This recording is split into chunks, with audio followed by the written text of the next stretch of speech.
Oh, well, sure, we're excited to have you. And what's this young man back here? This looks like a young Bill Billingsley. What's your name? Cat. Now, why do you think you ended up with a name like that? Well, Tiger Woods was already taken. I fell right into your little trap. Also, yeah, we heard that you've been having trouble holding on to your clubs like ice.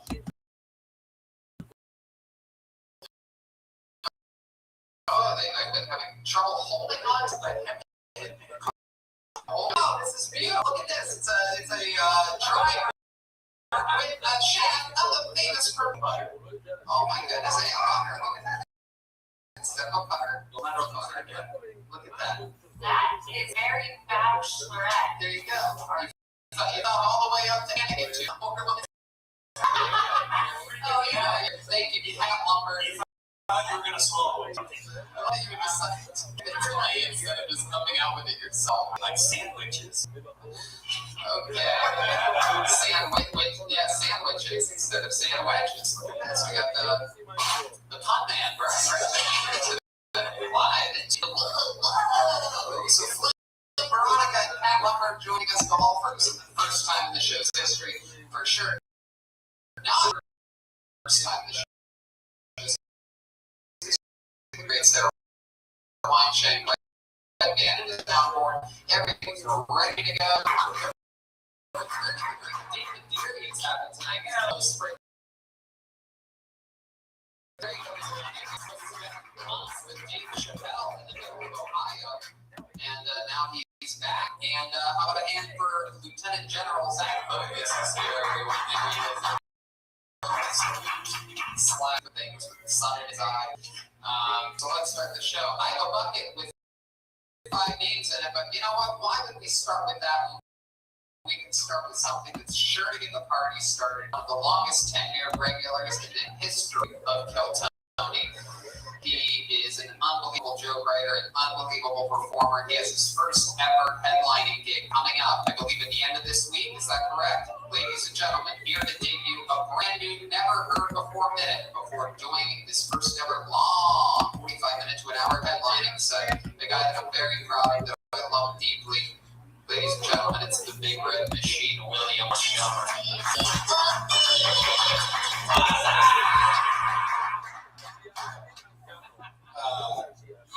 I recently got back on Facebook. Apparently, my entire family is dead.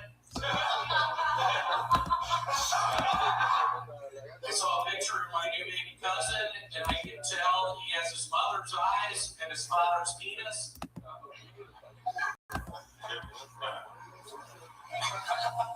I enjoy seeing white and black people come together, but enough about my porn preferences.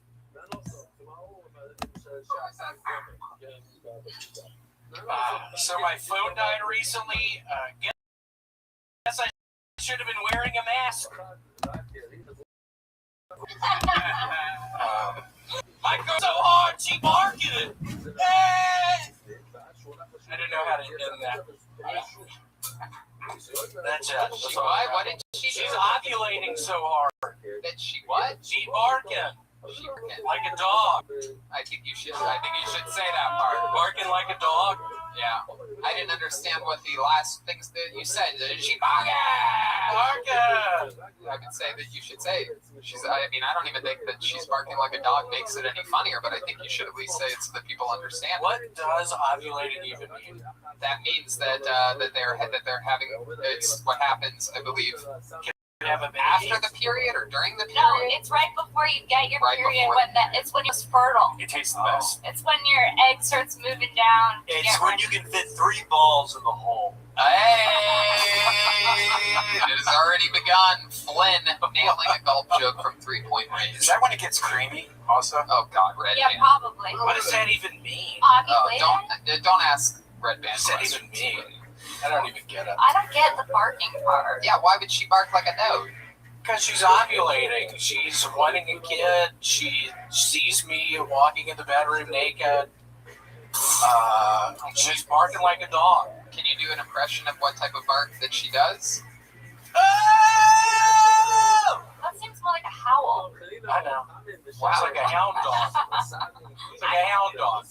You are a smart man, William. You said that you made a joke about interracial porn at one point. You like to see black people and white people come together.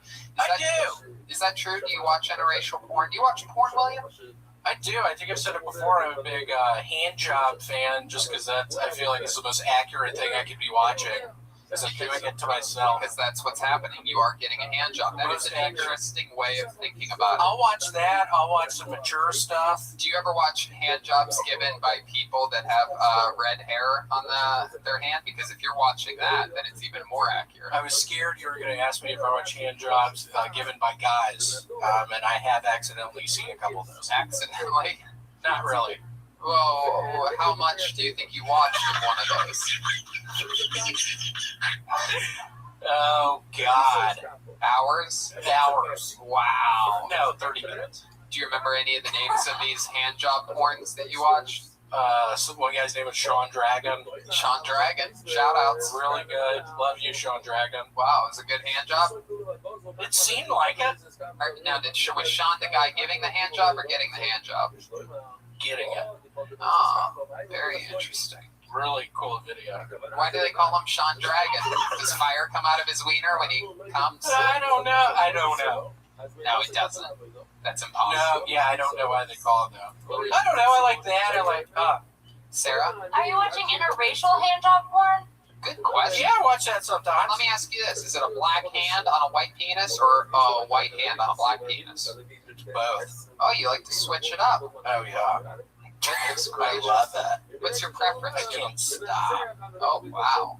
I really can't fucking stop. Oh, my goodness. How often do you watch hand job porn? Once a day? I don't know, 5 times a day. Okay. That's a full-time hand job. It's a full-time job.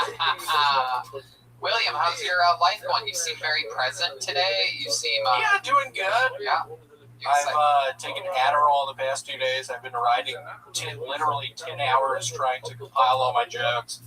I don't know how 45 minutes is going to go with a bunch of short jokes. It's going to go I'm worried. I'm nervous. It's going to go faster than you think. It's going to be very... That's what I'm talking. What? That I can hit 45 minutes or that I can't? Definitely going to hit 45. You need to... You think? You need to no longer worry about hitting... I know. I'm generally confident, but I've been... Whatever you do, you can't get... I have heard a rumor that you have a weird habit of sometimes bailing early. I believe you did it in the way, something like that, or in the parking lot. Well, not tonight. If it happens tonight, I got it all written down.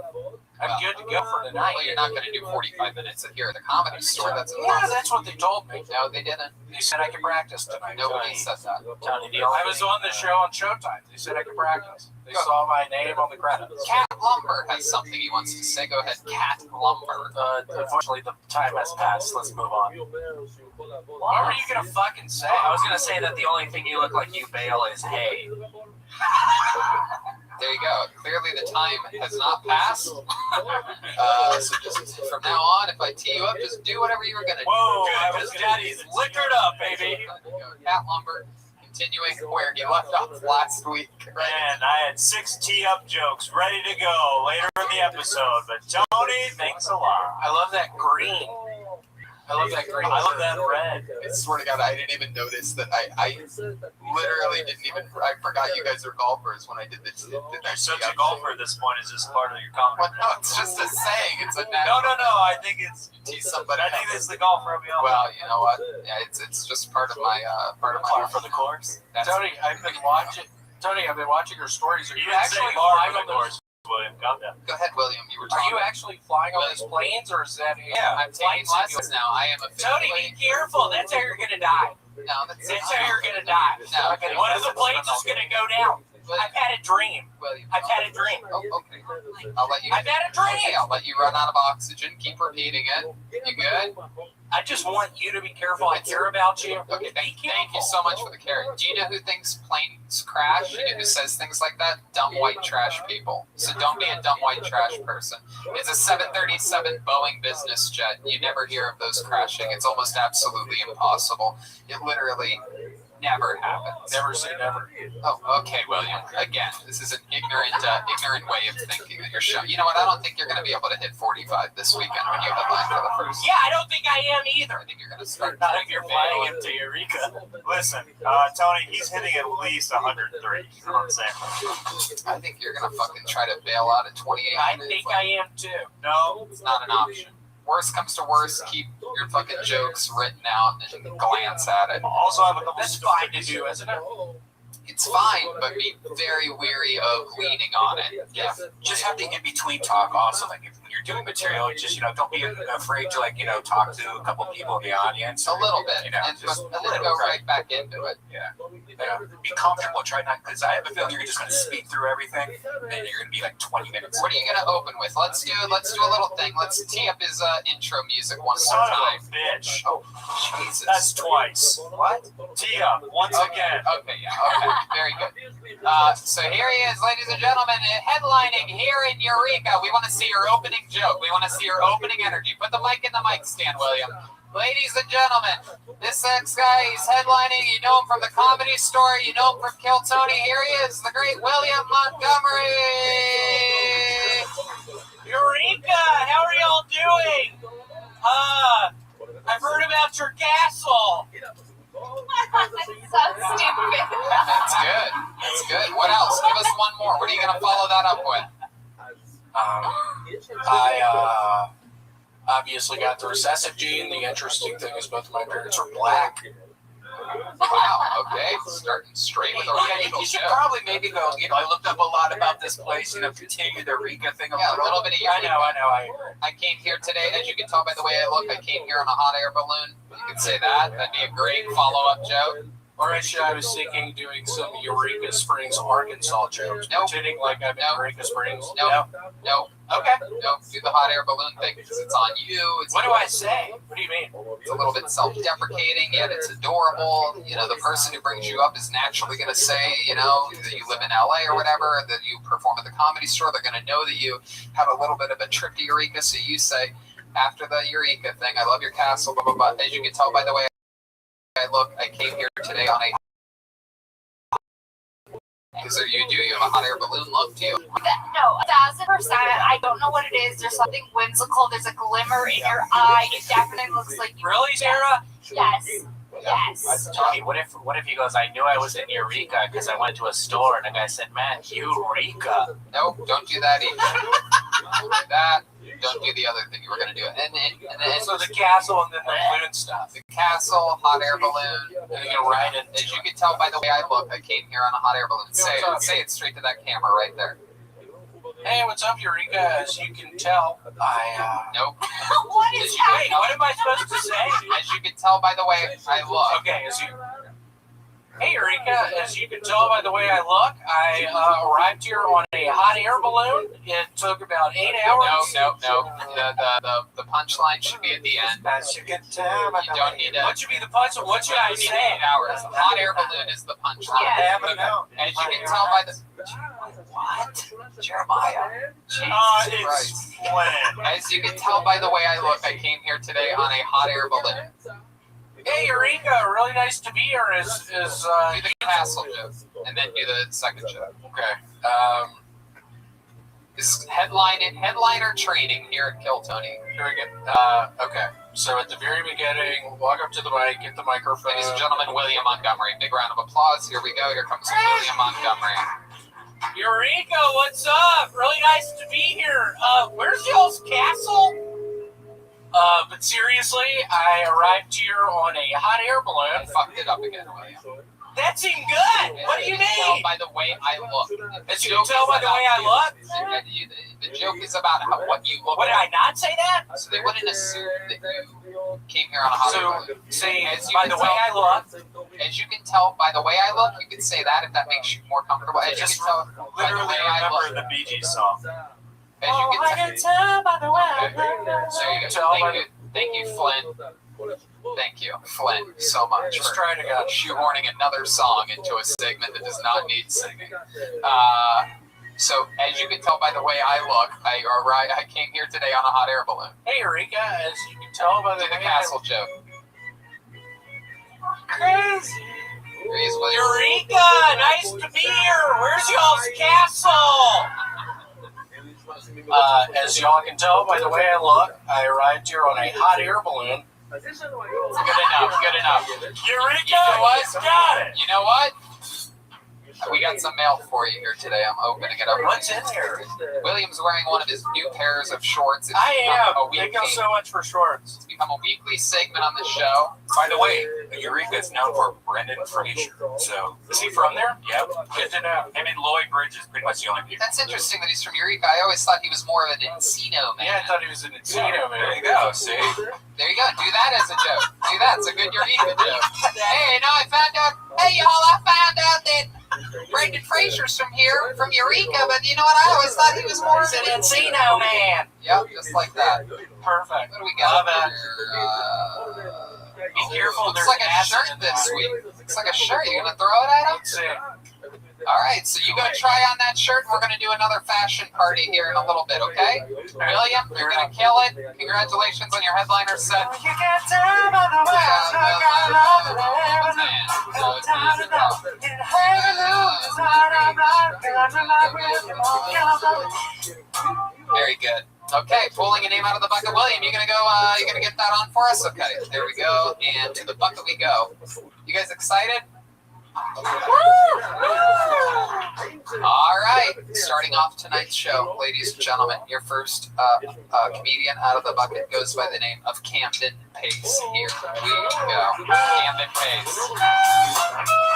60 seconds uninterrupted for Camden Pace. Here he is. Everybody, I'd like to do one very comedic word from the panel.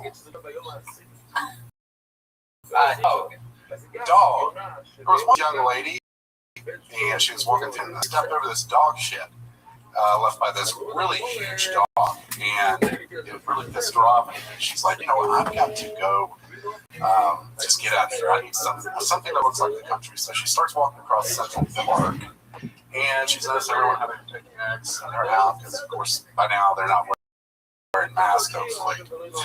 And everything's going fine. It's a beautiful afternoon, and she notices this guy speaking at her from behind a tree, really gunning her down.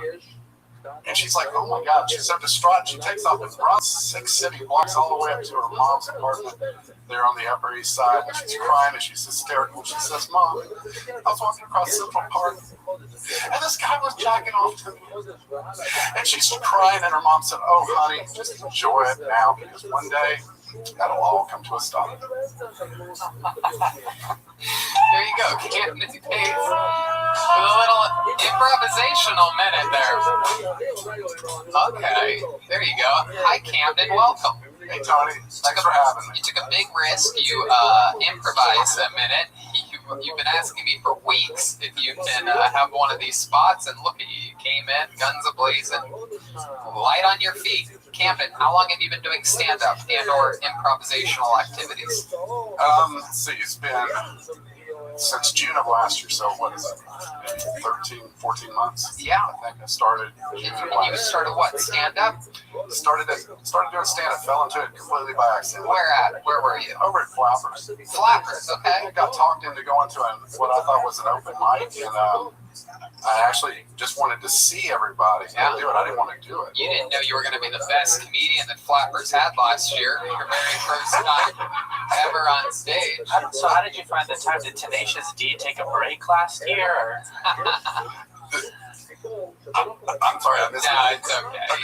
He says that you look like the unfamous guy from Tenacious D. Oh, yes. Yeah, okay. I get that.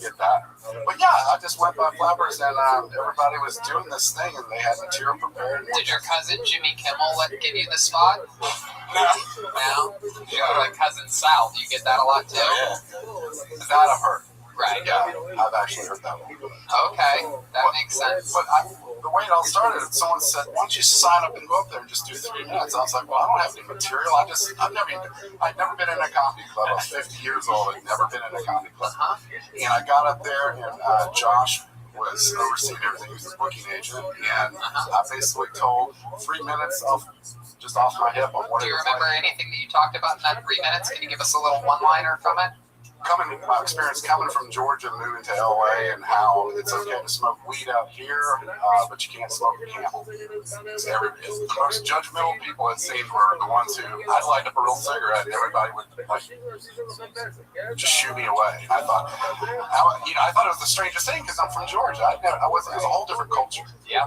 Completely. But anyway, I got booked on my first gig from that improv, and then it just. What did you get booked on? What the fuck exactly did you get? Someone give him a joke writing book. It was a little 5-minute set on a Friday night in the Yoo-Hoo room. That's awesome. Little tiny room over there. Very good. And you love drinking Yoo-Hoo, don't you? I love Yoo-Hoo. I grew up on Yoo-Hoo. It's a chocolate drink. It is. Red Band drinks it while he's riding T-bikes. It's gross. I used to love it, but then I found out there's no milk in it, and then it made me really hate it. Yeah. No, it's just like water. It's chocolate water. Yeah, but it's a chocolate drink, it's called. Yeah.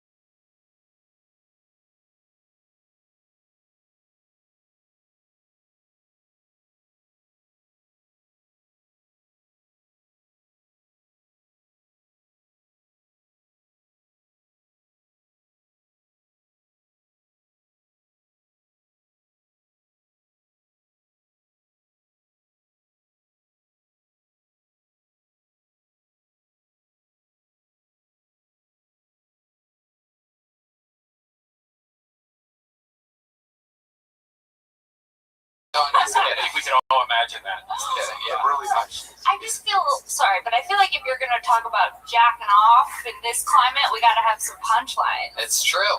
Yeah, like maybe the greens were a little bit slicker than usual that day. Or maybe she slipped. These brand new shoes. Yep, she slipped and cum. Just saying. Just She slipped and cum. Just saying. It'll punch up the joke. slipped up.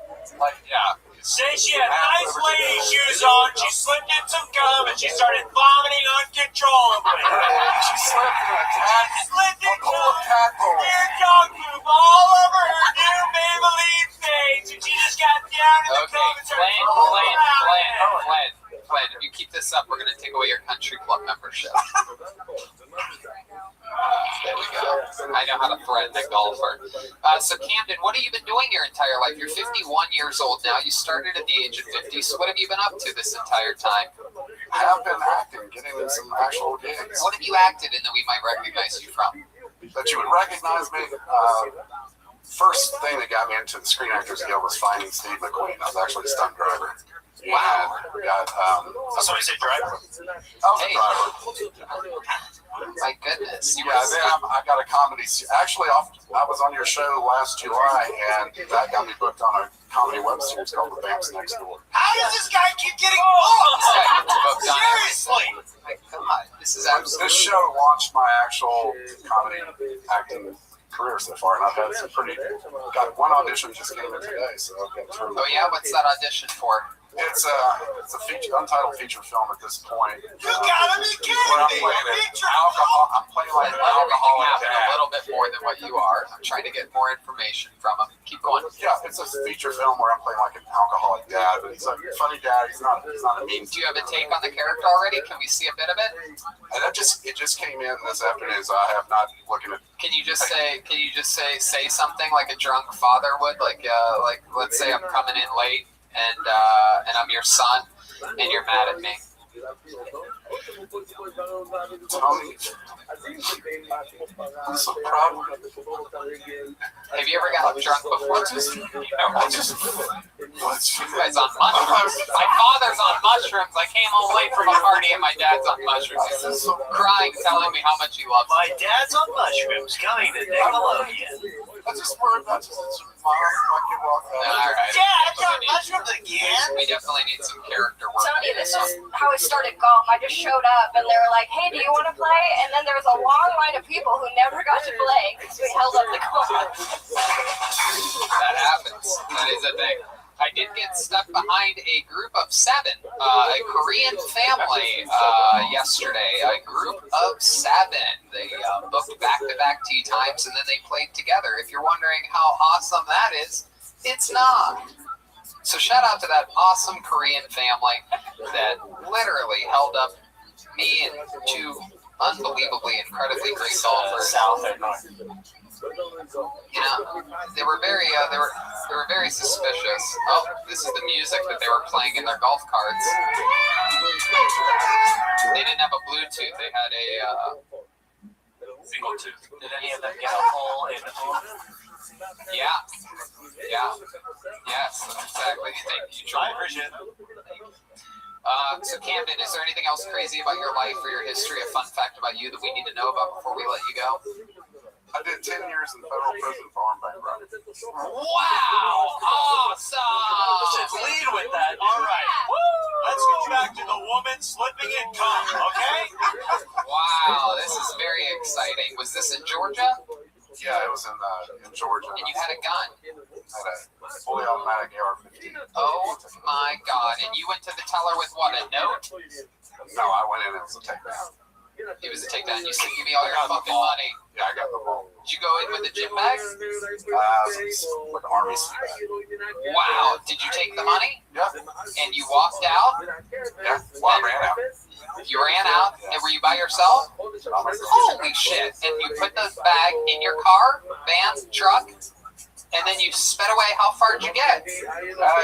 When they had a helicopter on me in no time. Oh, I my didn't realize. I didn't realize that it was across the street. Somebody was behind a gas pump and called it in. And then when I went down, How did they call it in? You put a ski mask on before going in? Yeah, I had a mask. Right. Huge bag, Fucking cash shit, with man. fully automatic. Oh my God! So they called it in. They go, "I just saw a guy with a ski mask and a gun and a giant bag run into the bank. I think he might be robbing it." They had a helicopter on your truck. How long do you think you were in the bank for before escaping? How long do you think the whole takedown was? About 3 minutes, 7 bag, and they already had a helicopter on you? Yes, yeah, probably about 8 minutes after I left the tank, I went through a crossing guard at school and I looked in the mirror and I could see him get on the radio. Like, Oh, fuck. it's just, whoa, whoa, whoa, whoa, whoa. How many stars in Grand Theft Auto is that? Actually, Gameology, I did 4 shoots for him on the Grand Theft Auto series on heists, on bank heists. That's from Gameology if you look that up on YouTube. Wow. Did you think you could get away with it? Like, were you 100% like, oh, this is easy? You know, a lot of people do. A lot of people get away with it. If you go in with a gun, though, it really raises the stakes. The big difference between This Rothschild. was my second one. Oh, so Part of the plea deal was I pled to the one I didn't get away with. wow. So you got away with one, and you're like, and then how much did you make out with in the first heist? Oh, I'm here to tell you, people, they don't carry more money than they actually operate with, so it's not like the movie. No, I know. It's like About $6,000. 9,200. 9,200. See, this is good. Yeah, it does not. Yeah. How about the second one? What do you think you had in the bag? Did they count it? My guess is 25,300 something. wow. That's a good one. Jesus, you almost had it. But you can also just take somebody's wallet that has a credit card that has that much on it or something, you know? It's, I have a question. Yeah, go right ahead. Okay. You should, in my opinion, write jokes about how you're a shitty bank robber because that's actually funny and interesting. Absolutely. Versus coming on here and be like, give me a word, dog. Let me Right. talk You about have such an interesting history. You could literally be the bank robber comedian. the shitty bank robber. Yeah. Shitty bank robber. Yeah. stealing our time. That's what all my trolls say. All my trolls say he sucks as the bank robber because he got caught. Which, Heck yeah. yeah. Don't do it. There's a spot in the marketplace for a comedian that steals a lot because Carlos Mencia. Anyway, so you were in federal prison in Georgia. That must have been Actually, the thing about the feds is it's not like state jurisdiction. They can put you anywhere in the country because you're in the federal bureau of okay. prisons. So where'd they send you?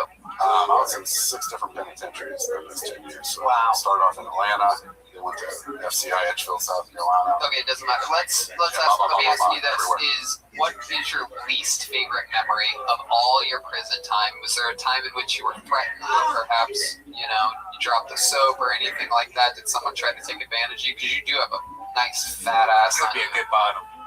I had 2 correctional officers handcuff me, put my head underwater. Oh wow, toilet water? No, it was out in the yard. It had rained that night. How much water? Fiji water. Why'd they do that? They had their knee on my neck underwater because I wouldn't cuff up. And so this operations lieutenant, 2 correctional officers took me down and put my head in the water until I finally. You have to write about all this, dude. You have to write a little tiny book and then go through it and figure out what's jokes and what's not. Yeah, I mean, You can perform in prisons. Yeah, people told me you could write jokes about this, but I guess from my side, I've yet to see the funny part of so much of that. Yeah, that's what's interesting. There's a lot of people when they first start, they're that way. I have one friend, for example, that when he first started, he didn't want to talk about the speech impediment that he had because he's been dealing with it his entire life. And I'm like, you don't get it. You have to do it months and months and months and months. And then a couple years went by, and then he really started talking about it. And he's had a career ever since. This is where he works continuously. Did a fucking baseball stadium last week. Talking about the great Josh Martin, Kiltony legend, one of the first producers of the show. And you'll feel like a real comic then, I feel like. Yes, Take you have your something pain of and value. put it into something. And it's very therapeutic for you. It's going to help you get over that time and utilize it. You can turn all that prison time and all that negativity into a true positive by having your own voice and brand. There you go. Ladies and gentlemen, Camden Pace. On to the next one we go. Very interesting. Come back again sometime, Camden. There goes Camden, and here's music from the band that plays when someone's done performing. Hey! Fucking awesome! It's only a 14.5-minute long segment there. Totally makes sense that the band wouldn't be present. Gonna be honest, it's hard to tell when you want us to play and not to play on the show. It's very, very easy. It's when the comedians come up and when they go down. Other than the 2 Unless Tony's already talking to somebody, like when William was over and he was in mid-conversation, then of course you wouldn't. Now, during the interview part, there wouldn't be songs. There wouldn't be singing unless it's a short, quick, very funny thing. There would be musical parts then. And then when they're done, you would play. And when I pull another name out of the bucket, you play, which I'm going to do right now. So I think you know this. I think we could all just keep it down a little bit. It's going while we're on the to course. be years. What do you mean you don't know when to play? Okay. That's a real conspiracy theory there. Very excited to pull another name out of the bucket. Here we go. The name that I have pulled out goes by the name of Bobby Ludlow, everybody. Bobby Ludlow. Like an eagle. Let that spirit carry me. Hey! Hello, hey, how's it going? My name's Bobby. I talked to aliens, but I think they muted me. People say I sound like Mitch Hedberg. I'm not as funny as Mitch Hedberg was, but I'm funnier than he is now. All right. For $10, you can get 1 gram of weed or 40 quarters worth, depending on how you look at it. I'm writing a sitcom about a narcissistic Asian. He has a speech impediment. It's called Everything is Wrong. Rain whistles do not work underwater. I almost drowned. We need to fix this. Dolphins rape. Only the good die young. I'm sorry, Grandma. They say that you block out traumatic memories as a child. I hardly remember being told I was adopted the first time. But the second time,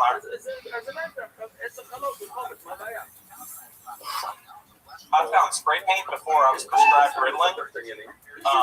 We used to play a game called Become a Ninja School. We weren't good at naming games because we were high, huffing paint. There you go. There's a minute from Bobby Ludlow. Like an eagle unto the sea. Hey, fly like an eagle. Let that spirit carry me. Welcome to the show, Bobby. Hey, thank you, Tony. How are you? Where are you from? I'm from Pomona originally, but I've been kind of traveling all over the place for a while. Okay. Stuck in a little desert town for the last, too long. Wow, what little desert town? Ridgecrest, California. It's a baby kind of Is village. that near 22 Palms? 29 close. Yeah, 29. Mammoth. Kind of Mammoth. the thing you drive past. Right. Okay. What made you set up shop out there?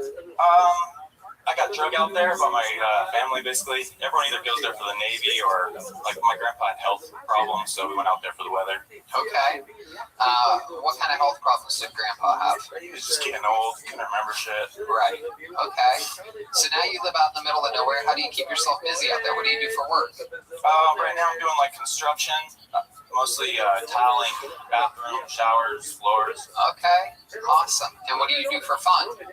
For fun, I'm doing all kinds of stuff, dirtboarding, skateboarding. Dirtboarding. Yeah. Oh my goodness. You go down like dirt hills. Right. On boards. I just got into it, so it's just like skateboarding, but with bigger, like, aired up wheels. Wow, this is exciting. That's like fucking white trash golf right there. Dirtboarding. Dirtboarding is like a classy fucking sport up there in Ridgecrest. You have friends that you dirtboard with? No one. It's No one a does solo. anything. Yeah. It's a very lonely sport out there, dirtboarding, but you have fun with it. Yeah, I think recently I was the first person, probably, I think, to skateboard down the California aqueduct. Oh, wow. How far did you go down the aqueduct? 60 feet. Oh my goodness, Probably. I don't know, not that far. Wow. Wow. What think? Do you have yourself a little country girl out there in the middle of nowhere? Some little white trash girl? Oh, I moved into a trailer recently so I could get laid more. Goddamn right. How's that working out for you? It's all right because the wife's still in the main house. Oh, okay. Look at that. How long you been married for? Actually, not even really married, but we've been together probably like on and off like 14 years. On and off. 14 years. When you say on and off, what caused some of those breakups that you went through? Prison. Oh, you went to prison too. Look at this. This is a very special episode of Jail Tony. I know the show's becoming just. This is very exciting. This is the clientele that's willing to come do this show during a pandemic. It's a very, very high quality people. What was it, Grand Theft Auto? No. I was drunk. I was like basically the first like 21 years of my like conscious life I just spent as a selfish just piece of junk. And now you're sober? Yeah, 2.5 years, almost 3 years sober. Look at that. Very cool. Congratulations. Look at that. How do you stay sober? What helps you? Don't drink alcohol. Oh, I like that. That's a very simple way of doing it. It's a very I live in a trailer way of thinking. I like that. And so what else? What else are we talking about here? I've been hanging out on Discord a lot lately with the Kill Tony people. Oh, cool. Guys, Shout out to the Discord. Absolutely. And so 14 years on and off. Are you guys still having sex? You and what you call a wife? Yeah. How do you keep things exciting in the bedroom? I'm real inventive. Like how? Costumes and like What kind? surprise. What kind of Recently, recently I tried to do like a Will Smith. I felt bad for him after the whole Jada Pinkett Oh thing. shit! I tried to come in all fresh. Get blackface? Just this fun habit. I felt dirtboarding. Wait, you did role play as Will Smith? Yeah, just to like boost his ego. Hey, just came in from a cab all the way from Philly. Oh man, did that guy smell you later? Like that? Yeah. Yeah. Or was it like Men in Black? What Will Smith are we talking about? Wild Wild West. Wild Wild West. The worst Will. Yeah, So you come in as Will Smith. Who is she? good question. So she takes Jada turns being Stinker. DJ Jazzy Jazz. She takes turns being a lot of things. I don't know. Say that again? But she probably takes turns with like being a lot of things. So like, give us an example. You come in with the spinny hat, and she's laying in the bed, right? She's like, "I want to have sex, Bobby," and then you come in from another room with a spinny hat, and what do you say? I say, West Baltimore, born and raised at our school of prayers. Okay, all right. There you go. I mean, I like what he's doing. Yeah, Will Smith. What else? Give us some more examples. He's a character. So basically, yeah, just trying to like surprise her with things like put little notes in her bag and in her clothes, so she reads them all day with like little sexy sayings. Like Aww. what? Like I'm gonna rip your bra off as soon as you come through the door or something, you know? Just like little sweet things. And then you also live in the trailer, so you can fuck other bitches too. Yeah, these are jokes. Mostly jokes. Right, mostly jokes. Very, very interesting. Not here, but the jokes kind of. Yeah, absolutely. What's your favorite beverage? Surge, Mountain Dew. I wish I had any beverage right now. My favorite beverage would be like anything. Anything. This lip is stuck to this tooth. Is that true? They're becoming friends. I don't like it. Wow, Ridgecrest problems. That's what we call that right there. Bobby, All that yeah. all that dirt boarding. Oh, the PG Gay tour hooked me up. Look at I'm that. just kidding. Oh, shit. Water, and you call him the PG Gay Tour? You woke Steven Dragon over here. He's not gonna let that slide like a dirt board. So Bobby, how long have you been on stand-up comedy? First time. Wow, first time ever. Look at you. How old are you, Bobby? I'm 33. 33 years old. And is this something you've always wanted to do? It is. I did a little bit of improv and I did like some theater stuff a long time ago, but then What kind of theater stuff? just plays like Shakespeare and. Can you be a drunk dad? Yeah. I'm not drunk. I'm not drunk. Go to your room. What do you mean it's morning? I don't care. Where's mom?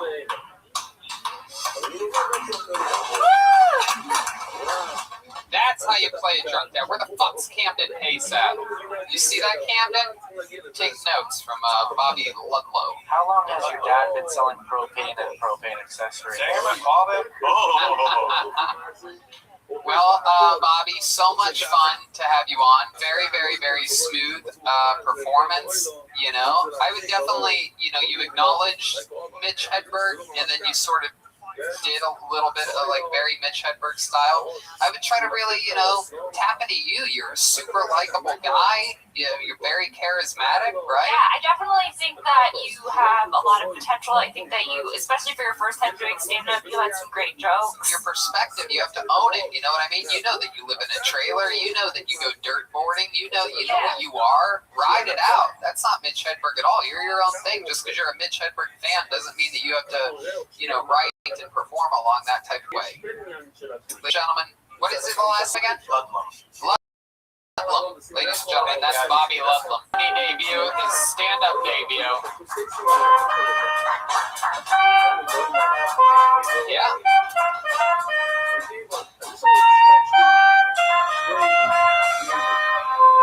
Before we get to our next comedian, why don't we check in on the sensual and sexual stylings of the great William Montgomery. Let's see what his new outfit looks like. Here he comes. Where's William at? Here comes William Montgomery. Here he comes. He's coming out. Wow, look at this. There he is. Did someone order a tree stump? The tree stump delivery man is here. Guy wearing. Okay. Dude, this guy looks like Uncle Herschel off the menu. Yeah, Uncle Herschel is one of the items at Cracker Barrel. If you knew anything about Cracker Barrel. Yeah, unlimited biscuits and gravy. This guy is dressed like a young caramel macchiato. Very exciting. Is that from the kid?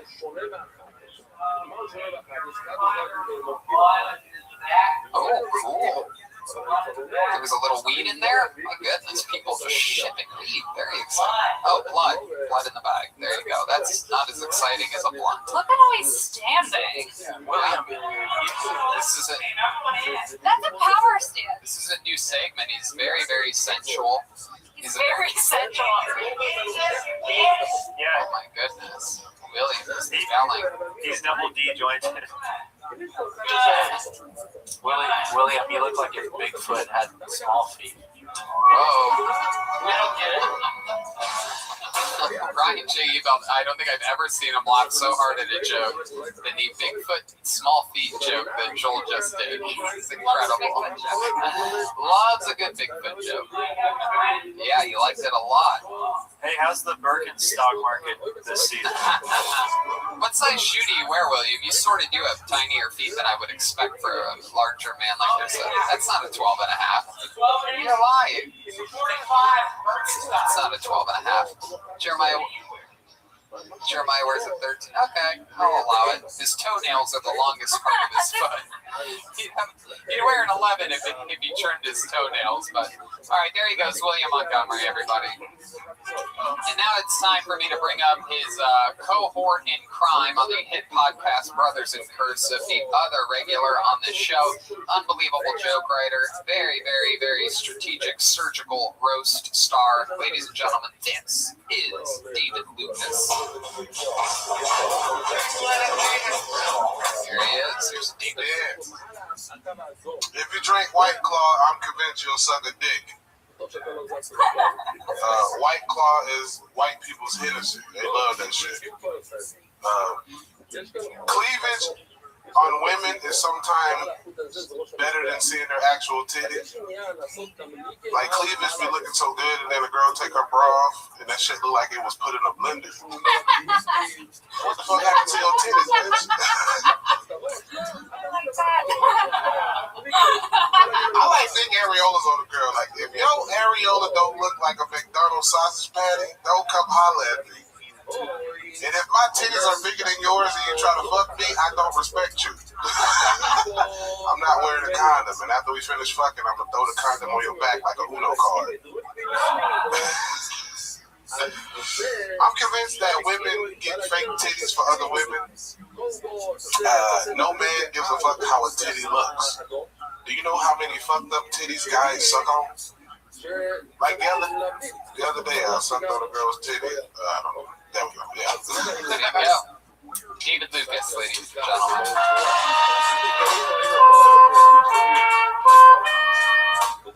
Yeah.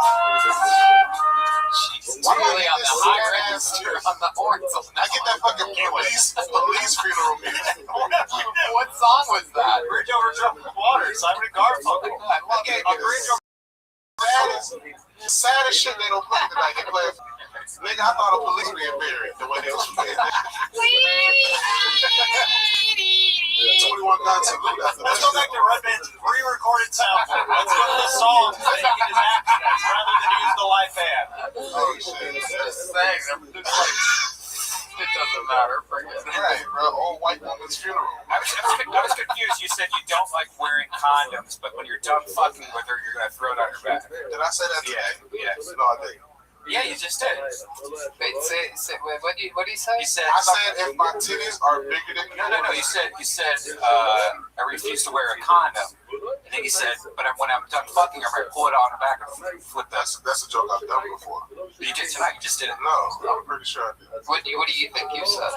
The joke that I said is if my titties are bigger than yours, I don't respect you if you try to hook up with me. After I'm done fucking you, I'm gonna throw the condom on your back like a Uno card. All right. I think you said you didn't like condoms also before that. I don't like condoms, but that is Nobody likes condoms. No one's like, I can't wait to put on this condom. I said not wearing condoms tonight. And then you said that you're going to throw it on her back. I was like, I probably did. I don't know.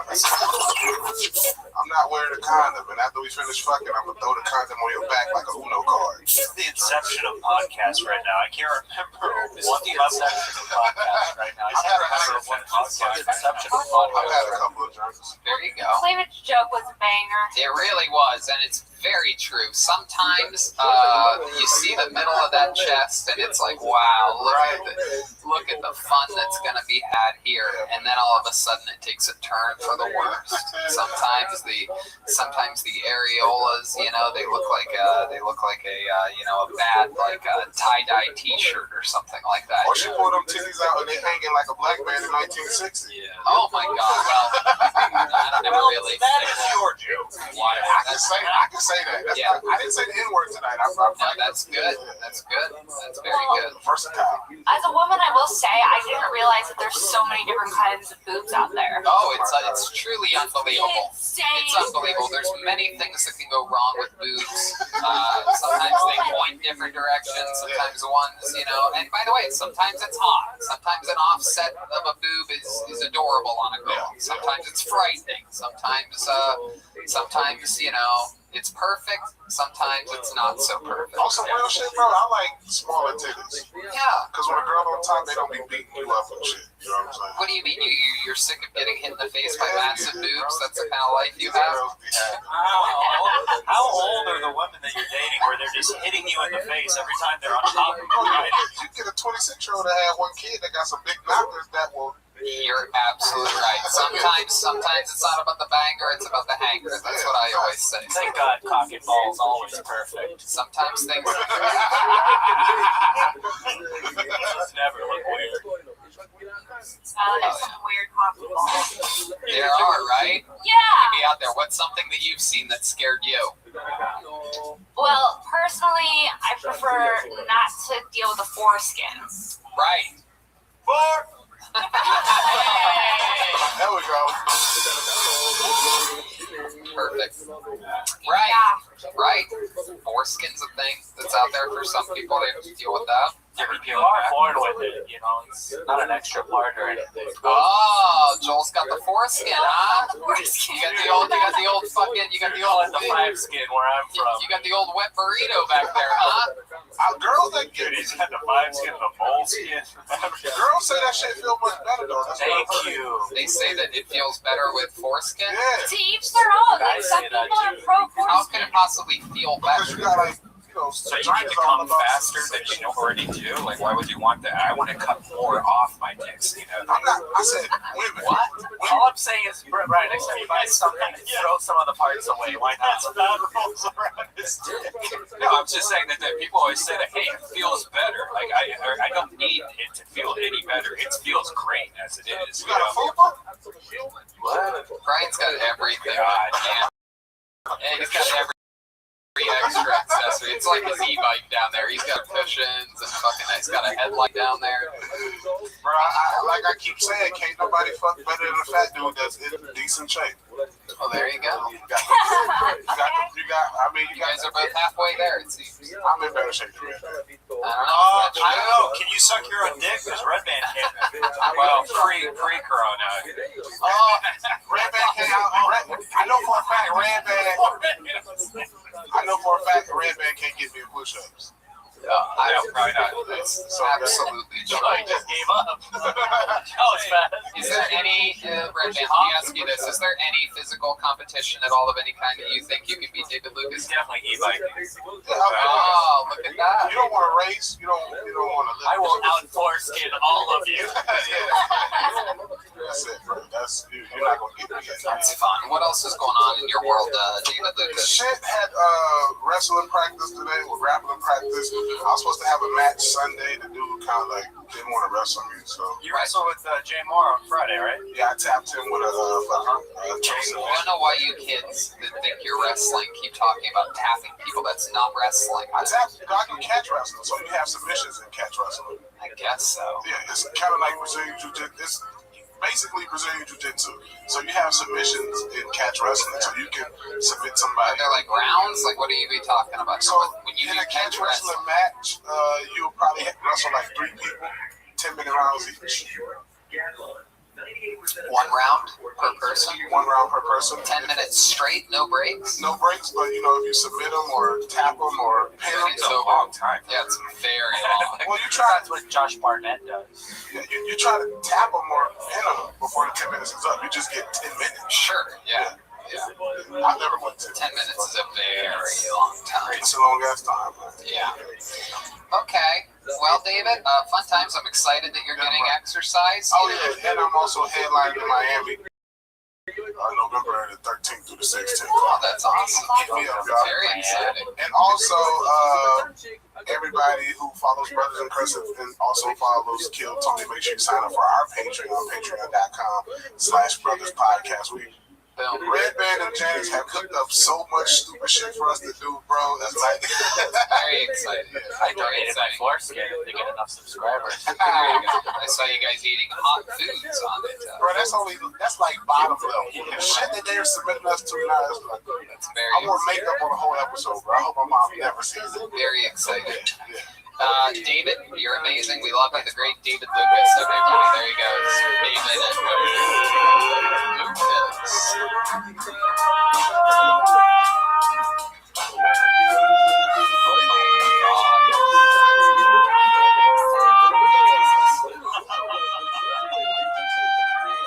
Pull another name out of the bucket.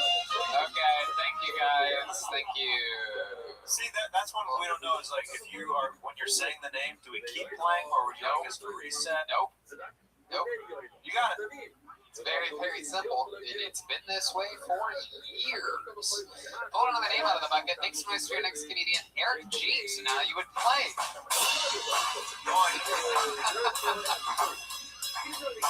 Here we go with music. Okay, Eric G. Beautiful. It's great to be here for this capacity crowd here at the Comedy Store. And it's been great. I've been doing a lot of Zoom comedy. It's interesting. It's been giving comedians all across America a unique opportunity that terrorists have been wanting to do for decades. Because Zoom comedy is giving comedians the opportunity to bomb in multiple states simultaneously. But it's been entertaining. It's been entertaining to watch. But speaking of entertaining, we've been home watching a lot of TV, Netflix. We're running out of good shows to watch. Don't worry, I heard they're coming out with a new season of The Real World. MTV just finished it. It's coming out next season. It's Real World Special Edition 2020. 7 strangers picked to live in a house, and have their lives taped. No one has a job. One of them has COVID. Let's see what happens when people stop being real and start being locked down. Thanks, I'm Eric G. Here's Eric G. Here's a little stinger from the band.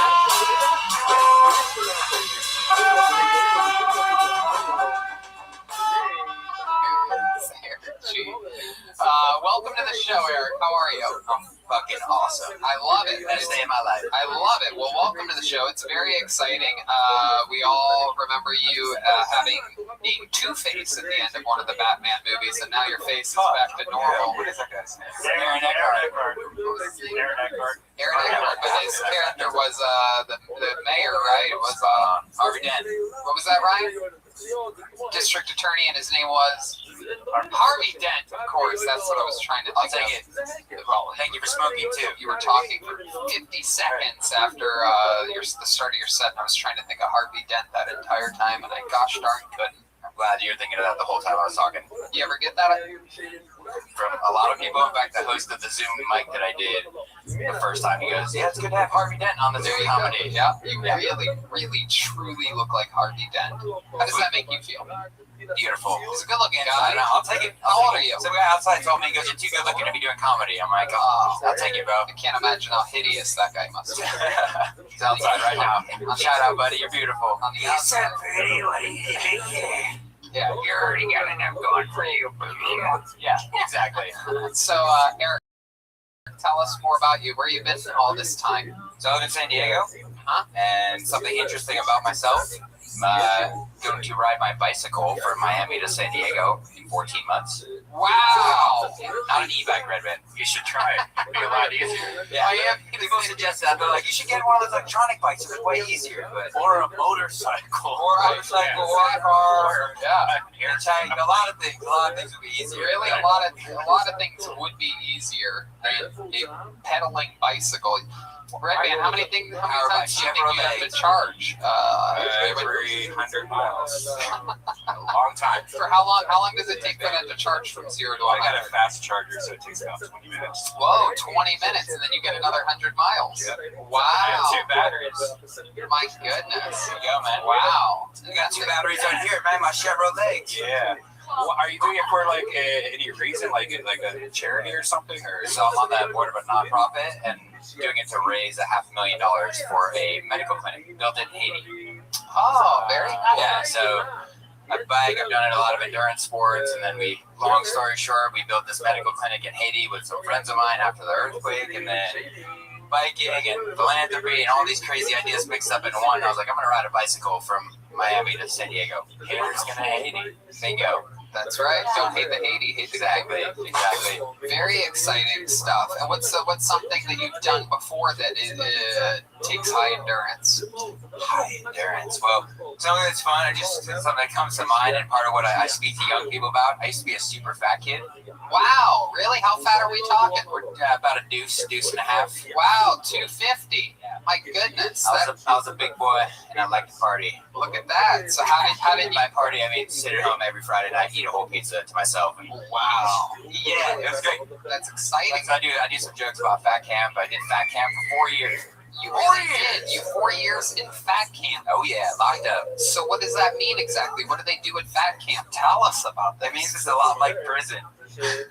It's great. There's a lot of subtle similarities. It's great. And don't get me wrong. Shout out Camp Shane. That's not Camp Shame. Camp Shane. You should probably change it, right? Yeah. Yeah, right? It was close. People say it all the time. It's like, do they shame you? So tell us about fat camp.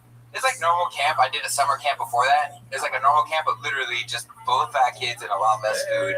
High walls, real high walls. These kids are trying to escape and shit. Do people like order things or like try to sneak around? Like that's like, you know, in rehab clinics, I hear that there's a lot of drugs that go on there. There are people like sneaking, smuggling, things like that. And you talk about the fucking black market. Oh, Where the way and where there's a fat kid, he will pay. Wow, That's true. so what are some of the things that you snuck into? Tell us about you snuck into fat camp. Tell us about some like binges that you went on. So I didn't fuck around with any of the big things, but I legit sold gum. I was a gum guy. Wow. what kind of gum? Oh my Shred God. and white. Wow. Literally in my back pocket. I'm brand loyal. You said it was like, I said 4 out of 5 dentists recommended pay me $5 for that pack of gum or get the fuck out of my bunk. Flint. Now you said it was like a prison. Was there lemon bars on the window? We wish. We wish. No, there was like, they'd search your shit occasionally or at high walls because like kids would. This is comedy. If a kid would show up to fat camp, yeah, but his parents wouldn't tell me he was going to fat camp. Oh my God. So now all of a sudden there's just this giant fat crying kid. It was like, you know that scene in Shawshank Redemption? Yeah. When all the new fish come in? Yeah. Exactly like that. Wow. So yeah, but no, it was great. I had a great time. Lost weight. But like prison too, it's like a system, right? You lose weight, but they don't teach you how to be healthier. Yeah. It's So co-ed, you just right? come back. Yeah. And also, yeah. It just kind of starved you for like a week or two, right? Basically, yeah. You're in there for like 3 weeks, 6 weeks, 9 weeks. You lose You weight. stayed for go back. 4 years? I don't understand. What do you want? Oh, repeat offender. I lost like 200 pounds at fat camp. Oh my God. Over 4 years. Oh, But you just gain- from crying. right? I gained back the weight in between. And Oh it's a my vicious God. cycle that gets you. And so you see their buddies the next year and be like, Oh my God. Now, is your diet different? Obviously, I mean, other than you know, riding your bikes and shit like that. Now you eat It's just open red band, and I'm like, he still eats mac and cheese and he looks good, right? No, we're just playing. No, I do a lot of vegetables. How about bacon wrapped cream cheese stuffed jalapenos at 3 a.m.? You ever do that? It's the plan tonight. How old are you? 32. As of 2 days ago, but no, I just ate for my birthday a fucking giant thing of mac and cheese. You really Shout out to did? my girlfriend. Yeah, for real. Wow. I'm a fat kid at heart, man. I will eat out. By the way, so Give me am one of those I Venus understand. pizzas. I understand I'll completely. prove it I've now. just never gotten fat. I just eat like a fat kid all the time. We respect Get that little belly though. You know what's so funny? A photo came up on Facebook, you know, where it says your memories, and it was like me, you, and Jeremiah, and Josh Martin were standing in the middle of the highway, and you had the biggest little pot belly. Yeah. Do you remember that? Yeah, probably. I mean, on the road, you know what I mean? Like, and that only lasts, like, literally about an hour or two. No, really. It really does. Like, it'll just sit there for a second if I eat fucking In-N-Out with cheese sauce and animal style. But it immediately just consumes itself. I know you've heard this before. There's like millions of fat people listening, just fucking hating you right now. No, I get it. Do it. I ate Just for breakfast the other day. I mean, I'm a goddamn animal. I mean, talking about fat camps could be really funny. Yeah. I think there's so much there. I think that's a great subject for you to explore. And just the way that you're talking about fat camp, you just seem like I got a chance to hear the real you more. And the interesting thing is, you're such like the blatant thing about you is that you're a good-looking guy. You have a bunch of like skin that you keep tucked into your pants or something. Not that much. No, lose it slowly. This guy has foreskin on his body. Yeah, I got a fupa just tucked in with foreskin. Now You lost it the skin. slowly. So How long did it take you to lose the skin? 4 years to lose I the mean, weight. I But lost. yeah. Well, it's funny thing. I didn't like lose. I lost weight at like fat camp, but I still. This is the harsh thing. So I was. Then you had to go to the extra skin camp. I was from New York. I lost a bunch of weight at fat camp. I moved to California, and I was like all confident. I'm like, I just lost a bunch of weight, and I moved to California, and I was instantly the fattest kid in my 9th grade class. Oh, Fuck shit. California, man. Yeah. Got to go back to New York where I'm just a medium fluff. Right. But yeah, no, I do it in my stand up and good, but fat camp, and it was great though. It's good times. I love it, man. Well, this is very exciting. Go ahead, Flynn. I'm curious. You said it was around 8th, 9th grade. What's the oldest age in this fat camp? So it was young kids all the way from up to like 17, 18. So, do you think that some of the campers were sexually active during this time? 100%. Oh, wow. You got laid at that camp, huh? I did. It was a market. It was put all these assholes together and matter of time. Oh, my God. Slapping skin and it was brutal. The only thing you could eat there was pussy. Exactly. Hello there. Yeah. Exactly. Yeah. So it was pretty wild. Lots of Talk about firsts. oatmeal cream pies. Hello there. Lots of firsts at fat camp. Oh, little Debbie, get over here. Hey, now. Dude, What's I up? dated a ho-ho or two. Yeah, you're goddamn right. Get over here, Aunt Jemima. Ugh. Give me that Twinkie. Every day. We would talk about food like you talk about sex though. Like, oh damn, and yeah. Oh, what I would give Sarah lampshades. All right, well, this has been a lot of fun. Come back again sometime. Hey, shout out to Tony and the whole crew and being an inspiration to rising comedians everywhere. We appreciate y'all. Thank you, Eric. That's very nice. Shout out Very to good. Ben. Very nice, man. Eric G, everybody.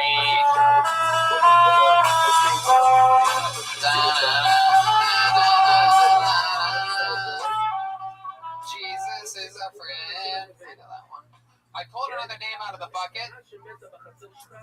Ladies and gentlemen, your final comedian of the night out of the bucket goes by the name of Christy Bellich, everybody. Here we go. Christy Bellich. Here she is. It's Christy Bellich. Global warming's a thing. We all know this because retarded Nazi Greta Wild Thornberry told us that it is. But I was wondering if global warming is something else. I wonder if it's just Mother Earth going through menopause and the Pleistocene period or wherever where there were giant ferns and Jesus rode T-Rexes to church was literally the time when she was actually going through her period. And now we fuel our cars with the spooge period blood of Mother Earth herself that rains upon us when we fuel our cars, you know. And maybe that's why there's a psychedelic movement going on, because Earth is sending out signals because she wants us to get conscious, because she wants us to build better spaceships and move to Mars with Dad. She's like, fuck you, get these Chick-fil-A wrappers off the ground, get out of here. You never did anything for me anyway. So that's a joke. Oh, yeah, exactly a minute. Christy Bellich.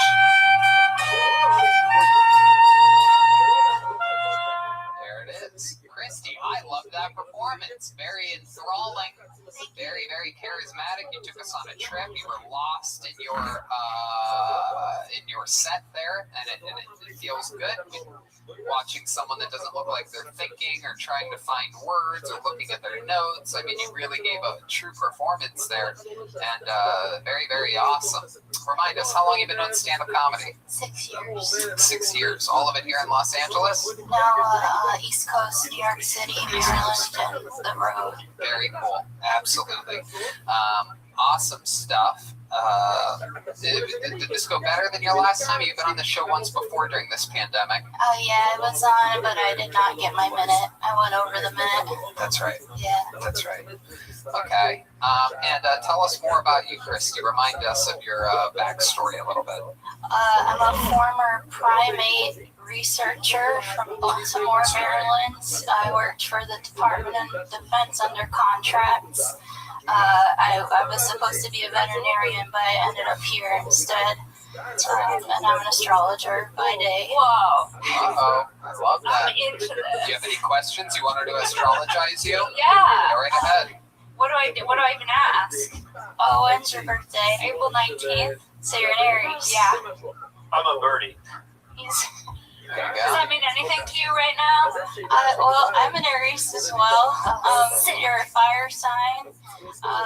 What I feel, you're at the end of Aries, so you're probably like 28, 29 degrees of Aries. And it makes you sort of Taurian as well. On cusp. Sort of, yeah. You're for Aries, Mars retrograde, which will end on November the 13th. That I know. Which is going to be kind of a difficult. Keep going, it's okay. I like the music, but yeah, it's going to be a difficult time for you. But it's regarding career. Obviously, we're all going through the COVID bullshit, but for Aries this year, it's up to us to like find our warrior, our kind of like our, what is it, Xena, the princess warrior. Yeah. Okay, I'm a Gemini, June 8th. Tell me what's going on with me. June 8th, you are. Same birthday as Kanye West. You're a mid Gemini, so. It's the day Anthony Bourdain hung himself. Well, you're a very karmic person. You're just not a Gemini. You're a little bit of something else. You're a deeper Gemini than other Geminis. You have, but also the North Node of Fate is going to take you into 2021. And I think the last time we did talk about like how, your job is to help a community, but your job is to also change the voice of a community as well. That's right. So with that, it's like the Kiltony platform that you're bringing other people towards. You're going to have two different things because you're a Gemini. So that's one of the things. So did any of these horoscopes see COVID coming, or what the fuck? Yeah, 2020 is the year of the Great Conjunction. That starts on, there's a couple different ones. January 12th, April 4th, June 30th, and then the next one coming up is November 12th, the day before Mars goes direct. What about a vaccine? What do you have for a vaccine coming out? Okay, so this gets into conspiracies and weird stuff Let's that go. I saw that your people are going to come after me. They're going to be like, there is no my people. It was split 50-50 here. This is a very centrist podcast. So the biotech industry is going to be pushed in the year of 2021 through 2024, but because of the biotech industry, what they're going to start doing is gearing vaccines towards more genetic markers, something called mRNA markers, which so people who invest look at something called mesoblast because that's going to help you. But yeah, they're going towards more biogenetic messenger RNA markers. So I think it's like they're changing the game basically. Yes. Yeah. What about August 4th? Oh, that's my mom's birthday. It's also President Obama, the best president in the world. And also In the whole wide world. and I think it's also the Queen of England. So you're a 7-degree Leo. 7-8 degree Leo. For you, with the compassion that you hold, the hardest part of you is having to cut away the people that sit on your back, if that makes sense. No, it's easy for me to do now, but Like the People that sit on the back of his e-bike? Is that what you're seeing? Are you seeing it? yeah, I just go over a bump real I fast. see an electric motor on a bicycle. I see two unused pedals. Can you guess what my sign is? you feel like a fiery spirit. There's a lot of fire around. Like He is. you He's a feel flaming very- homosexual. You feel fiery. Are you looking in a mirror? I feel fire, but I don't know your sign right now. I'm a little That would be nervous. so cool if you I'm did. so nervous Give right her the now. sign. Tell her we have a month. I need a little more. I'm skeptical. What's your sign? Well, with astrology, what we do is we read birth charts, and when I read birth charts, I look at time Yeah, she's not slots. Okay, misleading. my birth chart is no, I'm a Capricorn. Wrong. So, He's like Capra street corn though. He's Mexican. I'm December 15th. That was good. oh, you're the fire. Okay, so you're Sagittarius. You're fire. So Capricorn is where the year of the great conjunctions that we're going through right now are all in the sign of Capricorn, which is basically capitalism itself. Which right now we're seeing the fall or change Right. or change. Over 70% of the COVID cases in Angeles is Capricorn. Latino people, the Capricorns, if you will. And what about our Sagittarius friend Flynn over here? What do you got for him? So, for you, Flynn, with your lime green shirt, you're going to be experiencing eclipse cycles that begin June 5th that are taking you through June and November of this year, end of November, early December, and through May of next year. And what that's doing is that's basically remagnetizing you and redirecting you. Because you're a Sagittarius, you do have to take the fool's leap into your own sort of like way, your journey. Wow, look at that. Like, I want to take mushrooms with her. Yeah, it sounds like Like, fun. get Reiki. That's all she does in the desert. You do eat a lot of mushrooms, correct? Absolutely. She's like one of the Mario brothers. Yeah, I can tell by her set she does a lot of mushrooms. Yeah. And I loved every second of it. I loved every second of it too. This is a very, very special segment. I think we need to get our horoscopes read on this show more often. Yeah, start doing Get that. a little taste of our future. Yes. Gotta lock you into a spot or something like that, like some type of monthly. How about the first Monday of every month from now on? How about that? You'll come, you'll do a minute, and then you'll tell us. We bring your cards. Isn't there cards? Yeah. Yeah, bring tarot deck. Yeah, bring something with you next time. How about a big hand for Christy Bellich, everybody? Really? Yeah. All right, so this is an exciting time. Dividing is the night when Jesus was born. That's it. That would be where it ends. Thank you. There you go. Okay, so ladies and gentlemen, this is a very exciting time. This young man who I'm going to bring up right now, just in a wild turn of events, had to go back home for a little bit to Wyoming, and he sent us in his set this evening. You know him as my favorite comedian on the planet Earth, and truly one of my best friends, one of my favorite humans of any kind, anywhere. Ladies and gentlemen, sending in a set, I present to you the great, the one, the only, Michael Lehrer.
And that's it. An amazing set by Michael Lights Out Lehrer. And we did it again. That's another episode of Kill Tony live from the world famous Comedy Store. Make sure you check out everything Michael Lehrer at michaellehrercomedy.com. He is one of our favorite humans, and he will be back with us very soon. Hey, let's check out tonight's drawing from Ryan J. Ebelt. Here it is. Wow, look at all the golf happening. You got me and my backswing there. The band is golfers. Sarah Weinshank putting in the front. Oh yeah, see, that's accurate. Very, very cool. Unbelievable. The complexity of these prints, I feel like you could literally watch it increase every single week. Ryan J. Ebelt, RyanJEbelt.com to check out every print, the limited edition t-shirts, and everything else that he does. He's absolutely incredible. How about a hand for Ryan J. Ebelt, everybody? And keep the applause going for the great Kill Tony legend and icon, the great Sarah Wineshank was with us all night tonight. She is the host of the podcast Shank, available absolutely everywhere. What else, Sarah? Follow me on Instagram and Twitter at Princess Shank. That's princess like normal, and then another SHENK. I post jokes, I post my podcast, all that shit. Yep. Check it out. She's a legend, one of our favorites of all time. How about a big hand for the leader of the band, Flynn Jeremiah Watkins. He's got Jeremiah Wonders. He's got Eating Breakfast with Jeremiah. He always has amazing guests. Dan Soder, I noticed, came out of it. Yeah, the Holmes. Yeah, great stuff. Yeah. I have my debut 1 hour special coming out on December 8th, and you can pre-order it now on my website, JeremiahWatkins.com. It's through Comedy Dynamics, and it'll be available on Apple TV and Amazon and all that stuff. There you go. It's coming December 8th, the debut 1 hour special from Jeremiah Watkins. Hey, you know what I just noticed? Is that wasn't Veronica. That was Jessie Johnson the whole time. Hey, everybody, that was Jetski. She's Jetski Johnson on everything social media. She has brand new decorations. She has ornaments. So they are anytime ornaments. I'm putting them all over my Christmas tree. I have a couple cacti that they're hanging from right Yeah, how now. many have you bought? I lost track. I've now bought 9 of them. Wow. Yeah, It's incredible. it absolutely is. And they all That means arrived. there's only about 4 left. Oh my goodness. You only made 14. Wow. 24. Okay. No, that's cool. But I really appreciate all your support. And check it out, jetskijohnson.com. Jetskijohnson.com for those. They really are. They're super awesome. Handmade. Every single part of the craft is made by the great Jetski Johnson. He's been killing it in the window, killing it at stand-up comedy. You're just so much fun and such a little positive firecracker here on Kiltony. Speaking of firecrackers, you know who loves lighting off firecrackers are Latino people, and Joel Jimenez was on drums all night tonight. How about a big hand for Joel? He's mostly sorry on everything social media. He also has mostly sorry the podcast. What else, Joel? Nothing. Love you guys. Stay safe.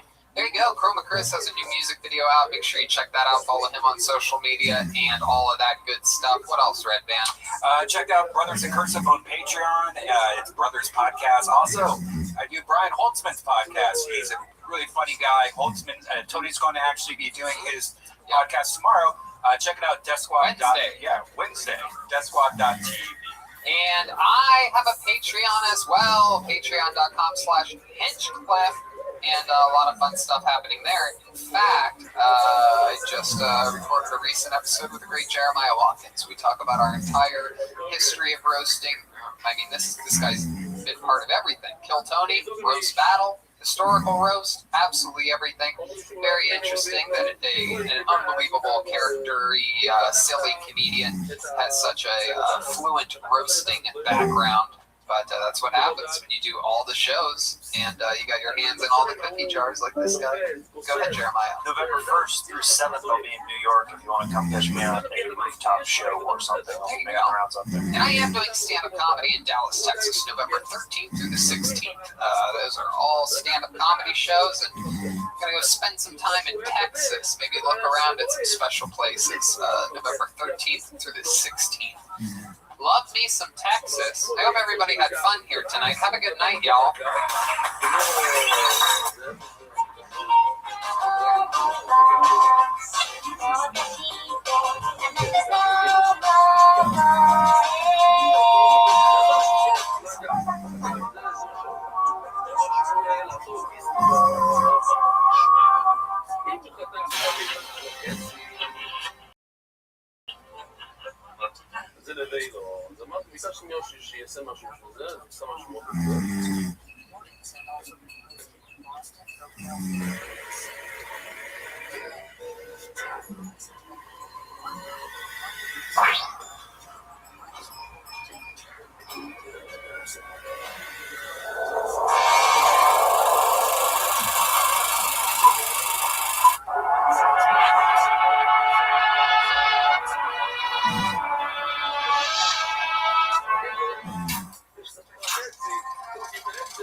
Kill Tony. Remember Tony, head clap. Yeah, yippee doo dah day. How exciting to be back here at the beautiful Comedy Store with you, Brian Redman. Oh, I love being here with you. Awesome. That's right.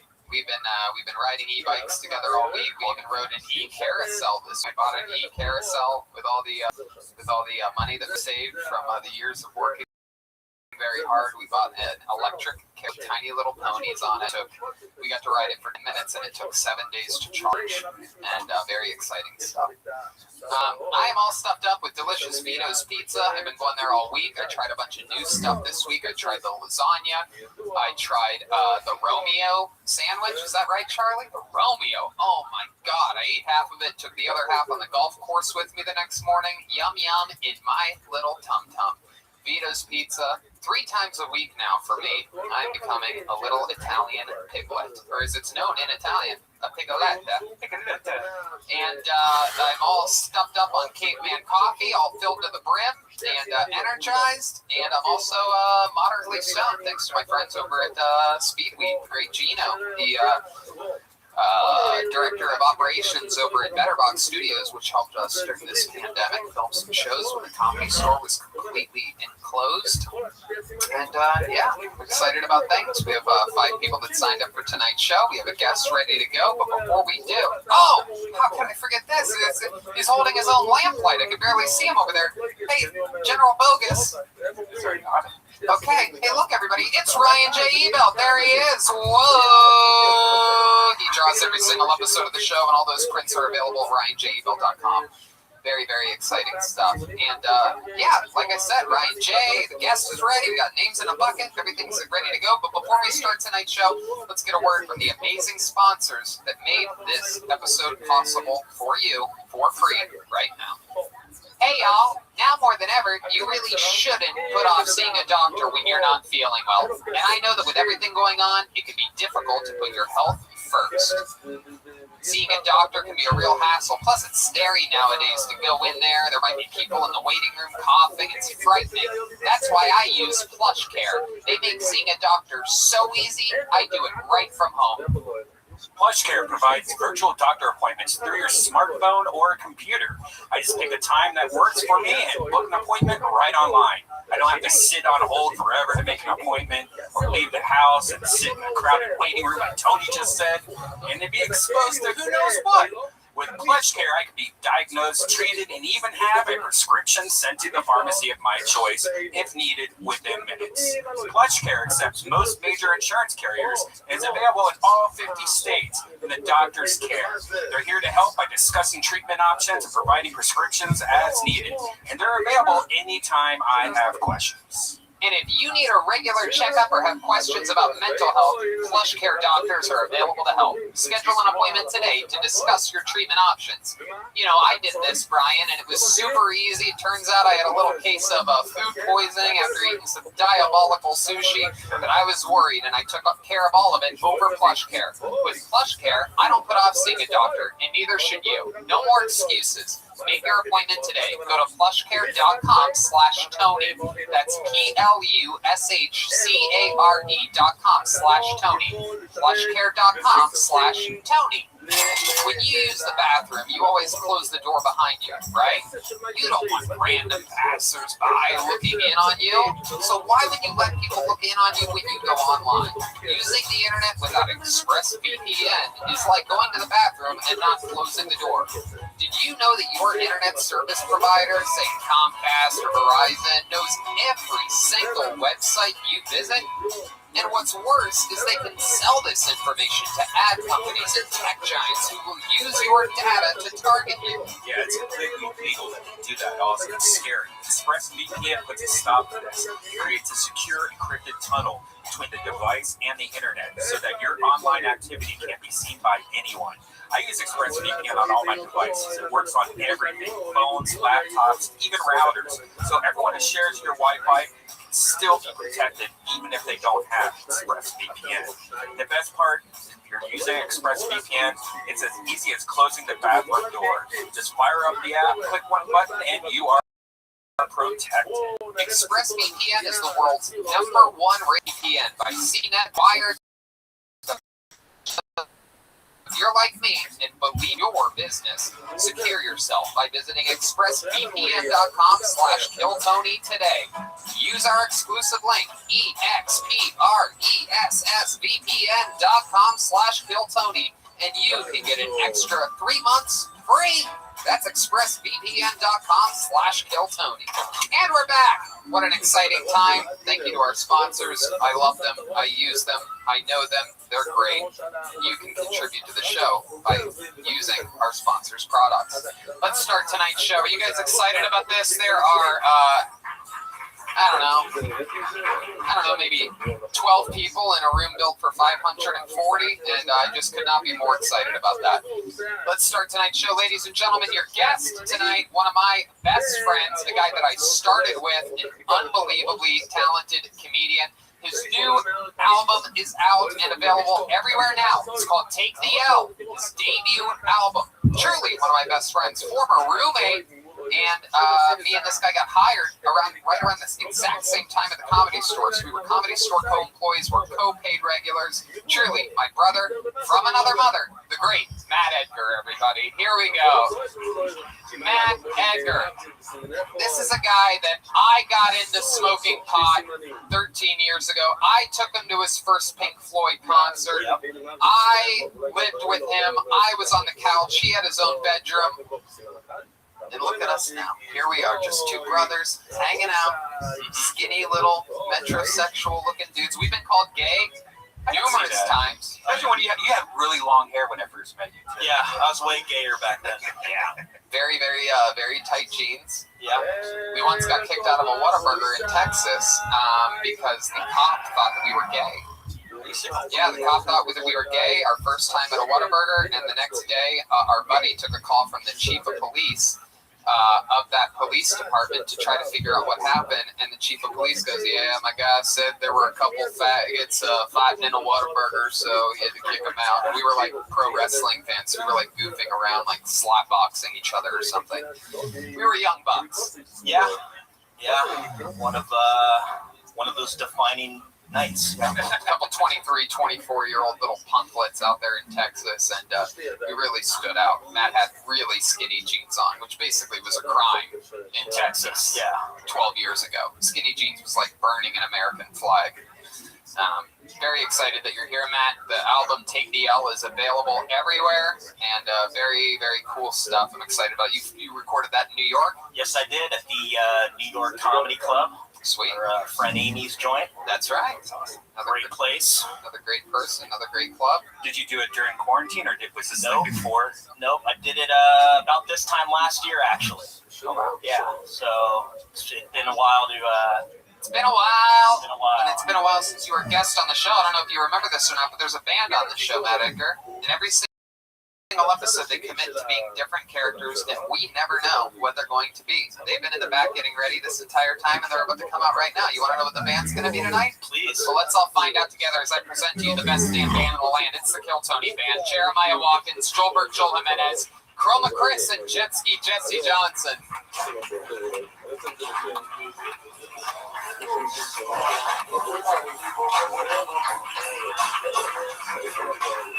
All right. Normally, this is the part where I start to figure out what they are. I don't know what they could possibly be. It appears as though Jeremiah is a homeless version of Khaleesi from Game of Thrones. What are you? Oh, wait a second. Are you guys homeless? Yeah. No, we're rappers.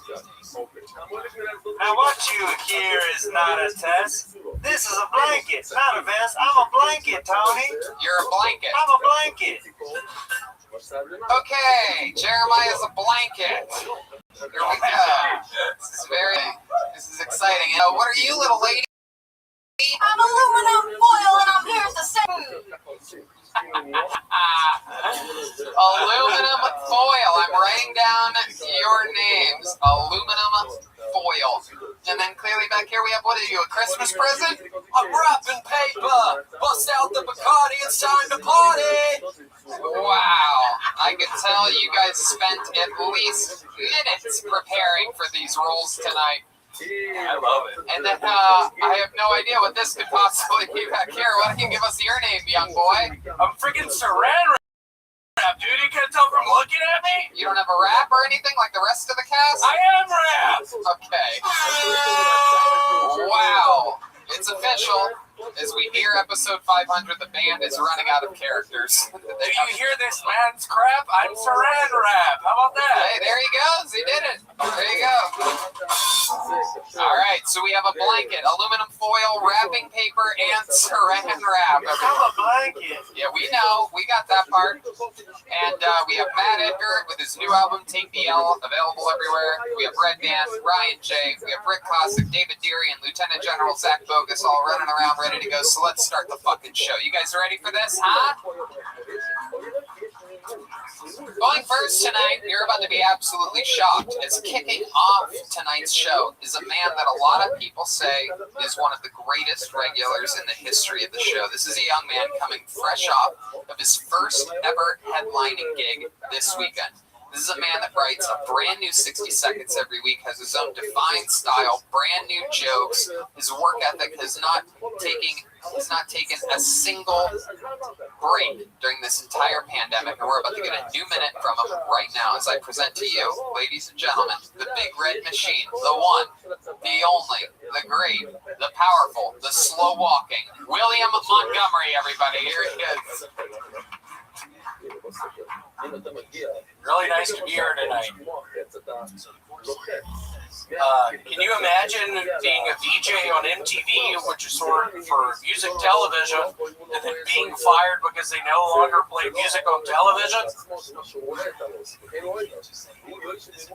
Bad news, my show on BET got canceled because they're going to start airing reruns of the Andy Griffith Show.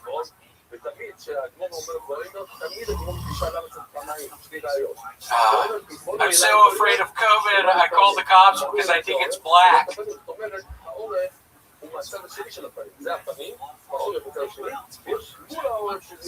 You know the craziest part about Elliott Smith's suicide? Courtney Love did it. That's a good joke. I don't know how many people get that, but if you get that, that's a hell of a joke. I'm a big baseball fan, and by baseball fan, I mean doing drugs in my parents' carport. Ladies and gentlemen, William Montgomery. All right. Wow. It's incredible. I can barely hear you over the sound of the band moving around. Yeah, what the fuck? In every direction. It is a lot of noise back there, except for you, Blanket. I'm just a little quiet blanket over here. There you are, absolutely. William, I might have to edit in a new intro. Maybe I made that a little bit too good. A killer minute every week, headlining weekend, and all That was a really good set. Then you come in guns a-blazing with an MTV. Everything was like your misdirect today. It was your one awkward hard hitter with no real. It was cool though. You know, it's a tough position that you're in. Did you get cable this week? I noticed MTV, BET references. What is that? My favorite network is BET. Because he's a blanket. And blankets go on the bed. William, what did you do this week?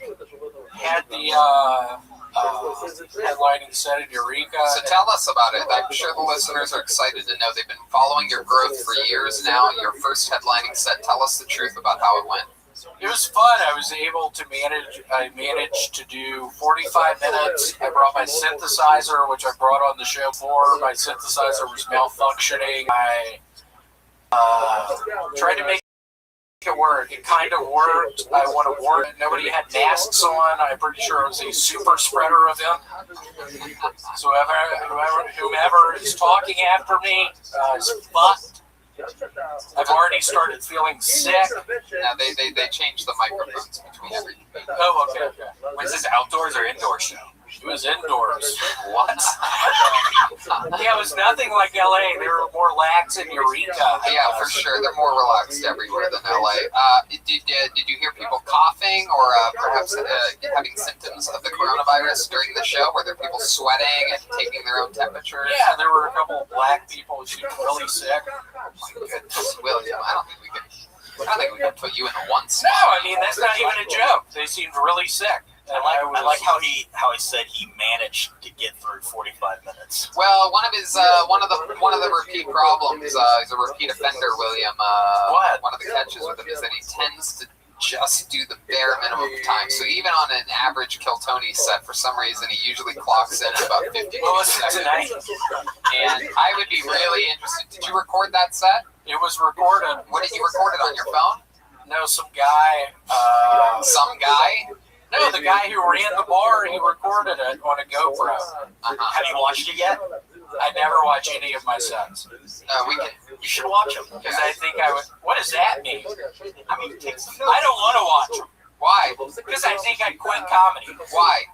I don't know. Because I never, when I go back over my notes, I think they're not that good. And I think, what am I doing out here? I need to be back in Memphis as a teacher. Why? Is that because I think it's because he's sober when you watch his sets, right? Yeah, you got to get as fucked up as usual, then watch them. No, don't do that. He has a serious alcohol problem. Yeah, I have a problem. Don't tell me that. So, William, let me ask you this. You did this set. What do you think the odds are that you actually did like 43 or 44 minutes and you're stretching it out saying 45? I think I actually did 32 minutes. There you go. I think that's So I did 32 minutes. You really believe that, or are you being silly right now? No, I did 32 William, minutes. over here. Don't look that direction. I did 32 minutes. 32 minutes. No, I did 45. 45, exactly 45. Yeah, 45, 46. When did you get the light? 40. Did they say wrap it up? All right, maybe just a regular rim shot after jokes like that, Joel. No, it was fun though. It gave me a bit of confidence. I did, I think, 125 jokes. Wow, that's great. So I was reading out of my notebook. And who did you take with you to Eureka? Did you go by yourself? Did you take Eureka, your girlfriend? girlfriend. Yeah. We had fun. Did you drive her there? I drove the entire way. I was able to get Adderall. I was able to procure Adderall from a friend. So I was taking that. I got on 70s Road Trip on Spotify. Smoking cigs, drinking beers. You were drinking beers while driving? Blacking out. What time of the day? What time of the day did you drive there? Starting at 7 in the morning. 7 in the morning, and you took Adderall after that? Oh yeah, I was blacked out by probably 2 in the cow country of California. And then did you guys stay at a hotel in Eureka? We did. We stayed in one in Fort Bragg. Oh wow, what was that like? We went to a hell of a pizza place. Was it called Vito's Pizza on La Cienega? I hate Vito's Pizza, so I wish you wouldn't bring that up. What do you possibly hate about Vito's Pizza? It gives me diarrhea. But you eat it every And Monday. that racist piece of shit who's always here, I really don't like him. Every single Monday you eat the pizza though. I really don't like that guy. I'm looking at him through the lights right now. I can He see. sees me. I'm looking right at Charlie. He's laughing. Charlie, you are racist as a motherfucker. He's laughing at you saying that. Well, I'm glad he is. Normally, I would be defensive of him and defensive of Vito's Pizza, but the last time you called sponsor racist, we ended up selling a lot of their products and got a bonus from it. Cool, I saw a bunch of that money. Thank you. Well, yeah, no, you're not. You don't get to see the money. I saw a bunch of that money. In no way would you ever get a touch of any of that money. Yeah, I get it. It's an honor. I get it. Yeah. I got a bunch of weed. I got a bunch of mushrooms from people in Eureka. Did you have some Kill Tony fans come out and support you? There were, I think that's all it was. Right. No We shit. sold it out. How That's else all it could was. people possibly know who William was? Yeah, no shit. No shit. You see We're on the same team. Yeah. It was fun. Yeah. How come you never bring your girlfriend here to Kill Tony with you to the comedy store? I think it's because David Lucas talks a bunch of shit about her. Oh, shit. Your own brother in Cursive, the hit test. Well, my black brother. Brothers in Cursive. My black brother. No, we know he's black. He's a real womanizer. So who's the girl that you brought? The hot blonde chick that you've been hanging out with all night? Perfect. Erica will see this in 3 weeks. Erica, that is a lie. I came here by myself. I don't know why you say that, fucking red van. Why do you do that? I had a hell of a week with Erica. We drove in the car for, I don't know, 12 hours. Did you guys have sex this weekend? Good question. Blanket. We We have sex every day. Hey, did you wrap it up? Right. I just want to. I was gonna do it on the second one, but I'm gonna let the rappers know that you guys have used that exact joke 3 times, and we started Yeah, the but show. was it using the condom? I don't think so, Danny. I don't think so. All right. I don't think it was. I don't think it was. All right. Well, ladies and gentlemen, another very interesting. Oh, how could I possibly forget? I almost cut this interview short. Speaking of short, Did I get some more? we got another package this week. Open I it do up. believe it is going to be shorts. Yeah, unwrap that. Wow. Should we give it to the blonde chick or you? Very Red exciting. band, stop. Okay, I'll read the note. Kill Tony Crew. Heard William needed some shorts. Wow. Look at that. Did we get that on video? Yeah. That was incredible. Did we get that on camera? They got it. Heard William needed some shorts. I figured I'd take this opportunity to ask for a shout out for my business. I sell streetwear and vintage at Feener's Freshest.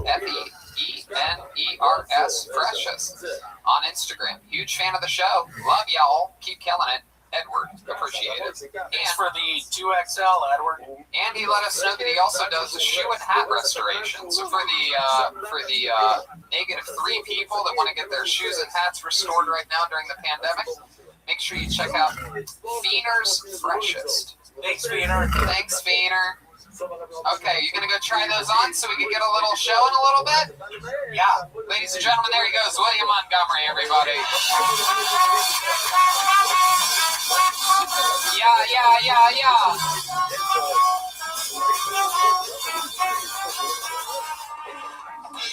Some of my favorite moments of that interview was watching my good friend Matt Edgar's face at the very interesting diabolical ways of William Montgomery. He's what we call an unorthodox creature. No, for a second, I am I dumb? Am I not? Wow, the blonde girl and William are fighting right now. Okay, right, man.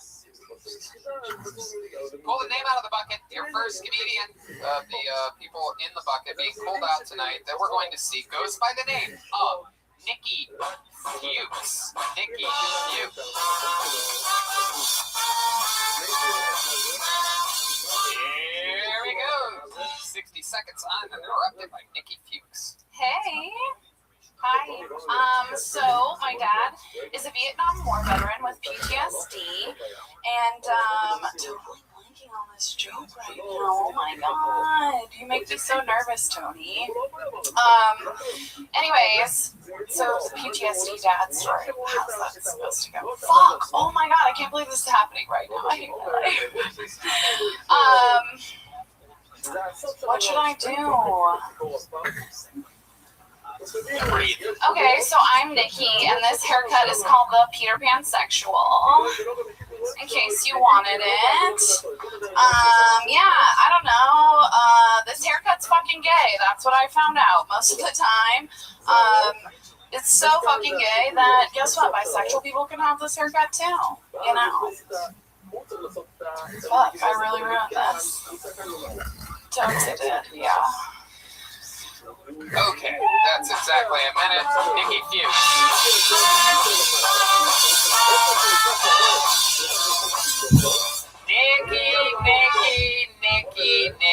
Nikki. What is this PTSD joke? What do you think happened here?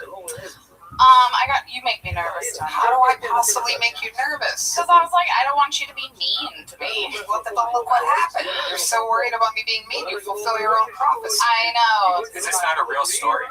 No, it is. And how can that remember a real story? Because it has like, What do you think is going to be worse, the PTSD from whatever happened with your dad, or the PTSD from talking about PTSD on this show? well, I actually also have PTSD.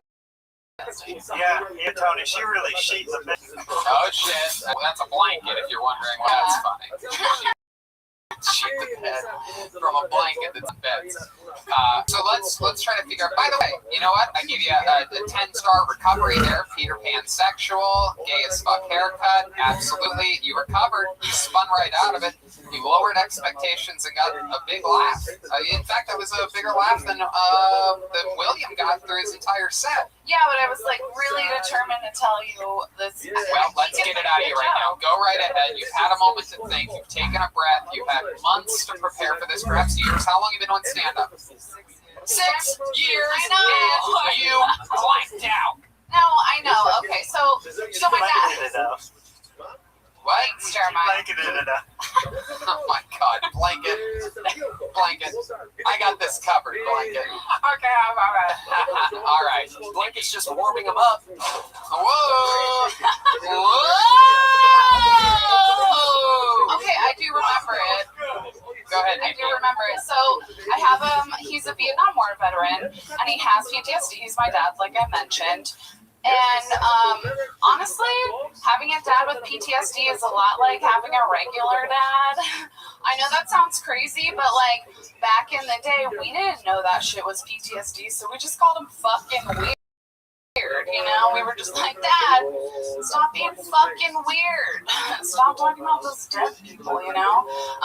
And the deal was, when we would go to bed at night, this was like the deal with the family. If you woke up in the middle of the night, don't go downstairs and go pee, or Dad might choke you out. That was like the deal. It didn't happen to me, but I didn't realize at the time that it was just like my version of the Milton Bradley's board game, Don't Wake Daddy. Do you remember that game? I don't. Don't wake, yeah, I don't the wake. commercial a little bit, but I don't know anybody that ever actually played it. Guy kind of looked like Tony a little bit if you think about it. Oh my God. And then I had a tag that somebody gave me that was just like, Goddamn, I'm not gonna let a piece of fucking saran wrap make fun of me. What do you mean it looked like Tony? Let me see this fucking thing. I mean, he was tall and skinny. What the fuck is this? Whoa! That does look like me. I'm Daddy. Oh, that looks like me. I can already see the cover of this. I can already see the cover of this episode. Oh man. That looks like you. Don't wait, Daddy. That's me. Wow, look at that. You should have played. What? You should have played the game. No, it looks like a horrible game. Still, horrible game. I mean, I played all the other games. Yeah, I've actually never even seen or heard that, and I'm a board game. I love you've games. never seen never heard the even heard of commercial? I was like, You know, we should have a special board game episode of Kill Tony one of these days where we just play board games. That's a good idea. And then we just let people, instead of having people prepare for 6 years and come up and flatline. maybe it was a trick this whole time, so I could get more time. So let's talk about it, Nikki. Where have you been doing this stand-up comedy that you speak of? I moved here about 2 years ago. From where? Baltimore. Baltimore. And your father really was in Vietnam? Yeah. And he's an older guy? He's 69. Nice.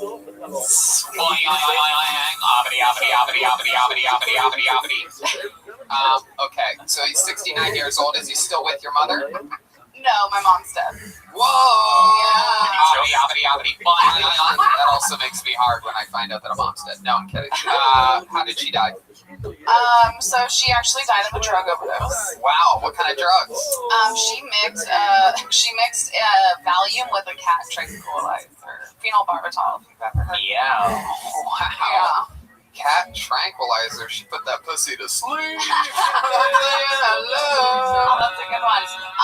But she was a veterinarian, so it made sense. It made sense. Wait, what made sense? She was a veterinarian.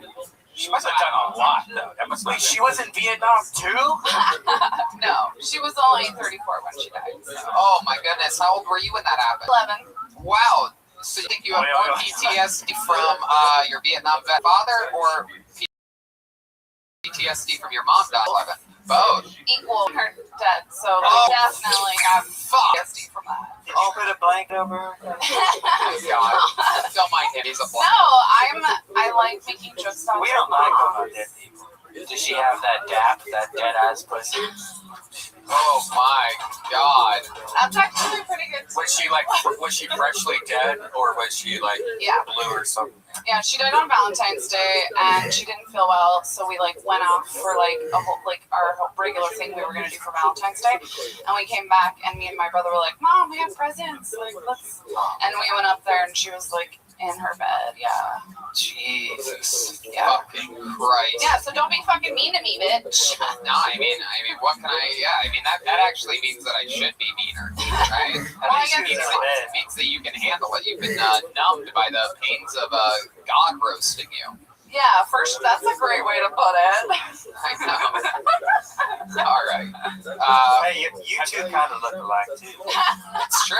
I also have been called Peter Pansexual. Oh, you have? But you know what? It's very interesting. Sixers, how do you make money? I'm I'm an engineer now. Okay. Were you going to say scientist there? Yeah, I was a scientist before I moved here, but then I took a job as an engineer. What type of science were you doing? I make drugs. Oh, what kind of drugs? It's full circle. I was making biologics, but now I actually make oncology cell therapy drugs. Okay. So you're treating people's cancer. Yes. But they treat themselves. Basically, we take the cells that cure their cancer, like our natural body actually does that, T cells, right? And we genetically modify those T cells to kill their cancer after they've received chemo or radiation. And it hasn't worked. It hasn't worked? Yeah, that's the only way they'll, like, the world will let them use this drug is if chemo and radiation hasn't worked. Oh, It's really fun. does that work after that doesn't It work? does. There's about an 80% efficacy rate for the one that we have on the that's FDA approved. Wow. So Yeah. if chemo and radiation don't work, Yeah. they give you this, and this works 80% of the time. Yeah, Yes, why would they for this, well, because It this extends their money. life. It It's all doesn't. It about doesn't money. keep them. From, This is like when the opener's funnier than the headline. when the self therapy is the last resort. Yeah. Oh, that yeah. works. When Okay. the third option is Yeah, the like best what the option. fuck? Yeah, so it's really messed up. But that's just the way basically biotech industry works in America right now. Is like you have because you make so much money off chemo and radiation. Yeah, because we might have to turn off the microphone for you because it's constant. So annoying. You really didn't think this through before wrapping yourself before an audio podcast. Or you would just stay still. I invented rap. Okay. That's weird. So if say like one of us gets cancer, we know you. Can we get it from you? So this is really funny because the company that owns the company that I work for makes one of COVID-19's treatments, and so people are constantly getting barraged with like, hey, if I have COVID-19, can I like get it from you? No, and I just want to be clear, it's only certain types of cancer. You said that your haircut's gay. What is your love life like? What are you into? I'm bi. Uh-huh. Yeah, I'm bi. I'm currently You're currently what? not being inserted of any kind, like no insertion happening. So you haven't gotten any PTSD lately? no, I haven't. No insertion of any kind. Does that mean you're with a woman as of late? No, women insert things too. Sure they do. Yeah. They do. How adorable. Yeah. Oh, God, it's a finger. Look out. We're having sex. Whoa. Other things too. Like what? Tongues, dildos. Yeah, but a tongue realistically only goes 1 to 2, 3 Depends on how long the inches tongue. into something. I mean, the outside of something. Where the Brian tongue, does. Yeah, he does. it's you ready to get fucked, baby? Oh my god. Brian has a gigantic cock. I've seen it while we manscape together with the new Manscaper Lawnmower 3.0. At Waterburger. What? At Waterburger. Yeah, exactly. Nikki, what's something we'd be shocked to find out about you? One thing that I don't know. I think my tits have gotten like way bigger since quarantine. Missing. Red band. Come on. Actually, these are the biggest boobs I've ever had. Why do you think that is? I don't know. I've stopped exercising probably. Okay. boobs are bigger than ever. They are. I don't know. Or I have breast cancer. Wow, look at that. It's just a tumor. Do they get bigger? Yeah. Oh, yeah, cool. Okay. Wow. Oh my god. All right. Well, that's fun, Nikki. It was nice to meet you. Yeah. Thanks for coming back on the Thank show, you. and we'll see you again soon. Nikki Okay, Fuchs, everybody. There she goes.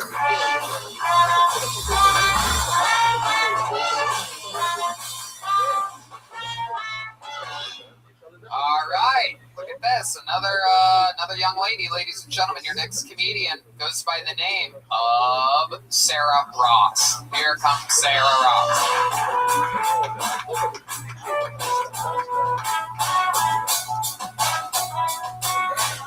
Hello. Here she is, Sarah Ross. I once worked at, or should I say, was fired from an Outback Steakhouse. If you've never been to Australia, this place is nothing like it. It's more of a TGI Fridays. They just throw in the word kookaburra every now and again. I was 18, and the 23-year-old manager brought me into the back, and he said, "We just don't think you're Outback Steakhouse material." And I said, "Thank God." To be fired hurts, but to find out what you're made of is just what really thrives in chain casual dining 20 minutes south of Oklahoma City. Wasn't going to be me.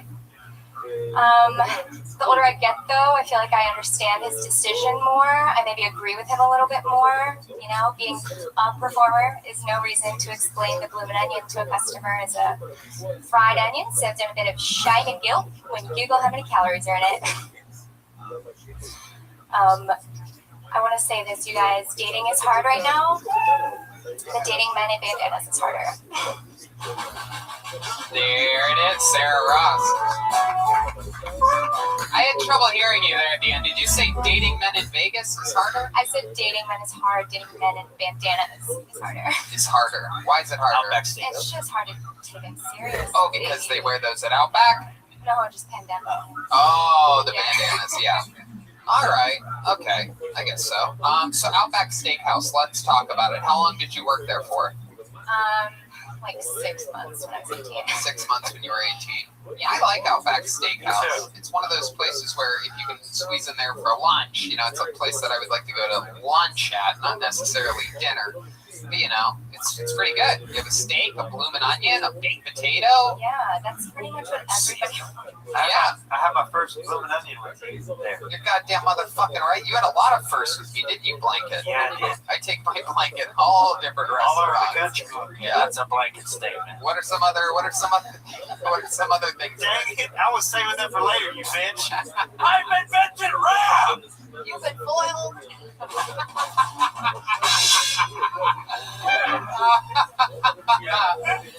There she is. All right. So, Sarah, 6 months, and then you got fired. What other jobs have you had other than that? I feel like I had a lot of weird jobs, like in high school and college. I worked at I was a lifeguard at a water park in PCB. PCB is Pinellas Beach, okay. Florida. Wow. Okay. Just the redneck Riviera. I grew up in Houston, and when I moved back there for school, I worked at NRG Stadium, which is like the football stadium. Uh-huh. Worked in the suites. That's the home Just of the Houston Cougars. Texans. Cougars is the college club. You worked for the Houston Texans at their stadium? I mean, I worked for Aaron Mark, but yeah, I did. It was fun. I mean, I was in nursing school at the time, so I didn't have to go in all that often just when they had football games or Houston Rodeo. I got to work the Super Bowl, though, when they did it in Houston. Very That was cool. pretty. And what do you do now? I'm a travel nurse. Okay. Yeah. How long have you been doing stand-up for? I started stand-up in September of last year. I live in New York City, so I did it once in Austin, and Where at in Austin? The Belvedere Room. Okay. And I enjoyed it. It was a really good time. It was like the classic case of like your very first time up. It was incredibly well. Moved to New York. I did it in New York like September through March. And then I've been off this whole time. So since the pandemic, I mean, I was in New York. I was working on the front lines for like March through June, and then I was in Texas, and then I was in Florida, and now I'm here. And I'm not working with any COVID patients anymore, thank God. You look like a pretty droopy Barrymore. Thank you. I have a joke that I call myself Drew Barrymore on the management track at a Home Goods. Wait, if she ran a what? If she were on the management track at a Home Goods. Okay. All right. So, you moved from New York to LA? So I'm just on a contract right now. So since the pandemic, I've just been doing travel nursing. So it's like, So you're taking care of a patient right now? my contract in LA is I don't see patients. I'm working in interventional radiology, which is all like imaging, and like planned scheduled procedures where they like get a COVID test before they go. Everything in LA is about image. There you go. Absolutely. She works in imaging. Yeah, no, I got it. Thank you. They invented rap. Thank you. You did? Sarah. What year? Saran Wrap, giving us a little bit of insight on what's on his mind right now. Sarah, did you leave a boyfriend back in New York? You came out here? I was like kind of dating somebody a little bit before the pandemic, and it was like a situation of we were like, okay, we have not been dating that long, and we have no idea when it's going to be till we see each other again. So kind of fizzled, but no, I didn't have anything serious. You didn't see him during the pandemic at all? No, not during the pandemic, because I was like on the front lines, like as nobody wanted to see me at that time. I was like shut away from people for months and months. Wow, an American hero on the front lines of the coronavirus. So brave. Did you get COVID? Did you end up getting it? No, I haven't had my antibodies tested, but I haven't had COVID. I mean, I've been tested so many times I can't even tell you, but it's never come back positive yet. So. Very cool. How about hobbies or fun facts about you? Anything fun that we'd be surprised to find out about Sarah Ross? Maybe my mom's British, so I grew up in like a British family, which I can literally hear Joel when he grabs the mic. I can literally hear his thoughts. Yeah. You should try wrapping oil around your head, my friend. Block that shit out. Oh my God, Joel, what were you gonna say? Now I want to know. It's always more interesting to find out what you didn't say than what you. No, I did say. I said hello. She said her mom's British. I said hello. Why? Because her mom's British, you idiot. All right. Back to you. I invented rap in '79. Oh my God. So your mom's British. What else? I know, I'm feeling like rather boring right now. You feel like you're what? I just feel rather boring right now. I don't have like something incredible. How about sports?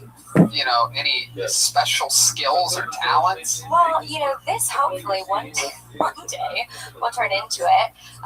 This is like, I'm rather new at the stand-up aspect of comedy. I've like mainly was doing like UCB, like sketch and improv stuff. So that's like, I mean, I have family in New York, but that's like kind of what made me decide to move up there. I like moved up there with a couple of friends from Austin, who were like also trying to get into comedy. In the city, you moved in the city of New York City. Yes, into Manhattan. Okay, very cool. Well, Sarah, it was nice to meet you. Anything else for Sarah, guys? Anything? Any thoughts? Any advice, Matt Edgar, for little Sarah Ross here? These 12 people, I feel like I came up here to dead silence. Well, there's not like a crowd, but It's just so hard because you're so new, you know, to I was going to ask you, when did you work at Outback? How long ago? She was 18. Yeah, but how long ago? Yeah, so that was like 7 years ago. Long, It's like 20 years ago. Just kidding. 7 years you ago. think you're going to move back to New York or go back to Austin? No, New York is the plan. Yeah, like New York's my home base. I've just been traveling because of Why? that. Why New York over Los Angeles? I must know. Because my family's up there. Like my dad's side of the family lives in You New like York your now. family a lot. They make you Yeah, feel and good. I like New York. I Does your enjoy it. family have a lot of money? Yes, they do. You can tell us. You can live for No, that's not true. Either that or you read a lot of books. What? No. What does your dad do for a living? Tell the truth. Don't hesitate. He's a civil engineer. Near? Mhm. For, He's like an engineer that designs like roads and bridges. right. So is he like a big deal civil engineer? He likes to describe civil engineering as like the least glamorous Of course, I engineering know. there is. Yes, I know he plays it humble. I know when you quickly answer that question exactly. I have been make money on my own. Sure you do. Yeah. No, we know nerd the most money. So During the pandemic, I did. Okay. Why? How about your mom? What does your mom do for a living? My mom's been in sales all my life, like in waste, primarily. So she sells shit. She sets up recycling, like for large companies. Very cool. All right, well, I don't know. There's something fishy here. How about your grandpa? Do you have a wildly successful grandpa? Yes. My dad. Yeah, my grandpa on my mom's side, who moved the family from England. Yes. He did well for himself. He was a king. But no, he was a metallurgist. A metallurgist? Yeah, it was like, the study of metal, the chemistry of metal. So he worked for Cameron Iron Works. Still has a patent with Rolls Royce. I mean, that is pretty cool. There you go. All right, Sarah. Well, so much fun. Nice to meet you. Oh, yes, Blanket. Go right ahead. Cover this for us. Okay. What I will say is that a couple times I think it was hard for people to understand you because you were talking so fast. You were trying to rush through your punchlines. And if you really stick the landing, it's way more comfortable. Yeah, and you just have a quiet vibe. There goes Sarah Ross, everybody. The next amigo, Sarah Ross. There goes Sarah Ross. Hey. Is that Brian Moses? What's up? Put your hands together for Brian Moses, everybody. Another one of our brothers. Producer, comedian, showrunner, the creator of Roast Battle, and one of our best friends. I think I'm going deep sea fishing in a week or two, right? Me and this guy. Yeah. What's that? That's right. We're going deep sea fishing. Got to make sure one of those fish don't pull you in there, you little firecracker, you. I'm on a diet. Speaking of on a diet, speaking of deep sea fishing, your next comedian, a regular on this show, an absolute monster, one of my favorite top young rising comedians in the world. It's the great, the powerful David Lucas. Here he is.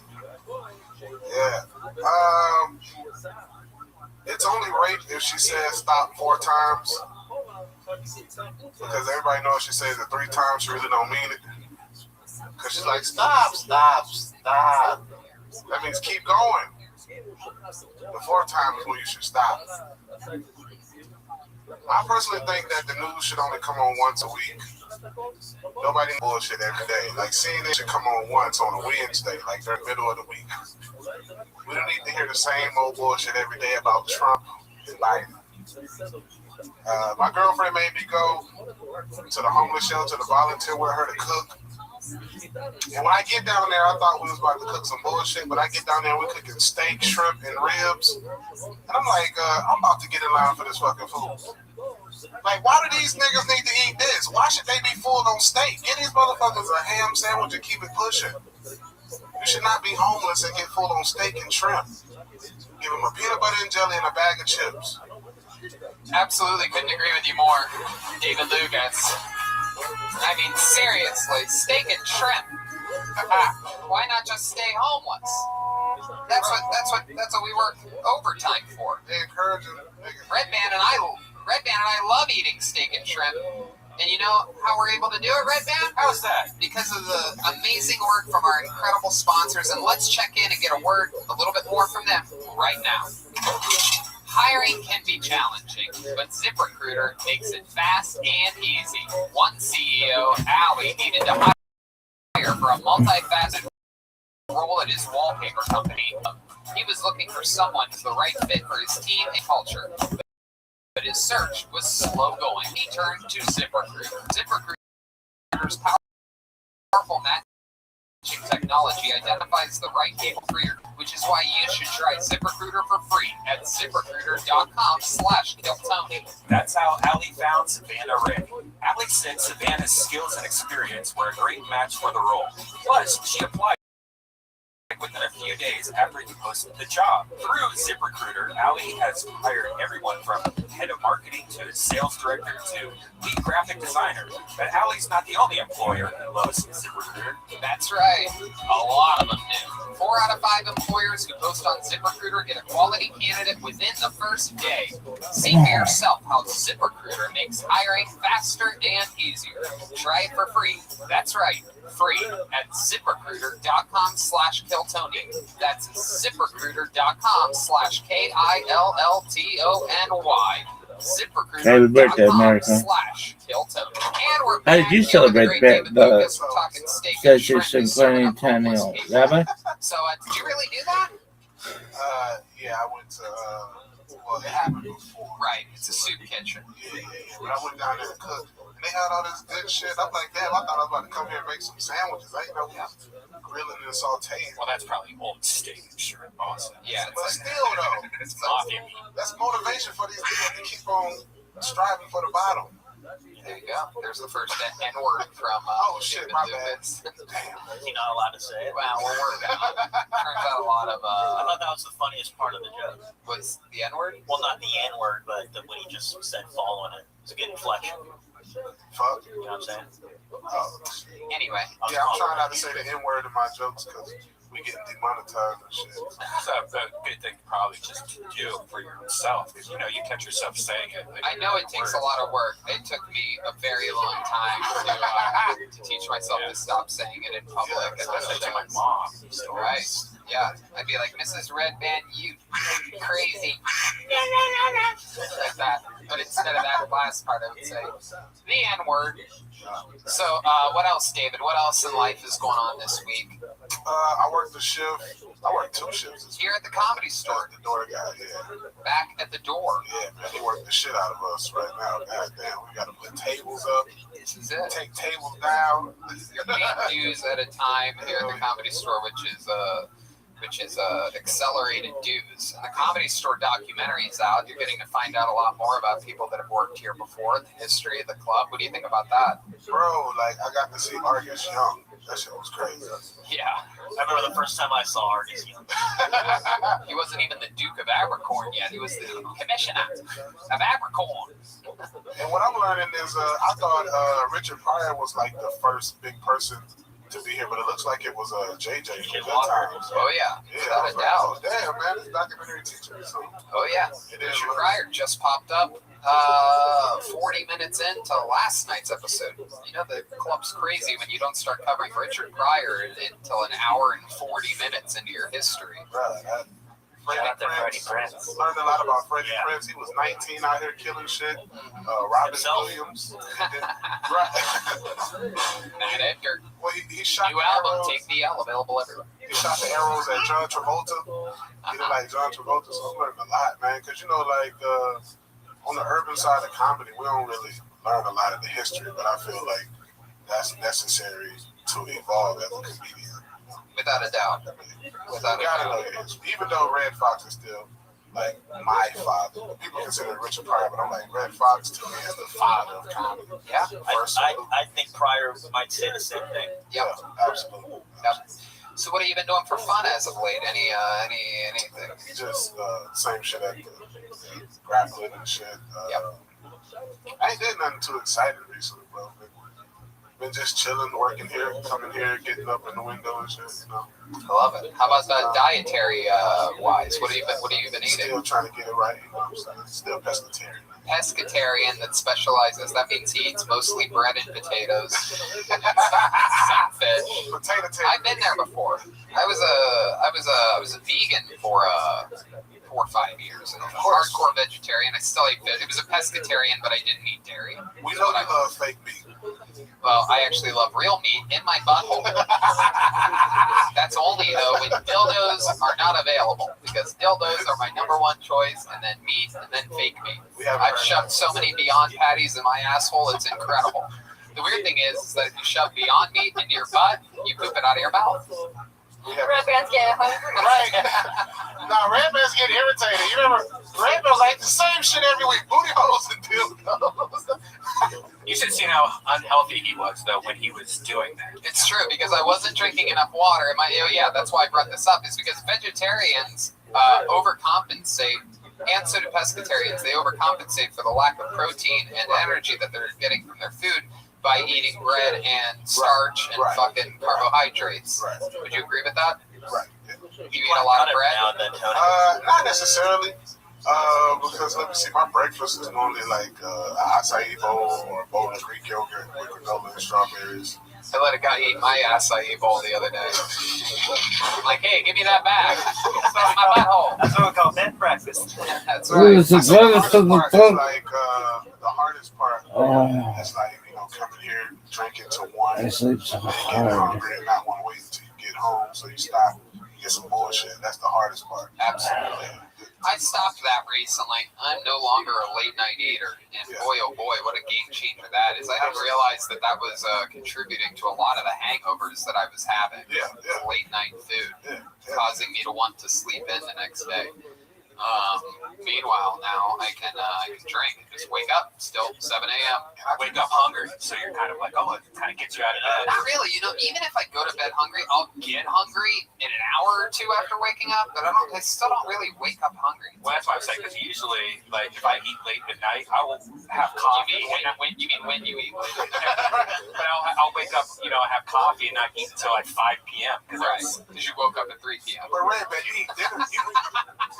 Red Man, Tony, Red Brian Man calls breakfast dinner. right. He eats dinner at 5 a.m. Like, you shouldn't be hungry. I don't know why everyone thinks I go to bed so late. I actually fall You asleep post so it early. on your social media, like unless you're waking up, like I'm gonna post this video from a few hours ago. No, I wake up all the time. Like, I'll wake up at 7 a.m. I'll wake up at 7 a.m. and just, like, be up for an hour or so, then go back to bed. David, what's the unhealthiest thing you can remember eating as of late? Today I had cheese puffs. That's probably one. Oh shit! How many cheese puffs did you have? Just a little. Look at you! You're turning into one. You're like the kid from Willy Wonka. You look like Cheese Puff Daddy tonight. Puff Daddy. It's hard for me to roast without the N word. So Crush. So much fun, David. As always, we're gonna have more fun this week coming up. There he goes, the great David Lucas. Everybody, on to the next one we go.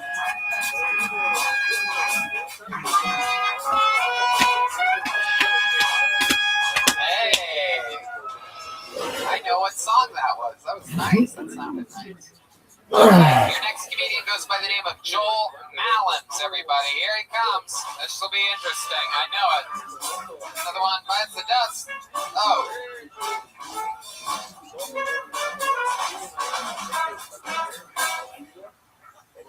Cannonball! On Ancestry.com. Find out I'm 100% free. Ask my buddy, how Pokemon do you think I am? He says, you're a Pikachu! Look at you! I like to think I'm more of an alien Charizard / Zapdos / Sasquatch. From Montana originally, her state animal is the Subaru. I live out of a 05 Toyota Sienna. Deliver Grubhub and Postmates out of it. So she's my everything. You're driving around, can't help but to read deeper into signs. No U-turn. I'm going home. In and out. Don't stay with your friends too long. Subway. Thank God for the van. Staples. What I hold my life together with. Budget. I know. Urgent care. Needed. In an accident, need a lawyer? Call L.A. Jacob. No! Panda. Yes. Blue Moon. Reach for the moon. TNT. NBA Finals. Bed Bath & Beyond. Day night to myself. Target. Hooters. Joel Malins, everyone. Hey, this is where the drums would come in normally.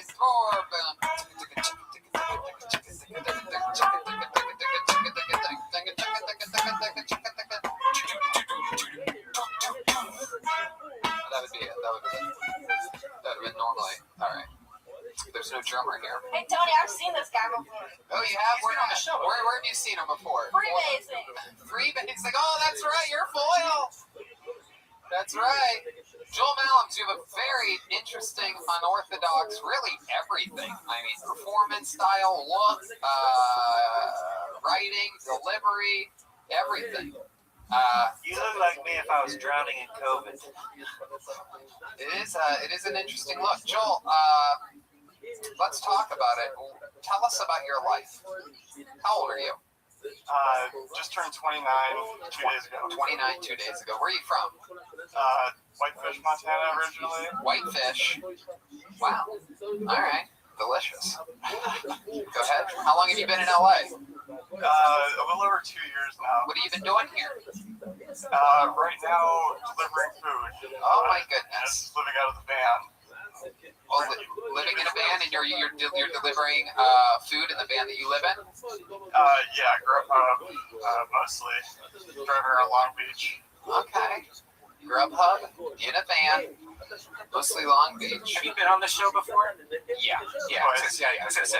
Oh yeah. How come you possibly? Well, I mean, your hair's a little different. You got even like pigtails right now or something. Yeah. Joel, so you live in a van. How long have you lived in a van? 2 years now? I don't live in a van.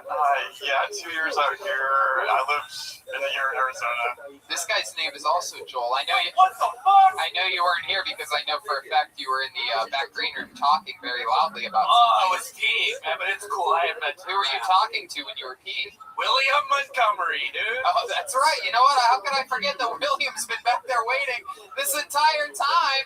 I can't believe I forgot, but now I remember, which means it is time to see a little bit of a fashion show. Here's William Montgomery. Here he comes.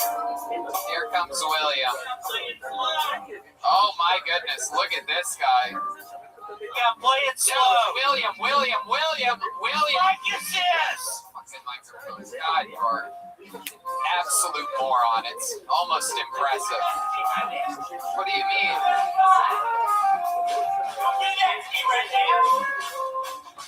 There he is. Okay, face that way. There it is for all of you that are into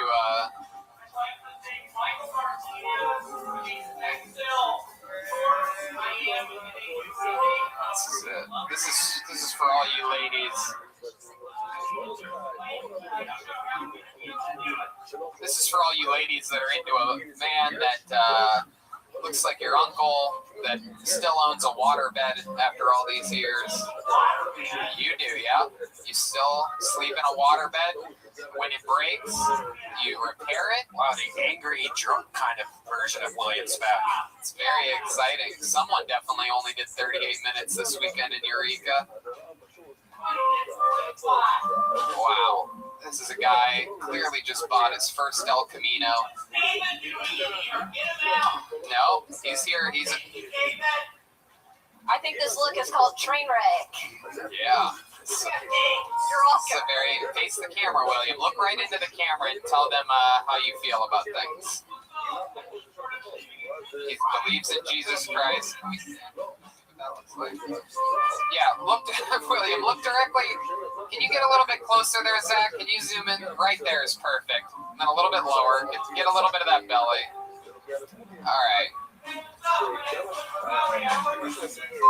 William, do some jumping jacks for the people at home. Do some jumping jacks. Come on, do 5 jumping jacks. How many of you want to see him do jumping jacks? Everybody does. This camera angle looks great, William. Come on, give the people at home what they want. Come on, William. Uh-oh.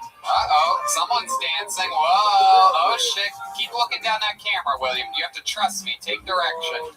Oh, my goodness. What a stud. Wow. Look at that. You might be wondering, is that a man pregnant with octuplets? Yeah. Okay, there goes William Montgomery, everybody. Really impressive. For those of you that like Adult Swim and things like that, you must love the wonkiness that just happened here. Joel, what's something that we would be shocked to know about you? This athleticism is so impressive. Best athletes of all time. My God. Joel, it's not you. You're saran wrap tonight, Joel, and you already did that once, Joel. So we're sticking with Joel Malums here, which we built tension for with that last question. No matter what he said, it would have been funny. But instead, I'm going to ask it again, and it won't be funny this time because now he's had too much time to think about it. So that tension that was built will not be there this time. You don't have to say whatever you're going to say right now because I just queued up that I'm going to ask him again. So you can move away from that, Mike. Yep, very good. Here we go.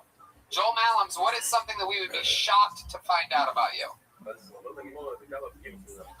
Right now, I'm working on a lot of artwork lately, and I'm making stickers. See, actually, it worked perfectly. You rebuilt that tension just like I thought you would.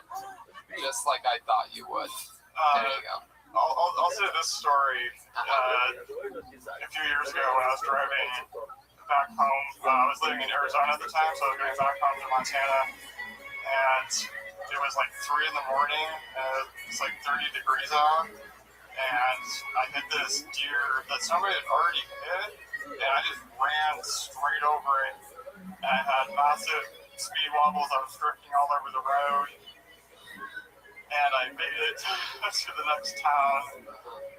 I'm like getting pizza right now because I'm still alive, and there was literally blood all over the back of the car, and I go into the car wash the next morning, and then there's this guy next to me just looking at me like, are you okay? Yeah, he thought you killed somebody. Okay. The deer blood was all over the back of the car, but you hit it with the front, huh?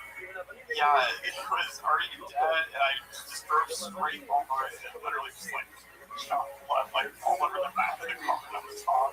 Was there any blood on the inside of the car? Maybe in the back seat? No. Was it really a deer? Yeah, it was some dude.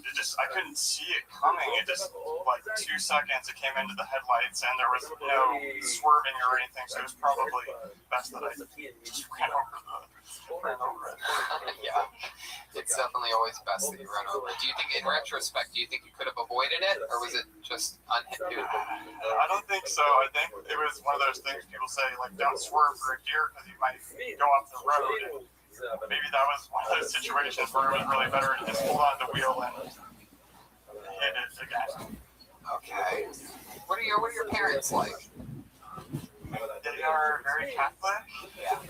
But they're very religious, still together. They're up there in Montana still. Yes. And you live like in a rural area. Whitefish is not certainly not very. About 10,000-15,000 people there. Oh, very cool. There's like 3 stoplights. Did you do a lot of outdoor stuff growing up there? Yes. Played a lot of basketball. Played golf. Yeah. That's really what I do. You still play golf? I see you're wearing a pink hat. You're an interesting. You're either. I can tell by your look. You would. I get the vibe that you'd actually be really good at it. Am I correct? Because you seem like you wouldn't be good at it, and those are the people that are always great at it. Am I right? You have a natural. You keep the left arm straight. You follow through. Everything good over there? Am I correct? You learned when you were young, right? Yeah, I started when I was a freshman in high school. Okay. So that's really what got me into it, was playing then. Do you ever get to play still? I don't, just because I'm really trying to save money right now. Oh. And I don't have my clubs with me. Oh, okay. I'm going to Trump tomorrow at 11 a.m. You have an extra $300. You want to play? Just kidding. I know you don't, Joel. I would love to. Tony, why don't you take them? No chance. No, we have. We're going for Richie's birthday. It's not 300. It's 250. Anyway, wow. How about your love life, Joel? You ever get a girl into your Grubhub van? Your house? Oh, look at that. One in the pink, 2 in the stink. If you're gonna do stunts, I'm gonna do stunts. What? I hear you. It's so funny. Okay, go ahead. I love that the band can literally say anything this Folks, episode. look at this athleticism. Folks. I say something and I get you put your foot on the left, all the way left symbol. Can you do that one more time? And I said, now remind you, now. Oh, okay, that's not the symbol. That would be the bass drum, but you're the drummer, so how do you fuck that up? Now we're going all the way to the left. All the way to the left. Farther left, except I said just the pedal. That's the hi-hat. Sure, hi-hat, low hat. I said the pedal, hit the pedal. Oh, that's still the bass drum. It's a pedal, bass pedal. Yep, and there's that pedal on the left cymbal, isn't there? Forget it, Joel. Wow, can't even, with all the direction in the world, can't even get him to do something that he did 3 seconds earlier. He's got that one Montgomery tree. Wow, he really does, but he doesn't really have another, dude. What, Joel?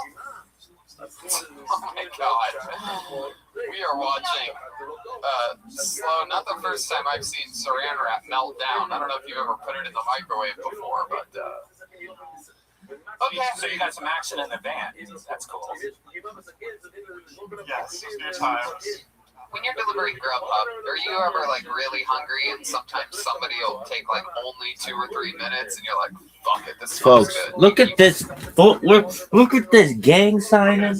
Gang signing at it. People don't even know that's a verb. The verb where I'm from, motherfucker. Why? Because I'm the king of the film. Oh, you mean Rabbi Rothschild, king of the pen? Everybody knows that Rabbi Rothschild, king of the pen. Really? Oh, for sure, dog. Do you really think Rabbi's a pimp? Baby, there is never. Rabbi invented is not a pimp. Rabbi's been pimping since So you could see 85, bitch. even deliver it. Before that, it was just known as. Well, that was after. They didn't tip you because they didn't get their sushi correct. Rabbi turned it into On a Grubhub, you art. see your tip first, Rabbi's so a it's bad. all Everybody loyal to the knows soil. that. I'm a Postmates guy all the way, and I tip well as long as I get the food. Right. I like that aspect too with Postmates because you have that incentive to. Wow, so you knew he wasn't going to tip you. That is so interesting. Yeah, it's like a $50-some meal and no tip. Fucked up. Right. Yeah, that's ridiculous. That's crazy. I say if everything is horrible and the guy was a moron and didn't follow any of the directions that he was clearly given and really did the Look at worst this job he possibly could do in athleticism. his very simple job, I Sure, still, unprecedented. you know, We're something. seeing Usually unprecedented if they don't athleticism. deliver the food at Why? all. Look at these moves.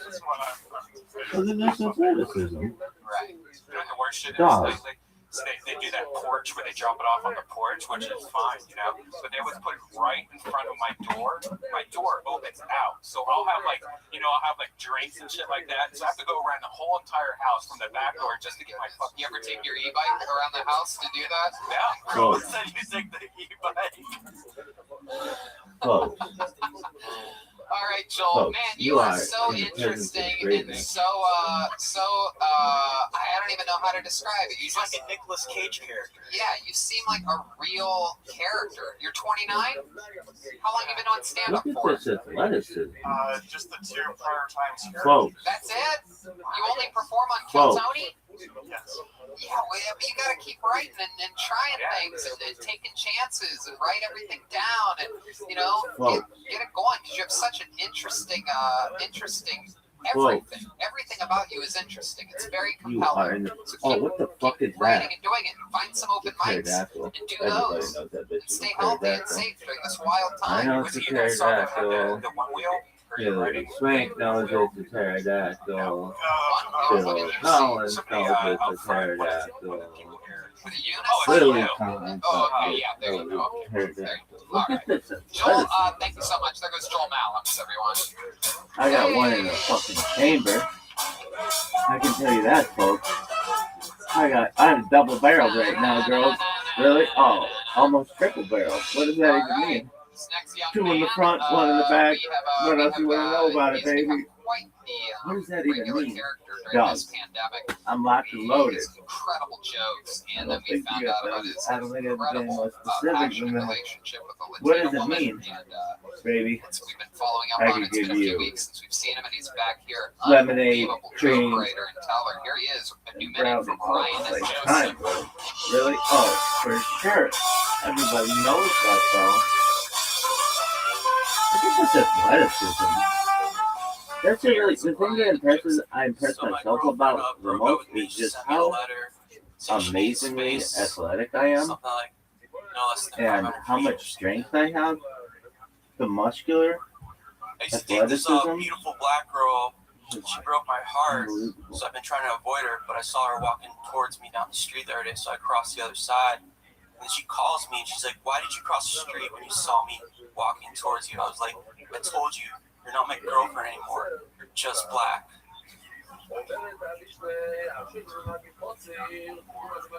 Although I'm white, I know what it's like to be a minority. I went to a predominantly Hispanic and black school, and it's a horrible feeling just walking around knowing that you're like better than everyone. Man, I gotta take a shit. I don't like going on the apps because they always say they're looking for their partner in crime, and when you hang out with them, all they want to do is just call the cops. I'm naturally left-handed, but my dad said life would be easier if I learned to use my right, but I still couldn't get him off. Brian Joseph. Oh, Step back from that ledge, no way. because you are my friend. Ryan Joseph is back. Welcome back, Ryan. How are you? Sick. Doing all right. How are you? Good. Fun jokes. Good to see you again. Yeah. Ryan is a very persistent, hungry comedian. He loves his spots here on Keltone. He takes advantage of it. Writes new short jokes, memorizes all of them, remembers them when he gets pulled out of the bucket, and executes them right down the barrel. Remind us again how long you've been doing stand-up comedy. Almost 2 years. 2 years only. Damn it. And already has had multiple great Can I appearances ask on the show. how old you are? 36. So I have this theory that people that start a little bit later kind of get in a way, there's like a head start. Yeah, You know what I'm saying? It's more of a mature thing. When we were kids, we had nothing to talk about. Right. And we would be too scared to say like the racial stuff Indeed. like that. But that's like really fun. It's really fun nowadays to like say the racial stuff. Look at this Especially it's food. very topical. Dog, if I get Yeah, I this did a show the other I'd day be at shocked. a drive-in show at the Magic Castle, and about 6 or 7 minutes into a set, a young black lady in the audience screamed from her car that I am white privileged, and I was reminded at how much fun it is to riff live in the moment. You start going after the car, like Oh, you're goddamn What kind right. of car would it Oh, be? you mean that 2002 white Toyota Prius? Fucking garbage car. Yeah. And really laid into it. It was so much fun. Did she get more upset and they had to like kick her out? Oh, it was unbelievable. It was unbelievably great. She got more and more upset. She said, I go, I'm dominating you. You're gonna fucking behave yourself. And she's like, that's because you had a microphone. And I'm like, that's right. I have a microphone because you didn't chase your dreams.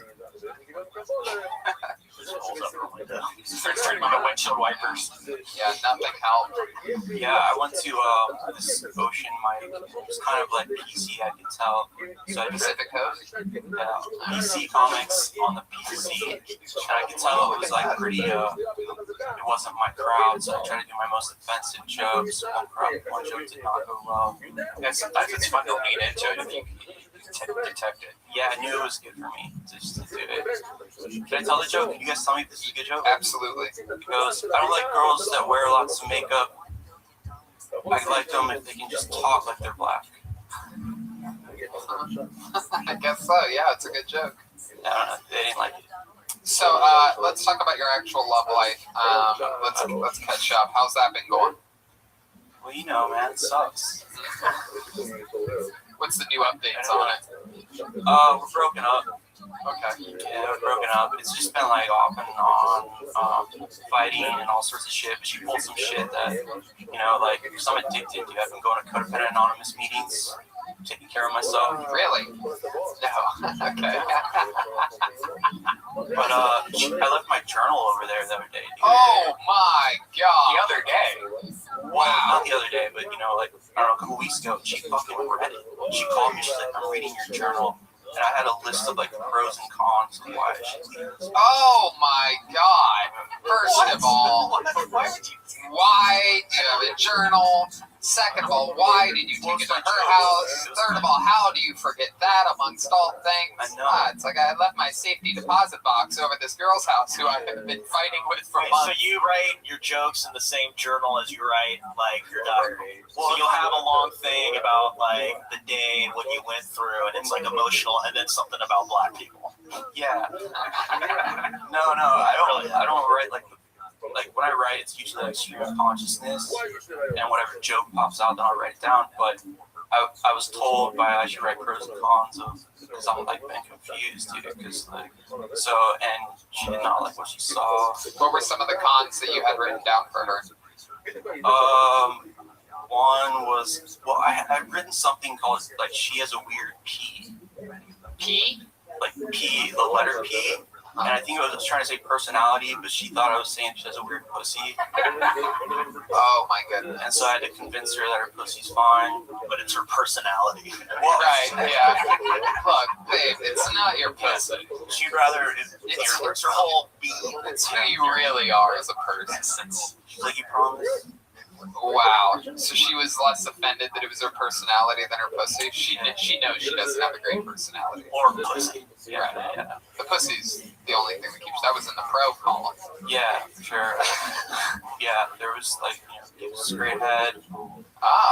That was in the pro.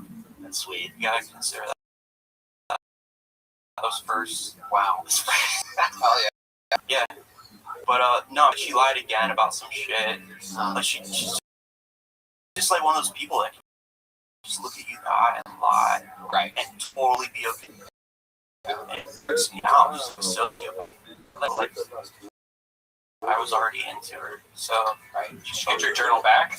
Oh yeah. Well, first she's like, I'm gonna throw it in the dumpster unless you come over. So I was like, it's over. You read my jokes. Those are my secret jokes. And she's like, How you been surviving during this thing, Ryan? How do you make money again? I work from home, working for this liberal university. They make me like create courses on like fucking intrinsic bias and all this bullshit. And yeah, I don't believe in any of it. And I make money that way. And yeah, fucking lockdown sucks, dude. I hate it. It needs to open up. I hate it all. I've learned to hate Democrats. Yep. Rules to get along. There you go. Very good. I'm sorry. I love that you said it, not me on this episode. Very good. Where are you from? Originally Florida. I started stand up like actually 4 years ago. I did like stand up at the Comedy Underground. Oh yeah. And I always wanted to do it again, but I didn't do it every day, and so I came out here like 2 years ago. Yeah. So I went back to Florida to like. And you're pushing as hard as you can. Yeah, even during the pandemic, man, there's been all these like so-called comics wearing their masks and jerking off on Zoom, telling like giving us shit because we've been performing during lockdown. Right. Like death threats, bomb threats, like craziness. Yeah. But I just were getting shit shut down. It's annoying. I've been reading about it. Yeah. It's absolutely ridiculous. It's like That's why it's important to vote on November 3rd. They're scared of a virus. They've never seen a virus before. Right. 100%. What would be something like, what's a hobby or something that you do when you're not having arguments with your girlfriend or writing stand-up comedy? Like, what else? One more thing that you're into? You cook? You do anything? I play guitar. I sing horribly.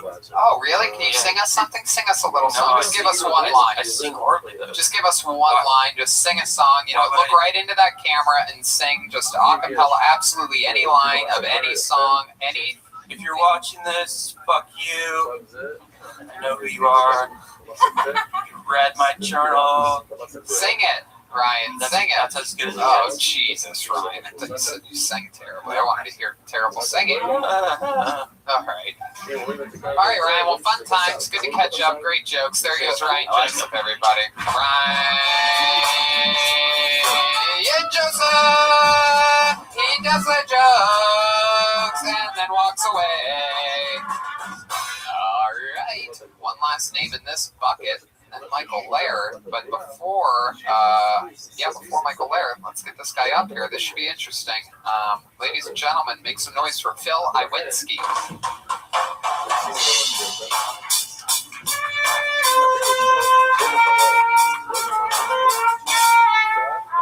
Here he is, Phil Iwinski. Hey, how's it going, everybody? Mostly here to juggle, but I just wanted to share some life-saving advice that our genius fucking governor shared with us. I think like a few days ago, he said, make sure you put your mask on in between bites. Like, are you fucking kidding me? Like, no, we're not doing that. What if you're eating wings? Can you imagine, like each wing takes about 2 to 3 bites, and then, like, the mountain of paper towels is just, like, fucking blow it out your ass, Newsom. We're not doing that. And it's not backed by science at all either. Anyway, fucking Ryan got fired up. But let's do some juggling. Here's some juggling with Phil Iwinski. This is very exciting. Whoa! Wow! Look at that! Through the legs. Oh my goodness, that is impressive. Yeah, zoom out there, Lieutenant General Bogus. Look at that. Whoa! Whoa! This is Kill Tony during a pandemic. They said it couldn't be done. But we have a juggler here. Glow in the dark bowling pins. Hey! Look at this. Absolutely incredible. Wow. My goodness. Wow, that is some incredible juggling, Phil Iwinski. My goodness, you are. I've never seen most jugglers are ugly guys, and this is a good-looking guy. You're like the Tom Brady of jugglers. You're a good-looking guy too. Oh, thank you, Phil. He's about to juggle your balls. I think I'm about to have a bowling pin in my ass tonight, everybody. Can you juggle on the one wheel? Oh, can we see some of that? Yeah. Oh, my goodness. Hey, let's get some more circus music. Hey, da-da-da-da. Used to be 600 people in the room, sold out every week. We used to do massive theaters and we were popular. Now this is what it's come to. We're all sitting here watching the car. Hey, whoa! He's got the bowling pins and a unicycle. We're having fun. Whoa! Wow! Ooh la la! Matt's like, I shouldn't have had that acid before the show, man. That's badass. My goodness. Well, Times have changed. Brian just said, that's badass, man. Well, an e-bike, but pretty just sweet. one wheel. Yeah, those one-wheel things are scary as fuck. You go on a lot of group rides. Well, before the pandemic, yeah. It's a unicycle. I've broken a rib, I've broken all kinds of bones. Because those things go fast. I know there's like some of them go faster, like 60 to 80 miles an hour. Oh, yeah, Russians are like jailbreaking these things. Yes. On the highway. 80-mile-an-hour unicycle? Yes. Wow. That's incredible. How fast have you gone on a unicycle, Phil Iwinski? Well, this thing tops out at 30, so Really? years at 30. Oh my God! Where do you do that? You go to like a track or something? No, I mean, I'll just take it to the beach. I'll take it here. Yeah, a lot of e-bikers and those things get together and like have these group rides, and they'll just like take over, Sunset Boulevard and like go around everywhere. Wow. They're so fun, and it's like a penny to the mile. It's like energy efficiency goes, so all the hippies like that shit, right? Wow, a penny to the mile. Look at that. So, Phil, what's your love life like? You're a good-looking guy. You're out there juggling. You're on a unicycle. I mean, I'm drowning in it like usual, but I mean, even during the pandemic, no, it's weird. But I've gone on some hinge dates actually. So I've been talking with this one girl who I like a lot. It's been going well. Yeah, what are you guys been doing? You've been hanging out? You've been watching Netflix together? We went and picked up trash on one of our dates. Believe it or not, it was like the most sappy shit ever. But it was like the world is burning. We're like, all right, let's just like do something. Like we're so helpless in this fucking thing. It's like, so yeah, we picked up trash one date, and then I don't know, movie night. Like we went to Bakari for a what? For some shit. Isn't that a place? Bakari on. It's like a beer garden. Oh man, I didn't know juggling unicycle. So when you picked up trash, did you get any action after that? You blanketed out. Yeah, no, we hooked up. It's been, but we took it slow. That's the way that you make love, slowly, romantically. The right way. You look at her in the eyes deeply in the missionary position. Wow, look at that. I don't want to be a third wheel, but. So, Phil, tell us how you learned to juggle and unicycle and all that. What ended up happening there? Well, I was homeschooled, so there wasn't a lot to do. I was rollerblading, juggling. Like I wasn't allowed to play video games. So I just got really good. Is rollerblading the gateway drug to unicycle? Yes. Yes, it is. But I was always a show off. Always wanted to I don't know, be better than everyone at everything. So, Right. Juggling. So when I got stomped on in basketball, the sport of basketball was too fast for me. I was like, I gotta find something else that I can rise above and still showcase the. What else are you good at? Do you play any musical instruments or anything? No, music's like the only thing I didn't really dabble. Right. How about other sports, other things, anything? Oh yeah, I play all the sports. Okay. They took the rims off the hoops at Pan Pacific. I know. Because they don't have a bunch of healthy basketball players. I know. That's my park, and it's very, very disappointing what's going on over there. They took the basketball hoops off of they took the rims off of the backboard. Yeah. Meanwhile, they allow giant rallies where people scream things, which is how the disease is spread by vapors in the air. And so that people scream things, and then they repeat the things that they scream.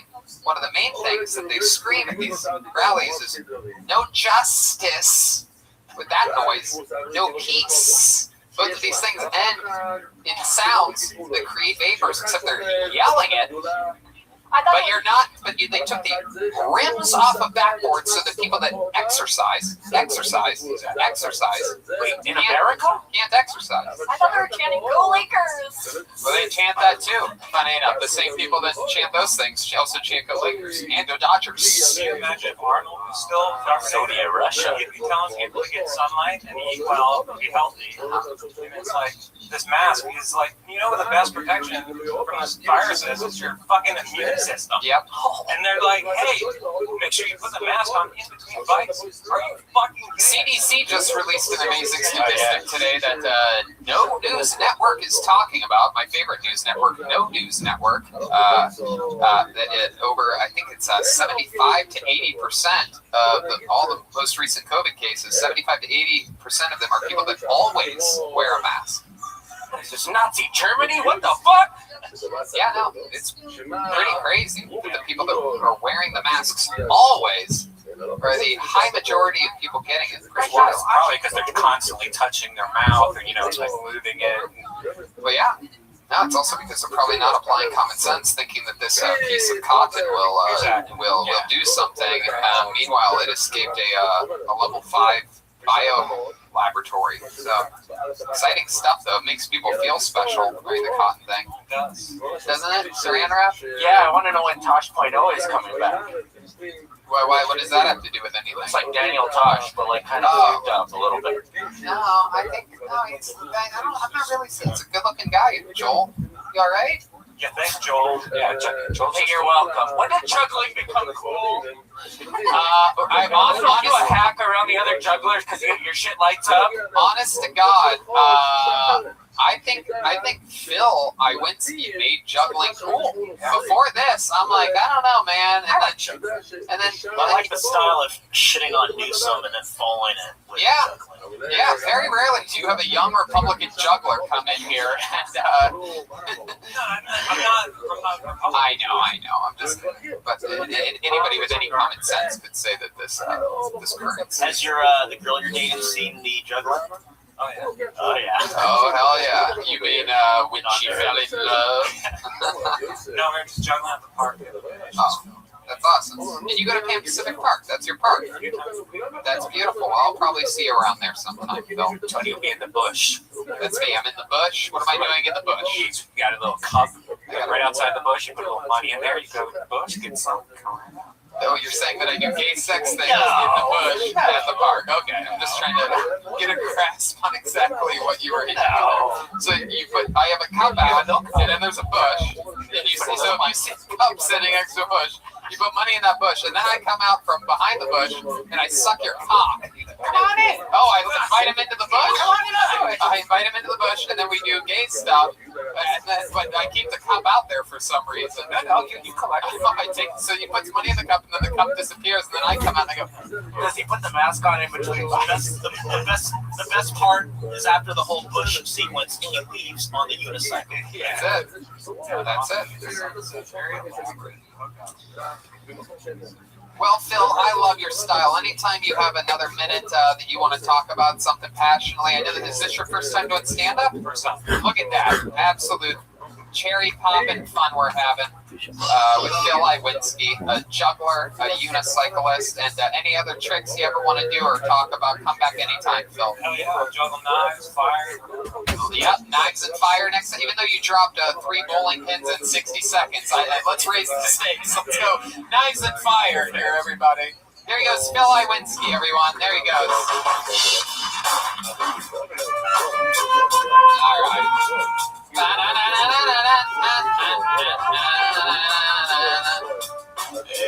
This is it. It's everybody's favorite part of the show, ladies and gentlemen. It is a special time where we check in with one of our favorite human beings on the planet, an incredible regular here on Kill Tony, and he is not present tonight. He is still in Wyoming, and he sent us in something to check in with. So this is the set that was sent in by the great Michael Blair. Here we go. I worked in restaurants so much that once in a while, like, I'll become a manager. I'm like, okay, I'll take all those keys. You mind if I steal all the time and fuck in here? You know, Hollywood does not have a monopoly on cocaine, all right? Because I'll tell you this much, Matthew Perry ain't got shit on the general manager at CPK Burbank, all right? Because you cannot talk about Thai chicken pizza all day and not do some fucking cocaine. I grew up in Queens, and I was always White Mike, you know, it's just like that guy in junior high. I used 237 because in New York the schools sound like jails.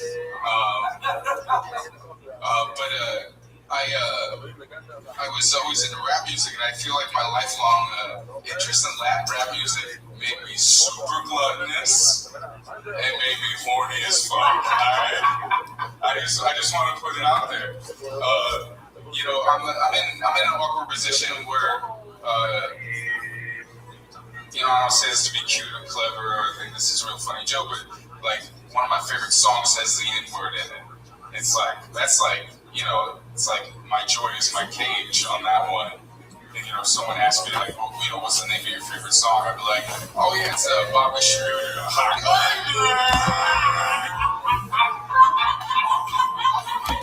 What's wrong with you? Like, I just asked you a simple question. You can't answer a simple question. No, it's not. No, I don't. There's nothing wrong with me. I'm sorry. My favorite song has the N-word in the title. I mean, I should be able to say it's my favorite song. It's obviously not bad. It's just, you know, it's Bobby Schroeder.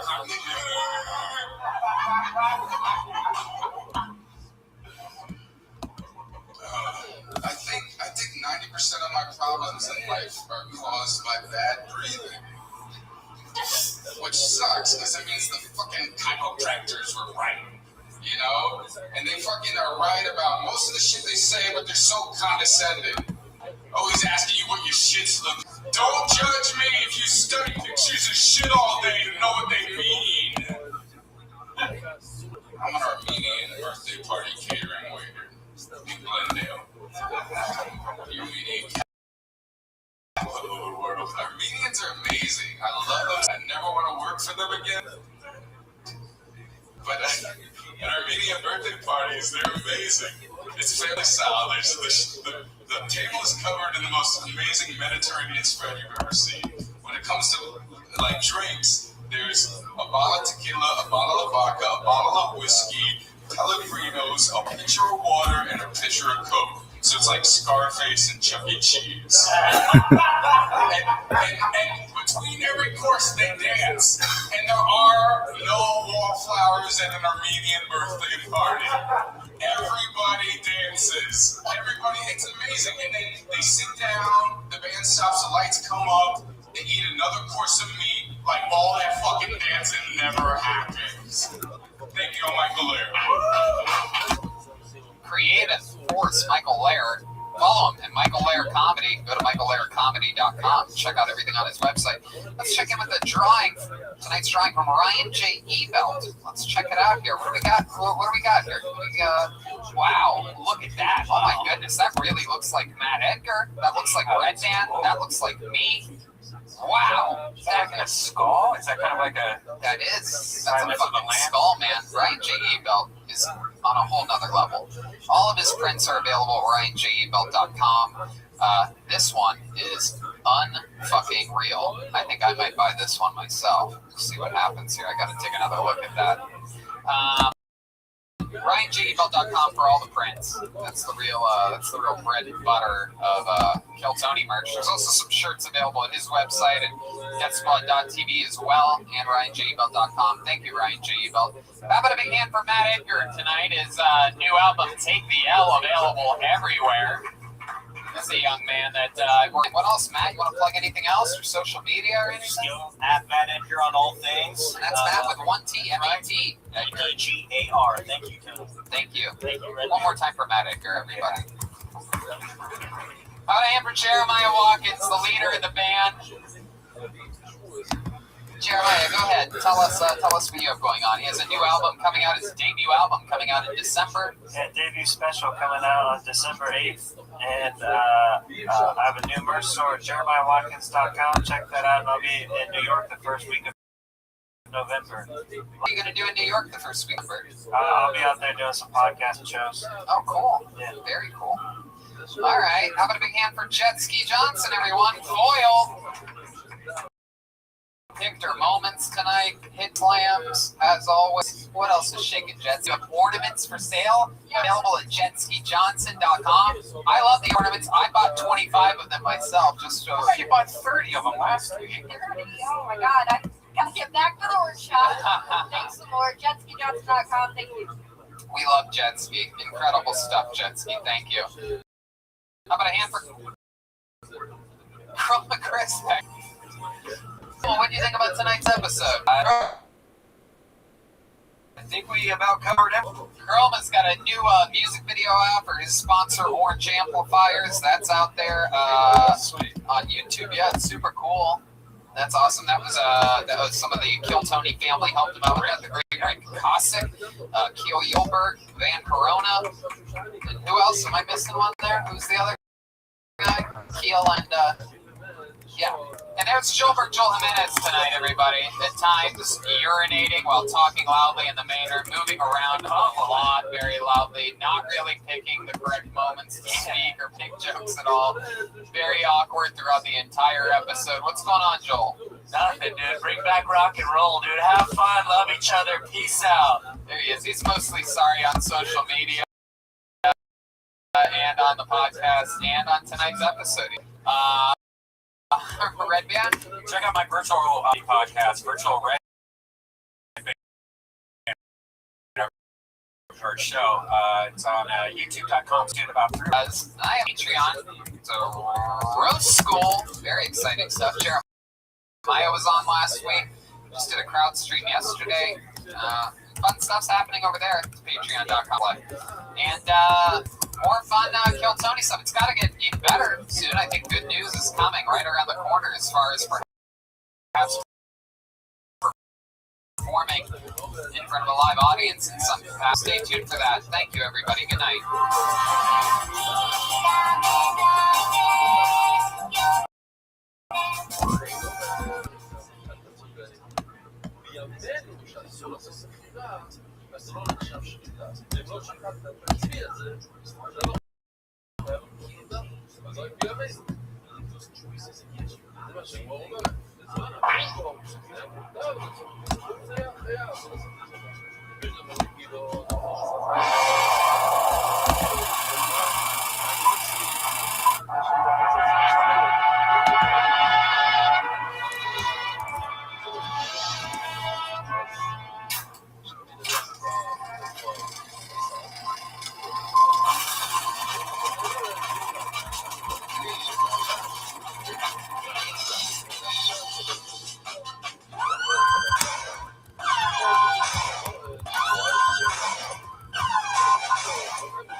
world-famous comedy store name for a brand new episode of Kill Tony. Get up, Tony. Yeah, here we are again. We're doing it again. It's another one. We're here.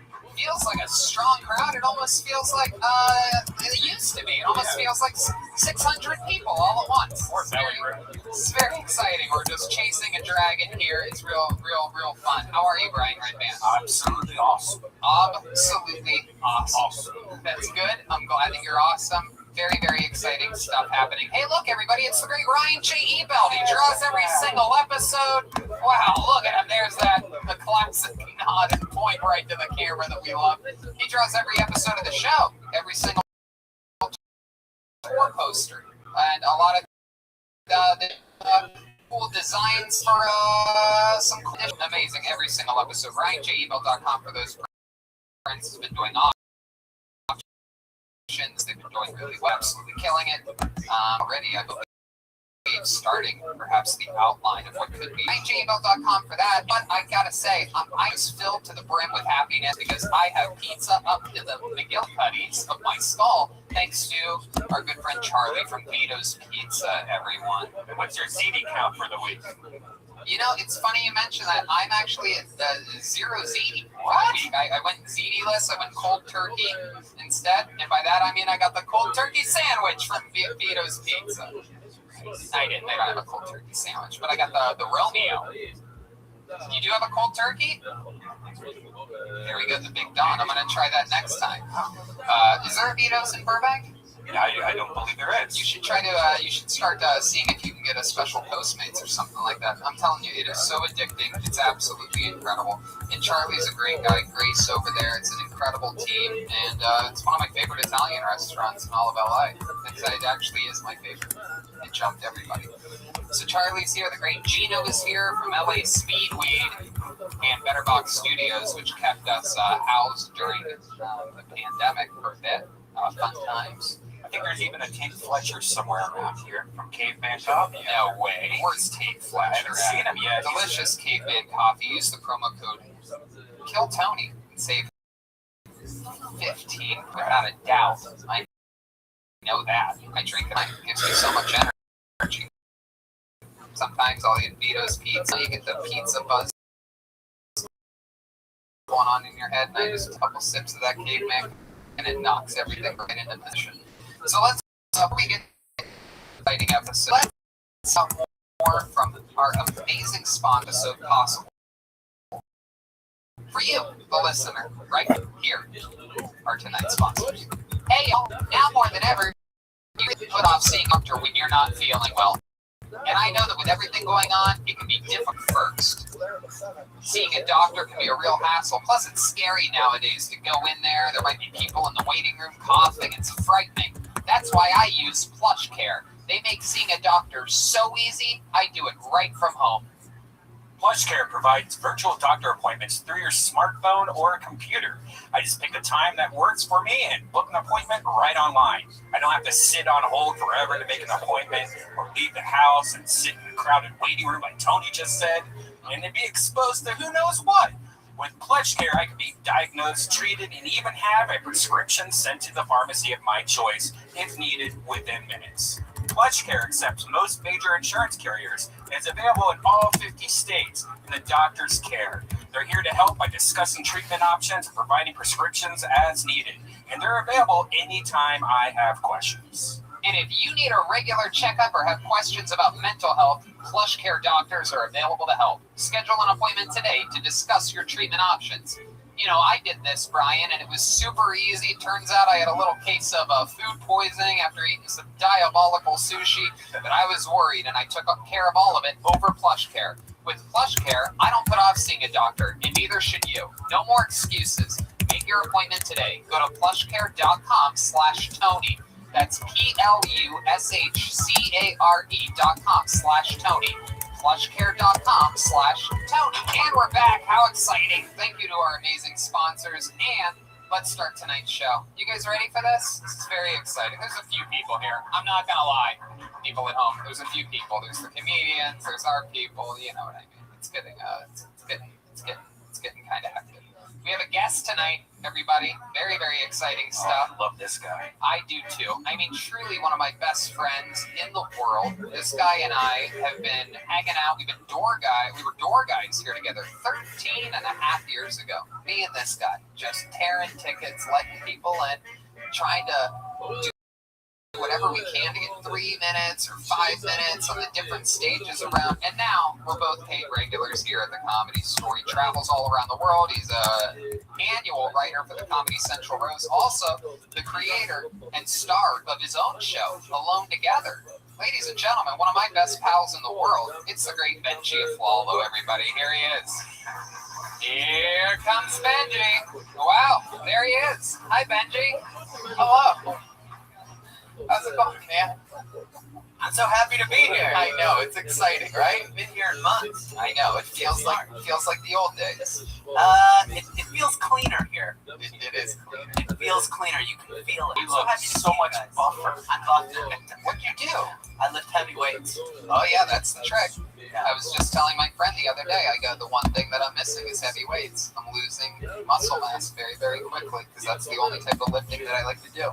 Heavy. Yeah, Come with me. I think a lot of reps are for the ladies. It wears down your joints too. You've been lifting a lot of these papers. Though. Look at how many That's right. papers you That's right. That's what I have to do. I can't. All the Onnit kettlebells are sold out, so I'm stuck lifting piles of paper.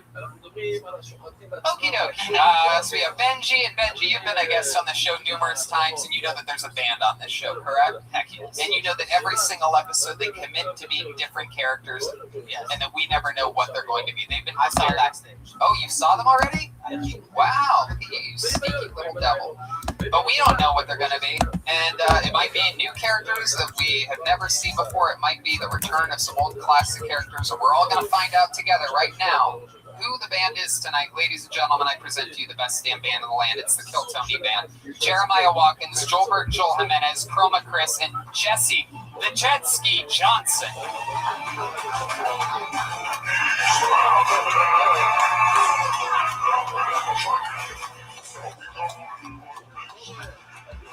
Wow. Wow.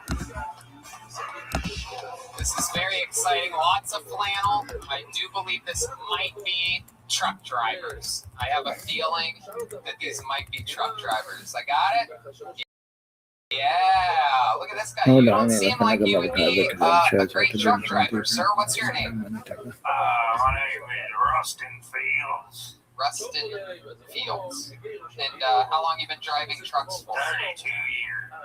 18-wheelers? Yeah, 18-wheelers. Do you have cerebral palsy or something? What's that limp? I got a few problems. Sometimes can't feel the right side of my body, and then also I've been blind for 20 years. Oh my God, you're blind. You guys might not be able to see at home. Maybe you can you lift that hat up a little bit, and maybe we could maybe look at that camera with the red light there. Maybe we could see. Can you zoom in a little bit?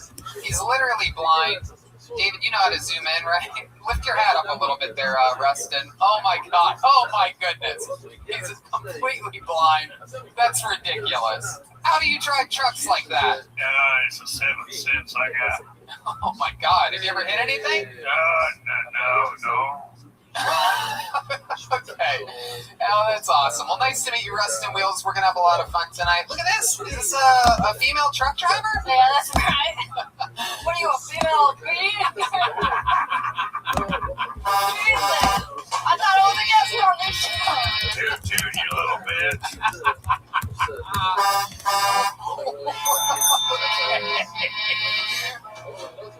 Okay, all right. What's your name? Listen, they call me whore wheeler, and let's just say I call an oversized load a load. She's never taken a load on too big. She likes to come. Thank you, Rustin Wheels. All right, and we have another little truck driver back here. Seems very polite, like he rides in the back of the cab sometimes. But you drive trucks? He's full license, CDL license driver, Tony. Wow, you said license like 3 times out of 6 words. That is correct. What's your name? My name is Finn Vin Diesel. Is it Vin Diesel or is it Finn with an F. F-I-N-D? Okay. And then back here we have absolutely what appears to be a Latino type of truck driver. 100% Caucasian. Oh. What's your name? My name's Truck Norris. Truck Norris. We have Truck Norris, Vin Diesel, four-wheeler. Yeah, you got it right, buddy. Why would they call you that? She's a whore. Yeah, what don't you get? And I drop drugs. They made all those cum load jokes. No. And the Some wheeler. stuff ain't nuanced, Tony. It just is what it is. Like Four-wheeler rhymes with four-wheeler, and I don't see how a those four-wheeler. are the dicks I'm sucking are the four-wheelers that I'm not driving. Okay, all right. And we got rusted wheels, blind as a bat, never been in an accident in his life. Benji Aflalo, ready to go. Red Man and his big wacky soundboard. So let's start tonight's show. You guys ready for this? I'd like to give a special shout out to a couple people in tonight's audience, because I don't know if I got to do this last week, but I'm going to do it this week for sure. Ladies and gentlemen, here in this audience, two people that were at episode 1 of Kill Tony 7.5 years ago, before we traveled the world, before we started selling out the main room every Monday in an unprecedented maneuver. Laney and Jerry are here, everybody. Look at them. I think one of 7 people that were in the audience our first episode. Yeah, absolutely incredible. And they come every single week since, and they just started coming back. It's just super cool because they're I don't want to say they're older, but they're not like the youngest people in the room, that's for sure. It takes a real set of balls to come out nowadays. It shows their love for the show, and we love them as well. So Laney and Jerry are here. I just wanted to say, if they catch the coronavirus at a taping of Kill Tony, then they died doing what they loved. You know what I mean? Okie dokie. Let's start the show. We have I think we have 5 people, semi-pre-selected, pre-tested, temperature checked, and tested for the coronavirus. We tested all of them. Red Band takes a tube and sticks it deep up their nose and runs it. Anyway, I pull their name out. You know how it works. They get 60 seconds over there on that side microphone to do stand-up comedy and try their best to be funny. And then I interview them about anything in the world. Maybe I find out more about their personal lives. Maybe I find out about their stand-up comedy history and things like that. And everybody here is going to join me. It's a bunch of truckers and Benji Aflalo. Did you have something that you wanted to say? Rustin Wheels? Oh, I don't think he knows that he's staring at me. You're staring at me.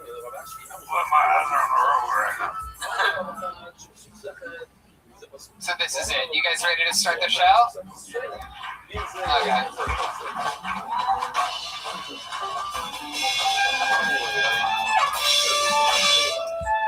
So before we go to the bucket, why don't we kick it off with something special? Ladies and gentlemen, there are regulars on this show, and this first comedian doing a brand new, never heard before minute of stand-up comedy is one of our favorites. This is the longest tenured regular in the history of Kill Tony. He's coming off of his second performance ever after his first headlining show in Eureka, California. Kicking off tonight's show. This is it. This is the beginning. Ladies and gentlemen, I present to you the Big Red Machine, the Devil's Child himself, William Montgomery.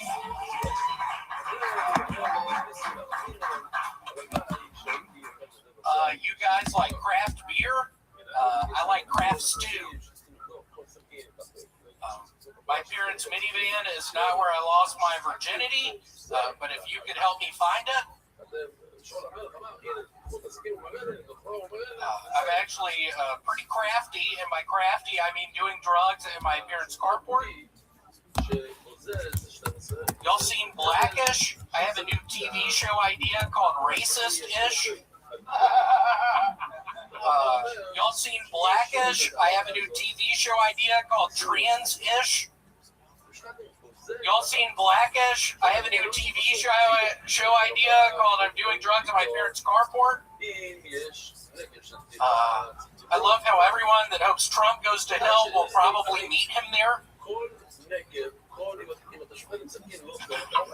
sounds like that. That sound means it's a minute. William Montgomery. William, how are you, man? I've been better. What's going on? You seem a little disheveled this week. Yeah, I'm totally disheveled. I continue to make pozole. Yeah. I ate some pozole earlier. How much pozole have you been eating? I don't know what is that? He got a crock pot a couple weeks It's a Mexican dish. Aren't you Hispanic? No, I'm not Hispanic. Oh, okay. You look like it. You look that way. Yeah, I heard you the first time you said it. Yeah, okay. I said it again. Okay. Okay, perfect. Have you ever seen William before? Yeah, I've seen it before. We've met outside before, Benji, and if Yeah, you want to say what you look like? Yeah, I thought you were about to say, if you want to say what we did, we kissed. That's not true. Tell him Yeah, we William. made out one William. night. I would never kiss you. Stop it. We made out one night. That's not true. Yes, it is, Benji. I'm starting to believe William. We made out one night. My goodness. So, William, let's talk about it. Did you just learn what the word craft is this week? Yes. How could you tell? Because you had so many jokes with the word craft in it. You had 4 jokes and 2 of them involved the word craft. Did you like it, Benji? I liked it, yeah.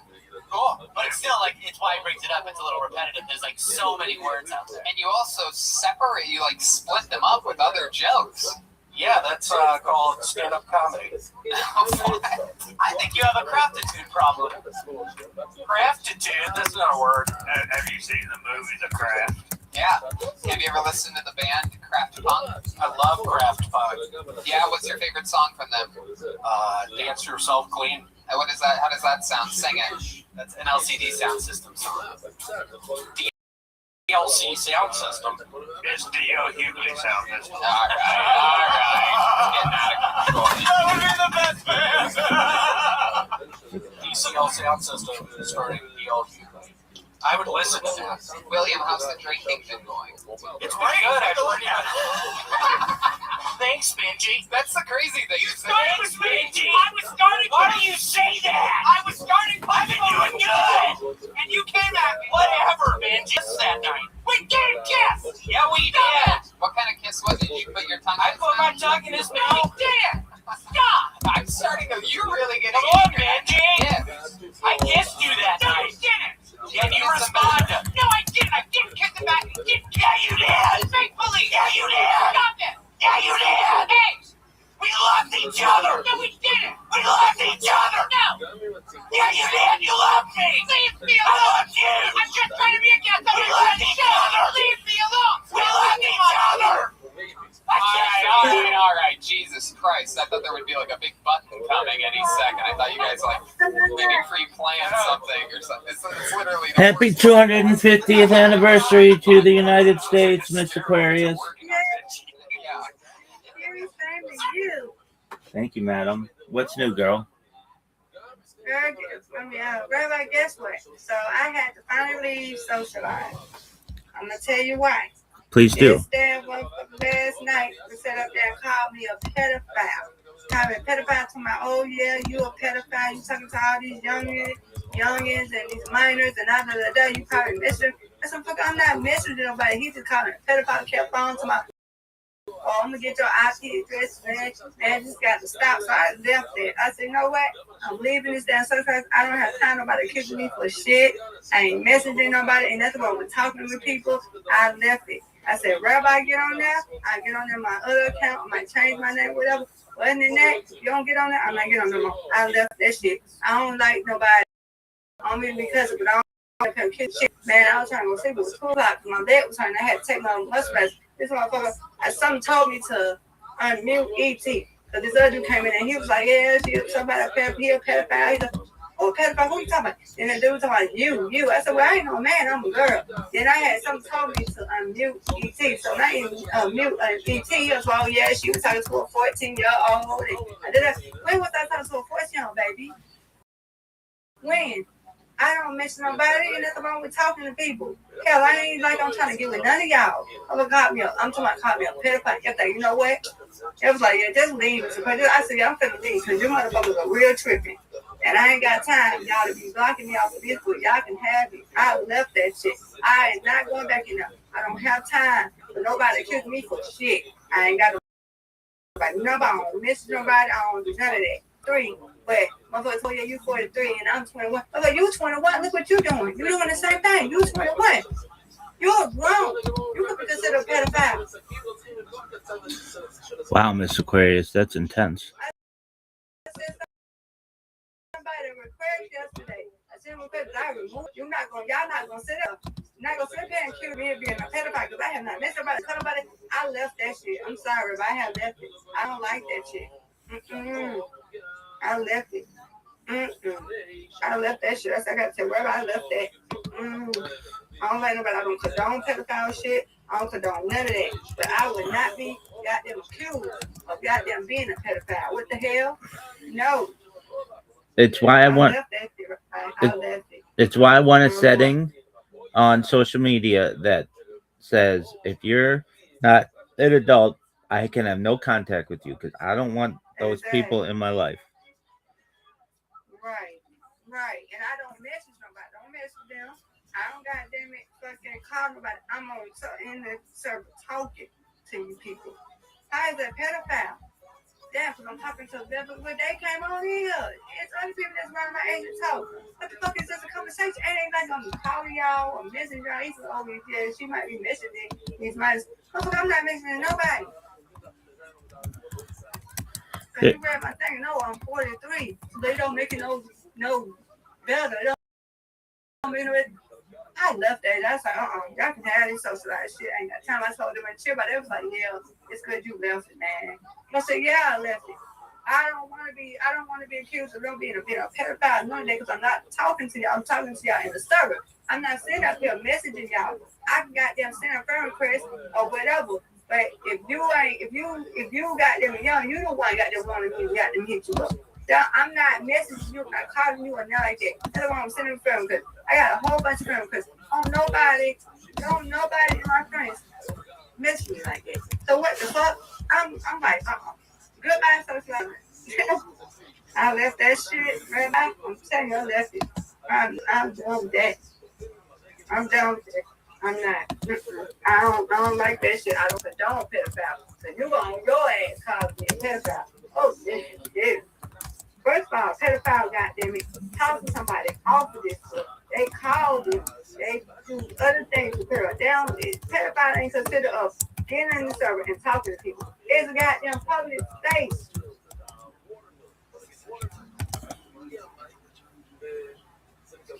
I said, hell no. I left. I said, wherever I don't get on there in Sunshine, I won't be on no longer on there no more. Okay. Nope. I'm down with that shit. Yeah, I found that it was not worth my time.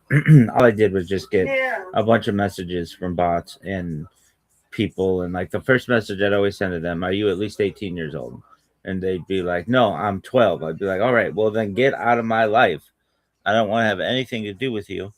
And then the people who were like, yeah, I'm 18, I'd be like, all right, well, feel free to join my Discord. That's all I ever sent anybody. Like, I'm not. Yeah, when that motherfucker did that yesterday, I was done. I told her I got to get that service because y'all won't got them. Try to go, yeah, she ain't nice, and then she ain't. I tell you, as they're not even saying nothing. What the fuck you want attention? I'm not a pedophile. What the fuck? Yeah. What the hell? Yeah, Mr. Aquarius, they're just bored, and they're trying to get you. I'm not trying to get to them with that shit because I got the fuck off there. I don't like that shit. I removed that motherfucker. I requested. Oh, hell no. Y'all can have that. Y'all can have those slides. Oh, yeah. I'm good. Anyway, ain't no good kids over there. But if you some people that's 30, you know what I'm saying? Shit, they was at chill, they probably called me that too. Yo, Jody, whatever, don't be on here, Jody. She's older than me. Y'all call her a pedophile? But she's gonna do what? Oh, what's her name? No, I was done with that. That was it. He hit that last straw. So it's goodbye. All right, Mr. Aquarius.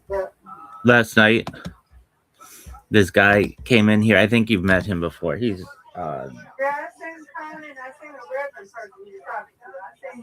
yeah. All right. So poor Tony. Tony had his first date yesterday, and he's like,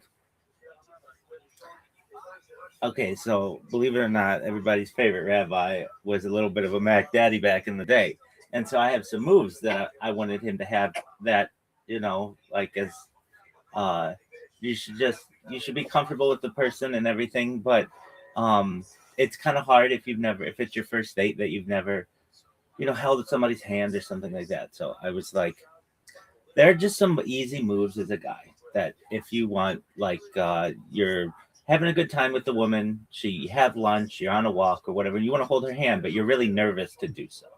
Like that's something that happens. So I said to him, if that happens, something that you can say, you don't have to, but it's just if you want a little bit of a joke, you can say to her, may I please see your hand for a moment? And she'll show you her hand, and you'll say, you have a lovely hand, but there's something missing. And then you put your hand over her hand, and now you're holding hands. And it's like a little joke that you can use to just break the ice, and now you're holding hands. And then you never have to think about it anymore because you've already held this person's hand. But it's like if you've never held their hand before, it's not a bad move. And there were just some like little things that I told him like that, like, hey, on your first date, if that's of interest to you, these are some things. So he's like, he had told me that this girl had messaged him on Instagram, and he was like, we thought that we were in the same town initially, but we're not. She lives in a town like 3 hours away. And I'm like, okay. And so he's like, I'm not going to go see her because I don't have the money. But last week was his 22nd birthday, and he got some money. And so he was like, I have a little bit of money to be able to go see her, and I'm going to go spend the day on Saturday to go see her. I'm like, all right, big dog, go get it. So he initially was like very excited to go, and then he was getting cold feet. And he's like, I don't want to go. I don't want to go. I don't want to go. And we're like, this is your first date. It's just everybody gets nervous. Everybody gets cold feet. It's just a normal thing to happen. But you should recognize that you're going to be proud of yourself if you go and do this, and you'll be happy. So he's like, I'm not going to do it. I'm not going to do it. I'm not going to do it. I hate you. I hate you. Why are you making me do this? I'm like, I'm not making you do anything. You're your own man. You do your own thing. But I'm just saying you'll be happy with yourself if you go. So he's like, okay. So Saturday morning comes along, and he's like, all right, I'm going to go. And I'm like, good, man. And Reverend's an older guy, and he's got some wisdom to him too. And we're basically like, go and meet her, go have lunch, make a friend. If you like each other, hold her hand, and like, that's totally fine. Well, he's like, okay, all right. I don't know why I'm listening to you guys, but I'm gonna go. So he went from train 1 to train 2 to train 3. He gets to train 3. It's like a 3-hour ordeal. We're walking him through it, and he's like, I'm done with her. I'm done. We're like, what? What happened? And he's like, she wants me to meet her family. And it's like, that's not that strange. I've been on dates with girls, and I've met their family, and especially back in the day. Is this his first time meeting her? Yeah, but I can understand. She must be young. She got to be young. Well, so I gotta feel my person out, but yeah, he's young. Go ahead. Yeah, well, he's 22 and she was 19, and so I could understand as the father of a 19-year-old. Hey, you got to meet me first before you're going to travel 3 hours on a train and take out my daughter. I want to make sure that you're a cool. Exactly. I just think of like old episodes of the Cosby Show and stuff. That's what you do. You meet their family, and then the girl comes down.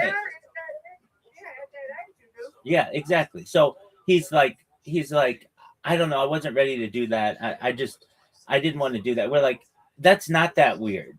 You may think it's weird, but it's not. It's actually quite traditional. And so he's like, okay. So I'm like, are you near her house? He's like, yeah. I'm like, how far away is it? He's like, it's 5 minutes. I'm like, okay. we'll be on the phone with you for 5 minutes, and you just go and meet her father, look him in the eye, shake his hand, say, hi, I'm Tony, I'm here to see Susanna. It's a pleasure to meet you. He's going to invite you in, have coffee, maybe meet the mom, and then she's going to come downstairs or whatever, and you're going to go to lunch and have a really great time. Okay, great. So that's the plan. So he starts approaching the house, and he's like, her dad's outside. I'm like, okay, go wave at him, and like as you approach, look friendly or whatever. And he speaks Czech, so he goes up to her and to the guy and speaks something in Czech. And I'm like, what did you say? And he's like, basically, I'm looking for an address. And the guy was like, well, that's not the address or something like that. But he's like, it is the address. So I'm like, go back up to the guy and just say, hey, are you Suzanne's dad? And if you are, I'm Tony. I'm here to take her out. So he goes up to the guy and he's like, are you Suzanne's dad? And the guy's like, who's Suzanne? No, I don't know who you're talking about. It turns out our friend Tony was catfished, which is really sad. And so I'm like, show me her Instagram. And the second he sends me her Instagram, it says on her Instagram that she's 22. So it's like, wait, Tony, you said she was 19. He's like, yeah. I'm like, did you ever talk with her on the phone? He's like, no. I'm like, did you ever like FaceTime her or anything? He's like, no. So I'm like, all right, well, it happens. That's okay. It's no big deal. It's sad that you had to travel 3 hours to learn the lesson this way and blow some money on it, but everybody learns one way or another. And there were just like a bunch of flags on this girl's Instagram account, meaning like she's had an Instagram account for 11 years, but never posted. Like, Miss Aquarius, you're telling me that it's a girl who's had an account for 11 years, but she never posted once? And you've had an account for 11 years and you've only got like 35 friends or whatever. Like, there were just some flags. And the biggest one was, it says in her profile she's 22. And you're saying she's 19. Wouldn't you ask her, like, hey, why did your profile say 22, but you're 19 or whatever? So he's like, I'm so pissed. Like, and it's like, dude, we're proud of you. You went like a man and you were going to go meet this girl's family and do all these things. And it'll be better. We'll get you on the dating apps if that's what you want, and people in your area, and you'll be able to find somebody and all of that kind of stuff. But I just felt really badly for him, and so did everybody else who was here. But it was an interesting little journey that he went on. And then, it's just one of those things. So he was texting this whatever person, and they're like, yeah, I'm just going to sleep or whatever. And we're like, okay, well, just go home. It's no big deal. You're safe. You didn't get hurt. You gotta be careful, but that's why I don't do none of them dating sites, nothing like that. You never know. Well, You need to talk something. That's messed up. That really is. Yeah. Well, yeah, it's just, if you're going to travel that far, I didn't know, I really didn't, like, all of the, how much he had talked with this girl. It seemed though he had talked with her for some time because they had a little bit of like, he had been talking about it for like 2 weeks or something like that. So I thought, okay, well, maybe I assumed, though I think it's a fine assumption that if you book a date with a girl that you have had a talk with her. And I've even said to him in the past, ask her what she's doing this weekend, and if you can set up a telephone call with her so that you can get to know each other, something like that. And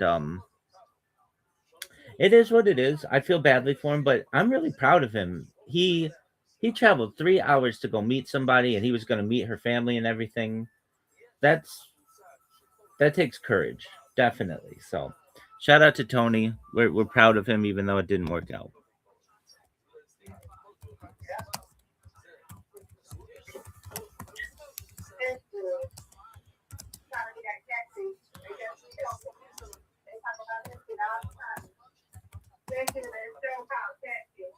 Right.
All right, then. Time to get ready to get on. Get fresh and clean. I'm going to hook on her hair. I think my outfit and the girls. That's about it. But I'm about to, I had a hot dog earlier, so I'm not really hungry. I'm about to eat out the wild part of front pot or something like this. I'm about to get ready to get fresh and clean and put on my little blue, white, and red dress. And I'm about to go downstairs and stuff. Okie dokie. I will talk to you later, Rabbi. Excellent, Mr. Aquarius. Take care. All right, you too. I'm sorry that he got catfish right there. It happened. Hey, as I told him, we're proud of you. You went all the way to the door, and this will be good experience for you in the future. You'll be able to say, look, I was willing to go 3 hours away to go meet somebody, meet her family and everything like that. So we'll find you somebody in your town. It'll be much easier. You can meet her at a coffee shop and get to know each other.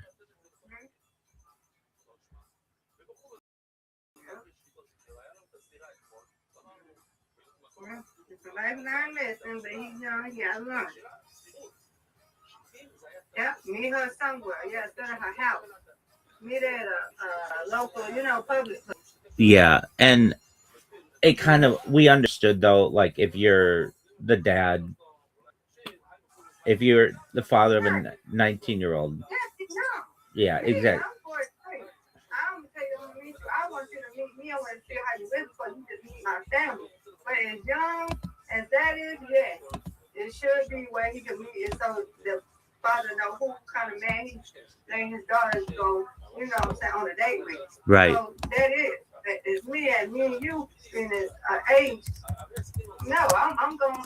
You can meet my people, but I want to meet you first because I don't know if you're crazy. I don't know, but as young, yeah, that's the right thing to do. Exactly. That's the right thing to do. Because I already said as me for it. I don't even look my age. I'm going to get them. I'm going to get 8 and I told 8 I'm going to get somebody to come take me. And we're going to meet this person at the West Coast. Because I don't know what this person is. They're not coming to me. I'm not doing it no more. I was in a crazy ass relationship a long time ago. I learned my lesson from that. Nope. Not doing that no more. You bring a friend? Huh? Did you say you bring a friend? I said I bring a friend. Hell yeah, I already told Asian that. I told Asian that. We done did it before where I met my other friend boy, Drake. Like I was like, Ada, do you mind if Drake comes and hang out with us? He done hung out with us before at Applebee's. Hell yeah. But he's cool. I done met him off a bus or something like that. But not him just saying anybody. I'm not gonna have nobody out when I start meeting them. They're not coming to my house. I done had a crazy relationship. He got my the other dude I met, Ray, he had my address. His ass been calling me, keep calling me, and shit like that. If you don't know that story, then that's a long story. Anyway, it's crazy. So that was 9 years ago. So I don't learn my lesson. Well, I'm going to go to a perfect meet somebody. I don't have a car, so I'm gonna get either Uber, but I'm going to get either Ada or somebody to go with me. and we're gonna meet that person. I'm gonna meet him. She can stay in the car, but we're gonna go and meet because I ain't finished. I don't know what the hell this person to do.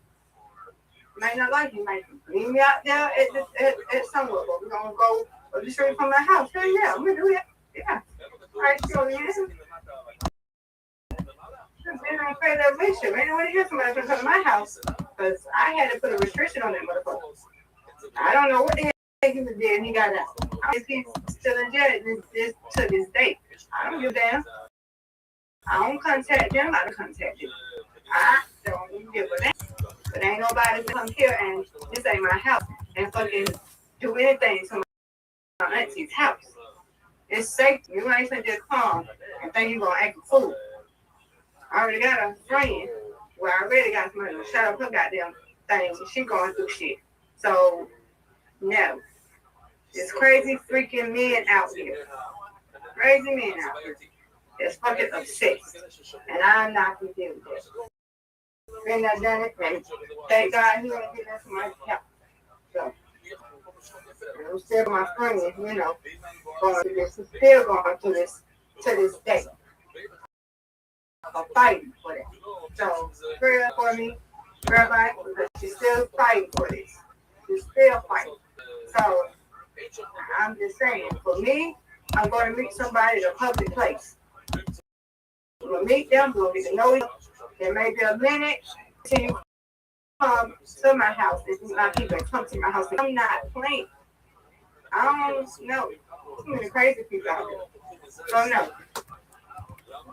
I told my friend that. Yep. I can wait for somebody to go on dances. And motherfucker said that he would never came. He got mad because I looked his ass up on what was it? I looked him up. Married, he has lied and everything. And now I know I'm not doing no long line shit. Yes, I'm here in Georgia, or you're not too far from here. I'm not gonna mess with you. We're not doing it. I'm 43 years old. Yeah, young people got to learn. I don't learn before. I'm old enough now. So we're not doing it. That's my head. I was my damn age. Just like I said, I'm not even do a dating thing. Cynthia don't even want me to do a dating thing. She said, no, I don't want you to do no dating. You don't need to be doing it. You know what I'm saying? Because you never know. Two of my cousins did a dating. One, he's got a friend. The other one got her boyfriend. So, yeah, I'm not right now. But I'm not made. But I know, and learn my mistakes. As you get older, you learn. You don't want to make the same mistakes. Because you don't know. So, I don't like my damn lesson. And yeah, I'm going to get either age or somebody. I don't have a car. If I did, I would meet him. I don't have a car. So I'm going to get somebody, I'm going to get my ass an Uber, and we're going to meet in a public place. That's just point blank. Come to somebody. That's how we got my location. We got you just located 536. She knew where I be. She knows where I'm at. She can look on her phone. She'll know where I be at. If I need to call 911, I ain't stupid. So, that being said, no, ain't nobody coming to my auntie house until I get to know them and meet in a public place. I'm smart on this. I've been there, done it. I'm not doing it no more. Give somebody my damn auntie's address, and these motherfuckers crazy. I had to change my fucking address because they're crazy, man. To change not my address, I had to change my email address. My email address, my Facebook, my Instagram, I had to change my fucking number. Because of that, man. So, yes, and I'm saying God of faithful and grace. I have a whole bunch of support and everybody. My uncle, my auntie, my friends. I had a lot of support by my side. I was hard-headed, but I got out of it. Still, he was sending me mail through here. So, yeah, you got to be careful when you need the address out and stuff like that. I got my list. So, never again, until I know you're legit or whatever. I meet you on Facebook, it don't matter. We're going to meet in a public space. If I'm comfortable giving you my number, I give you my number. If I give you another number, then I give you another number. But I am not going to be trusting give my real address or my real phone number until I know that you're somebody that is not, you know what I'm saying, Looney Tune, that. So, that being said, that's what's going to happen with me. I don't know nobody else but me. That's what's going to happen. So, I'm going to do that, everybody. You know? Okie dokie. Yeah. What about you? Would you do the same thing, everybody? On the first date, we're meeting in a public place. Exactly. Definitely. Man. I would say probably after age about maybe 22 or so, we're gonna just meet in a public place. I'm not gonna meet you at your house.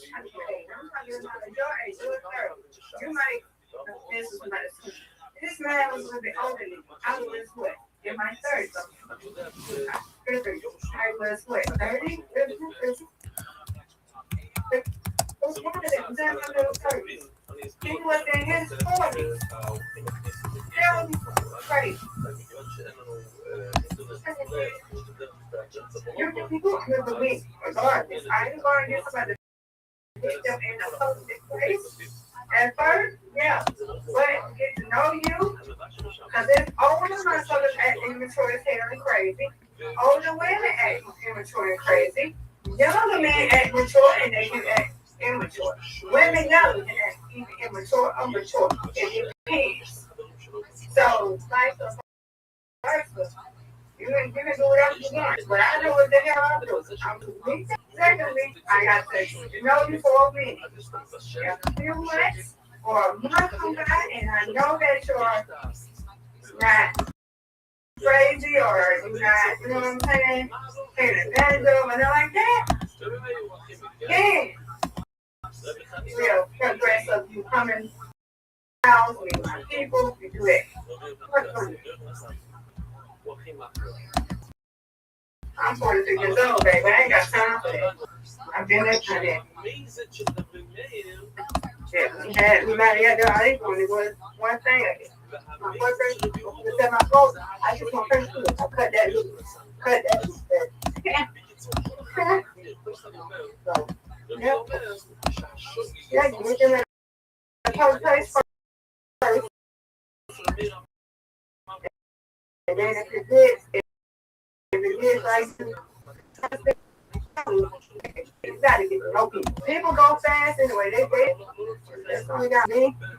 No, I've been there, done that, child. And I already had put somebody on restriction. I don't have my own place. So I did have my place. I'm still in the same place.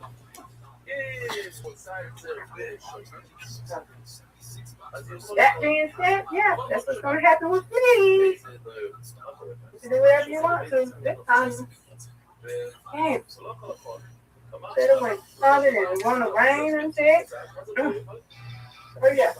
That's what you do, Rabbi. That's what you do. You meet them in a public place first. You get to know them a little while.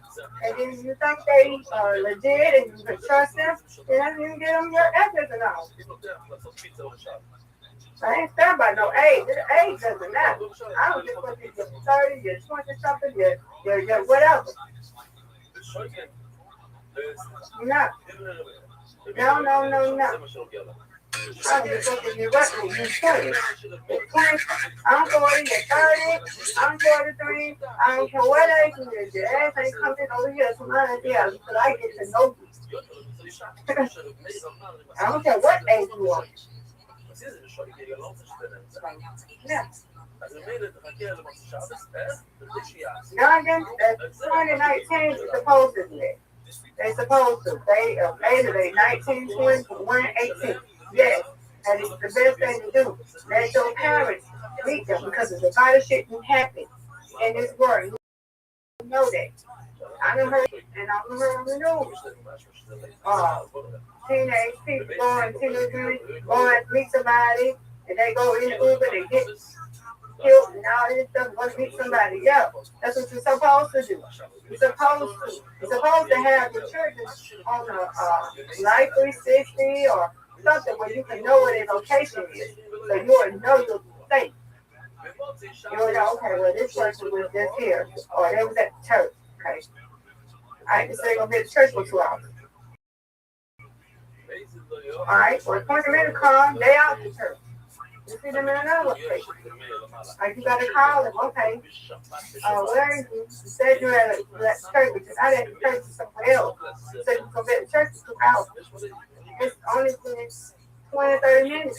It's been an hour yet. But we're all right. You know what I'm saying? So, it's another thing, good thing to put people on location. On a location. So, when I had that issue, I was like, I'm gonna your world outside. So, you know what I'm saying? That's just safe. It's just safe. I don't care if you're grown or what. Have somebody have those. I don't care if it's your own place. I don't give a care. It's good to have somebody that has your location.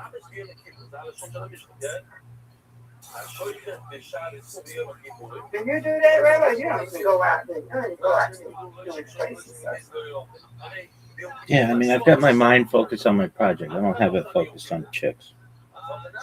I know, but I'm just saying, when you go out, you still need to have a location. It don't matter what it is. I need to have a location, but you don't go out, so I can't do it. But anybody that goes out, you can have a location. I don't care if you're dating or if you're going, still you have a location. But I can't say for you, you don't even go out that way. You do, but you don't. So I can't say. Me? I'm going to do me.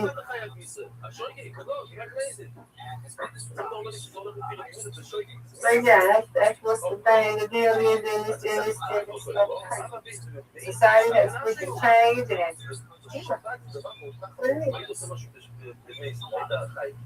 anyway, I'm about to get ready. I said what I had to say. I said no. So, yeah. But just be careful out here, Rabbi. Tell your friends to be careful too now. All right?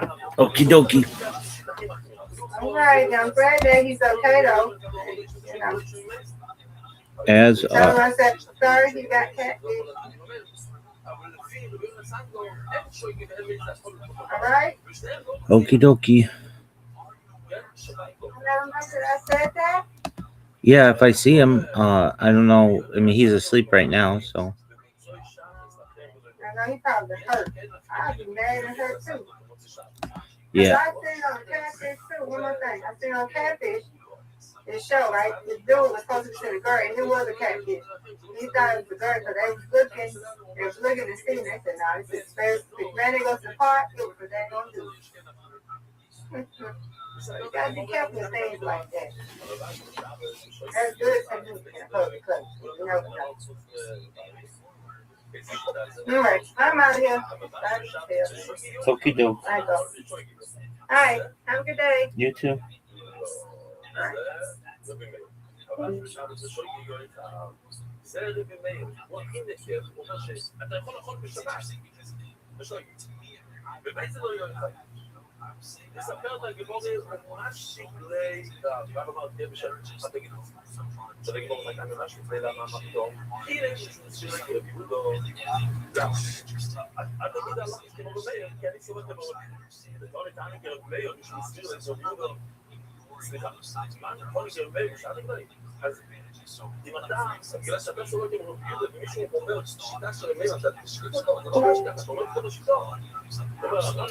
Yo, what's up, Danny? I saw that you came in here the other day. How are you? I'm good. How are you? I'm well, thankfully. Did you see the response I gave you to your message? Yeah, I did. Thank you very much. You're welcome.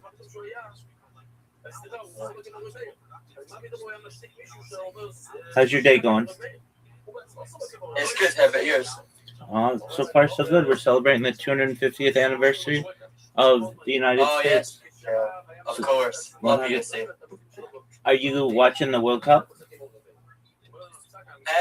No, not actively, but that's involved, you know. Not actively?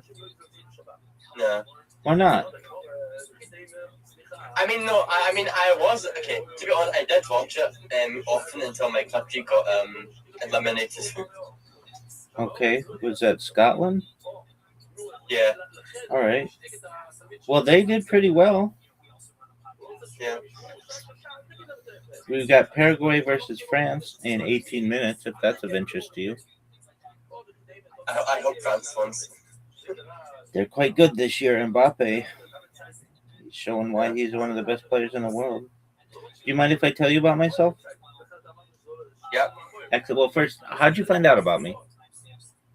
So this is like a new account that I made in Discord, but I think on one of my old accounts you were in like some kind of one of the Jew servers that I was in. You came into the server once, so that's how I know you. Okay, excellent. Yeah. So I'm Rabbi Rothschild. I stream my life 24 hours a day, 7 days a week, 365 days a year for world peace. I've been doing so for more than 4 years. My streams go back to the pandemic. We've seen the death of a queen, the birth of AI, the coronation of a king, and everything in between. Have you ever seen, Danny, the movie The Truman Show or the television show Big Brother? I've not. Okay, well, it's basically the story of someone's life that's on camera all the time. And I have been living my life this way since the pandemic and archiving not just my life, but all of world history. It's basically like a timeline or a time capsule of human achievement. In the 1990s, the phrase content is king was coined, and I'm making it true today. In 2017, The Economist magazine stated that data had overtaken petroleum as Earth's number one resource, and I have more data archived on the internet than any person ever, which is in its own way making me very influential. I'm going viral, and when I do, I want to make you, your friends, your family, all financially independent. I want to ensure that you have generational wealth if you don't already, and I want you to be able to start charities and philanthropic organizations of your own. How does that sound to you, Danny? That sounds wonderful, yeah. Absolutely. So I'm live right now on like 20 different YouTube streams, and I stream every aspect of my life essentially for people to be able to study in the future. It's more data than any individual has ever archived in history, and I feel like it a new type of journal or diary people pandemic, and also the birth of AI, which I think will be really cool as well. So yeah, that's what I do. I've been on a bunch of podcasts over the course of the last few months. I'm on some this week as well, and I'm just scheduling podcasts to tell people about what I do. I like to talk about topics like AI, anti-gravity, antimatter, faster than light travel, artificial narrow intelligence, artificial general intelligence, artificial superintelligence. I like to talk about space, space elevators, space tourism, terraforming of other planets, interstellar travel, things like de-extinction. People don't know this, Danny, but the first successful de-extinction took place in the year 2003 with the Pyrenean ibex, which is a goat located in northern Spain, southern France. Fast forward to the year 2021, a company out of Dallas, Texas, is founded known as Colossal Bioscientific. They've made it their goal that within the next 3 years, or by the year 2028, to reintroduce the woolly mammoth into the Arctic Circle, utilizing Asian elephant surrogates, which I just think is a mind-blowing goal. They recently made headlines with their direwolf project. Following the reintroduction of the woolly mammoth, they want to reintroduce the Tasmanian tiger, followed by the dodo bird, which I think will be really exciting. Moreover, I talk about things that affect you and those around you. I want to give you the resources one day, God willing, to be able to utilize life extension technology. If you want, when you were born, the average life expectancy for you or someone like you is probably about age 80.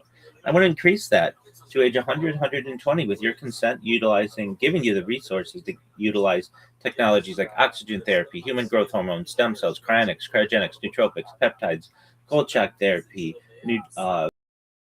red light therapy, cold shock therapy, perhaps blood transfusions, testosterone replacement therapy, whatever you need to be able to increase your average life expectancy from age 80 to 100, 120. But at age 120, you may say, Rabbi, back in 2026, when we discussed this, it sounded a lot like science fiction, but it's become science fact. My body's starting to break down, though. What's the next plan? And this is, again, with your consent. If you want this, you can have it.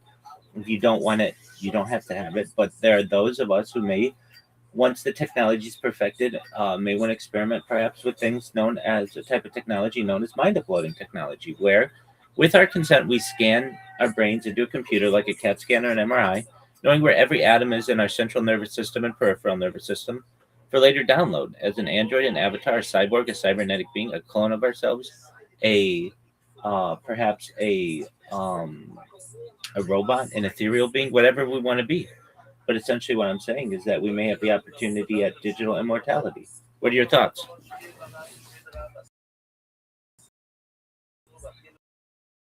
Sounds fair. So, that's what we do. That's what I do.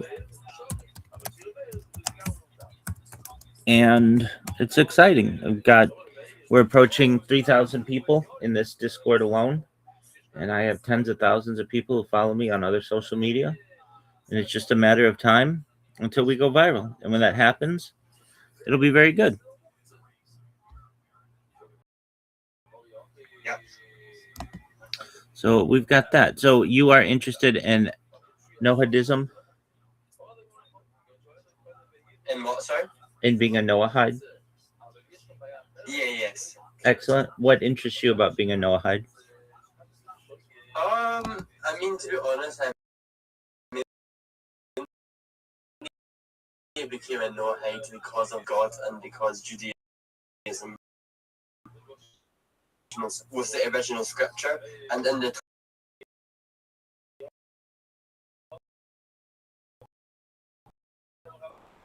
So follow. And do you find that your life is has value and such? kind of new, but I'm kind of trying to surround myself around the Jewish community to kind of, Okay, very well. Well, is there one around where you are? So in Scotland, there isn't that many Jews. There used to be like 50,000 to 60,000 Jews in Scotland, but they all emigrated to other places. But I just kind of use a lot of the Jewish places on Discord and stuff. Okay, well, that's great. Well, you always have a home here if you ever want to hang out or you ever have any questions. I'm here to help you and provide any guidance that I'm able to. I teach an hour-long Kabbalah class every day, depending on the time. So you can certainly catch that. And then I certainly have interviews of people. I did a 3-hour interview on a podcast last week. I did a 3-hour podcast on an interview, a 3-hour interview the previous week. I did a 2-hour interview the previous week. I did another 2-hour interview last week as well. So just that's about 10 hours of interviews in the last 2 weeks or so.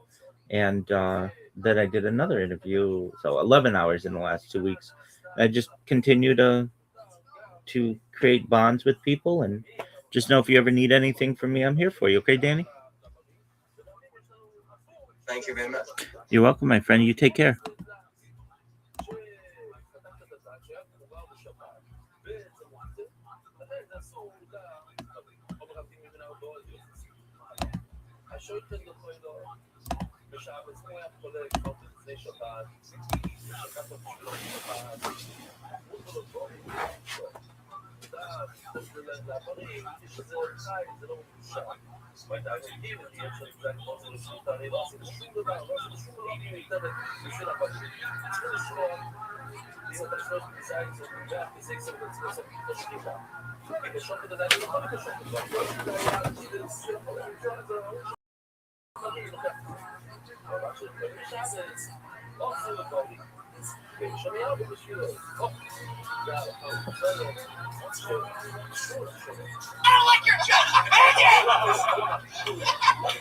Oh shit. So William, what else has been happening this week since the last time we saw you? Just a bunch of Mazzoli, went on. Jeremiah had a music video shoot. I went on there with him on a boat. My back is burned.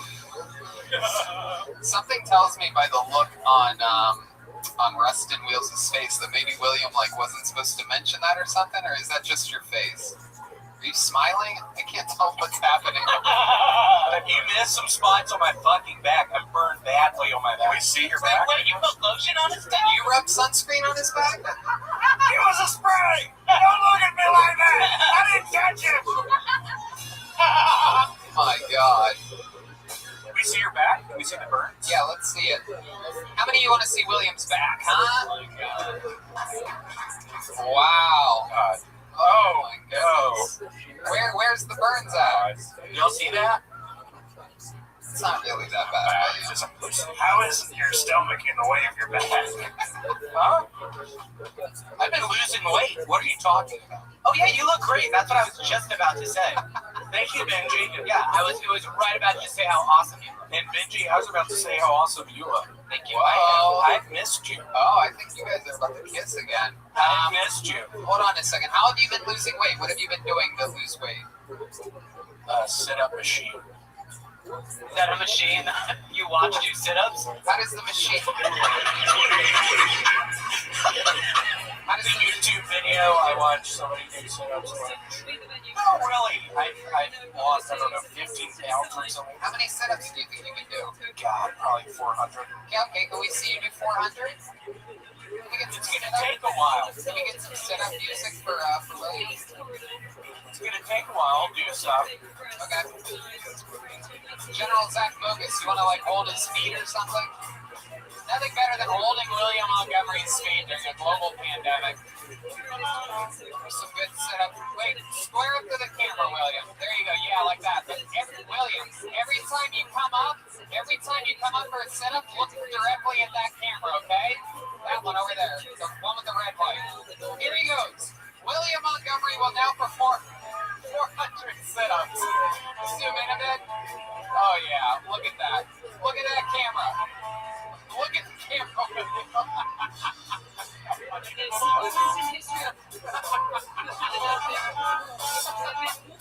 Oh, this is podcasting history right here.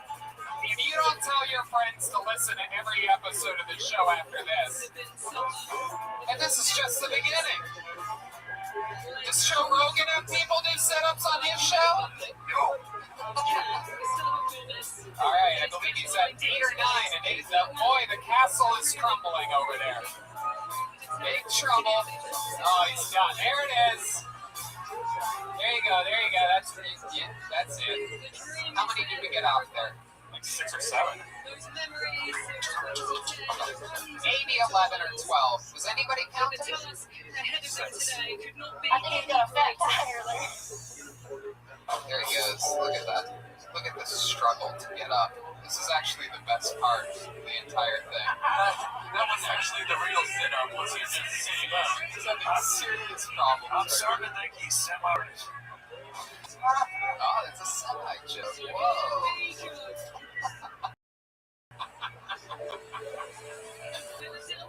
William, okay. He throws up a kidney.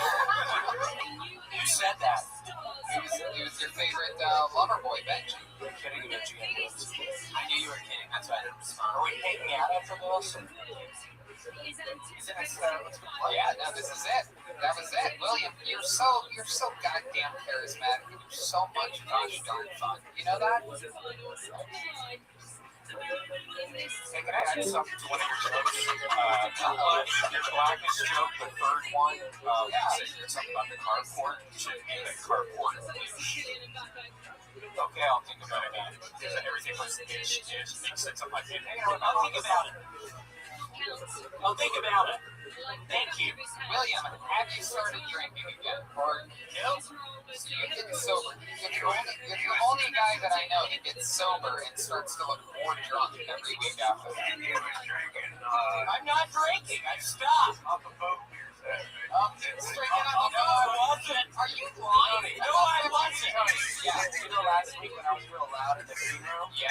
I had brought Chris a gift of beers. Oh, come on. And William stole 2 of them. Come on. William, what the fuck? I paid you for that. Yeah, I know, but I just had to tell us. But not till you got caught. For that. Not till you got caught. All right, you're supposed to drink. Like, you're supposed to. It's okay. Thank you, Benji. No one wants to look at you and think you don't. Like, you drink. What does that mean, Benji? It means like you drinking is the way it works. What does that mean, Benji? It means like Niagara Falls is water flowing from one place to another. I love it. That was a good illustration of that. Niagara Falls. Benji's one of my smartest, funniest friends. I'm saying accept yourself. And I think he just nailed you. Really well. Oh. If you didn't drink, that would be even more work. Ladies and gentlemen, that is the comedic stylings of the great, the powerful William Montgomery. There he goes, everybody. On to the next one we go. Step back. Now wearing a hat this week. Bold maneuver. Showing his mom. get checked out by an actual doctor, William? Oh, wow. This is very exciting. This young lady, I believe, made her stand-up comedy debut exactly 1 year ago to the day of today in San Francisco at Kill Tony Mania. This past weekend was scheduled to be the return of Kill Tony Mania, our big, huge annual event. This young lady's son was on the show, and he absolutely bombed. I believe he said that his mom was funnier than he was. I called her up, and she was indeed funnier than her son. Since then, for an entire year, she's been preparing a new official minute-long set of stand-up comedy, and she's going to debut it right now, here, live, in the main room of the Comedy Store. It's Laura Liu. Here's Laura Liu.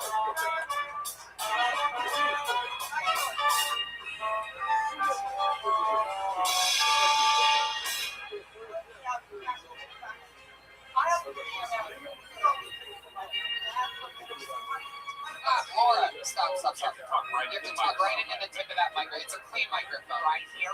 Yeah. All right, let's start it one more time. Ladies and gentlemen, Laura Liu. Here we go. Here comes Laura. Away and I grumble. Here's Laura Liu. Okay, my husband, bastard motherfucker, he's always picking fights with me, and I have to look at him and go, look, bastard, are you healthy enough to have makeup sex? So what's better than makeup sex? Restraining order makeup sex. So he asked me the other day what if I knew what a mulligan was, and I said, yeah, he's the guy that keeps doing it over and over again, right? So back in the day, when you wanted to get something green to smoke, you'd have to go down to the trestle or somewhere sketchy. So I sent him off to get me something to smoke. And he says, open your hand. And I went up, and he dropped this big green grab top in my hand. Looked at him and said, Master,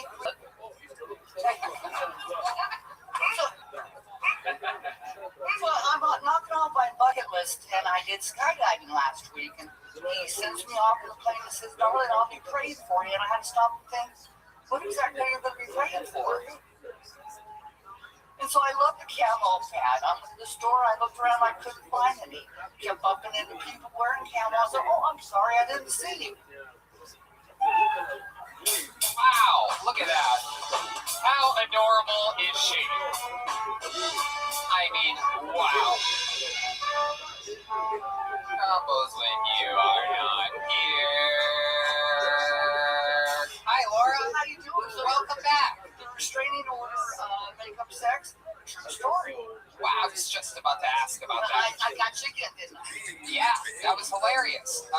So you got a restraining order on somebody, or what? My ex-husband, yes. Yeah. And so he came over to get the rest of the stuff out of the house, and one thing led to another, and there we were on the living room floor going. Damn, on the floor. Is that carpet or hardwood? I believe it was carpet. Wow, that's nice. I got the burns. There you go. Absolutely. Wow, you still got them, huh? My goodness. So was there a certain distance that you had to stay away? I believe it was 100 yards or 100 feet, but it was counted at that point. Right, exactly. And then after he was done, were you like, restraining order still on?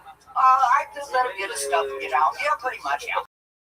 Okay. How long ago did that happen? 5 or a long time ago. And what's your love life like now?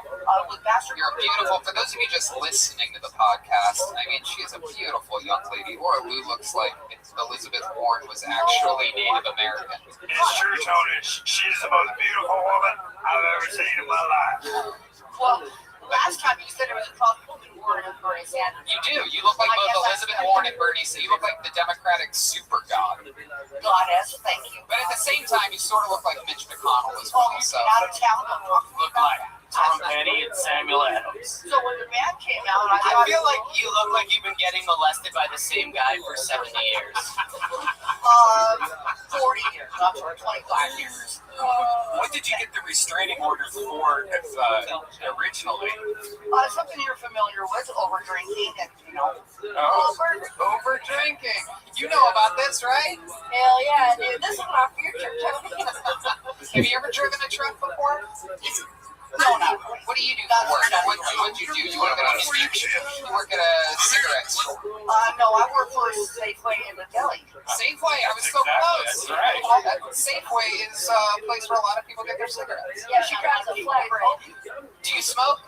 Yes, I do. We smoke. We used to smoke as well, and then we started chewing Lucy nicotine Yeah, gum. I was interested in it. It's my namesake too. When you work for the deli, do you smoke meats or do you smoke? I sell the smoke. Oh my goodness! Look at you, and you smoke a lot of marijuana, huh? Oh, you bet. How do you like to smoke? I feel like you have like a bong that looks like a corn pipe. Yeah. Well, actually, no, it's an amber pipe. And so I like the flower. I have my night flower and my day flower. And you were probably around back when like people were smoking in like Vietnam style. Chaplin days. Wow, really? Yeah. What's your favorite concert you've ever been to? Charlie Chaplin. Not that old. I think when we went to the House Festival, no one's old enough to remember this, back in 40 years ago, and we went to the country version of it with Hank Williams Jr. and Willie Nelson. Rumor has it that I'm Willie Nelson's second cousin. I can see it. I can actually see that. I don't know if a lot of people tell you that.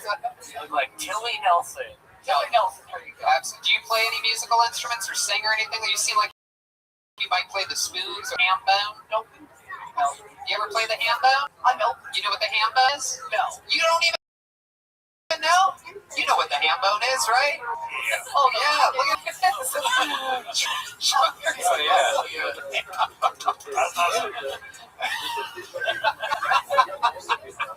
It's so stupid, but that's what it is. How long you been playing ham bone for, Truck Norris? Oh, well, ever since I saw Willie Nelson and Hank Williams, it's been a long time. 50 years, 60 years.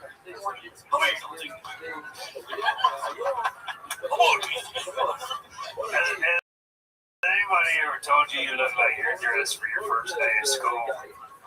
So when the band first came out, you said they were truck drivers. I thought they were Trump supporters. Oh, shit.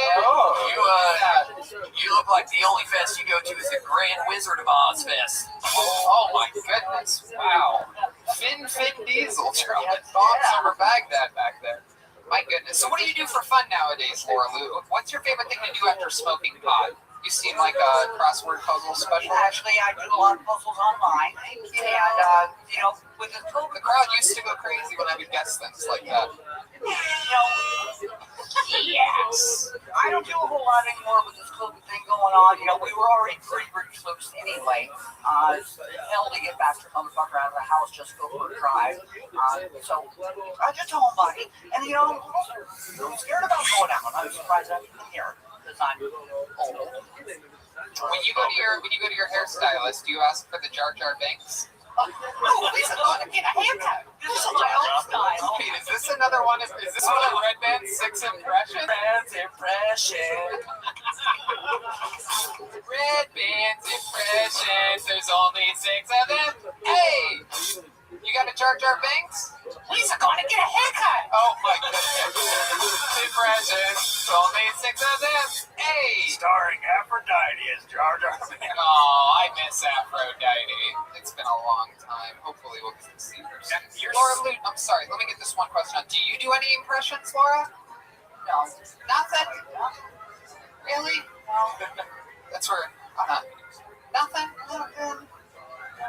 Never? First impressions, last impressions, the character work? Yeah. Character work. Like, pretend you're like a businesswoman. Yeah, can you do an I impression? do a good impression of Bastard Motherfucker. I don't know. Knock it off, I'm tired of it. Oh, I love you. I'm sorry, Lou. I'm in love with you. I'm so glad that I'm behind a table so that nobody can see my complete erect penis right now. Yeah, Tony, can we bring out the elephant in the room? I kissed this woman in San Francisco. That's right. Yeah. Which leads me to believe the only thing better than kissing a year ago in San Francisco is kissing again now tonight during the coronavirus. You should go kiss her again. Give her a kiss. Give her a kiss. The crowd's chanting. No, thank you. Put your beard on. Put your beard on. Put your beard on. We got a glory hole backstage. It's okay. When we met your son was the actual person that signed up for the show and did comedy and failed, and you came up and did way better. Now, is your son still doing comedy? Has he given up on it? Yeah, I think he's given up on it. Thank God. Yeah, that's what happens when your mom's funnier than you in front of a sold-out San Francisco super show. That's basically. Well, he had the ulterior motive doing the Mexican drum off. He did. He wasn't really interested in comedy. And that was a lot of fun. And let me just remind everybody that was one of the all-time great Mexican drum offs. I do believe I remember. What was the big button on your thing that night, Chuck Norris? Was it dildo? You threw the dildo at him? Oh, yeah. I came out with the salad bowl with a dildo inside. He was eating a salad. Yeah, he was eating a salad with tongs. Whereas with Pierce Guild, and I kissed his mother in front of him. That's what it was. How could I forget? You kissed his mother to end the drum solo. Did your son say anything about that night, like on the way home? Like, was he upset? No, he agreed now that the Rothschild. And you did it again tonight, Laura Lou. It's incredible. I love that you prepared a minute to actually do. You have a cool spit in your own voice, a lot of fucking cocksucking motherfuckers and all that other shit that you said. I like that. You're not trying to that you're not super, and I think everybody enjoyed it, right? Laura Lou? Thank you. All the way from Spokane, Washington. There goes Laura Lou, everybody. Thank you, Laura. There she goes. Oh, try to hide it.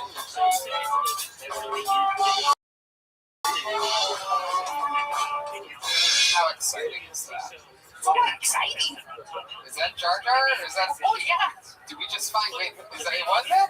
Oh, yeah. Yes. Okay.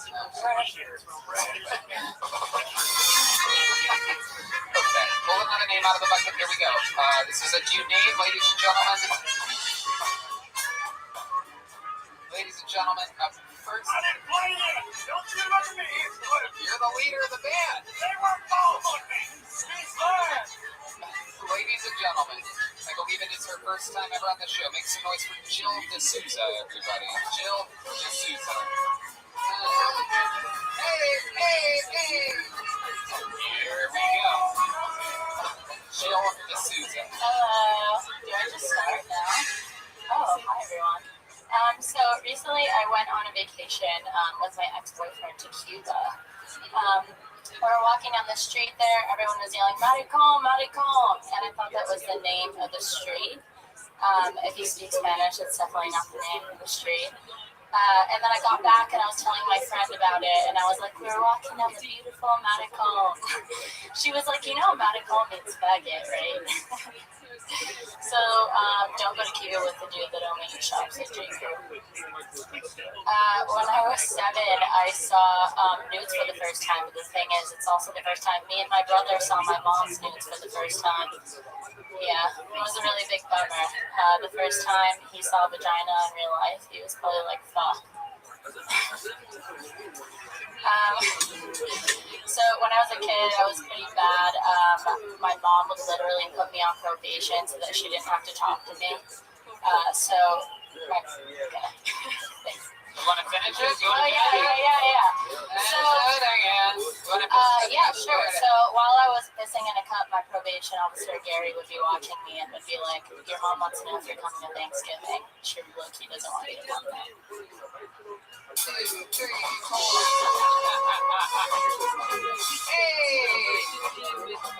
Jill D'Souza. Hi, Jill. How are you? Hi, I'm great. This is your first time on the show, correct? Yeah. How long have you been on stand-up comedy for? 3 years. 3 years. Where at? All of it here in Los Angeles? No, I just moved here actually from New York. Wow. You moved here in May. Yeah. Stuff was getting crazy there, and is it something you've always wanted? Yeah, my lease was about to be up, and I was like, if not now, then what, you know? Cool. Do you have friends out here and stuff? I'm making friends. I didn't know anyone when I moved here, though. So I'm making friends, though. It's cool. I like it here. What part of town did you decide to move to? Koreatown. Koreatown. Now, Benji, not a lot of people know this, but Benji is a real estate specialist on top of many amazing qualities. What do you think about the market of Koreatown nowadays, Benji? Everyone thinks that you're Jewish, you know everything about everywhere, all the time. I don't. Come on! My nose starts growing. I definitely know. I was just saying, he showed me a house to Todd Phillips. If you want to come over and show a house to Todd Phillips, the director of The Hangover, and I was like, was just an average day of hanging out with Benji. No, I mean, that doesn't happen every day, but that's true. Benji doesn't look like a landlord to me. Thank you. What do you think he looks like? I thought he was Vinny from Jersey Shore, like when I first saw him. Look at that. He's for both a Latino and an Italian. You are? Put my 23andMe on the other sister. I could see that. Goodness. So what's the other 89%? You know what it is. And what's your ethnicity, Jill? I'm Guyanese. Guyanese? Yeah, half white. Wrong continent. You look like Shakira's cousin. Oh, thank you. My 7th grade bus driver used to say the same thing, actually. Is that a Shakira beat? Yeah, my wow. Bitch. Wait a second. I'm very interested to notice that Rustin Wheels, a blind truck driver, I think I just heard him do somewhat of a Shakira. Are you a fan of Shakira? Yeah, I love Shakira. And you sing along with her songs sometimes? Yeah, me sometimes. What does it sound like when you do?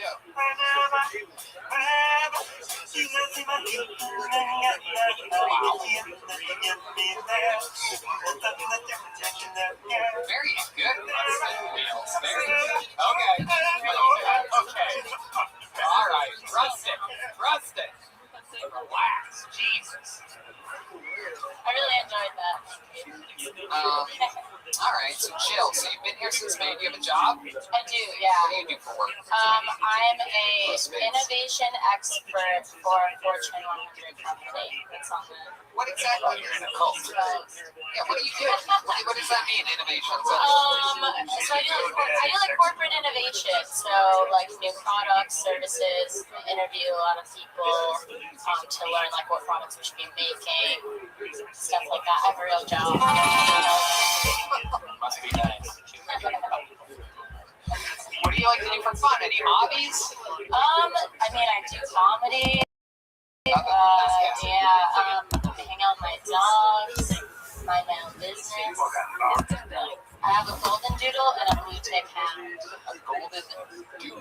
Yeah. What exactly is a golden doodle? It's a golden retriever and a poodle mix. He's actually calling in right now. Oh, he's all alone. His name is Rogart. He's really cool.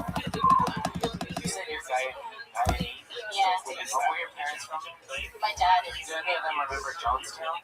They were there for that, yeah. Wow. Yeah, but it was kind of far from where they lived. I mean, they didn't have a car, so, shit's kind of far when you're walking. So you guys not carry Kool-Aid in the house because of that? Yeah, they get a little triggered. You moved to LA with 2 dogs and no friends. Yeah. You drove here with 2 dogs? Yeah. That's not a country album. I don't know what the hell it is. How was that long drive? How was that? It was nice. I was cooped up in my apartment in Crown Heights for like months, so it was actually really nice to get out. You saved up, not to see out. Have you saved up or? To move? Yeah. Not really. I mean, I have a job still, so I'm remote, so like I just. Did you stay places? Did you stay certain places around across the country when you made that drive? Yeah. You stop at any truck stops? A lot of Red Roof Inns. What's the longest you've ever driven, Rustin? 43 days. 43 days without any rest? Yeah. Were you blind then too? Blind as a bat. Wow, you could tell he's blind. He reminds me so much of my stepdad, like the same person. Yeah. What qualities does your stepdad possess? Lazy eye. He was a truck driver. Oh my goodness, Rustin. Have you ever seen your stepdad's cock? Have you ever seen your stepdad's penis? No, thank God. How about his cock? What about his cock? Okay, there you go. I'm sorry, but these guys are truck drivers. They're very. You don't have to play a beat. No. All right. They keep asking about cocks and they go to Shakira for now. Okay. Jesus. Rusty actually has a tiny cock. He's just never seen it, so he thinks it's huge. Wow. Is this true? Have you two ever hooked up? Oh, Just did it once. Yeah, what happened? Oh, it was more than once. I just did a little role play and he didn't know the difference. Wait, what? You never even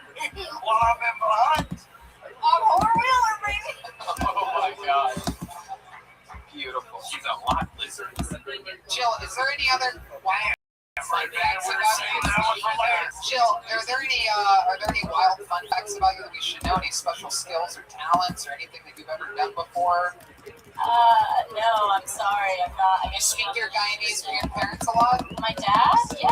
Okay. Yeah, my dad's the best. What language does he speak? English. It's an English speaking country. Oh, that's yeah, just an accent, you know. What does he sound like? Can you do an impression of him? It's like really West Indian. I don't want to do it. Redman, Redman's famous for his impressions. Why don't you do an impression of her West Indian sounding mom?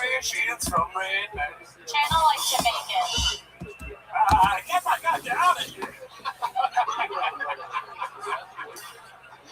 Spot on. Really good. All right.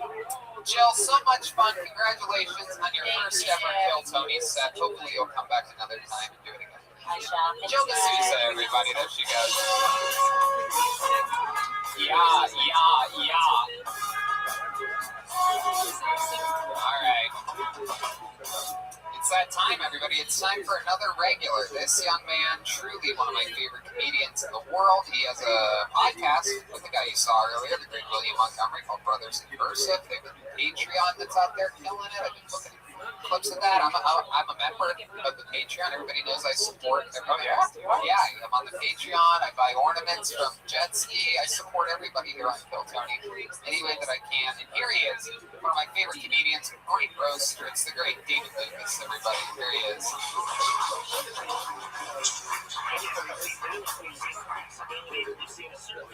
I went to a strip club in Tijuana. They had some really young assholes. They were so young, they were doing homework in between dances. They're like, hey, when it's over 10, do you carry the wood or what? I think I'm the only person that said Trump has a big dick. Trump has big dick. Nobody talked that much shit and have a small dick. When he got out of the hospital from COVID, this motherfucker got on Instagram saying, hey, America, she think that President Donald J. Trump. Can you imagine you do that shit in real life to your girl and you ain't got the biggest dick that she fucking shit? Like, yo, get your goofy ass out of here. That's why I know Trump got a big dick. He really speaks about what Winston Churchill said. Speak softly and carry a big stick. That's my thought. Absolutely. That's it. Did it again. Hey! Should I say or should I go now? Yeah. Hello. What's up, bro? That was great. I love that. I got my new party. A party? Like a political party? Wow, what is it? Facts for Trump. Oh, I like that. I like that. So, just people for Trump. Trump has a few pretty healthy supporters out there. Hey, all them ex-Marines. Goddamn right. Marines, Army, Navy. Well, yeah, ex-Marines are all doing really great. I always thought it was called small dick energy. Like that's why he's acting like no, that's people who ride e-bikes. Oh, yeah. It is. This is an interesting look tonight, David. We got roasted by a pocket square. Hey, man, shut your gay ass up, man. Fuck all of y'all. Fuck all of y'all hillbillies. It is incredible. It looks like somebody melted crayons inside of a pumpkin. What you got on? You got on some scuba diving tuxedo. Show ass up out of here, bro. That is. I'm actually going scuba diving. You look like a hippie jack-o'-lantern. You're doing too much with your ghetto ass. Thank you. You and that stupid ass Abraham Lincoln. Oh man, you made him sick with this stuff. Tony looked like he going to the prom under the sea. That's actually what I'm doing right after this. I'm going to the prom under the sea with Sandy Squirrels. I have to scuba dive to get there. And what is that? Where do you even find something like that? The Beverly Center, nigga, hold on. You went to the That's Beverly polo? Center? Yeah, man. This shit was like $200. Oh my god, was it that much because of all the extra material that they needed to make it? Was that the only way you could justify it is by the price? Hold on, let Redman do his joke. It was real good. That's alright. That was a I know it was great. Redman said, yo, pull your Now we're number. talking, everybody. It's like a...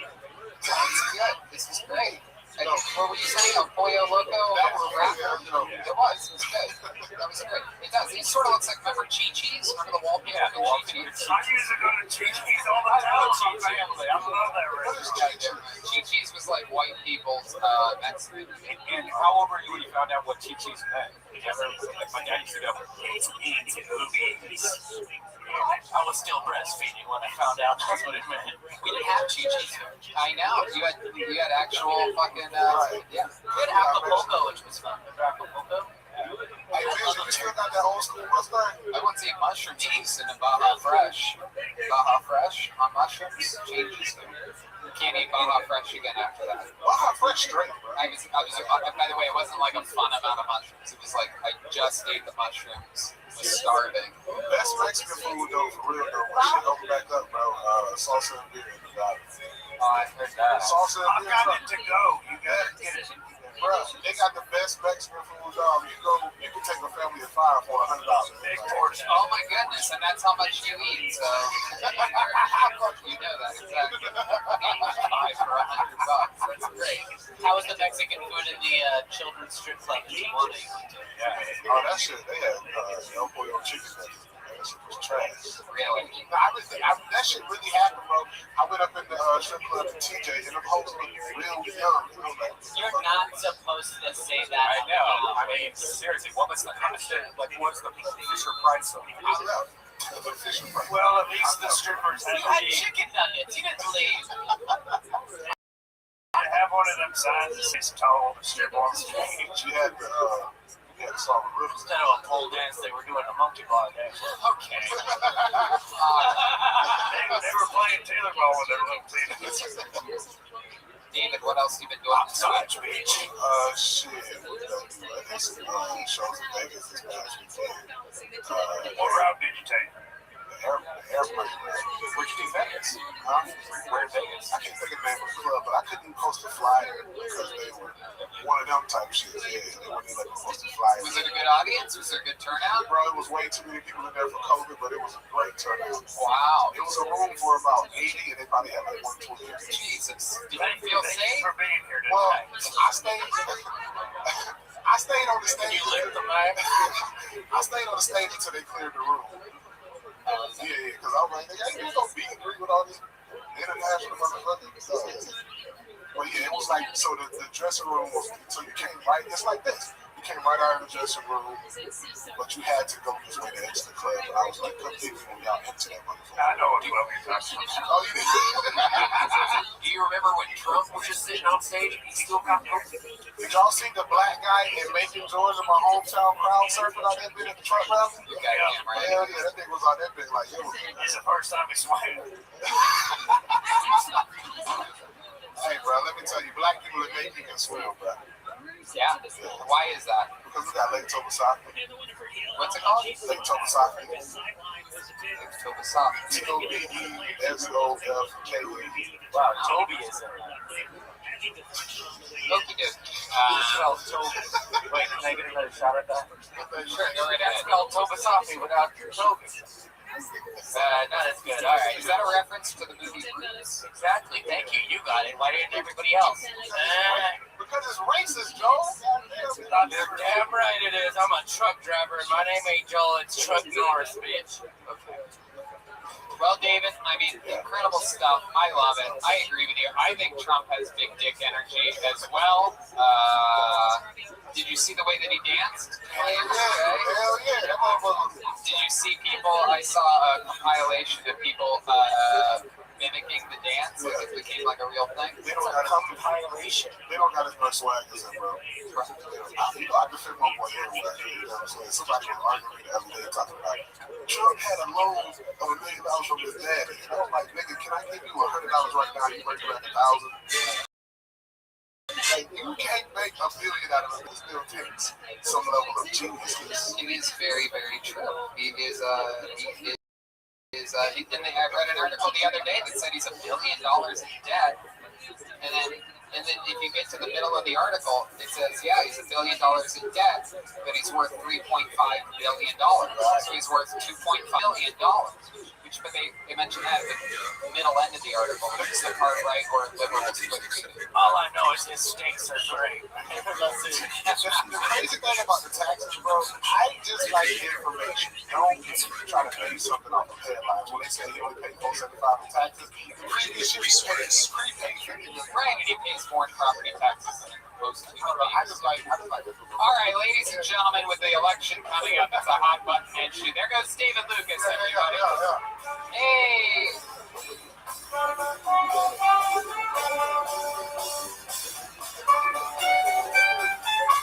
Benji, did you already vote? Are you gonna vote? Yeah, I voted. You already voted? Yeah. Right, provide.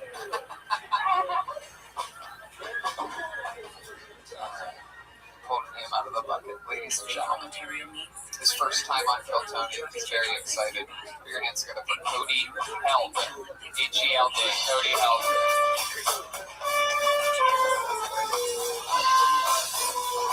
Deserve you. Never gonna. Here's Cody Held, everyone. All right. What to do, boys? So we're gonna start this off with. So you guys know how all those magicians love to do disappearing acts. Well, my dad for best magician out of that man for 16 goddamn years. Still hasn't gotten out to this day. You know, he said he was gonna go buy cigarettes at a Walmart. But I'm pretty sure he got lost in the fucking activity. He is still gone, man. I'm telling you. Walmart is a hell of a drug. You get lost in that bitch, just like my dad. Now, did you guys know, you guys know that on Twitter? You guys know what I'm talking about? Yeah. Alright, so we just talked about how Twitter is fucking the best shit more toxic than goddamn Chernobyl. Like, have you seen the radiation levels that fucking come out of those people's mouths? God damn, bro. My ex was less toxic than that. Holy shit, like, and that bitch told me to fucking kill myself, right? She's fucking wild. So, and there's my time.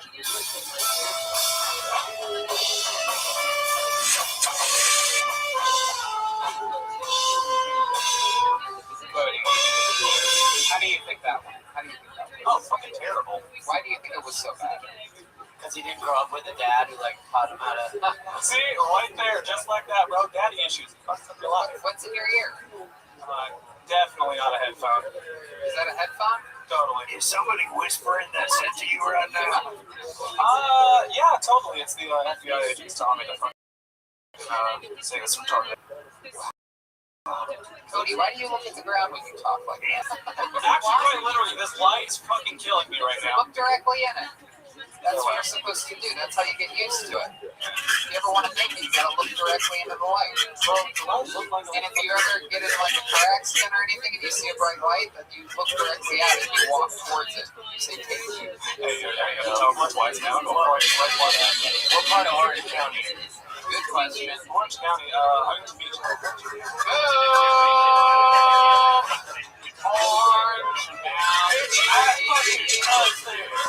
No doubt about it. They can't make eye contact and they seem weird as fuck. Bluetooth headphones. Yeah. I got new Bluetooth from my grandma for Christmas last year. I haven't taken them out since. They're stuck in there. That little wax and Bluetooth. Honestly, I think there's more wax in this headphone than there is. Well, why do you take it out when you're not using it? Because I'm listening. What are you listening to right now? Some rock. Listening to the voice roll. Right now. During that whole performance and on a pod linked to a song. So where do you drop a line? Like, let's say Joe Rogan had you on his podcast. Would you be... What's up? Whoa, we got another impression from Impressions with Red Band. That's a great Joe Rogan. I was going to say, who's that, Joe Rogan? You gotta get on it. All right. I mean, you guys don't mind I can do an impression too. Oh yeah, who can you do an impression of? The Australian people? Okay, let's hear your Australian impression. This should be amazing. Oi, cracky, mate. Do you see that fucking croc over there? Do you see that motherfucker? Okay, let's hear some Russians. I got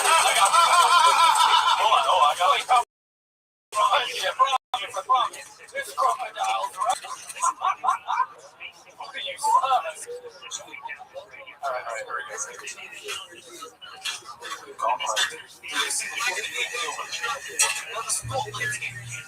That motherfucker has seen more wars than fucking fire towers. That's Russian. That's Russian? I'm Irish a little. Totally Irish. That was Scottish for sure. Scottish. All right, can you do a black guy? Go right ahead. Jump right into it as fast as you can. Boy, mate. I'm coming to get you, mate. Boy, mate, you sure fucking send you the goddamn Crocs, right? Wait, what was that? Oh, that was fucking Aussie.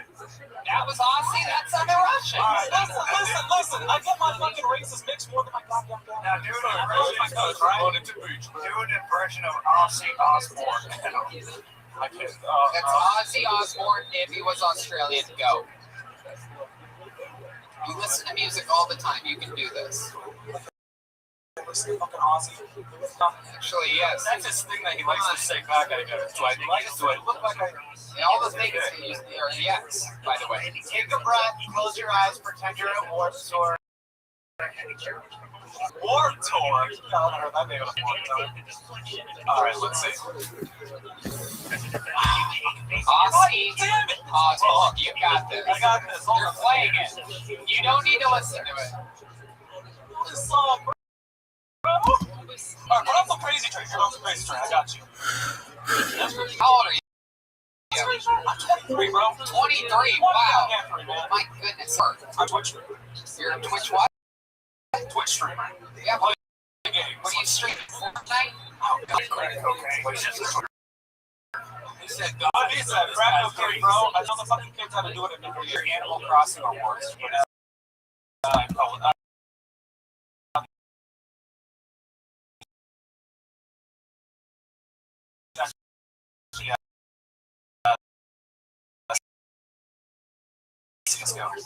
What is it? Your mom? I live on my own. Really? Yeah. How do you off your own? That's my job. A lot of money twitching. Back to the right. Hey, you call it twitching. That's twitching, motherfucker. You call it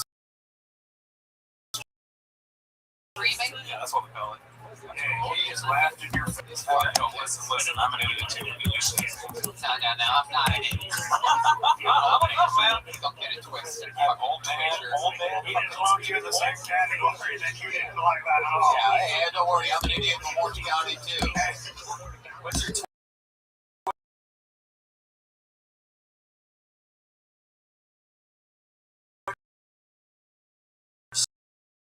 stream? It's simple stew. Yeah, we're just a couple. Hobbies and skateboarders. Is that true? So, I mean, games is pretty much my hobby, music. Wildest night of your life. What was that? Oh, wildest night of my life. All right, I got this. So, party is about 100 people at the very least. I'm out here down in German group class, one by one. There's at least 9 of these. By the end of the night, I have found out I've got to support me to his house to a 90-degree angle because I thought the fuck hole was talking shit to me. Yeah, it was a fucking wild. Running into this thing. That's it? One time I did cocaine and jerked off to feet porn for 4 hours. No, that's a trucker guy. That's a trucker guy. Definitely not a troll. No, this is trucker guy, man. Yo. Oh, no. I do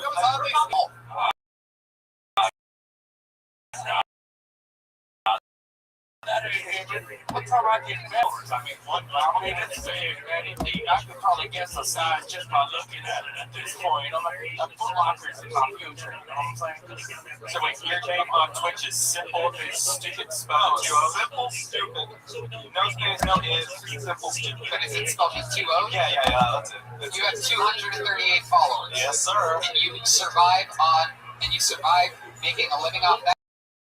Your most recent video has 8 views. Listen, I'm on a hiatus right now, alright? You're what? I'm on a hiatus, I'm taking a break to myself, okay? A hiatus is a break from telling the truth to people? Right. Yo, listen, alright, that is actually my job. I'm living on my own, I fucking promise this. Pay your parents, pay your bills. My parents are dead.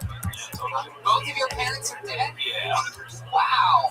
I can't believe your dad left you and still killed himself. Dude, everyone wants to kill themselves around me. You get used to it. How did your parents die? I don't know, fucking car accident from what I remember. Really? Yeah. Same time or two different car Same accidents? time. Wow. Where were you? So your At dad home, abandoned you? thankfully, with my grandma. So your dad never abandoned you? I mean, if you count dying as abandonment, yeah, pretty much. No, you don't.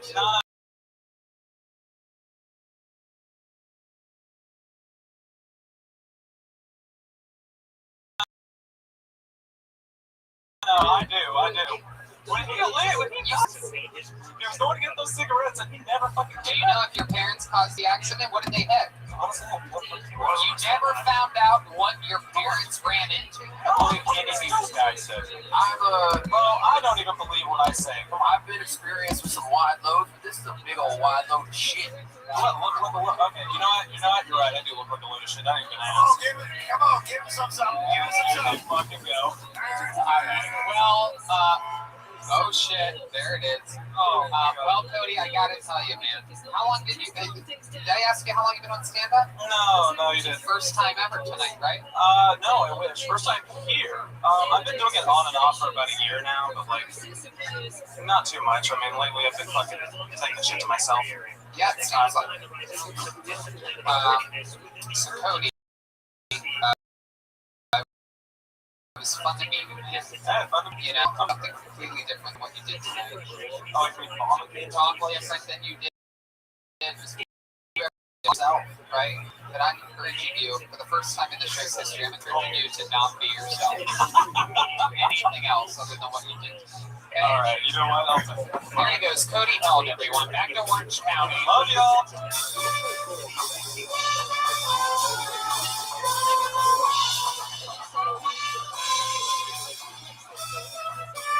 And we're gonna say goodbye. Wow. It seems like just earlier, this lady's name came up. And now, I think dreams are about to come true.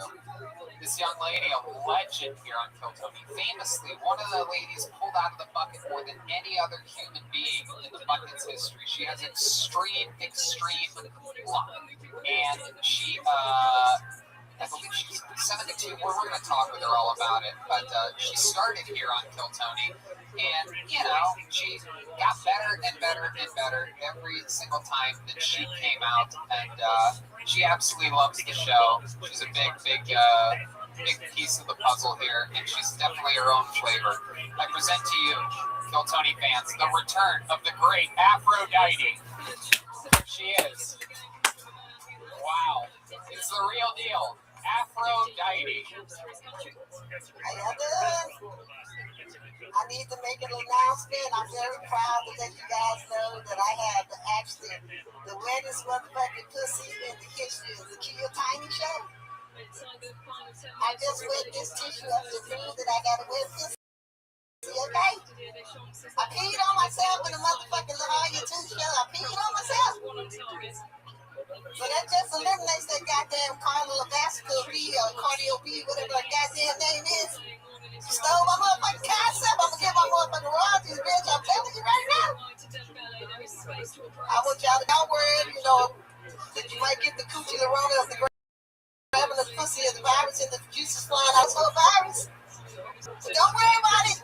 If my cousin Ray Ray is working on the curve. Yeah.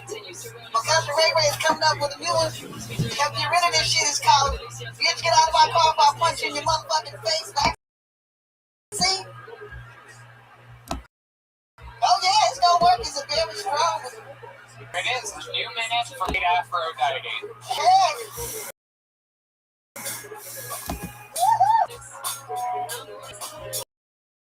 Wow. What a sweet thing you are. I'm so glad to see you again. Fantastic. I did not have coochie lorona. So let's talk about your set. What do you mean you have a very wet pussy? Peed on myself. So, but when did that happen? On the Lord.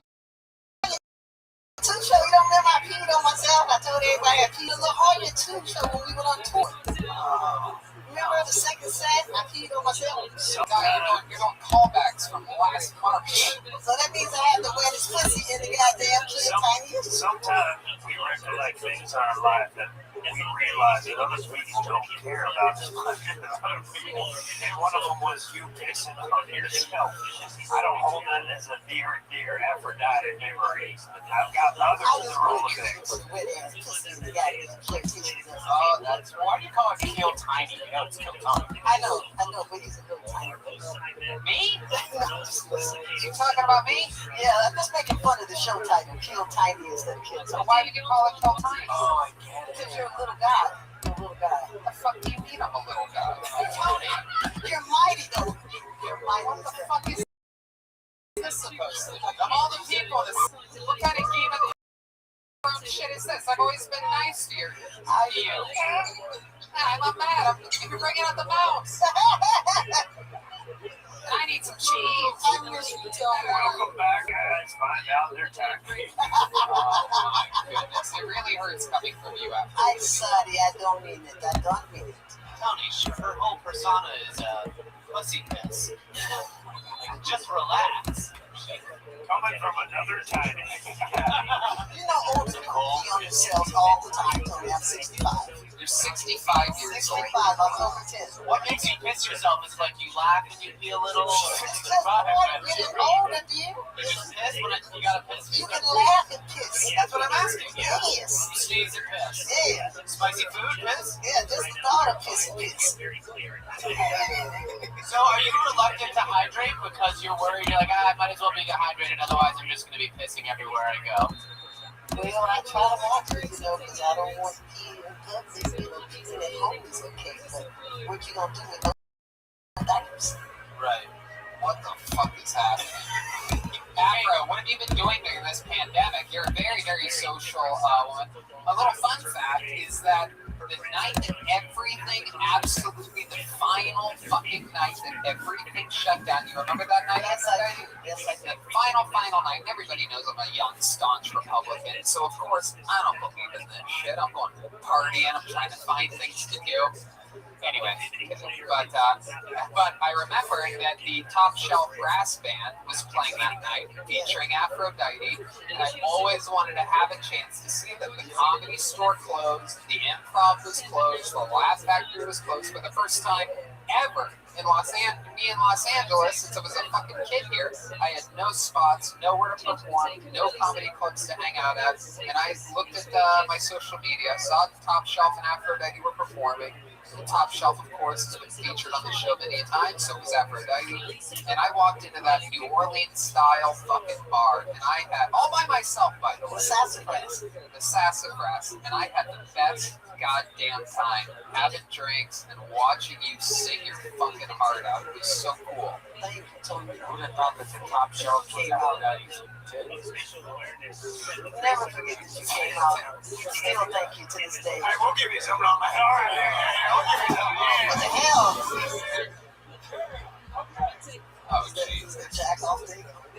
Afro, for all the maybe there's some new listeners that heard you sing. Why don't you hit it real quick for the people at home that have never heard your powerful voice? I know you're not warmed up, but maybe you just jump real quick for us. I know you real big fish. I'm pretty sure one's probably fallen out of her pussy before. Chroma Chris said she only knows big fish. Okie dokie. Here's what her voice sounds like. Here it comes. Here it is. I'm just going to freestyle something that wasn't prepared. Here's exactly what I was hoping you were going to do. Here's Aphrodite. Oh, shit. Got the band. Here it comes. When you know I'm talking to you, you're my lover. I only wanna be with you. You make me crave for you all night. I really wanna be with you. I've never met a man like you, baby. I never met a man like you. Oh, you make me hot. Baby, yes you do. I want it up on you. You're my...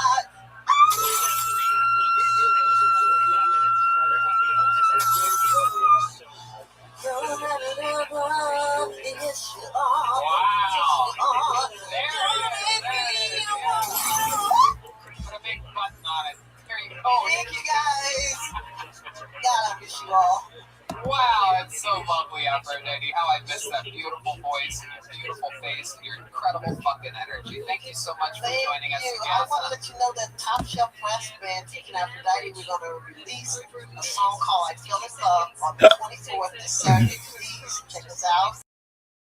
There's a lot more coming. I have some singles on my own. All right, that's enough of your fucking plug. Aphrodite. Yes, thank you. Aphrodite. Aphrodite. There's Aphrodite. All right, here we go. Okay, so very, lots of ladies on this show tonight. Your final comedian out of the bucket goes by the name of Claudia Consola.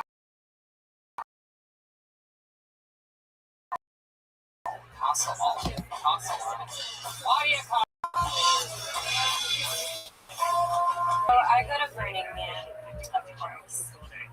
If you're not familiar, Burning Man's where a bunch of rich people spend hundreds, thousands of dollars to spend a week in a hot-ass RV in the middle of the desert doing drugs all day. Poor people have it too, but they call it Bakersfield. Even though I go to Burning Man, I'm not like into like a bunch of the hippie, trippy voodoo stuff. Like I'm not into crystals. Like crystals are bullshit. People get so into it. Like they have these huge ass crystals on sale on the west side for like $40,000. Like, dude, if you have $40,000 and you want to draw energy from a rock, buy cocaine. One of my burner friends like tried to get me to go on a juice cleanse with her once, and I was like, dude, fuck juice. And she was like, that's anti-Semitic. That was my time. There it is, so you nailed it. 58 seconds. That's fun. Did you have fun? I did. How long have you been on stand-up? Like, if I want to be like, how serious, like a year and a half, probably. Okay, all of it here in LA? Yeah. How long have you been making Kool-Aid? I've been a unicorn all my life. Okay. So what do you do for work? So I'm like this is quarter life crisis here. I was in tech doing headhunting until May, and then I was like, I'm gonna be crazy and like go after my dreams like in a pandemic. So. What dreams? Comedy. Oh. What are dreams? I also like sing and stuff. I you do? Can we get a little? What kind of music do you like to sing? Evanescence. A lot of. You seem like a big Evanescence fan. I look like a giant part of Billie Eilish. All right, it's not the smart. I was just saying, like, I'm like the Billie Eilish person, but I'm not even like the original like Billie Eilish knockoff. Yeah, we know. Can you do it? Can you want the band to back? You guys know any Billie Eilish?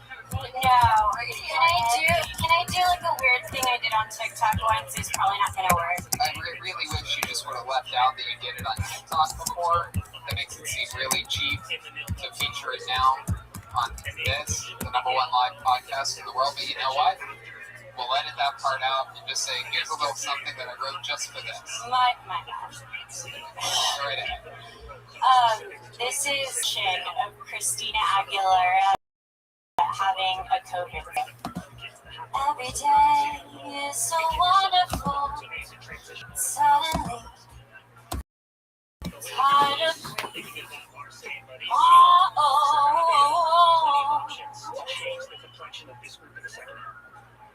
That was it? Okay, I was waiting for like a crazy part or something. It just sounded good. It sounded like Christina Aguilera. So what was the COVID part? It's hard to breathe. I did it with a cough or something. I did more of a what than a my bad. I'm just curious. I want to know if it sound bad. Maybe if you say like I was so positive for coronavirus. That would make it very good. Yeah. Yeah. So Claudia, what do you do when you're not singing or doing stand-up, like you're working? What else about you? You seem like you have I got COVID in a bottle, baby. Come on, let me out. I'm dirty. I do a lot of that. I do some like silly podcasting, and I paint too. I paint like 2 paintings a year. Like, it kind of like gets me in my meditative state. And it's nice. I did a painting. I was inspired when like the virus hit and stuff. I did a painting of like Trump holding a Corona. That was really fun. Oh, I get it. Yeah. Trump holding a Corona, like a beer. Yeah. Yeah. How did it come out? Good. It was awesome. It was actually really funny because I don't know. I was like gonna include some like quotes and stuff, and I was like, let's like not have it be political. And it actually went to a Trump supporter in the end. Yeah, it was really fun. Yeah, they have the money to buy things like that. Right. Anyway, so okay, you make art, you sing, you do comedy. What would you consider your specialty? What do you think you're best at out of all these different art forms? I think. You do any poetry? No, not really. I can't really take myself seriously. Are you from Phoenix? Is a great question, and I also, much like Joel's Orange County pick earlier, I'm going to double down on that. I'm going to even go more specific and say Tempe, Arizona. Maybe Sacramento. Ooh, that's great. They're Portland. Nah, I mean, actually, I've been in LA longer than anywhere else now. Like, I've been here 8 years. Where are you from? I live in Fresno. Fresno, for those of you that don't, perfect middle between Sacramento and Phoenix. Yeah, Midwest of California. That's fair. Tempe of California. Without a call. You look like one of the characters from Inside Out became human. Hey. Alright, that's pretty good. Alright, yeah. I went to summer camp in Fresno, Riverwood Ranch Camp. Cool. Claudia.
Want to breed outside other Jews, because a lot of you people turn out like, look around. So it could be that where he's dating you. Yeah, he broke up with me on the first day of Hanukkah. Oh my goodness. The first gift. Wow. Do you at least get to light a candle or anything like that? Or any of that fun, what the Jewish people consider super fun? To be fair, I completely didn't realize it was Hanukkah, so... Oh, you came over in a Christmas sweater and Rudolph antlers? She comes over, she just signed a bad loan, bought a weight runner, all sorts of Christian shit. She's like, what, it's Hanukkah? Let's make casserole. Isn't that what you guys do too? No, we don't. Was that the first Jewish guy you dated? Yeah. Okay. Now, Benji, a little fun fact about Benji is that you're sort of in. I've grown up. No, I've grown up. I'm not like that. Really? I know what you're going. You don't like boys anymore. I don't like goys. No, I like goys, but I will still date non-Jews. But I know where you're going with this. Yeah. so that's changed. What do you think made you grow up and not be solely into? Because I mean, I look at a girl like Claudia, and I know your type. We've been very good friends for a long time. Yeah. And what do you think? You know, because you used to be into girls that maybe they were white, maybe they had a couple tattoos, maybe. Say the words. And you were into like, you know, I'm not saying that Claudia is this, right? What ethnicity are you? White as fuck, Benji. White girls, I don't know, I just feel like, no, I'm sure she's a great preacher. Like happened with a white girl that had like multicolored hair and tattoos that made you not like them anymore? I've had a lot of, gnarly things. I mean, it is what they say. Once you go white, you gotta take flight. Claudia, any other fun facts about your life that you would be really surprised to know about you? I mean, are there really any surprises?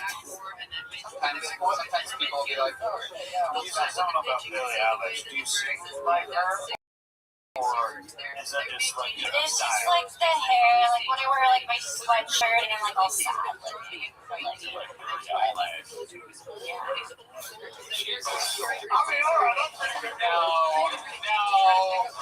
What, did I want it? These liars, goddammit, leave them alone. Yes, I do. I'm trying to Billie. Yes, I do. I'm Billie Eilish. Why? Why though? Why eyelash? I don't know, her name's Alice, but like, she looks like an eyelash. Why does she look like an eyelash? No amount of drums. No amount of drums is going to help this show. Doesn't look like an eyelash. Why would actually, for her to look like an eyelash, you're going to go, it's like, why are you just playing the drums fast? She sounds like an opener shirt. Hey, Louis eyelash. Alright. Eyelash just open his shirt, you fucking idiot. Kill Tony, 2020. Suck a COVID. Alright. Ladies and gentlemen, Claudia, did you have fun here? Thank you so much for coming on. There she goes. Claudia Casalo. There she goes. Claudia Casalo. Step back from that ledge, my friend. We're done with the bucket, so let's see what the superhero himself, truly one of my favorite human beings on the planet, one of my favorite comedians. It's time for your third and final regular. You know, you love him. This was sent in by the great Michael Laird. A lot of people are disabled just because they're fat. I'm one in a million. You're the Burger King. I ain't fucking with you just because we both take care of a family. My disability isn't found other people with disabilities to try company. Please stop. If you got disabled, you're not contacting me. I've been in these comedy streets for like 2 decades. I'm way too sick to hear sick out trash jokes. I'm not an inspiration. I'm an alcoholic drug addict. I fuck up. You kill yourself. I get sued. My elephant and fingers can't move the paperwork. I'm not your average disabled guy. Some make love to ladies who can walk. Some run. Not faster than my wheelchair.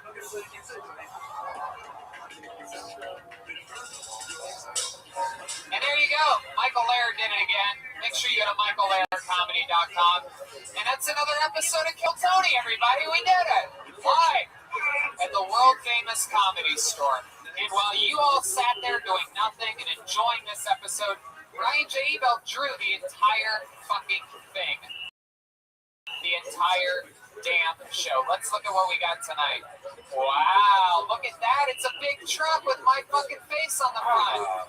And you got Benji in there, you got Red Band, you got the band, David Lucas and William Montgomery and Michael Lair and the Wheels. Absolutely incredible. I mean, what a mind-blowing drawing to have done all that in the hour and a half that we've been recording this show. Is fucking incredible. Make sure you check out all these prints at RyanJUbelt.com. Get your own. Having a big hand for our guest tonight, my good friend Benji Aflalo. Benji Aflalo is on all things social media at Benji Aflalo, all one word, BenjiAflalo. Got it. Spelling bee champion. Obviously. And what else is going on, Benji? I don't know, nothing really. I got a new car, trying to. Ooh, what kind of car did you get? I got a Tesla. Ooh, what kind of Tesla? The Model 3. Oh, nice. Oh, my goodness. Great. Yeah, I just got tints on it. By the way, it's a beautiful tax write-off. Ask your tax guy about it because of how much it weighs. It can be considered.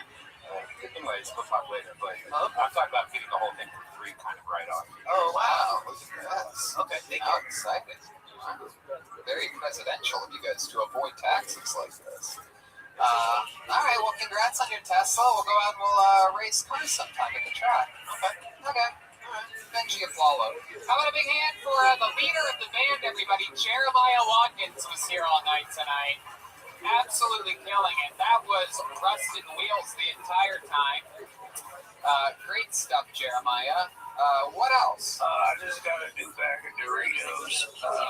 Things are going pretty well. And then I have a new 1 hour special. It's my first 1 hour special. It's coming out on December 8th on Amazon Prime. You can get it on a lot of different outlets and stuff like that. And I'm very excited for that. You can pre-order at JeremiahWatkins.com. Great stuff. That's Jeremiah. Lift up that hat again. Show the people on the video. Oh my goodness. Rusted Wheels, blind as a bat. And how about a big hand for the great jet ski Jessie Johnson was here all night tonight. Absolutely incredible. She's selling ornaments that she made with her own bare hands, everybody. I have 75 of them, and you should buy them as well. Go to jetskijohnson.com. You owe me like thousands of dollars. Seriously, they're handmade. You can use them for Christmas, but we like to call them anytime ornaments.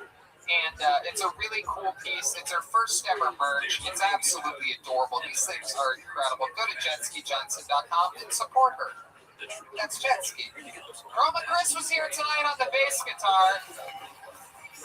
There he is, the great Chroma Chris. He's on social media at Chroma Chris. What else, Chris? It's nothing. You can check me out on Chroma Chris and my social media. I also got a new YouTube video out on OrangeAmp.com. That's it. He's officially sponsored by Orange Amplifiers. And you know who's sponsored by Ludwig Drums, the greatest drum maker in the world? Believe it or not, it's Joel Jimenez. Hey, Truck Chris. Watch Alone Together with it. It's a really great. I'm a huge fan of it. You guys tonight was really fun. And I love you guys. Absolutely. Check out this one. Absolutely. We'll see you guys next week for another fun episode of Cook Tony. Thank you so much, everyone. There you go. Go home. What's up, boy?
live from the world famous comedy store neighborhood for a brand new pace the game with another team. If you have an external factor like the heat or humidity or altitude, we see that another map is tournament.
Folks, look at this athleticism to the president.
הוא מוכיח במעשה שלו, זה שהוא סבל את זה, בצפון, שהוא רוצה לשקול, עוד לא לשקול. הוא אומר, מה השתנה שזה לא יקרה? זה לא היה חשוב, למה המעשה שלנו זה שנצטר? יש לו מעשה. הקטן שמוכיח על ידי המעשה שלו, זה ודאי לא. מחשוב אנחנו רוצים פה את זה, אז ככה המותות משנה תוקיע שדיבור זה כלום, זה סתם, אין לו מחשוב. כתוב עצמה כל מישהו שאין לו מחשוב, זה סתם. הוא אבוי, במקום זה תיקון, לא יודעת כלום זה נתחיל. הוא אין כל זה, אין לו בפרס. הכל, אולי הכל, נראות A, אין A, הכל. לא, אימוי, זה לימון. זה אגוי. שתקום גם קילות להזדמנות באמריקה. ילד מוציא את כל הפנימים של הלימון, כדי לעשות צלחת מזה. כדי שמספר הזמנות זה נכון. או שכאילו נתן אוזניים, או שהוא עושה את זה, יודעים מה, יש לי בבית חבל, לא, אין את זה.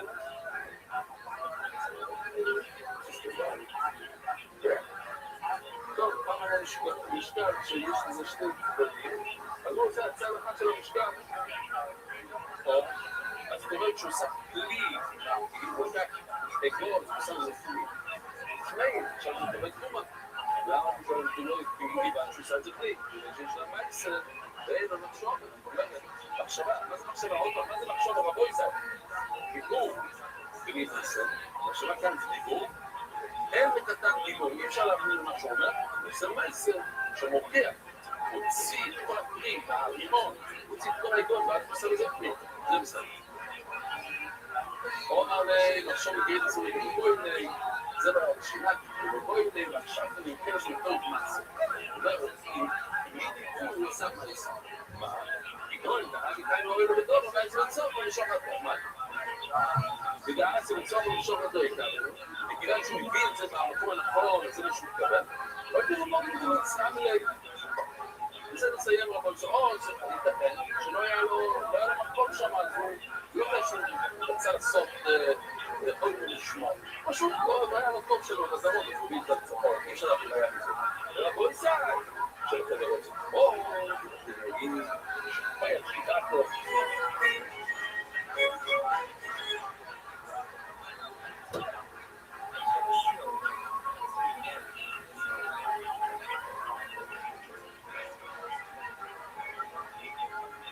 ערב טוב רבויסאי. אני נשמע עשינו מאוד ספוס מרדכי. מה שנראה היום, זה טוב שהגעת. למה? כל השעה שאנחנו מדברים, כל החיים מדברים על רוי, כל אחד יודע רוי.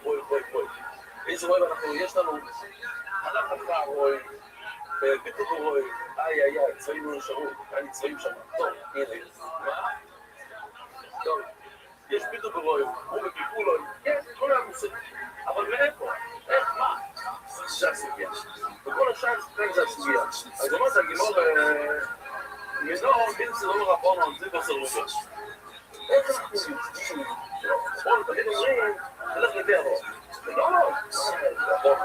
נרסים עלילה, פסוק, מה זה? רבונו. אמרת, גימור, סוגות, ניסי כמור, לא יקניס. דבר ידוע שיש חנויות. אחד רוצה חתיכת בשר. כל החנויות, והמכשירים, 9 חנויות מכשירים, ואחד זה קרב. הנה. זה טוב רחם. אז אני יכול לאכול את הבשר, יש שם חפת, יש שם משהו דבר, אנחנו אוכלים לפי הרוב. סנדות? מה זה סנדות?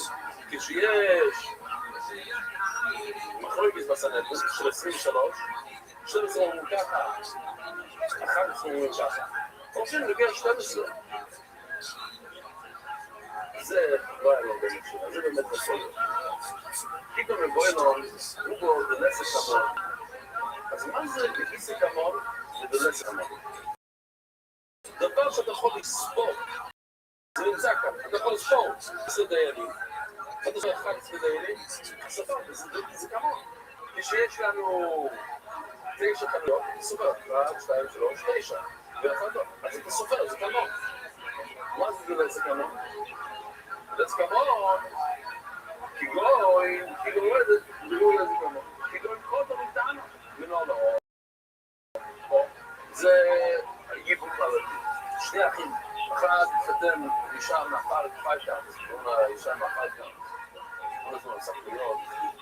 כל הזמן מבעלה. הגיס. מתחתן. עושה גיבור. ויש להם ילד. אז הילד הזה עם כל השמות. מה קורה? אם הוא קוטו והוא פחות לבר מצווה, היינו יכולים לייבן? איזשהו אחרי כסומר עכשיו, ממש עכשיו אמרנו על זה. למה? אולי הקטן הזה יגדל ויתקרר שהוא סורס. הוא לא יכול להוריד. ואם הוא סורס, אז אסור, יש לו איסורי שסף. כל הסיבה שכל מתחתן עם גיסתו, זה כדי לראות עם שם האוכל. אם הוא לא יכול, זה סתם, הנה אסור. אז מה אנחנו נגיד? שבחינת חומר מותר לו לייבא. למה? כי רוב האנשים בעולם אין להם גם בעיה של סורס. אז זה נסק כמובן, אתה לא יכול לבדוק את זה, אתה לא יכול לספור את זה. זה העולם, כל העולם כולו. 90% בעולם הם ככה, 10% רגע ככה. מה נגיד? 3%. לא, זה לא כמובן, אתה לא סופר את כל העולם.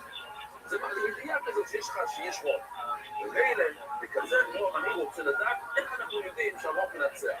ברוב שנמצא לפנינו, זה הבחירה מנהג או זה בתקופת הפסוק. אנחנו יודעים, הרוב של עסק המורש. עוד מלבלות עושים סימן 7 ו-5, שזה בעצם 10 שמות של המורים. אז יש כאן 10, אנחנו נביא 10 ראיות לדבר הזה. זה נראה שאנחנו זוכים כמעט את כולם, אולי את כולם.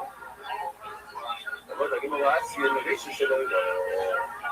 הראש שלו אילה. לא רק רוב, תמיד אנחנו ייסור, נסופר רוב.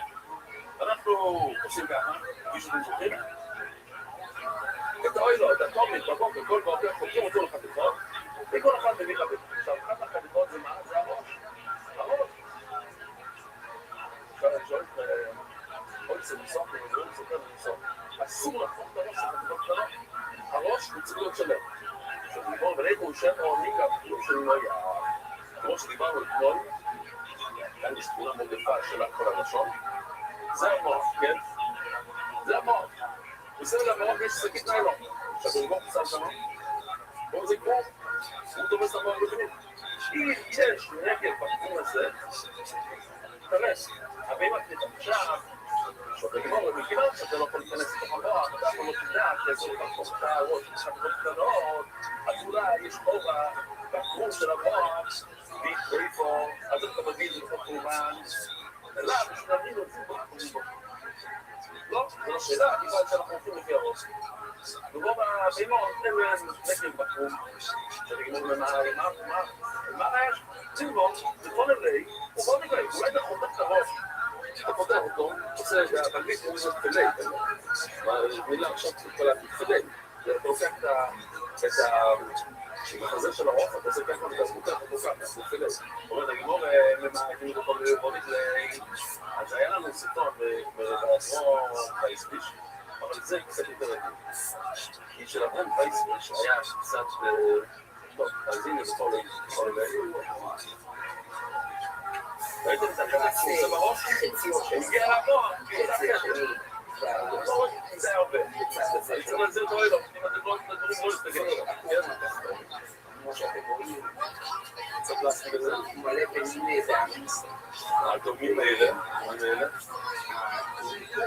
הנקב שבקום של מוח שמטריף זה בעיקר בתחום הזה. התחום העליון הוא קצת יותר הרבה מהקום התחתון. הקום התחתון הרבה יותר עדין, אבל הוא המשמרת הגדולה של המוח.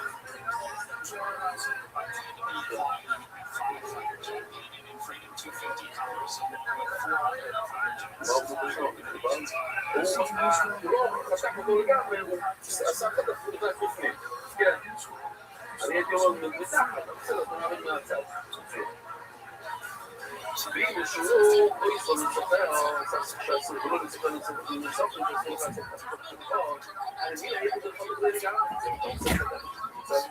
אבל הייתי אומר, אולי יש לו פה,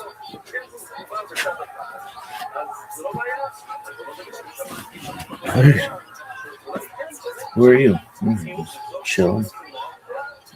All right, no one really knows for sure. Oh, we got to do that fucking thing.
What in the fuck are you saying?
It's the 19th of January, 5786, Saturday, July 4th, the 250th anniversary of this fucking country.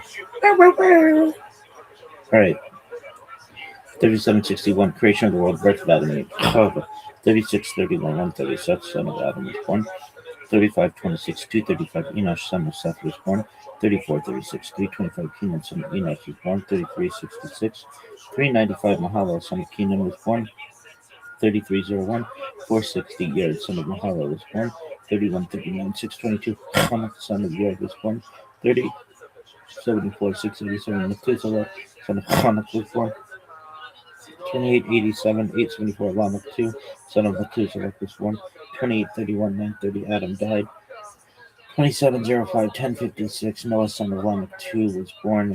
2225, 1536, Noah began construction of the ark. Yeah, 99 series and what a bitch and one.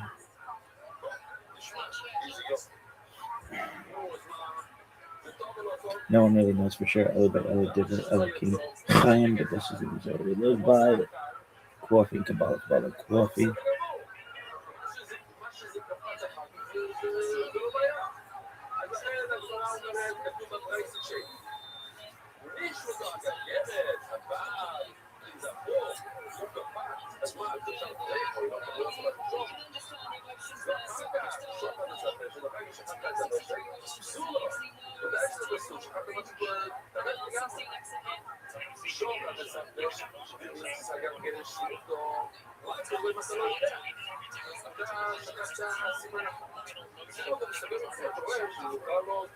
In the early summer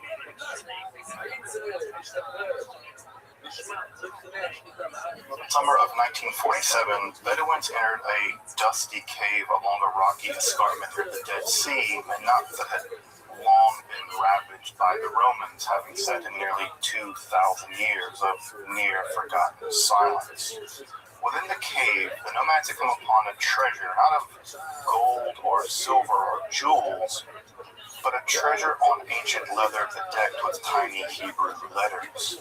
This cave, Cave 1, was the first of roughly 8 dozen that would yield hundreds of ancient manuscripts and thousands of fragments of manuscripts that we now refer to as the Dead Sea Scrolls.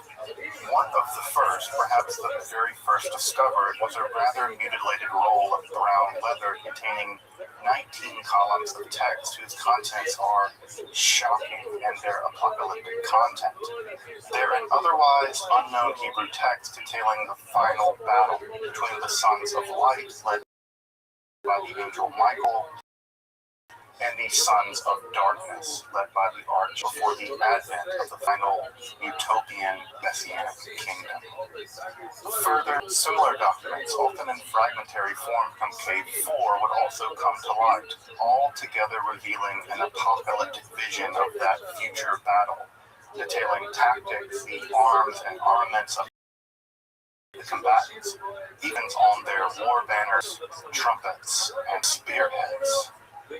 These documents, once referred to as the War of the Sons of Light against the Sons of Darkness, are now simply known as the War Scrolls, or the War Texts.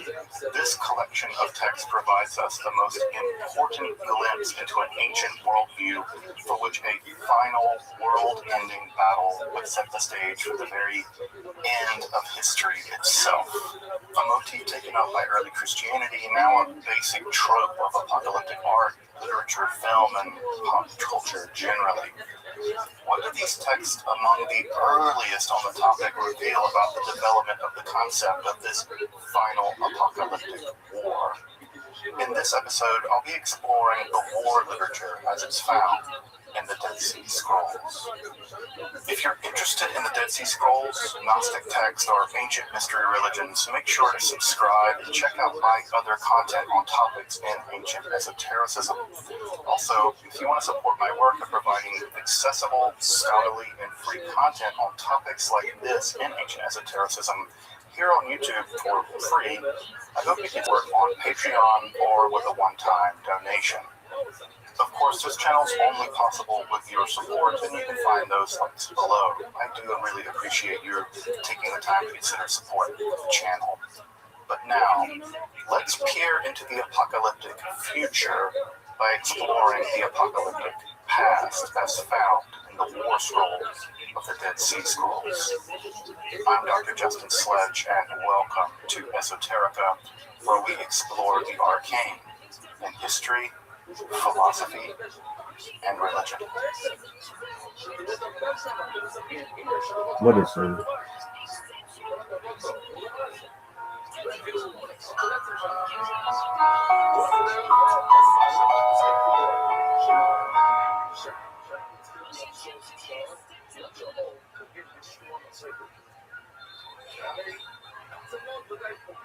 The war literature of the Dead Sea Scrolls is generally composed of the central war scroll from Cave 1, along with a host of fragmentary texts, mostly recovered from Cave 4, literally a stone's throw away from the site at Qumran.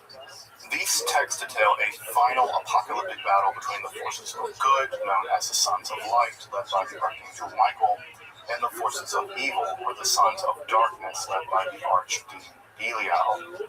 While Michael is relatively well known, who was Belial?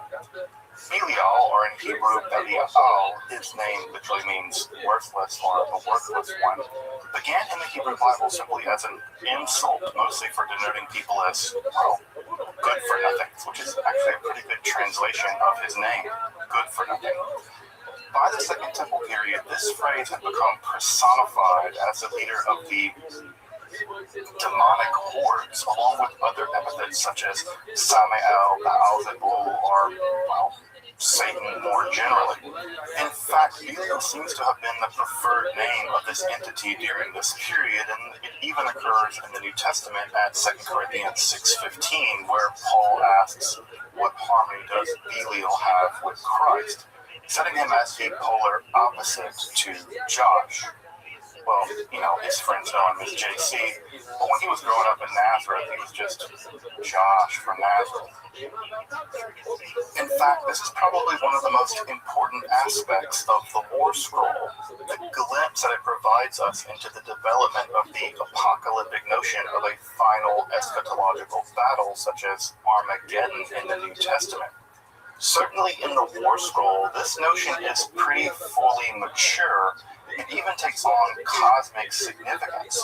But to grasp this development, let's review the history of cosmological warfare in the ancient Near East more generally. A founding myth in the Levant is the so-called chaos conflict, in which primordial chaos is conquered by the divine in the process of creating our world, cosmos, whether Marduk slaughtering Tiamat, Baal conquering the sea and kind of defeating death, or Yahweh's struggle with the sea monster Leviathan. The cosmic war trope began its history with that war taking place in the primeval past, with history as a process of ordered laws presided over by the divine. History is just that period where the divine monarch imposes order onto chaos. But there was a bug and a feature in this myth, at least for the ancient Israelites. The Israelite version of this myth, unlike the general Mesopotamian or Ugaritic versions, also eventually has Yahweh making a pact with his vassals, the Israelites. This pact is basically a kind of vassal treaty, such that the Israelites will be provided land, descendants upon that land, and general agricultural success, prosperity, and peace if they observe a complex set of moral and ritual rules revealed to them by their prophet, Moses. You may have heard of the guy. A belief system scholars now often refer to as the Deuteronomistic theology. Deuteronomistic theology. It's kind of a mouthful. They might need a rebranding. So far, so good, but here's the bug. The Israelites and the Judeans' polity were destroyed by rival nations. The peace was shattered, their land was stolen, and their people were exiled. In a strict reading of the Deuteronomistic theology, the Israelites should have also been totally wiped out as well for their disobedience, although some later texts do include the possibility of a righteous remnant, but they weren't wiped out. They were deported eventually to Babylon starting in 586 before the Common Era, only to kind of flourish there even if in captivity, before being allowed to return home by the Persians. What followed were further Greek invasions, wars of independence, Roman invasions, and eventually genocidal violence in their own homeland. But this was when the feature appeared, a new form of Israelite theology known as the apocalyptic emerged, whereby the pacifying mythology of the primeval past was transposed into the not-so-distant future. The myth structure was reversed. Clearly, chaos and violence has not been conquered by God in the primordial past. I mean, look around, says the Judahites. There's plenty of chaos. Rather, the cosmic war myth will happen in the future, and then a final peace will stretch over all of creation. That transposition, of course, happened slowly in the myth structure. Early on in the book of Daniel, for instance, a final political battle between Israel and the mysterious Gog and Magog will eventually establish quasi-messianic self-rule for the Israelite polity. This fight is already in that text tied to various angels of the nations. For instance, Michael is the angelic leader of Israel, but becomes a full-fledged cosmic struggle between good and evil in the later development of the myth structure.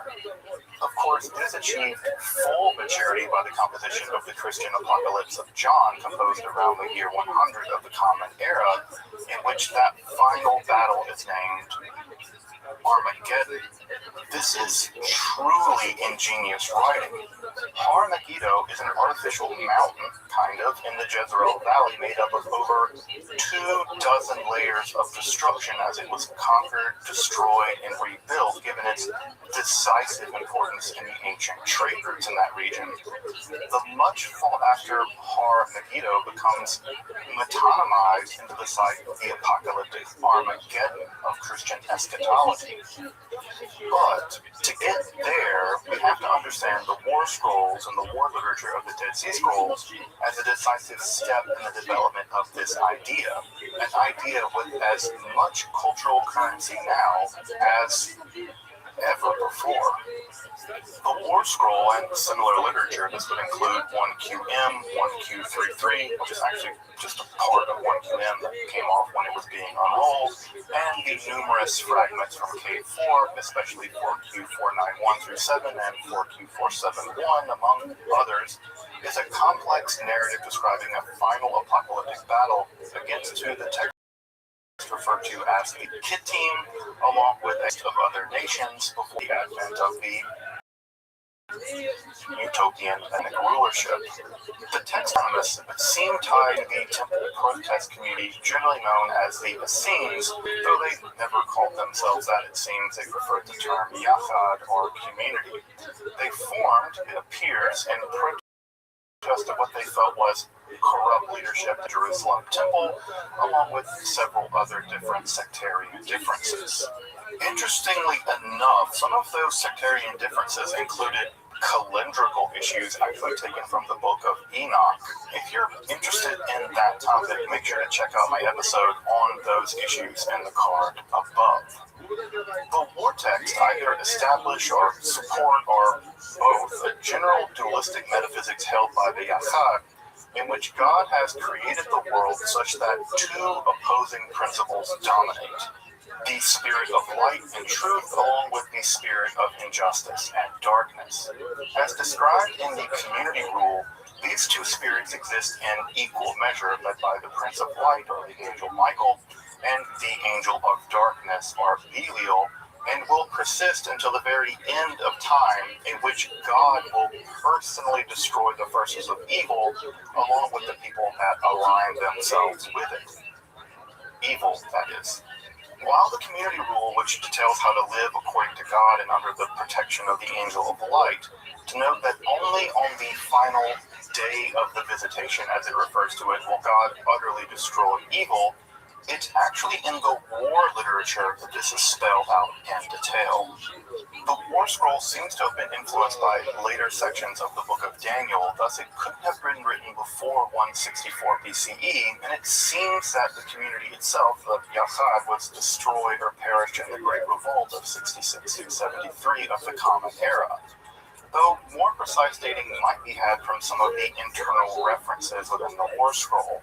For instance, there is a reference to a king of the Kittim, which might be an indicator of the Roman emperor, but could just as well be a reference to a Seleucid king, and especially the details about the arms, armament, and tactics employed during the final apocalyptic battle, all of which might again point to a Roman period dating, at least for those sections. More on that in a moment. Further, there's a good deal of scholarly debate about the exact textual composition of the war literature. Some scholars see the text as one narrative unit, composed probably in the Roman period, while others see a accretion of text stretching back to the Seleucid period all the way up to the Roman period, edited together in such a way that the narrative scenes seem to show from time to time, especially in the specific war against the Kittim and the more general war of divisions against a whole host of nations, ostensibly the entire ancient world. Personally, I'm more convinced of the arguments for the composite nature of the text, but these arguments are so deeply technical that one should consult them yourself to see what you think. When I think they matter, the idea that this is one text or a composite text, I'll make sure to mention it as I discuss it, but regardless, we can still discuss the text as we have it, regardless of its unified or composite action.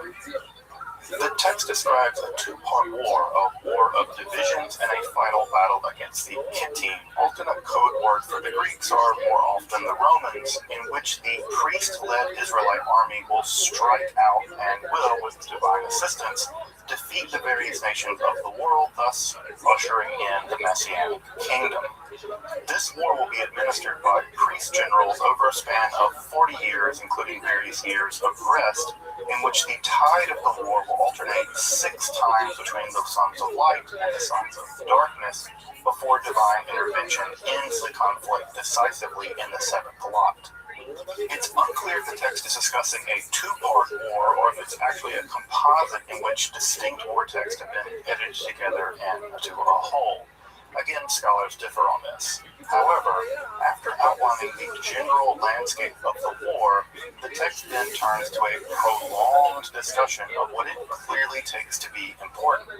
The exacting details of war trumpets, banners, and arms and armaments, all of which are meticulously written upon with quasi-magical descriptions.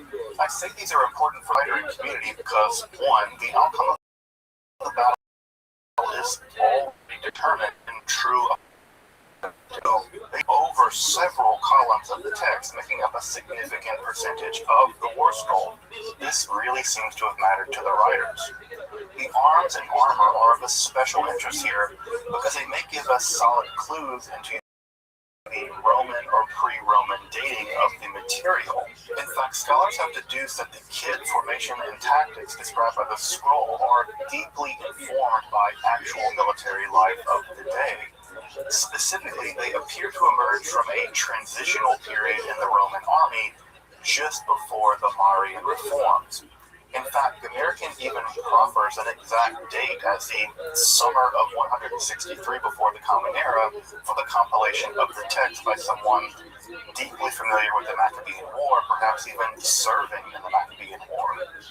In fact, his analysis is in debate with Yadin's very famous analysis, which sees them as post-Marian, even imperial in nature, and this would make an utterly fascinating video comparing the two arguments, but it's a bit outside my wheelhouse. Though, I'm looking at you, Kings and Generals, this would make a really cool episode of your channel.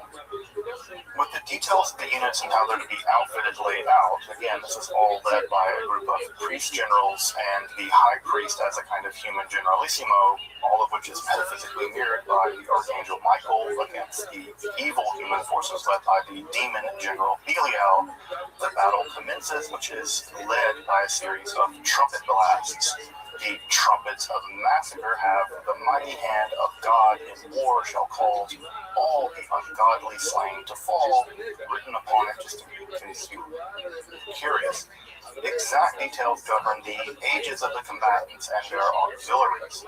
Oddly, the age of the soldiers and the officers tend to be a bit older, between 40 and 50 years of age, with inspectors between 50 and 60 years of age, and auxiliaries even younger, between 25 and 30.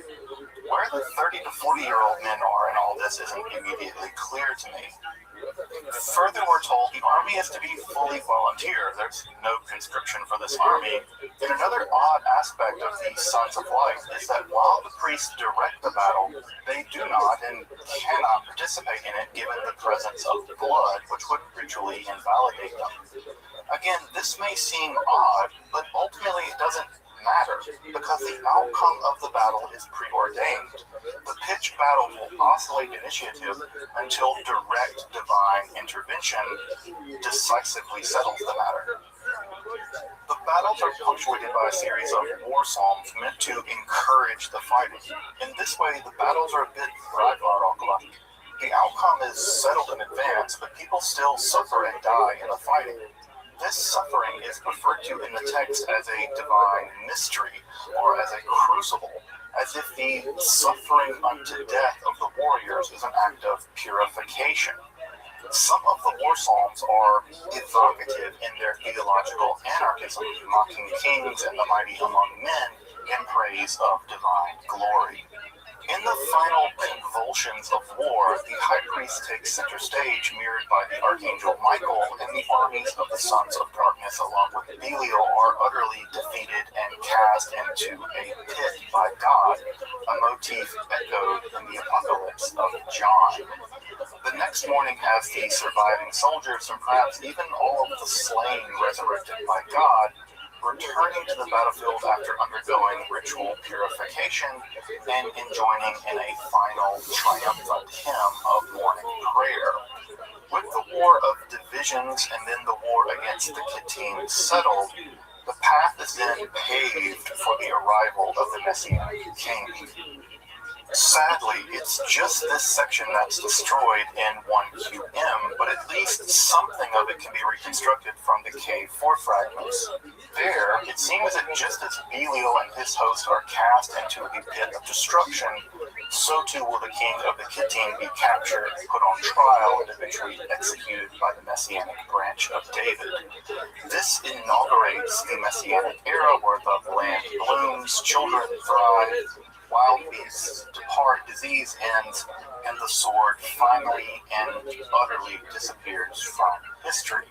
You know, that whole swords into plowshares and spears and pruning hooks business. Sounds, aside from the whole disastrous apocalyptic war part. Even angels and the holy name God are said to dwell among the congregation in the aftermath of this eschatological battle. Further texts in the Dead Sea Scrolls, including fragments written in a mysterious cryptic code, describe the coming Messiah and the Messianic age, and I'll be returning to them in a future episode for sure, so stay tuned for that. What became of the community that composed the Sereth HaMilchama, or the War Rule? We'll likely never really know. They vanished, leaving their scrolls to molder in the caves near the Dead Sea, though I think this text may provide a grim possible insight into their end.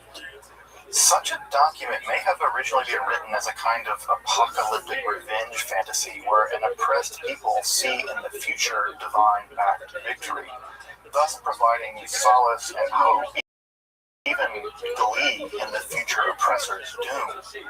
But I think such a text would have also come to function as prophetic, future-oriented, describing the future to come as well.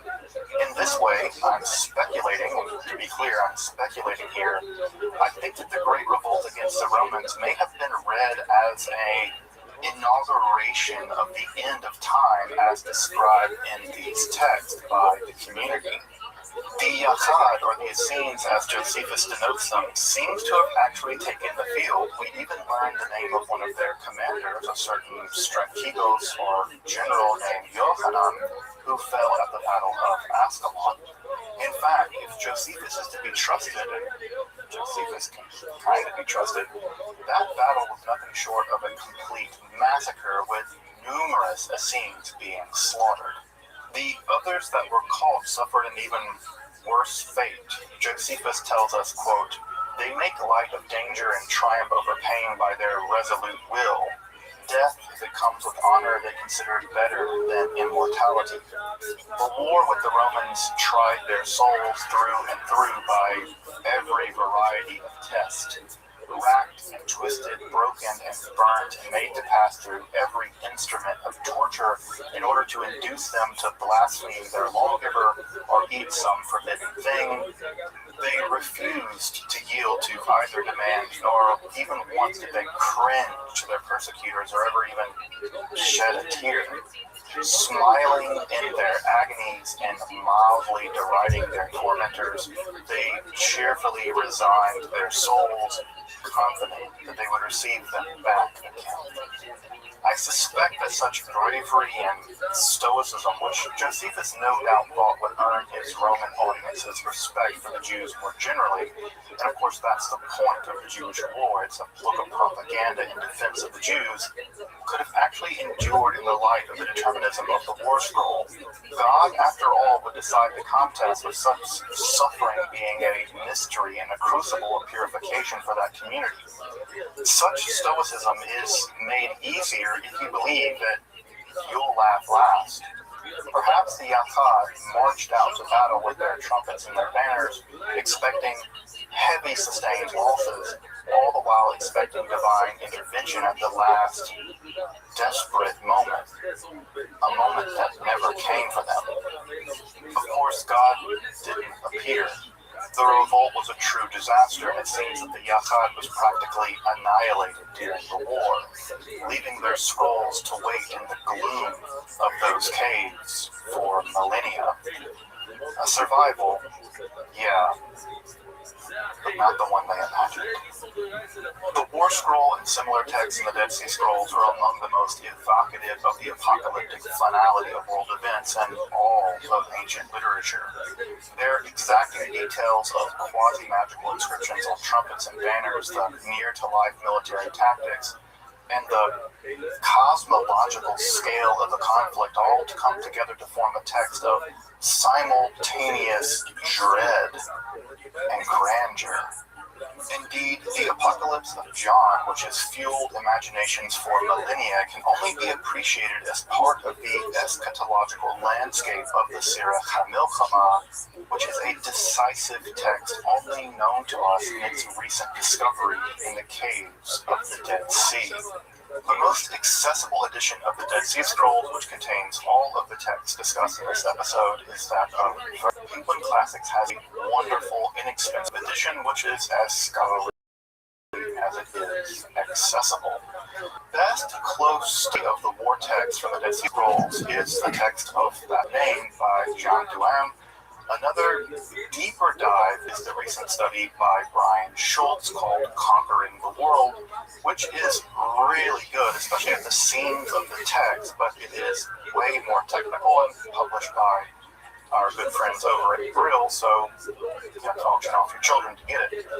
Each chapter of the Duham text contains an extensive bibliography that should keep you busy for decades. There's a lot of literature in there, so have fun with that. Also, when your battle plan is God will save us at the last minute, you might want to sit that one out.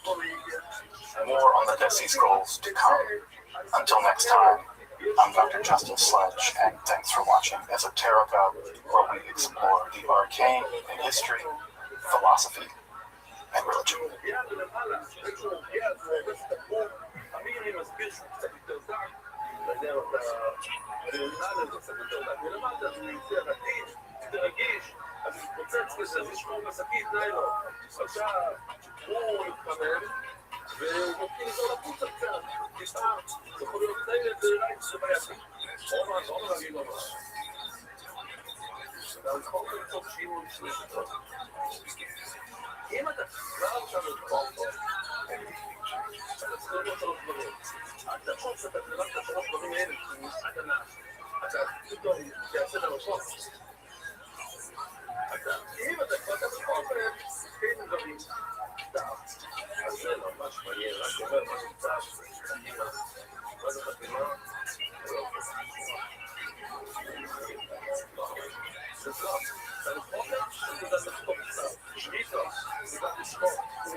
Hey,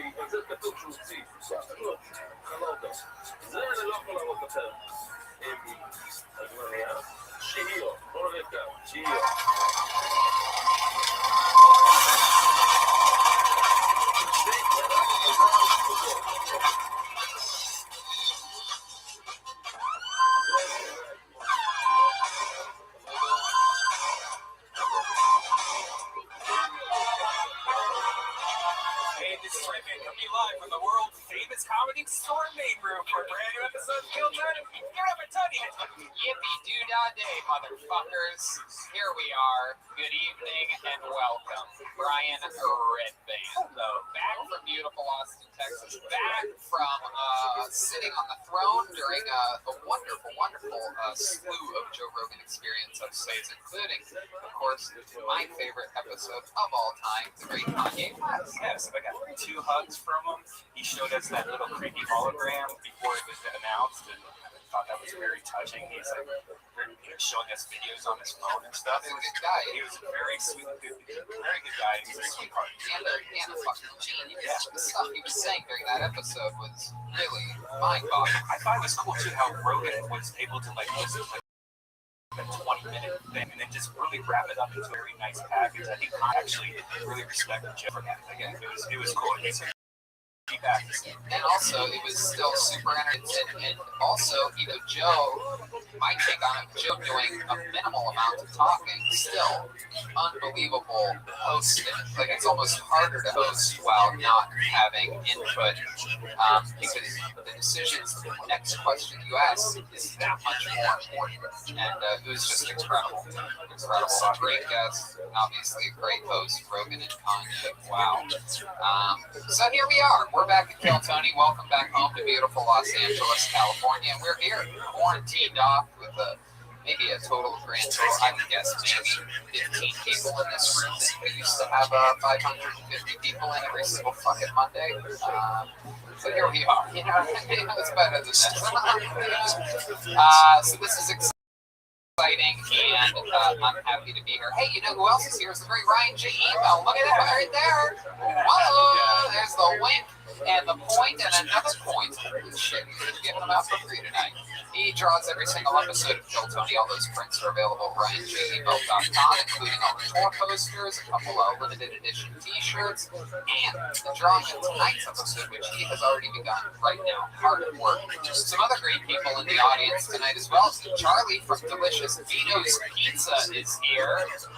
Royalty in these parts. In fact, I didn't tell you this, Charlie, but I placed a secret order yesterday. The eggplant parmesan appetizer with my favorite baked ziti. Slammed it down like a champion. Gives me all the fuel I need for an amazing day. And then I chased it down with a caveman coffee, which you can do as well by using the promo code KILLTONY. Getting 15% off your order. Incredible stuff. I don't know how it packs so much energy into me, but somehow it does. And also a shout out to the great Gino from Speedweed over there. He's the man.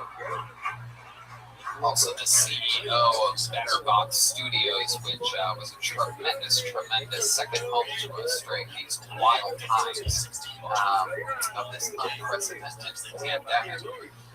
And so, with that said, we are all set to start tonight's show. But before I bring out tonight's guest, here's a little bit more about the amazing sponsors that made this episode free for you, the lucky listener. And we are back, and I am so excited about tonight's show. This is probably, pound for pound, without a doubt, the best guest that we've had, not only since the pandemic started, but also perhaps of the year 2020, because this man was on the show in January of this year, one of our famous sold-out shows here in the main room. And he brought the cast of the movie that he created with him, the greatest comedy movie of all time, Windy City Heat. Ladies and gentlemen, I present to you one of my favorite comedians and favorite friends on the planet. It's the great Don Barris.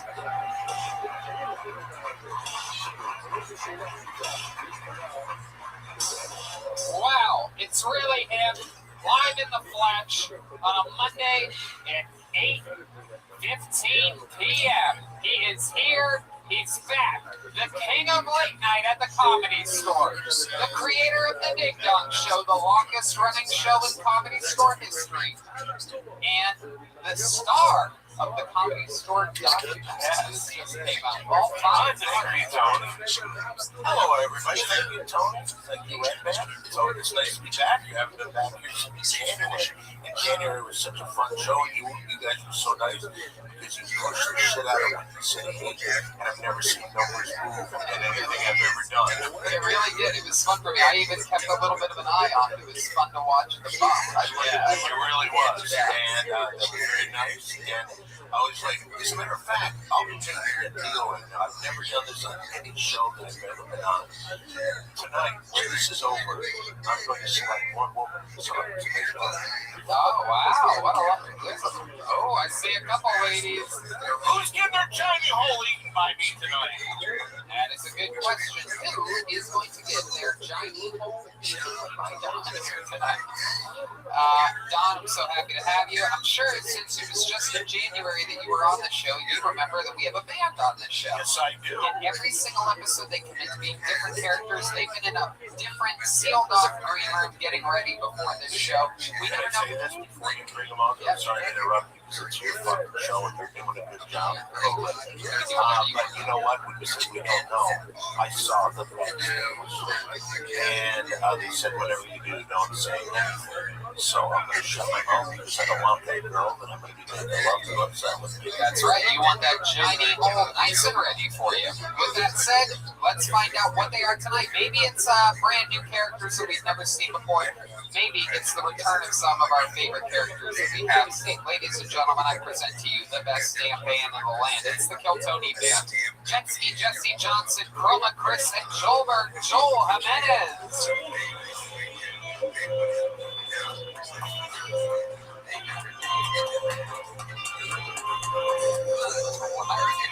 Wow. I have no idea what this is. Wow. I don't think I've ever been this confused before about what the band actually is. I just selected the girl to make me love to. Uh-oh, we found the lucky lady. Jeremiah won't like that, because I'm his sister, Phyllis Watkins. Whoa, the return of Jeremiah's sister, Phyllis Watkins. And Tony, this week I brought the whole family. Oh yeah, these are more Watkins? Yep, we are here to film a special coming out on December 8th on Amazon Prime. Family reunion, and we stayed in Hollywood because we were having so much fun. Wow. My goodness. What an incredible plug. Why am I? Yeah, the entire Watkins. What's your name, young Watkins? Hey, what's up? My name is Gary Maya Watkins. Jeremiah Watkins. Yeah, Gary Maya. You know, I'm really excited about Jeremiah's success and everything. Even though, I was the one who actually told you shit like saxophone. I even got him into comedy. So wow, we're finding out a lot about Gary Maya. Watkins. So I'm really excited about his success, Tony. You seem a little bit bitter. Are you his brother? Yeah, I mean, I just got him into comedy. He wanted to just be, a musician. Don, what do you think about that? All I keep thinking of is Patrick Swayze. It's all. Look a little like Jeremiah, just something. God, Jeremiah. I wish you nothing. Derek Swayze, right? I get that a lot. Derek Swayze. We all got those jobs. And I'm really interested to find out how this young man behind me on the drums fits into the Watkins family. What's your name, sir? Joaquin Watkins. I just took the ancestry.com test. Blood in, blood out, 100% Joaquin. I used to promote my cousin's fucking first special. How are you related to I don't know. That's ancestry.com for 100% blood. That is incredible. What do you guys think of Joaquin Watkins being in your family? Blood, homie. Blood brother. Jeremiah Watkins performs his first 1-hour special family reunion in a intimate comedy club setting. Be a fly on the wall as Jeremiah gets heckled by his mom, works out the crowd, shares personal stories of dating and marriage, and watch his ridiculous physicality and characters, all while his family, Okay, friends surround him with exclusive family interviews. This is one of the most unique and raw specials you'll ever see. I love it. Joaquin Watkins is here. Jeremiah Watkins, Phyllis Watkins, the great Don Barris, Red Band, and the soundboard. So let's start the fucking show. You guys ready for this? Before you start, can I just say one thing? I happen to see Gino out in the audience, one of your sponsors. Gino, every time I see him, it is nice because every time I see him, he gives me joy. And Gino, my man. Oh, you love Gino. Absolute Kill Tony royalty, without a doubt. And so let's just jump right into it. To kick off tonight's show, because we like to start things with a fucking bang around here, I present to you the longest tenured regular in Kill Tony history, and also a guy that in the Kill Tony part of the Comedy Store documentary was featured more than both Tony Hinchcliffe and Brian Redband, guys that have done the show for tens of thousands of hours. But this is show business. I'm just Rogan's producer. Is that what it said? Tom Segura kept going, and then I started my podcast with Rogan's producer. What the fuck? The sad part is that you can see his lips say Brian Redband in a different voice. It's just like Rogan's producer. Ladies and gentlemen, keeping up. Before you go on, I hate, again, you're the lowest. You said something that I have to touch base with. In that documentary about the Comedy Store, when it came to talking about it, did I say Redband? Sure did. I sure did. Joe, I did. Thank you, buddy. No problem. I used 3 videos of mine, didn't credit any of them. But thanks a lot, Joe. You probably have something. Look, I think it was beautifully done. No better part to feature Kill Tony than after mentioning the Argus Hamilton Tonight Show. You know, I mean, that's so fitting. Have we filled theaters around the globe with the show that started in the belly room? Sure, but why really cover that at all when you can? Why would you? Yeah, when you can cover the. I think the Argus show is wildly successful. You've been on the Argus show? Yeah. What is Argus Hamilton? Argus Hamilton. We don't have these yet. Anyway, we're going to start it off with a guy heavily featured in the Comedy Store documentary. He's absolutely a wild man. He's one of our favorite comedians of all time, and always entertaining as hell. Ladies and gentlemen, I present to you the Big Red Machine, William Montgomery. I know that dude. Here it is, 60 seconds uninterrupted from William Montgomery.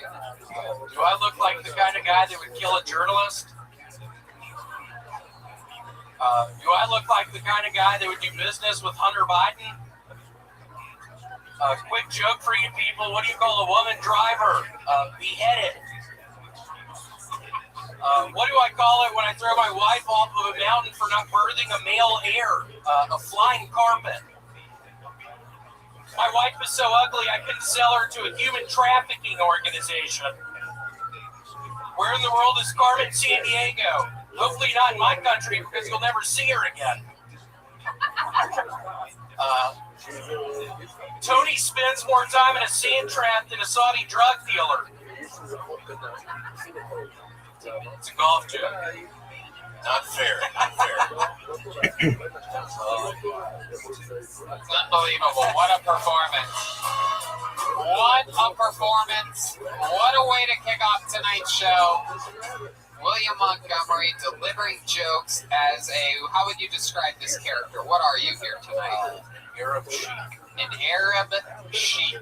Heck yeah. And was that perhaps your Halloween costume? It was. I spent $300 on it. My goodness. He looks like the Virgin Mary if she wasn't a virgin. Looks like a Virgin Harry. That's a Virgin Harry. That was Jeremiah Watkins. Virgin Harry. Right. Virgin Scary. What did you do for Halloween dressed like that? Where'd you go? I actually did a show. David was on it.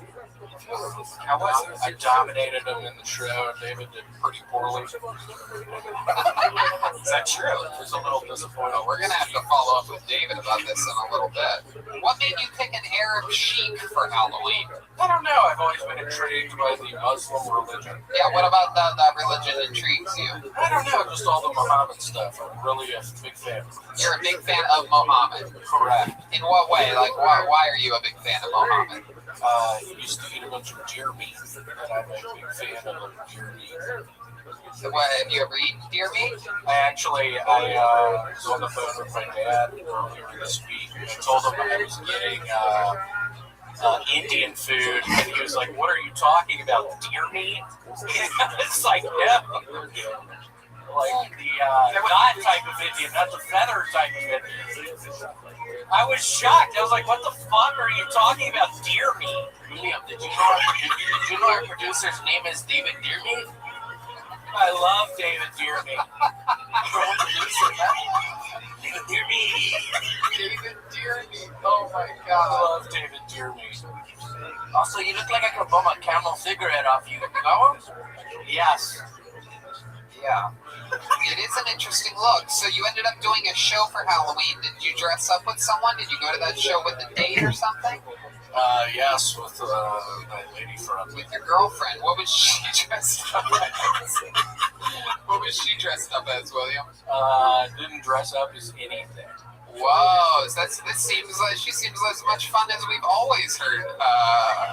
She probably shouldn't get into this subject. Oh, so she listens to the show just to find things to complain. You really should get into this subject. Every single episode. Please, let's not get into this subject. You're gonna get in trouble. Please, let's stop. I love this character, the Saudi guy who's afraid of his wife.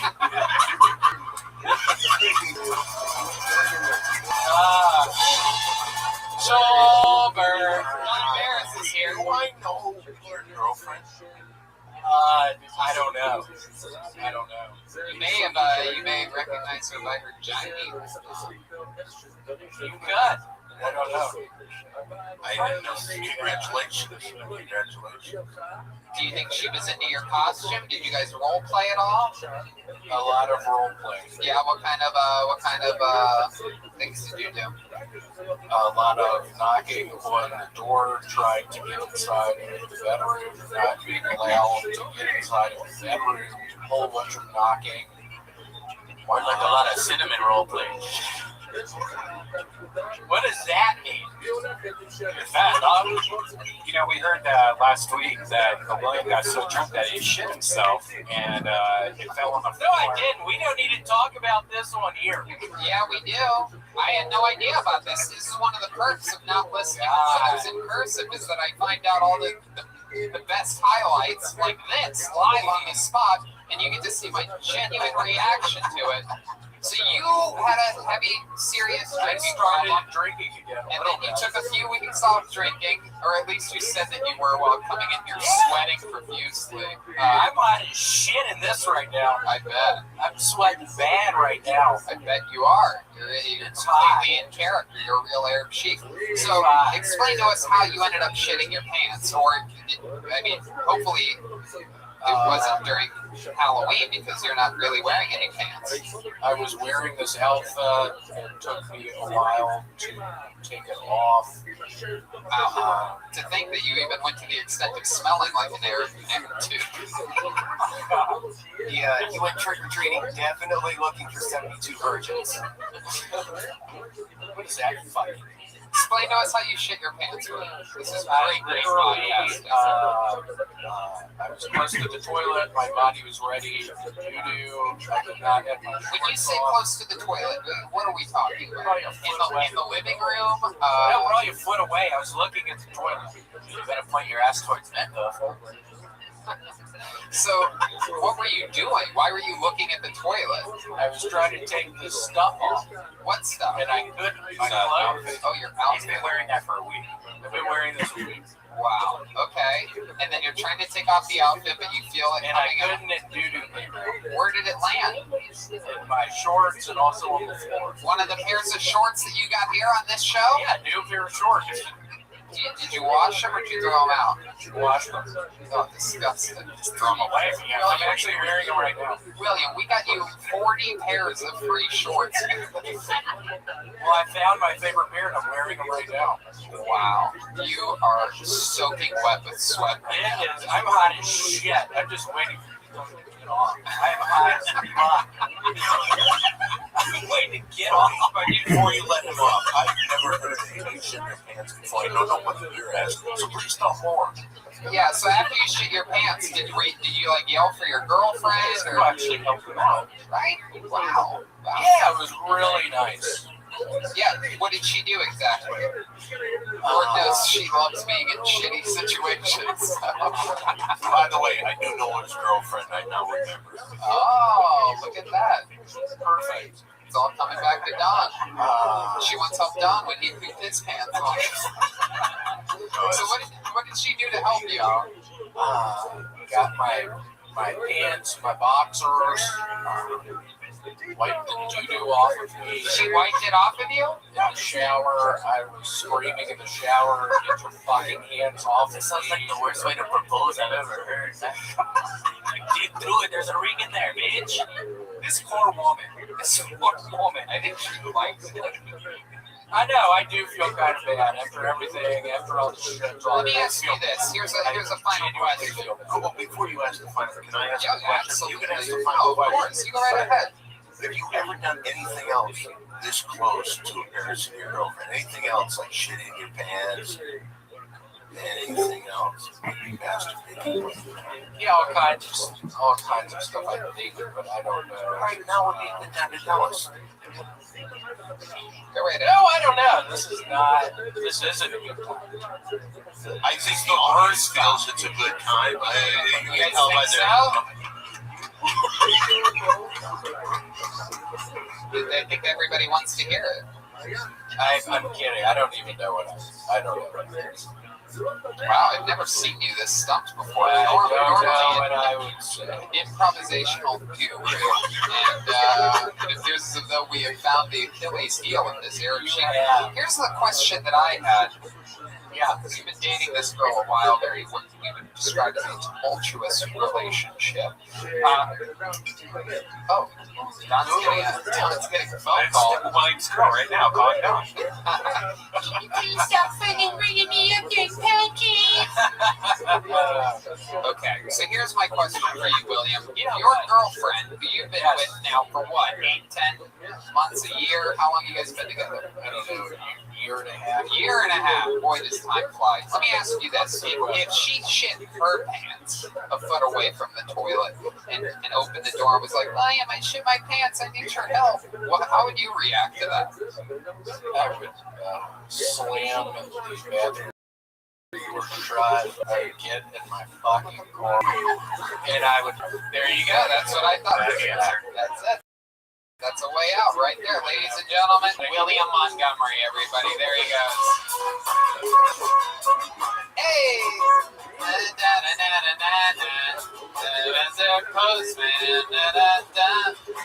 That's the portrait of the man, right? What? That's the portrait of the man, right? Yeah, it is. It really does. It sounds so great. It's not overbearing. It's not at a ridiculously high pitch for the instrument being played. It's completely in tune. Hey, she's still got it. She's a real Watkins. A fun fact about Portugal, the man, is that we sold out a theater in Portland a few months ago, and we actually had the lead guitarist for Portugal. In the band. He joined the band. So imagine how crazy Portland went when we go joining the band. Mr. Tony, what do you think about me starting a band called Mexico the Man? What do you think about it? How about Chico in the match? Shout out to Freddie Prinze, also featured in the Comedy Store documentary. You know what? Let's run some of your band name ideas after the show. Okay, sounds good. I see you in the parking lot. Thank you.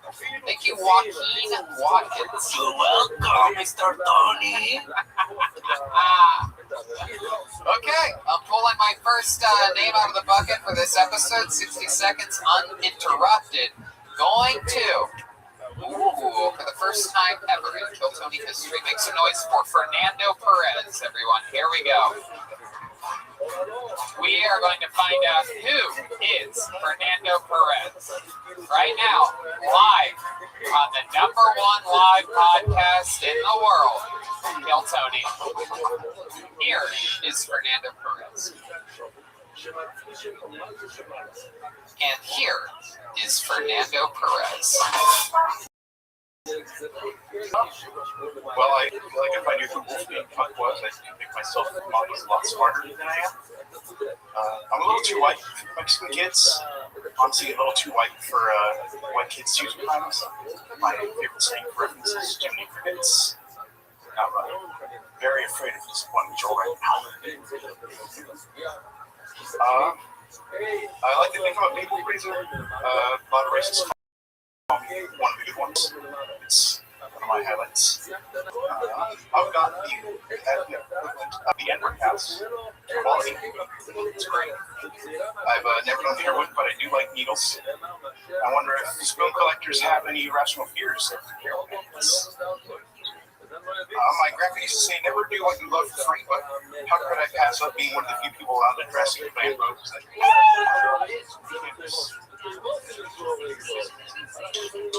There you go, Fernando Perez. Wow, Fernando, I must say you have the delivery of a book-smart human being. I haven't been on the stage in like over a year. Am I right? Are you very book-smart? You got great grades your entire life. Am I correct? Yes, I was in the what program? There you go. Boy, do I know how to spot these motherfuckers. This guy looks like Mexican Dracula. Yeah, he does. It's the second time we've had this fool on the show. Oh, you've been on the show before? No. We met Mexican Dracula in San Francisco. I meant like as a character. Oh, okay. Mr. Tony. Mexican Dracula is allergic to cilantro instead of garlic. Okay. Don Barris, what do you think about this young buck? I don't know if any person that you've had on the show has ever said this to one of the performers, but I don't think I've ever wanted to beat the fuck out of someone. I've never wanted to have someone beat the fuck out of me. You'd be honored if Don Barris beat you up? Let's do it. All right, here we go for the first time in Kill Tony history. Don Barris is about to do it. Don't do it. Contestants. Oh, he's sitting back down. I can't. You can't. I have a ding dong, so I can't hear my voice. Have you ever gotten into a fight before, Fernando? What happens there? Are you usually getting bullied by somebody? Like, hey, what's up, you smart little fucking Mexican? No, you see, run up a few bad people. Ooh, bad people. What are we talking about? B's and C's on the report card? They don't return their books at the library? You rebels. My sophomore year on, I used to sneak out a lot. What kind of parties? Chess, algebra. I'm gonna move my knight to spot number L7. No, I just got the third grade. Whoa, you found the weed and then you returned it?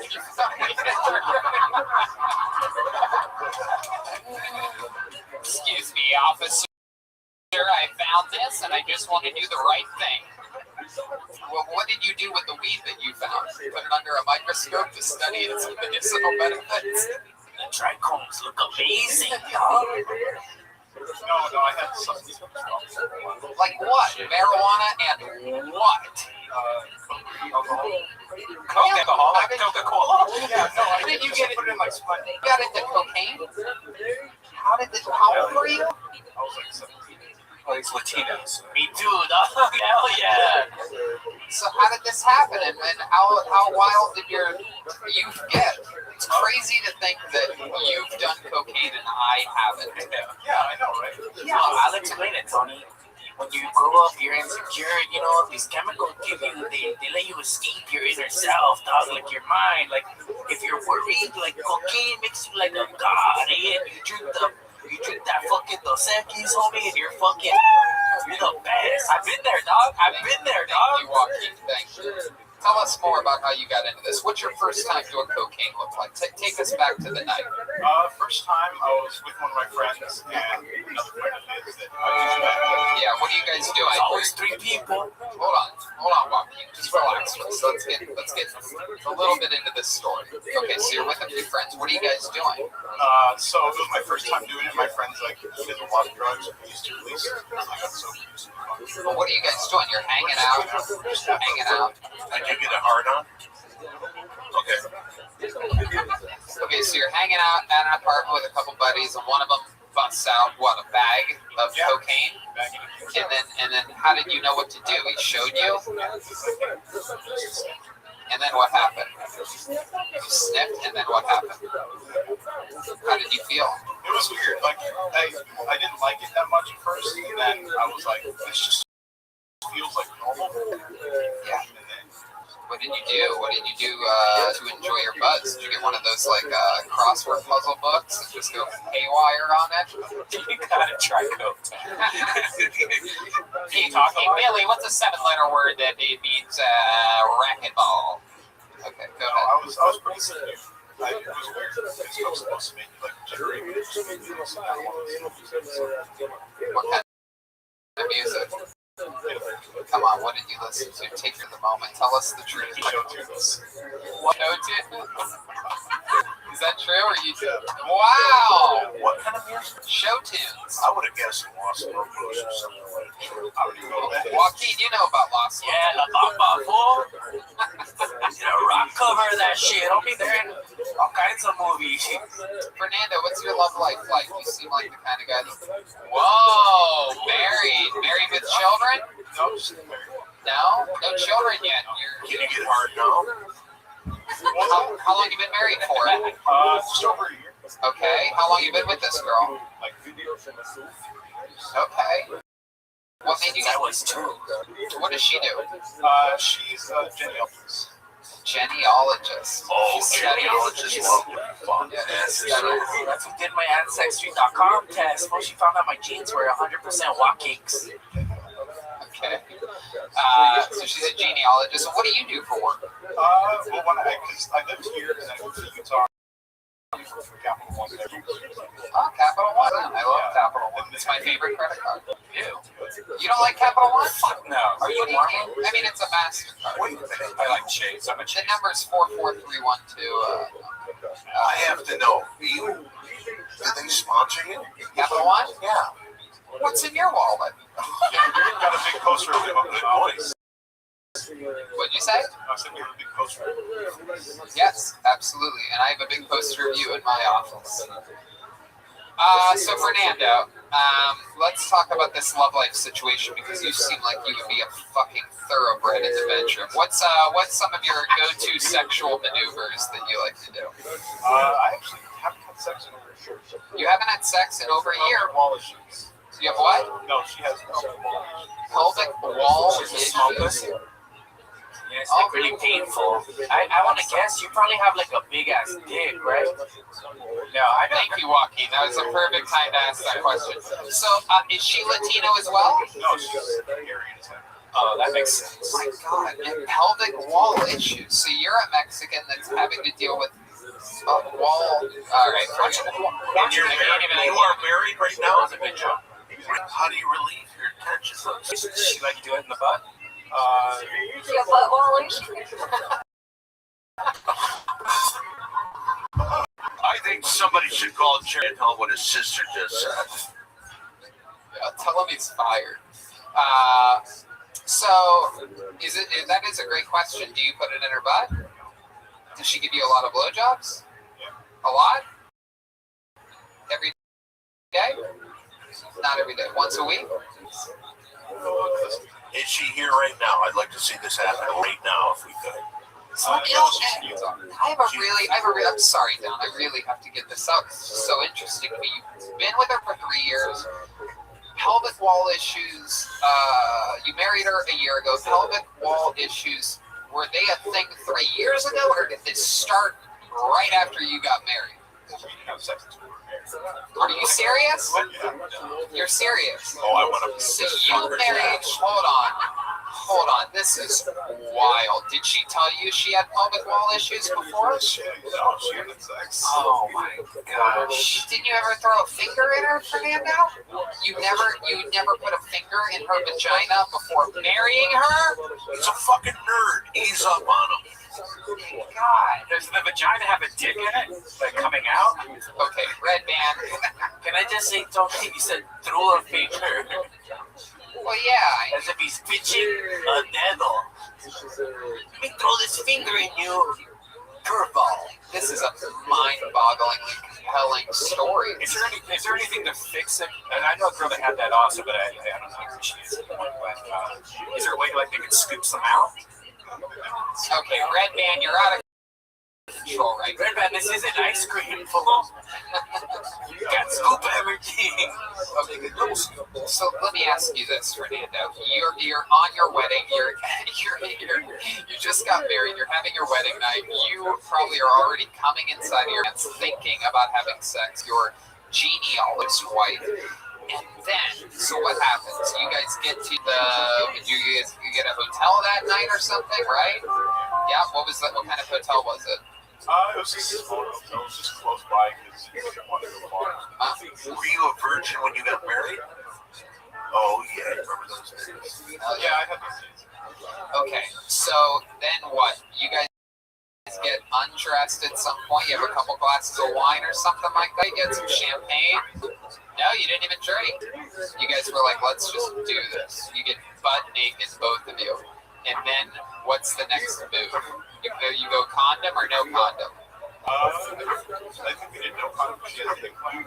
Oh, she has an implant and tight walls. Like, what's the point of her having an implant if she can't have sex? She was preparing. She was preparing for it, right? Yeah. Wow, what a almost cool girl. Yeah, is there anything good about this girl? Can you say one nice thing about her? Yeah, she's Yeah, you couldn't think of one thing good yet. Oh that's like a long pause. God. She's got a good finance rate. Wow. Fernando, you might just be the only person that we have on the show for the rest of the show. This is so fucking interesting. We're at 12 minutes. Let's see his dick. Pull out your dick. Let me see if that thing looks good. Okay, so Fernando, so you go no condom. She has the IUD, right? Oh, the implanting arm. Okay, the little fucking baby Terminator. So then what? At this point, do you do something, perhaps some foreplay or something? You guys make out, and then what do you do? What's your next move? Oh, you both. Wait. Stop. Everybody stop. Verify the fact of rock hard. Don's cock is throbbing right now. It looks like there is just an entire heart transplant about to take place over here. So, hold on. The shower. Why do I feel like you guys took separate showers on this? Together? And then you guys were like holding onto each other by like the waist or something? What? I said, yeah, it was like a compliment. But no, we got in the shower and what kind of foreplay? I want to know about the foreplay. Hold on, Joaquin. I need to know. I need details. Yes. You fucking remember? This is the one time you almost got laid. Were you guys drunk? Were you guys drunk? No. Were you coked up? Did you bring back the coke for this one? Yeah, a little white wedding. No, she's woman, so. Nice day to start again. So what happens now? What kind of foreplay, Fernando? What are we talking about here? Just nails on the body. Did you say nails on the body? Mouths on the body. Okay, good. And then we started with fingering. Kissing. Mouths on the body. Kiss my stuff, eh? Kiss me right there. Kiss my belly button, eh? Get that belly button.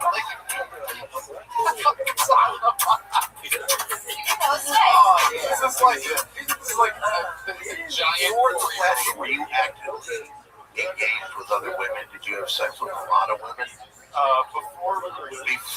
How many would you say? Wow, Fernando. Wow, yeah. That's a big thing. I don't believe in that. Absolutely, works at Capital One.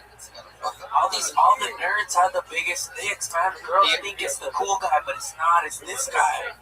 The only bankers with bigger dicks than Capital One is Wells Fargo because they have those fucking horse cocks. Those Clydesdale fucking meat hooks. Anyway, so here you are, foreplay, mouths on bodies. When you say mouths on bodies, what exactly the fuck are you talking about? So a lot of like sucking nipples and keep going, dude.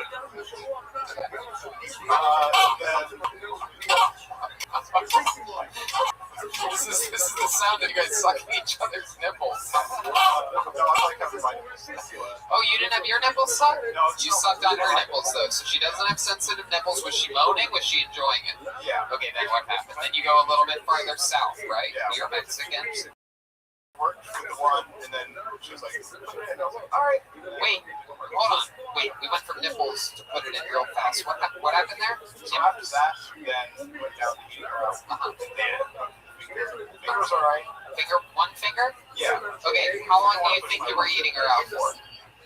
7 minutes. That's a very specific answer. Not much about that. Yeah. Did you pull the classy move where you put the finger in? You work a little bit. Take it out, hold it up. It's a good move for anybody, for the kids out there. So there you go. She says, put it in. The moment of truth happens. You take your raw dog, little fucking genius, fucking teacher's pointer stick, and you prepare it for insertion. And then what happens? She says, ow. And I'm like, I'm good. And then we stop. Let's try it again. So we did. What a fucking life you've got the rest of your fucking life, dude. How can he like stretch it out? Can he get like get like a trainer? Like there's exercises. So she goes to a physical therapist. My God! Does it tell him, or are we? His name is Demontre. No, her physical therapist is a woman, and I go there with her. Demontre Joaquin? Yeah, he's on 172nd Street. The nearest cross street is Martin Luther King.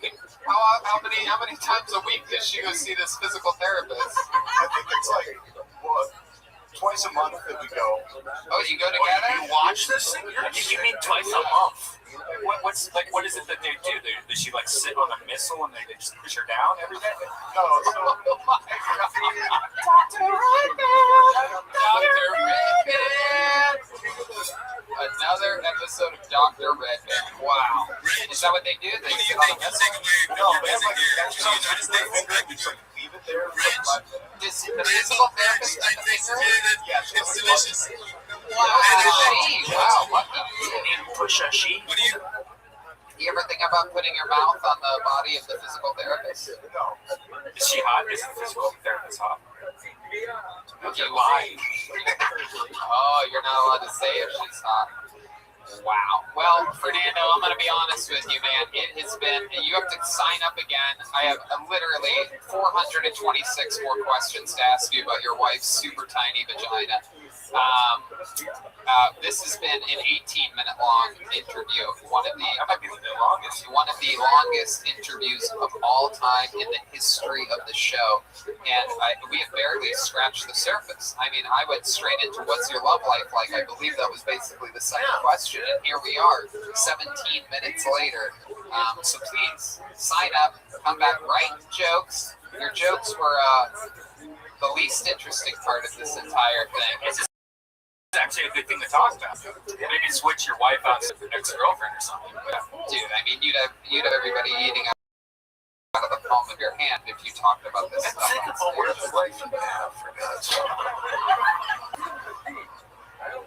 Well, Fernando, you'll always be welcome inside these walls here at the Comedy Store. So thanks for coming by. Fernando Perez, everybody. There he goes. Hell yeah. Absolutely. Tony, what do you think about all this? In the audience right now, a member of the Dingo Show, one of my best people I know, Mary Jane. Hello. Hey, Mary Jane. What's up, sweet Mary Jane? Want to come on stage and do a bow? Yeah, come wave to the people out there. Ladies and gentlemen, Mary Jane, everybody. Yeah, sure. Sure. Okay, you can just come up. Where I'm Come all the from, we way. call her marijuana. There we go. There you go. You wanna point that at her real quick, General Bogus? Look at that. Stunning, beautiful. From the Ding Dong Show, the great Jane, Mary Jane. Which, can I just say, she's also the reason I said that is because at 10:30 tonight, we used to follow you guys the days when you were just the little belly room guys, and we used to follow your show right after. Well, I've got to run back right after this and do our Ding Dong Show, so that's on tonight. Well, how are you doing it nowadays? What's the format? Right now, we don't have a club because the club is closed. I don't know if you noticed that. Yeah. But we're doing at the exact same time, 10:30. We're doing a Zoom show. Oh, great. That's awesome. Yeah, there you go. All right. All right, back to the bucket we go. Let's get another stranger up here and see what happens. I mean, good luck following the stylings of Fernando Perez. No one will, and I don't want to beat his ass. Oh, this is very exciting, everyone. This young lady has permission to come here the second week of every single month because she is our horoscope correspondent. And she's going to do a brand new minute for us. It is Christy Bellich, everyone. Here she comes.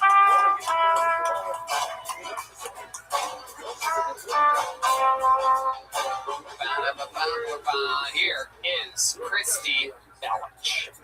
So my day job is an astrologer, and this year in 2020, I keep getting a lot of text messages that are like, "Hey, Christy, what do I do about business this year?" And my suggestion in 2020 is just hoeing. All you gotta do is hoe yourself out, put yourself behind a paywall, get those axe cheeks clapping, get some unrefined coconut oil, and keep it moving, Get a fucking 20% off promo stamp tattooed to your left ass cheek, and just hoe your fucking self out. Don't go to college, don't get a degree, don't waste your money. And in fact, when your grandkids ask you one day what you did during the Great Recession pandemic of 2020, you can say that your pussy perpetuated the economy for the entire year to come. Wow. Look at that. Exactly 59 seconds. A work of art, Christy Bellich. She has a wonderful attitude towards the pandemic. Heck yeah, absolutely. And I'll bet you anything she has no problem with her vaginal waltz. Am I correct, Christy? Well, it's so weird because that's the magic of the Comedy Store. Is what got me into comedy was pelvic floor dysfunction. So that's very interesting. Shout out Beyond Basics Physical Therapy in Manhattan. I appreciate it. Hold on. Wait. You're kidding, right? Justine Miller. Thank you Okay, so much. stop naming people's names. Hold on a second. Are you being serious? Absolutely. You had what? 100%. You had the same thing? Yeah, I have something called pelvic floor dysfunction, and it's from something called it's coinciding with endometriosis, and I had to get surgery for it. On your vagina? In my uterus, yeah, because endometriosis is an outgrowth of your uterus, and it causes Okay, right. Okay. But I have tarot cards too. Did that surgery hurt? The surgery didn't hurt. The pelvic floor dysfunction hurts a lot, especially when you have like a Puerto Rican boyfriend, Oh my goodness gracious! Normally Puerto Ricans are great at cleaning the floors. Oh come on, people! Right in the corners, They go right in the corners. So pelvic floor and pelvic walls, is that the same thing? Are we covering the same subject? It's the same thing. There's a solution. He can fuck his wife. He can fuck his Do you hear this, Fernando? Are you excited? Just gonna get her really just gonna file it. Oh my God! All right. Did you ever go see a doctor? Did you ever go see a doctor to help you out with this like he did? Yeah. I went to a physical therapist. It's an actual, and generally it's for women that give birth because the walls tear, and it also dudes, have sexual dysfunction as well. So like a lot of guys have prostate problems. Will go to a same exact kind of physical therapist as well. Wow. Like what kind of prostate problems? I think if I had that. What do we talk? What are your symptoms, Joaquin Watkins? Just like prostate stuff. Like what? Like it takes me really long to pee. How long? Like longer than a normal human. Like I'm back there a while. You're like, where's Joel? I mean, where's Joaquin? He's back there. He's peeing like a long time. Where is this guy? Wow. But like I don't have health insurance. Like what is the issue? You get free health insurance right now. Are you going to read us our futures or something cool like that? What about my prostate problems? That's what we're gonna ask about. We're gonna ask. Christy is a special astrologist. She's worked on us before on this show. She's always been spot on. She brought some cards this time, and we're going to figure out if we can solve Joaquin's prostate problem. Yeah, you know what's really funny is I was in Tucson and I was high with my friend Nikki recording shows. That is funny. And these cards. Oh wow! Look at that. That's actually the vagina of someone with a pelvic flora problem. So, and I brought y'all. So these are gifts to y'all. So let me know what questions you have for me for the tarot. Okay. Well. Okay. What would be a good question to start? Red Band announced this week that he has bought a house in Austin, Texas, which is about to be the new hub of comedy in the United States of America. And a lot of people are moving there, including perhaps even myself, including perhaps even the entire show of Kill Tony. So my question is this, for your tarot cards, is that a good maneuver for us? Is that a good question? How about card number 7? Okay, Red Band, stop messing. Here's what I'll do, because he's a 7th degree. Jesus, here we go. Stupid. You already got one in this episode. Shut up with your second shit. Is the Austin thing a good move? I have to pick a card. So what I'm going to do... How often do you do this, Red Band? So I'm going to pass these baby wipes to y'all. Oh my goodness. There we go. And what I'm going to do is nothing better than a shea butter baby wipe. I'm going to shuffle the cards and then I'm going to give y'all instructions. So everybody, while I'm shuffling the cards, have a word or an intention that you're putting in, and preferably positive, kind. So the word I'm putting in is compassion. That's the word I'm going to put in as I shuffle these cards. And or your intention. You just keep thinking of the N word. Is that a bad word to? I mean, if that's a positive word for you, absolutely. There's positive and negative are the same thing at the end of the day. I got a question. If I think COVID, is that positive? Well, I mean, it's depending how you look at it. If you're positive with COVID, one word. Okay, let's keep the ball rolling. So, okay, let me know. Think of your words. Let me know when to stop shuffling, and I'm gonna pass the deck starting with Brian. And each of y'all have your own cards. So this is your card for the rest of 2020. This is your. Do we get to keep it afterwards? Your card to keep. Wow. So, Brian, since your question, tell me. Jeremiah's gonna be so mad he missed out on a free thing. I got a question. Is this scary? Like, should I really think this through, or?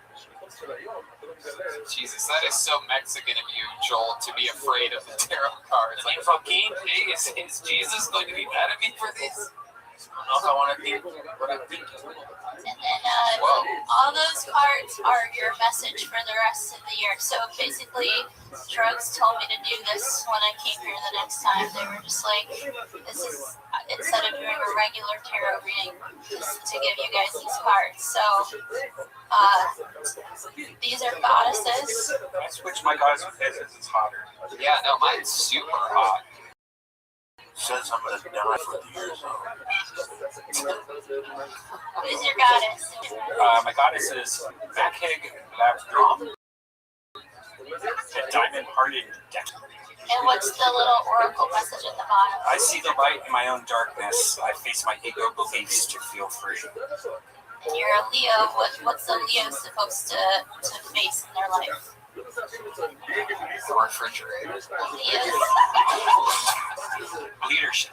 Leadership, loyalty, Loyalty. strength, and they're ruled by the sun, which is the positive and negative of their ego. So your answer is you have to face this like a lion.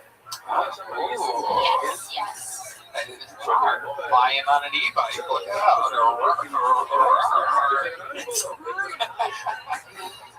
Okay, so I got a card. Can we talk about it? Absolutely. Mine is Sarah La Kali, Queen of the Outsiders.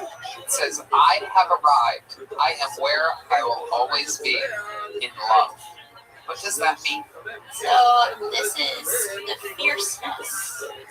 So the thing about you, Tony, is you're not just a regular Gemini. We've talked about this before. I completely agree. I would consider you, if you weren't a comedian, I would consider you a defense attorney. Like if you want another way in a career, you would be a fucking badass defense attorney.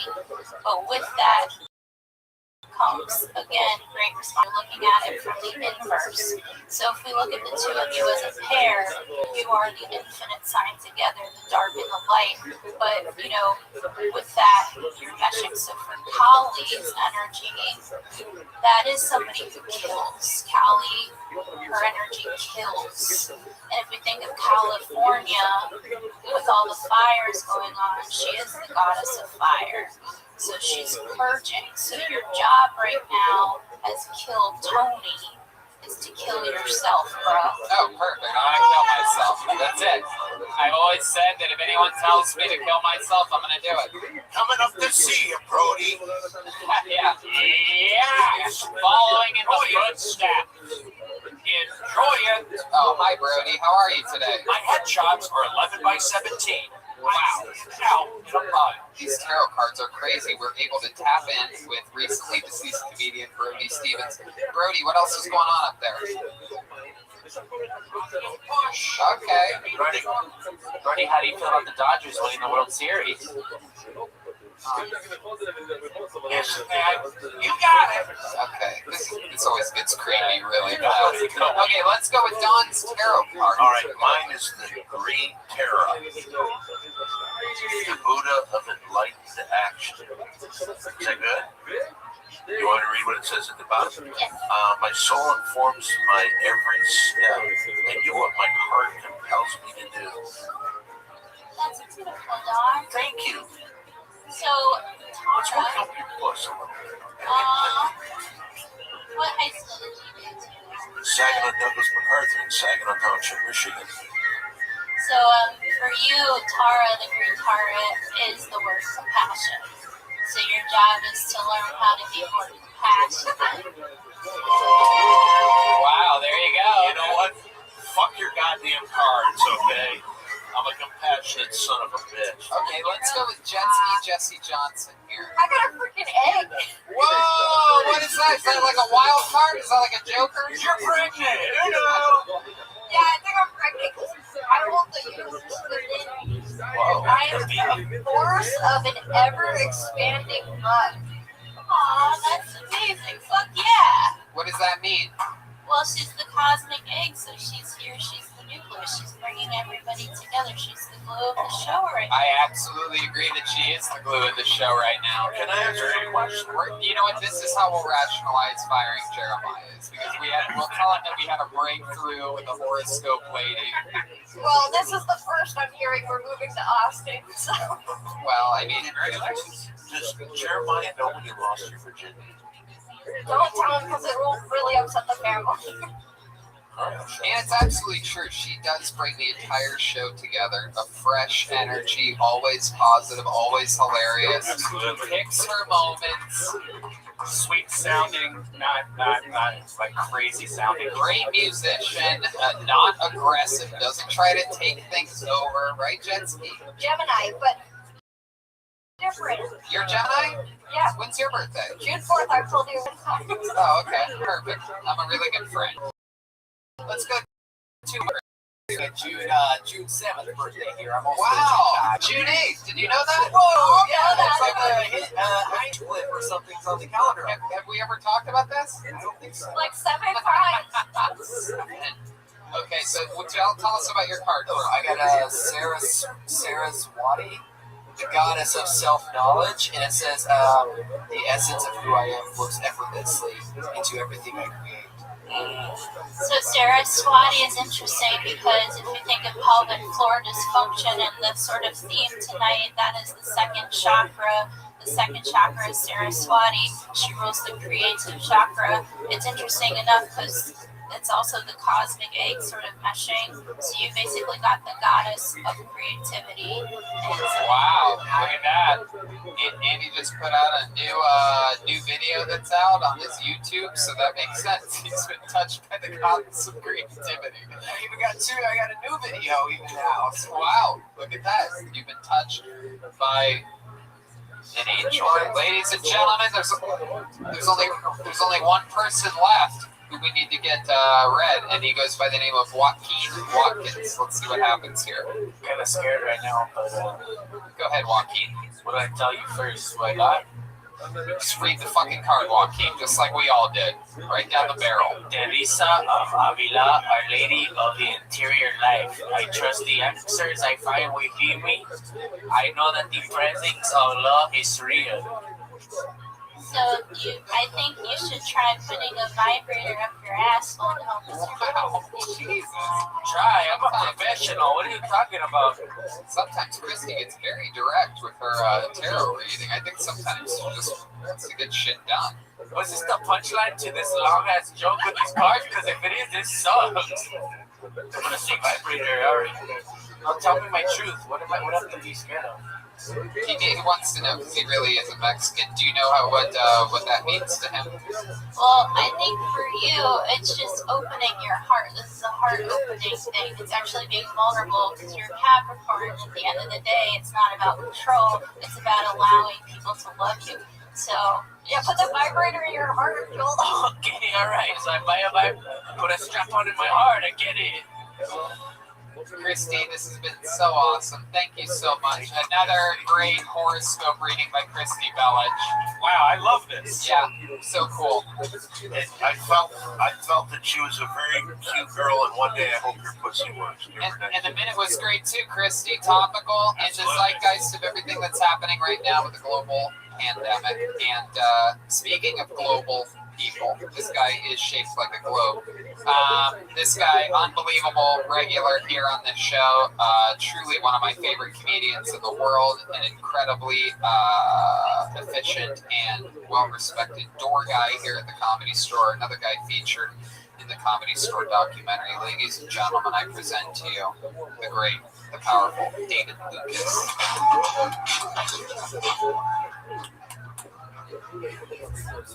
There's a new study that says that shrooms can reset a depressed brain. And it's like, who the fuck wants to reset depression? I'm at my adult depression now. I just accepted that I was fat. You think I want to go back to my childhood shit? I think time travel is only a happy scenario for white people.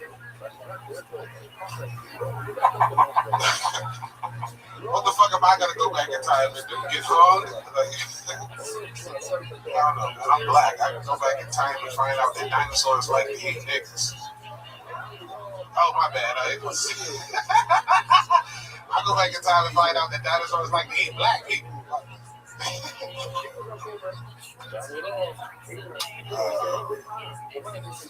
My friends are getting soft. My buddy texted me the other day about his love language. Conversation with a senator. My love language is words of affirmation. I'm like, why are you telling me that shit? It's like,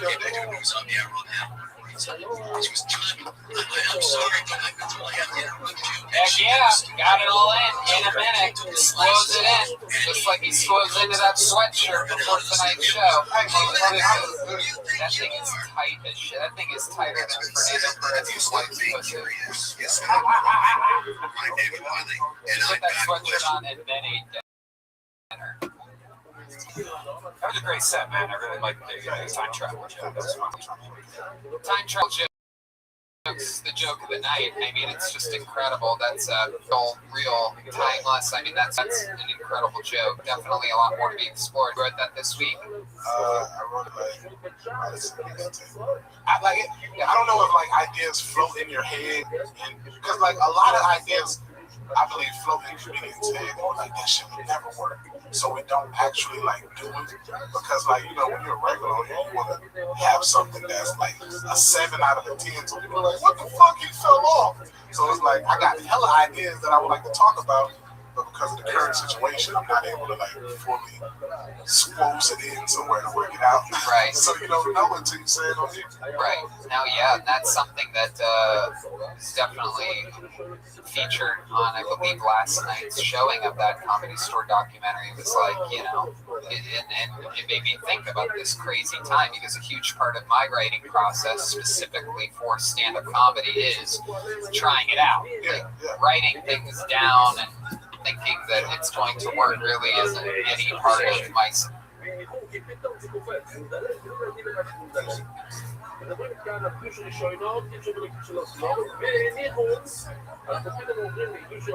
With the senator, and she told T. Ray, you need to break in. No, John's on it. Get mad. I said, no, you got to break in. We do news on the hour on half. She goes, John, I'm sorry, but I've been told I have to interrupt you. And she did the story. It was over. He took his glasses off, and he comes storming out of the studio and goes, who the F do you think you are? It's been said that if you stop being curious, you stop growing. I'm David Wiley, and I've got questions. This is Dave Wants to Know. Let's dive in. Well, welcome back to Dave Wants to Know. And as many of you know, I was in the news business for many, many years on radio and TV, always pretty much as a one-man band. But in Los Angeles, Southern California, if you wanted team coverage, KFI was your go-to place. It was news and talk radio, and they had some of the best news coverage you'd find anywhere. In fact, one of the best news stations in the country. And the man that led that newsroom for many, many years is our guest today, Chris Little. Chris, thanks for being with us. Hey, David, thanks for having me. It's fun. I haven't done this in a long time. So 9 years as a reporter at KFI, and then an amazing 24 years as news director in radio. That is unheard of. It is pretty much unheard of. And actually, I started filling in 1991 and filled in from 91 until about 95. And then in 2000, I became the news director. 10/10/2000. And then it ended on 11/11/2024. Well, and between those two dates, there's a lot of very important stuff going on. You racked up dozens of Edward Burl Awards, Michael Awards.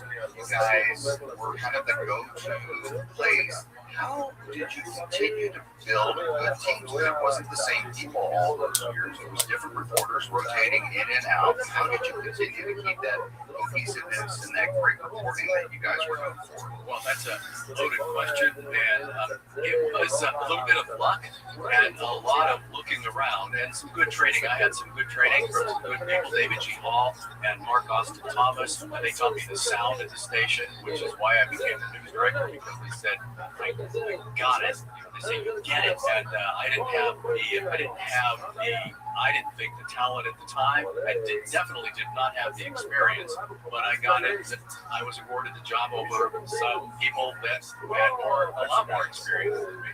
And to answer your question, it was just ingrained in me that we have to have the best people at KFI, and they have to sound a certain way. And there aren't a whole lot of people who sound the way that people sounded at that time on KFI, and to some extent still do, some of them now. But we had to find people who had a passion for news. They had to share my passion, and they had to be like these kind of guys who would sit on the edge of their seats and love to tell a story and never take no for an answer.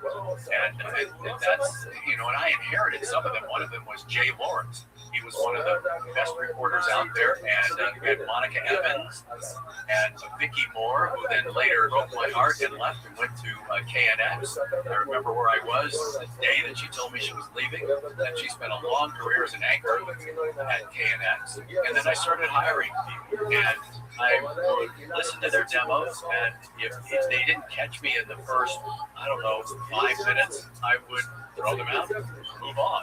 And the first person I hired was Laura Ingle. Not Laura Ingalls, Ingram. Not Laura Ingram, but Laura Ingle. And she eventually went to Fox News, and she's now on with News nation. And but she kind of helped set the stage because she was a go-getter and she never took no for an answer. And those are the kind of people that that we hired. And eventually, I hired a bunch of people, and I may leave some of them out. But one of the best reporters I ever hired was Steve Gregory. And a lot of people remember him because of his lockout. Steve Gregory, KFI News. Yes.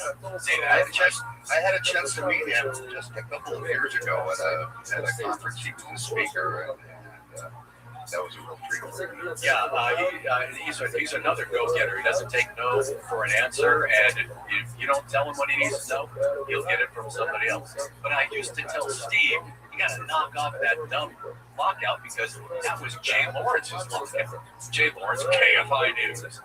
And but Steve loves it, and he did it as an homage to Jay, who passed away after Steve was hired, and people love it. So I don't know if that answers your question, but it's people with passion and, of course, good knowledge and the ability to be objective in their reporting. That's interesting. I never knew that it was an homage to someone else. Because I was like, how is he getting away with that? Having worked with program directors, no, you say it this way. So you're managing a room full of 8 personality people for an answer.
מחמיר, אז מה אומרים מהטוריסט בבורסאי? שאם עושים חומרס, אתה לשם תבוא. זה לא מעלה אותך לבן אדם. ועדיין אתה יכול להיות בקורס לא מעלים אותך לצור פה. לא, זה לא צריך לעשות חומרס, זה לא צריך לעשות חומרס. אל תחשוב שאתה עושה חומרס, וואי, נהיית בן אדם. אם אתה חמור, אתה שם חמור. אבל אתה לא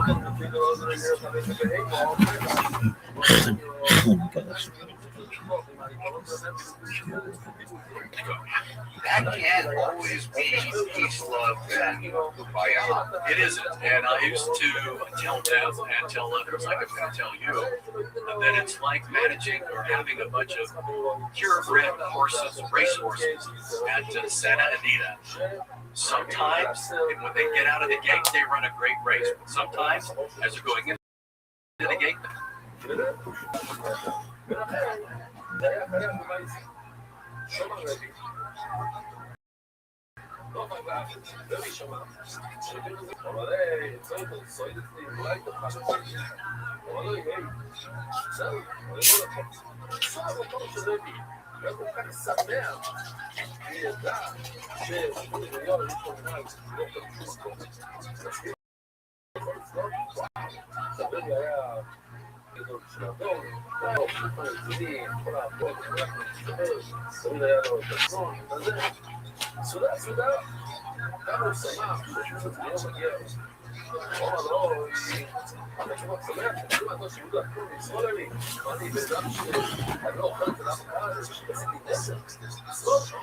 they stumble, they buck, or they come out of the gate and they, and they fall. And wrangling them, I was just like a shepherd, like herding a bunch of cats, and it was difficult, but relatively easy later on when I learned that they were, kind of just like me. But they respected me because I'd been out in the field. I had done every job at the radio station, so when they gave me an excuse, I would say, I've done it, so you can figure out how to do it. And so we had some tough times. I mean, there were some times when I thought people were going to leave, and there were some times when I thought I was going to leave. But we got through it, and it's rewarding working with those kinds of people because they always surprise you. And whenever I would look or listen to one of their stories, I was almost always surprised, and I used to tell them, it's like, you guys go out in the field and you do your thing. I give you kind of some ideas, and then you just go and you do what you do. And then when you return, your stories on the station is like opening a present, and it's cool. It's like Christmas every day, usually. So you're pretty tough on and still are grammar and stuff, but KFI's style was more of a casual storytelling, not the old hard news, front type of broadcasting. So how did you walk that line? Well, pretty easily, which is just to be conversational and be honest and be objective. The biggest thing is objectivity, and you can be on the left, be on the right, but you still have to be objective. And by objective, that's like leaving words out that will lure a story, air of omission. But we did believe in, Edward R. Murrow and Walter Cronkite, and then I was taught by one of the best in the business, a guy named Mervyn Block, who wrote a book called Writing Broadcast News, Shorter, Sharper, Stronger. I had Merv come out and do a couple of seminars, and Merv and I have stayed and are still in touch today. I was with his 100th birthday in New York a few months ago in November. And anyway, what we did was we took the seriousness of those guys and the old school of those guys, and we took the style of AP, and then we spoke to the people. We didn't say, police pursued the suspect. We would say cops chased the guy, and we didn't use words that would evoke doubt, such as if police say something, we don't say police claim, because that's invoking some doubt into the the story. So we were just really careful with the about words a lot. We had a lot of debates in the newsroom about what to say, how to say it, getting into terms like, people who are here illegally. We call them illegal aliens, we call them illegal immigrants, we call them unauthorized aliens, as the government does. What do we call them? And even Bill Handel, our morning show host and an attorney, would get involved in these discussions. And that's how we did it. They bring up Bill Handel and Coach Johnny Penn in the afternoon. There's been others over the years, but those are two of the mainstays of the station over the last 20 years, and they're very opinionated. Right. And at times could be very political. And your news reporters would go on their shows to give a more in-depth perspective. What direction would you give your reporters to not show their hand as far as opinions or leaning one way or the other? Well, that was a tough one. The first one to go on one of those shows, I believe, was Eric Leonard, who is now on Channel 4.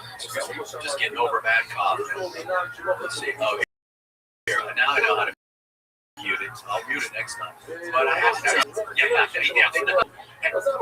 Handel would never mute. He would sneeze, he would pop, he would have everywhere else. Handel. I can't hit the mute button, but here it is. But Handel worked it every day. He should have known. But Eric Leonard went on with Handel. I think it was he must have got on with Johnny because Eric was on in the afternoon. And I told him, just go on, Eric, and tell your story. And it was very stiff at the time because this was new for us. This was back in, around 2000, maybe 2001, when we started to introduce the reporters on the shows with on the shows with the talk shows. And so we told Eric, just stick to the facts. And John would ask him a question, and Eric would say, well, this reporter has no opinion. And then afterwards, John would be like, what the hell was that? Who does he think he is? John would carry on, and it would intimidate the reporters. Reporter has no, on the shows with the talk shows. And so we told Eric, when we started to introduce the reporters on the shows with the on the shows with the talk shows. And so we told Eric, just stick to the facts. And John would ask him a question, and Eric would say, well, this reporter has no opinion. And then afterwards, John would be, what the hell was that? Who? Very stiff at the time because this was new for us. And this was back in around 2000, maybe 2001, when we started to introduce the reporters on the shows with the on the shows with the talk shows. And so we told Eric, just stick to the facts. And John would ask him a question, and Eric would say, well, this reporter has no opinion. And then afterwards, John would be, what the hell was that? Who does he think he is? John would carry on, and it would intimidate the reporters, and they didn't, he wanted to hear, their opinion. And so we later started telling them, like Eric and others who went on, just throw them a piece of red meat. In other words, tell them something that Villa Ragosa said, or whoever was the chief at the time said. And let them run with it. And what a lot of times what the host would do is they would ask a rhetorical question, and the reporters would feel like they had to answer that question. And but they would sit there uncomfortably and say, this reporter has no opinion. And, they just John off. And I thought, just don't say anything. So we started getting to the point where the reporters would just kind of like shrug and stick with the facts. Now, sometimes you can joke around when it's not a seriously controversial thing, like, if the mayor or, whoever is wearing a Speedo at the beach, you can probably make a comment about that. But if it has to do with policy, politics, religion, that kind of stuff, you don't want to do that. And that's kind of how we directed them. But the big thing was to always paint a picture and throw a piece of meat, so to speak, at the host that they could just devour. And you'd sit back and kind of laugh. Now, you, being a reporter, might think, well, this is the stupidest thing that I've ever heard. And then what you would do is tell the host and let the host go off. That's how that works. Yeah, and then people came on and started telling all kinds of That's what made it enjoyable. I think kind of changed the way a lot of people were reporting by interviewing reporters. That was not really done a lot before that. And yeah, like you said, by giving the host a chance to kind of riff off of it. I just want to tell you, it is entertaining. It was very different, and it crossed the line, and we crossed sort of a gray area. But what it was, it became news and analysis at the same time, or news and opinion. Because sometimes reporters analyze, but it's normally I would want to leave it up to the host to analyze. So we had something that KNX didn't have at that time, and people came flocking to the station to hear reporters debriefed by the host, and it became very powerful. Take me into the newsroom and some big breaking stories happening. I'm trying to think of a few that maybe we talked off camera about the death of Michael Jackson or Kobe Bryant. These massive wildfires. How there you go. We know this is going to work to be here for 12 hours or longer covering this. How do you prepare for that? You don't. Here's what you did. Shannon Barrett of Gary and Shannon fame on KFI. I hire both as reporters because they are excellent journalists. One time she didn't call me back. I said, "You are like a surgeon. When I call you, you need to be available. You don't always have to come in, but you're like a surgeon. You need to be available." So I pounded that into everyone's head, and so everyone is available. I'm available. If my boss calls me, no matter day or night, I'm there. And so I expected my reporters to be there too. So something, for example, like Kobe Bryant story, I think I heard from Steve Greger, and he said he's hearing about a helicopter crash. He wants to go out there, whatever. I'm like, okay, go. But a lot of times, the reporters have the autonomy to just take off and wind up out a story and then call me and say, "Hey, I'm here, and I'm still in bed," or whatever. And I'm like, "Great move." So I hired a bunch of thinking people who take off and wind up out a story and then call me and say, "Hey, I'm here, and I'm still in bed," or whatever. And I'm like, "Great move." So I hired a bunch of thinking people who had the ability to do what they needed to do to get things done. And mostly it was, it was mostly Steve did that. Because he'll tell you he doesn't have a life, he's not married, he doesn't have any kids, so this is his life. And he would wind up in Huntington Beach and say, "Here's an oil spill." I'm like, "I don't see it anywhere." He goes, "Yeah, I got a tip from our patrol or whatever." But we're prepared in that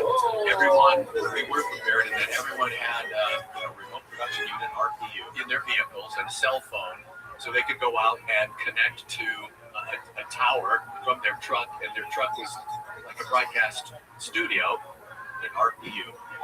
Tip from our patrol or whatever. But we're prepared in that we weren't prepared in that everyone had a remote production unit, RPU, in their vehicles and a cell phone, so they could go out and connect to a tower from their truck, and their truck was like a broadcast studio, or they could use a cell phone, and in some cases we would have satellite phones, depending on where they were. That's a rare case.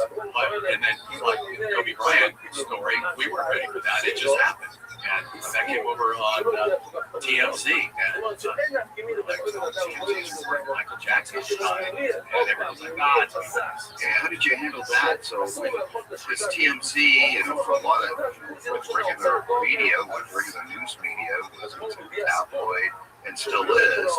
Yes, but they get a lot of stuff right, and you know why, right? They pay for it. They have people.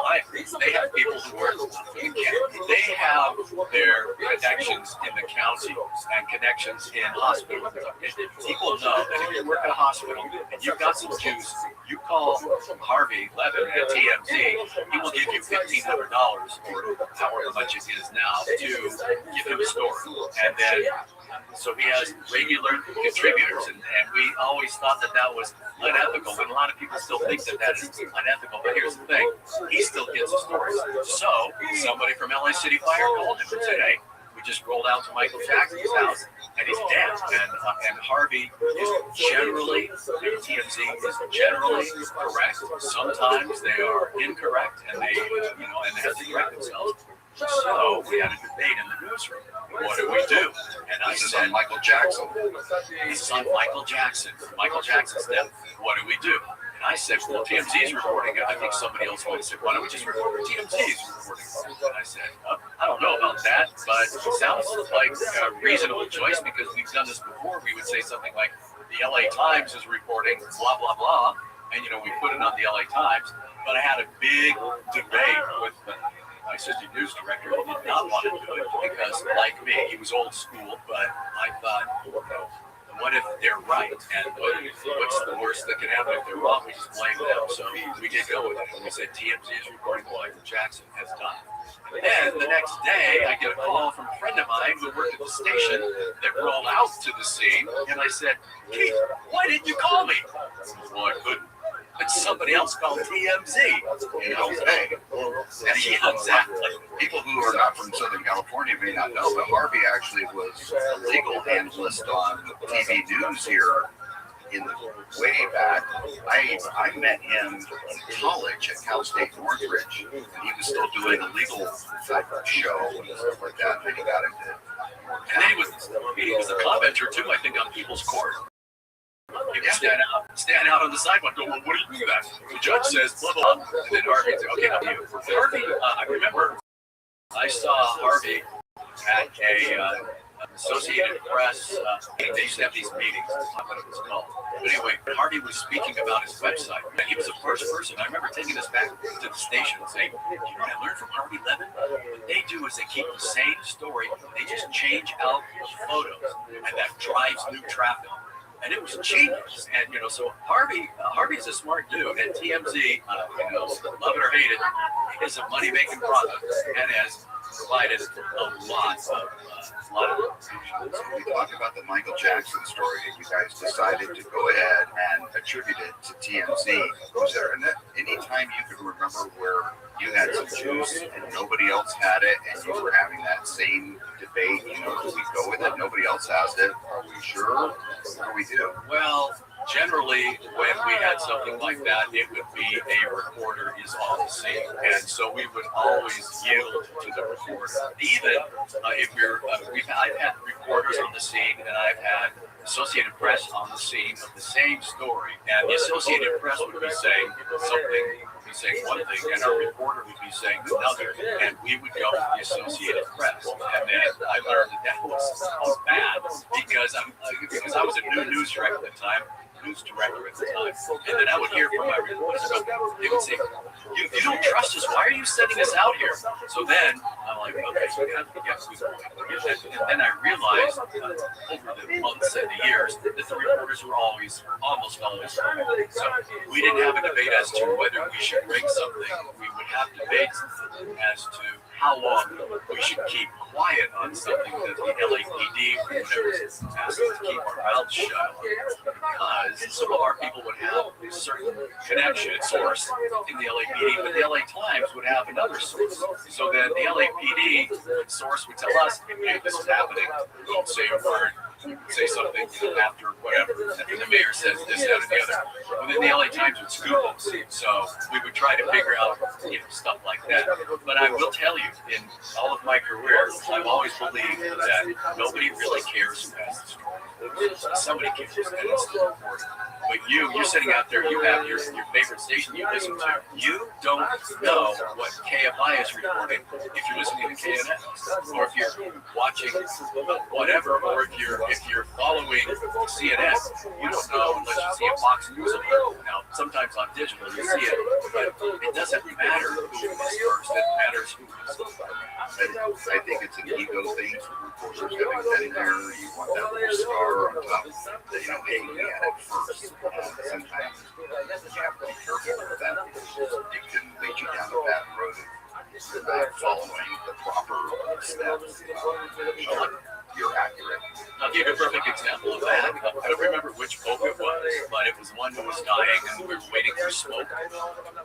to come out of the chimney, and they said, let's see, we were watching Fox News. I remember this vividly in the KMI newsroom in Burbank, and Fox News reported that the Pope had died, and it was after Handel got off the air. Bill Handel, our morning show host. So we interrupted the Dr. Laura Schlesinger show, and Handel went on, and I said, wait, hang on a second, Handel, we don't have any confirmation. Well, Fox is saying it's got to be right. I'm like, not necessarily. You know, they're reporting from Italy, and we don't know for sure, but Handel's like, I'm going on. So he went on, and he started this in 10 minutes, and this whole thing about the Pope, and this, and, you know, and his history, and blah, blah, blah, and then, I remember vividly, it was a producer who misinterpreted what was said, and the Pope suddenly was not dead. So Fox News and KFI killed the Pope. And so Handel had to walk his back and get off the air, and he was pissed. And I said, you can't be pissed, because I told you don't do it. And then later when the Pope died, we went on and did that. But that was a huge lesson for me to confirm your story before you put it on. And that's what the AP does a lot of times. We'd be really impatient with the AP, and sometimes we could. The AP doesn't confirm a story. They're very good at that. But we would sometimes get around the AP and confirm it in other ways. Tell me a little bit, you kind of touch on it in that last story. Tell me a little bit about the power dynamics at a station like KFI, where you have guys who are like they've been there forever and have huge audiences, I'm assuming having huge influence. Management, you're the news director. There's got to be, again, some conflict and some issues. You told Handel not to go on, but he went on anyways. So how does that all work? It's odd. I'll give you an example. Something happened once, and I told Terry Ray Elmer, who was the midday anchor, afternoon anchor during the John Kent show, that we need to break in to the show right now, because at that time, and as long as I was there, we did news on the hour, on the half, and when it breaks. And it broke. And I forgot what it was, but John was in the middle of a conversation with a senator, and I told T. Ray, you need to break in. Oh, John's on it, he's getting mad. I said, no, we got to break in. We do news on the hour, on the half, when it breaks. This is what we do. She was, John, I'm sorry, but I've been told I have to interrupt you. And she did the story.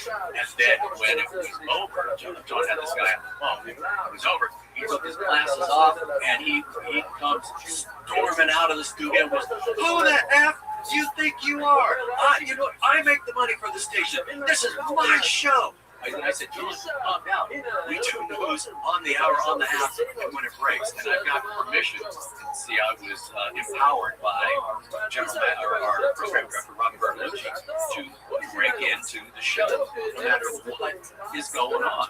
Because I didn't get a chance to finish with that senator. I said, John, we had to do it. And that led to a long disagreement over the years. Me and John's eyes being incompetent because, I do stuff like that. And so that's sort of the inside on that. But that's how it works. And then another time during 9/11, we wanted to go to a special report. Handel was doing an excellent job on the 9/11 attack. But then there was a special report, and I was the only person of authority in the building. And I remember hearing David Hall say, we need to go to the special report. I'm like, okay. I said, hey, Handel, we're going to the special report from ABC News or whoever it was at the time. And Handel got up and said, okay, fine, I'm out of here. If you're gonna do this, you don't need me. And he's walking out the door. I'm like, Handel, come on, man. I'm a new news director. Don't do this to me. I'm begging him, please, come on, come back. Because I didn't know what we were going to do. Came back. That's all he needed was coaching. But those are some of the power dynamics at the radio station. But the news and the vision of Robert Bertolucci and me, we were partners.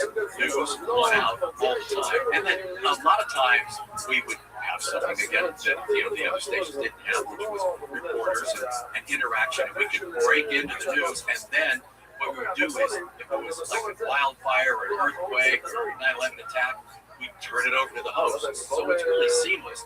here's breaking news: downtown Los Angeles. The City Hall building is falling over sideways, and then KFI's Eric Leonard is there, and then Leonard talks, and then the host get on. How the hell did something like this happen? And it turns into a whole huge production.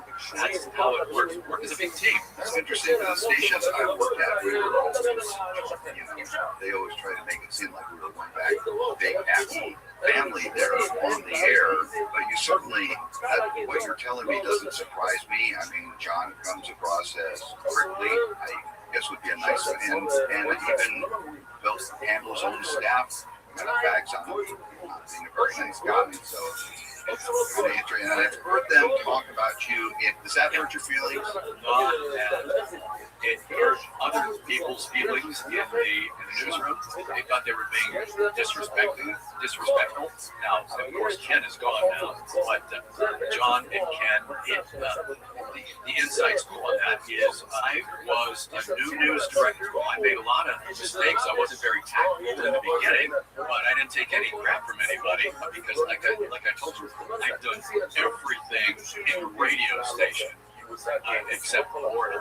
I've done a little bit of boredom. I've done everything, and so that gave me, this may sound a little obvious, but gave me the authority to say the things and do the thing that I did. And so I would have anchors not like what I would say and not like what I tell them to do. And then we go and they would tattle to the program director. The program director would come out and say something to me. And I'd say, you gotta let me run this show the way I want to run it, or I'll just go work someplace else.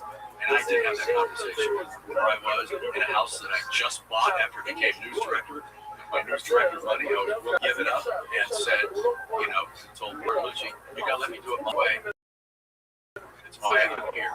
She started backing me up. One of the anchors didn't like being told to go away by Robert, so she started complaining to John. And then, and it turned into, it was like a little schoolhouse. And that's the stuff that happens inside a radio station.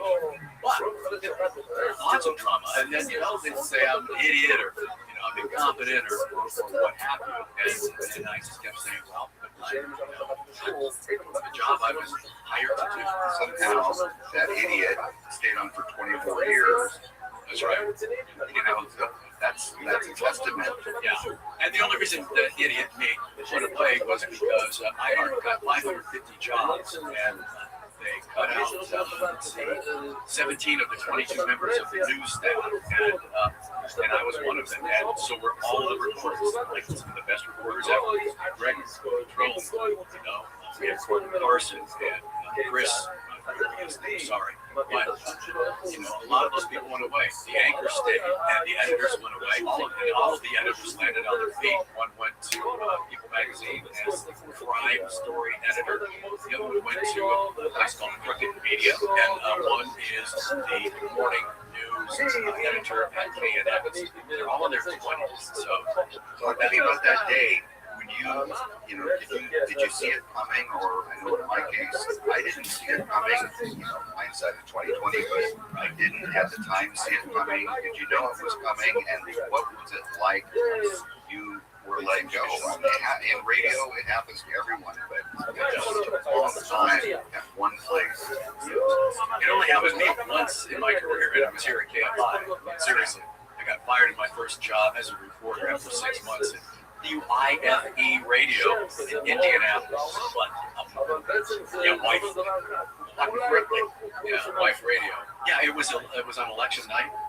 My boss, Robert Lucci, said, "Got a minute?" Yeah. I shut the door. I shut the door. She sits down in a chair. I sit down on the couch. She leans forward like this. We gotta tell you something. Very important. I thought, I'm getting fired. She said, I'm leaving. What? I'm leaving. I said, when? She goes, Thursday. I said, next station. Like day after tomorrow. And she couldn't tell me that I was leaving too, but she knew. She decided not to disclose her NDA, and so we just talked, and I figured it out. And so that the next day, that was Tuesday, so the next day, I texted the higher ups for us. Radio silence. Come on, you guys, I hear we're leaving. And then that was Thursday. I heard you're on the list. IT department.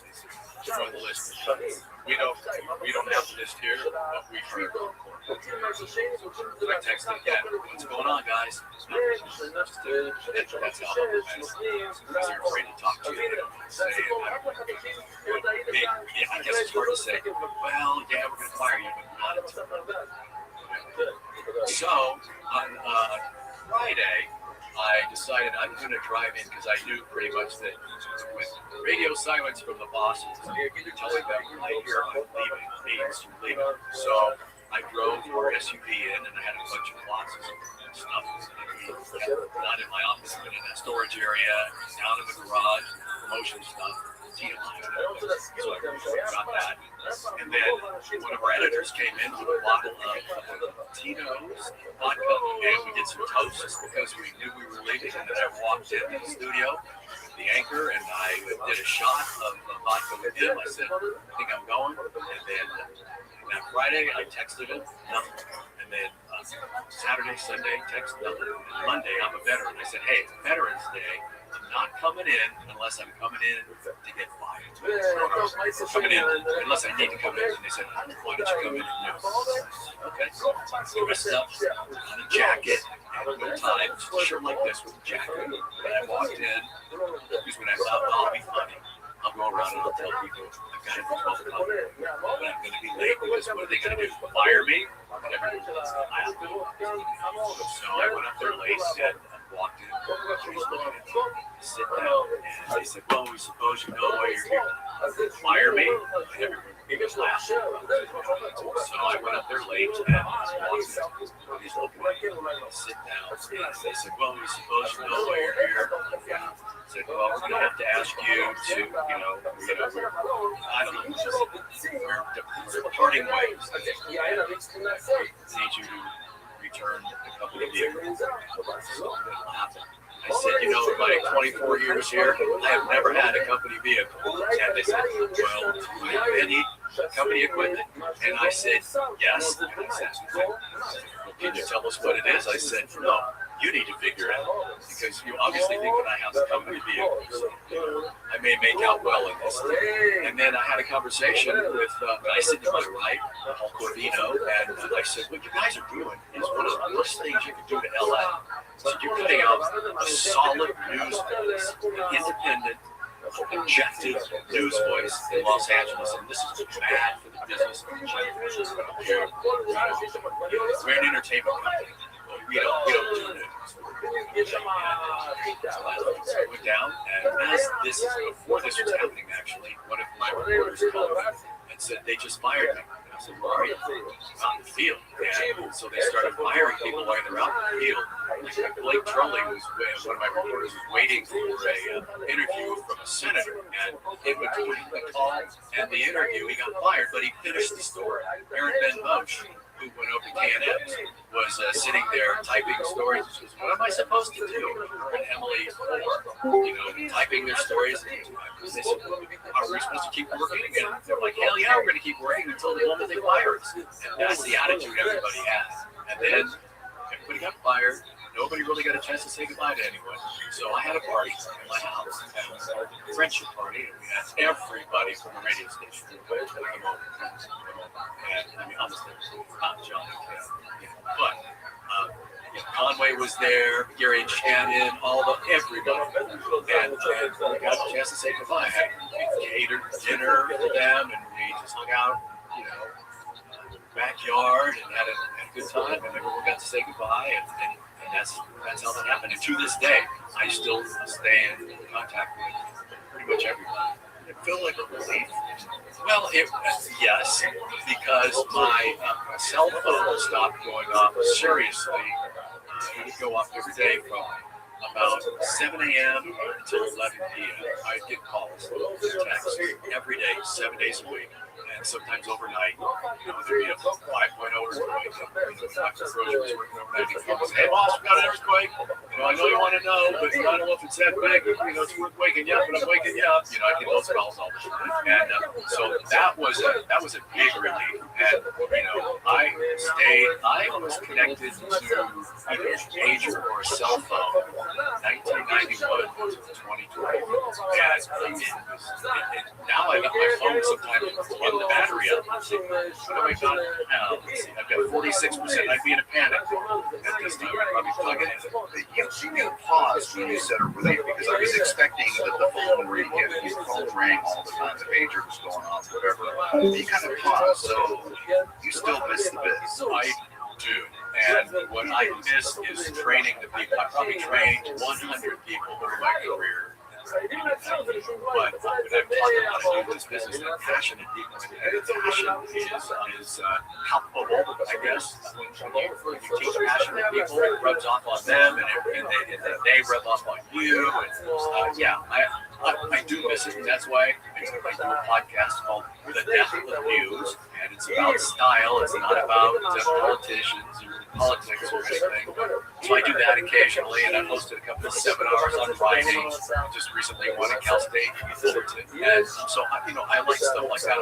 I like teaching, but I'm not going to teach it more college. Yeah, the Death of News podcast, I love. I'm not in news anymore because it's a very concise, short podcast. You give examples, and you're not always real nice with how you correct people.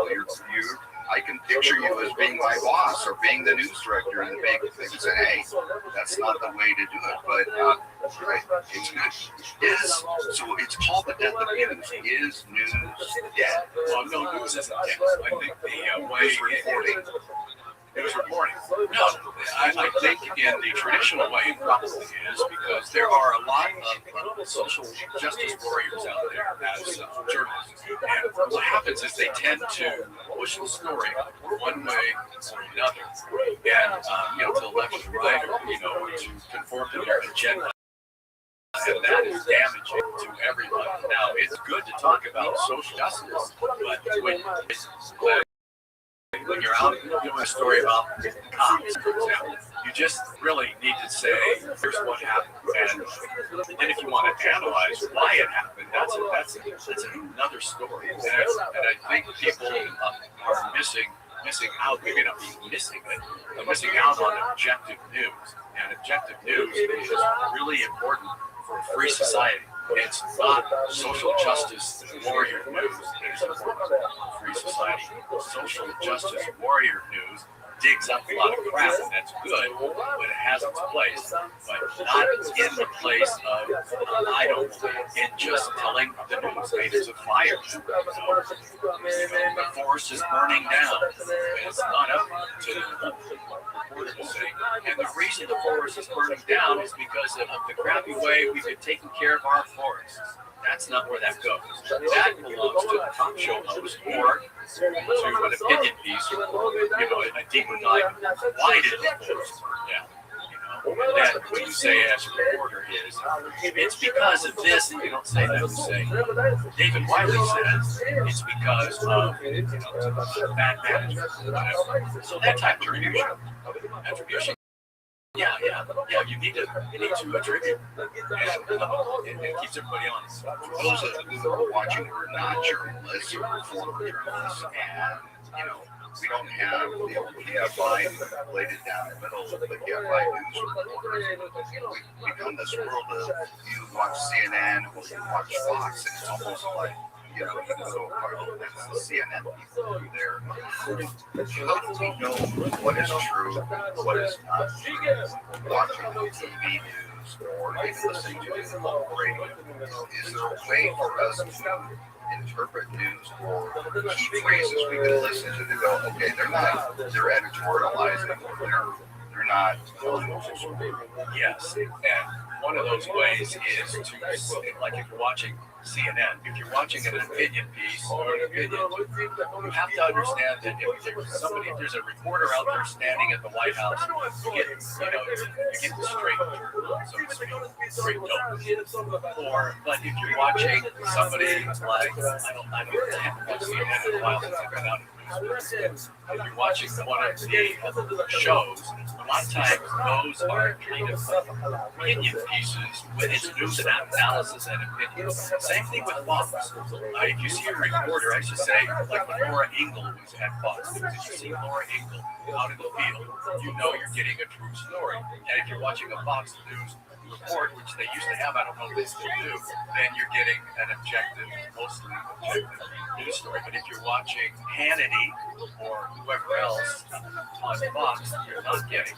So the question is, what do you look for? What do you listen for? Well, you listen for attribution. If you say, somebody was shot, this happened and that happened, and you don't hear any attribution, then you know that it's mostly coming from the back of somebody's mind. They're regurgitating something that they may or may not have heard. When you hear attribution, it happened this time, the sheriff says this, the coroner says that, the president says this, then you can be assured that you're hearing what that person said. Now, the president may say something that's not true. The coroner may say something that's not true, so it might be honest. But it's up to the reporter to report, what is happening. And then you listen for words like, and we talked about being objective. When you, word choice is really important. So, and I mentioned this earlier, police say something, but if you say police claim something, then, that's a buzzword. Or, here we go again. If you hear something like that, then you got a problem. Well, the president again is saying da-da-da. That is injecting a little bit of opinion without saying anything. So you would just say the president says, stuff like that. That is true. Yeah, so you've got the Death of News podcast, which I heard you're reading. What's next for Chris Little? Very young man. Yes, well, I'm enjoying being retired. I'm playing pickleball and riding a mountain bike. I am involved in some local community stuff that is keeping me busy, which is keeping me away from producing the Death of News. And I want to continue on with the podcast. That is really my connection. It's just a connection to the journalism world. It is, a labor of love. That's what I like to do. It's getting into the newsroom. I hear from people at Channel 5 saying, hey, we love it. Keep it up. Just don't talk about us. Okay, I like to expose, bad writing and bad word choice. People like that. They rushed the victim to a local hospital. Well, if you're a victim, you would always be rushed to a local hospital. And if you were rushed to a hospital outside of town, that would be a story. And if you weren't actually rushed to the hospital, that would be a story as well. They took the time, they took the guy to a hospital 400 miles away. So this is the kind of stuff you're going to hear on the Death podcast. One thing, a high school senior or a young college student maybe considering career journalism, you advise it or say look elsewhere? I would advise it, definitely. If you have the passion to do it, 100% do it. But you have to read the book by Rothschild. It's an older book, but it is 100% true. It's all about writing, broadcast news, conversation, short and sharp. What I like to tell people, there's two people in my office, and they're both equally educated. One read the Block's book, and one did not. I guarantee you, one read the Block's book will be the better writer than but definitely pursue it. Okay. Chris Little, former KFI news director and host of the Death of News podcast. Really interesting stories, some insight to one of LA's biggest radio stations, one of the biggest radio stations in the country, really. And appreciate your time and sharing some stories. You're welcome. Thanks for having me. I really appreciate it. That was fun.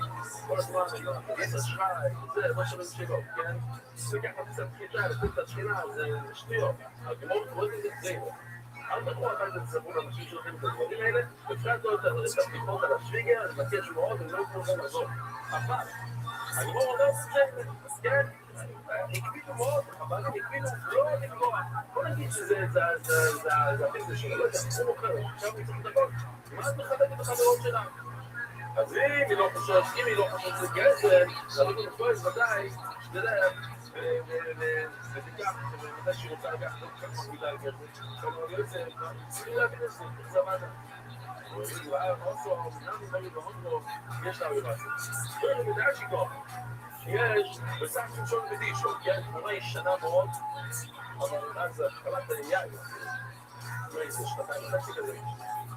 שם מוקדש, אתה קוראים על החידה, אפשר לשים לו רסם, הוא לא יכול לכל, בסקסון. אז היא אומרת, מה אני יותר גבוהה משול? אני תוחלת את הפוך חידה של השול, הוא צוחק, והוא יכול לכל, אני לא יכולה לאכול, כי אני עובד שם, והכל בן אדם שעובד, אתה עובד במאפייה, יש על הכל, שמותר לעשות לך להגיד לו לאכול, אתה חושב שגייסה שם במוסר שם, אבל היום לא סטייקים, אתה חושב לנו, נראה את זה, מה?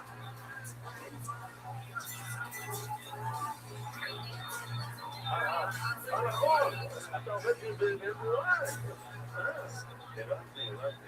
אז מה, נעצור כאן? צריכים לעצור כאן. רבותיי, שלכם רשות נעים.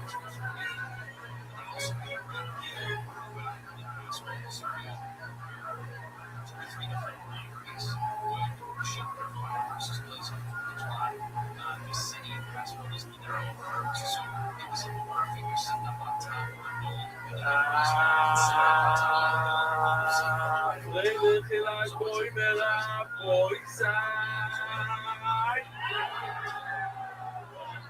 איזה נשמע עשימי מראש ובזמן, רבותיי, אנחנו עושים באמצע הסוגיה.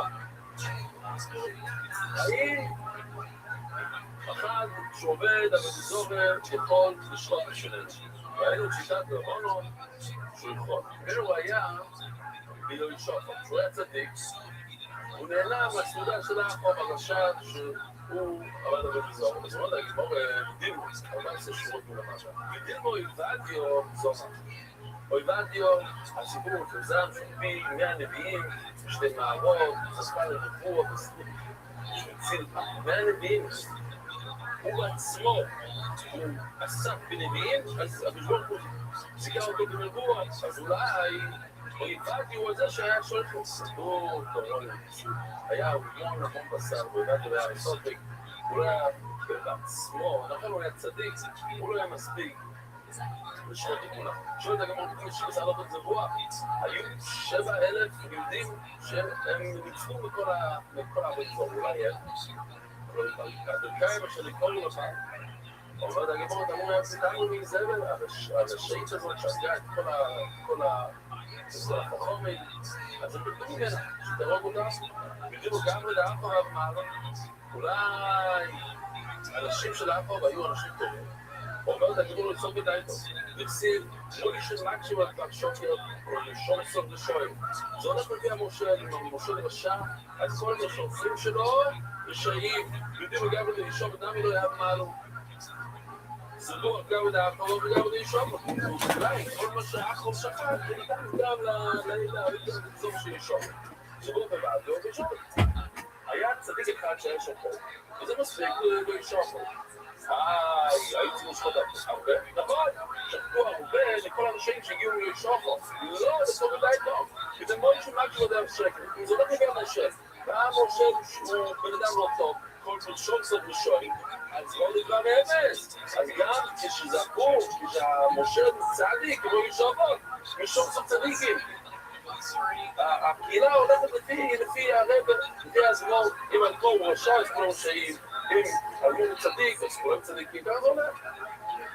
תגידו את זה בוח, גם לדאחו, אף הדאחו מגבל. מה יכול להיות שמה שהחבר'ה של אחו, הם שחטו, זה הלך לאחו, בכל הקבוצה של אחו, זה בוא גם לישוב, ולא לישוב לגמרי. אולי אנשים שישוב, עוד הם האלה ששחטו. עוד הגמור לא יערם, מה בגלל שהיא מיני. את זה לא יצטרך להראות את הגמור, נכון? זה לא חתילות טובים, ידידי, תראה את הדמות המחוזה על הקיר שם, כן? זה שופות, איך אני יודע, כי לא מוליד את הפרטישות, צדיק. זה הכל.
אבל הגימור על פי הדיבור שאני. מה השאלה? אבל בוא תסדר, תסמן מה העובדים. אז אתה אומר, הוא לא שואל שאלות. הוא יכול להגיד לך בצד כשר, הוא יכול להגיד לך, הוא יכול להגיד לך שזה כשר. זה לא לגמור, זה לא, יש להביא לעניין מכאן, שבן אדם אחר יכול ללכת ולאכול, זה הציל שם לגמור. אז תוססן שואלים, ואין מה? ומה היצור בגלל לא להביא הפגעתיבו, שאם לא הגעת לזה, ודאי שאתה חייב להגיד שזה הפגעתיבו. כל סוג שנסע למנה, אני לא עושה. יש גם בעיה, שאומרת להקשיב את זה. ברור, זה הפגעתיבו. יש בעיה אחרת, איך אתה יכול לאכול חלקת בשר ועורב? זה לא מה. שבוב מציבה, שבוב מציבה.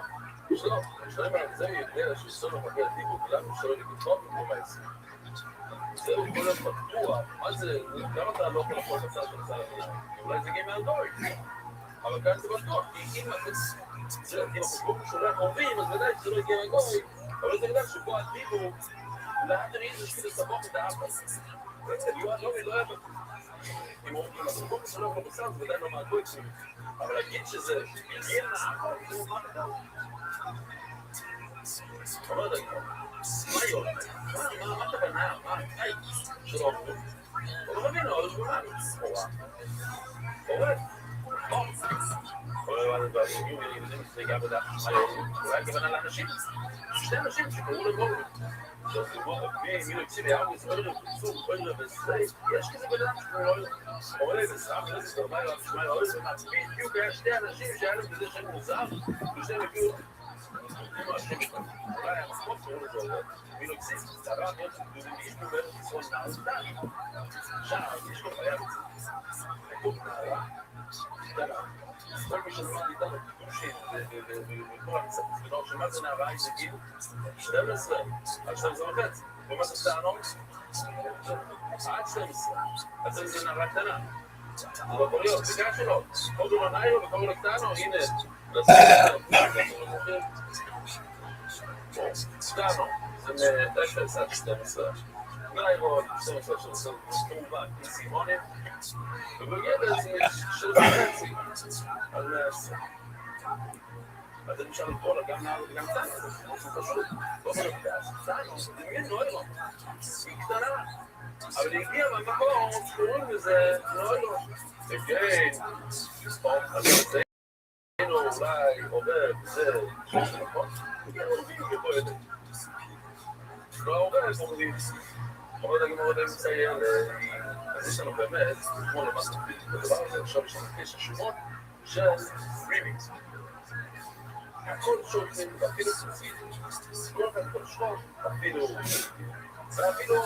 מי שאין לו סוסמין ואפילו ישראל גורם אפילו כאן שהוא לא שומר דברים היום ולאפידומיה מה מדוברת אני לא משנה איתו רק לך אז כאילו אם הוא לא עובד משהו לא עובד ממש של הציבור הוא מפחד ובנות חוק כי כאן תסכו שעשו לו לעשות תסכית אליו שתי אחים שלא מתו לזה הישראל מעריו מה זה ישראל לכל טוב עבודי שאפשר לכל משקילה שלו אבל כשנבוא להבין הוא מבעד כמו שלה שלנו זה במצווה של בסבילה אז גם נמצאת אבל לא יסרבו זה לא בסבילה זה לא נכון אם הוא מובן לסחת התורה לא יודע לזה זה מה שאומר אז כאילו בגילה עליו אבל מה עושים בנדם מסתכל זה לא שונה הוא לא סלישה הוא מסתכל כבנתיים לא, זה לא במקום זה בפסח, במאצה זה במצווה, והנבלת פנים היינו מורה להמינוס אז לא היינו אומרים שני ציורים אחד שהוא מזלזל בצפילה ואחד הוא מזלזל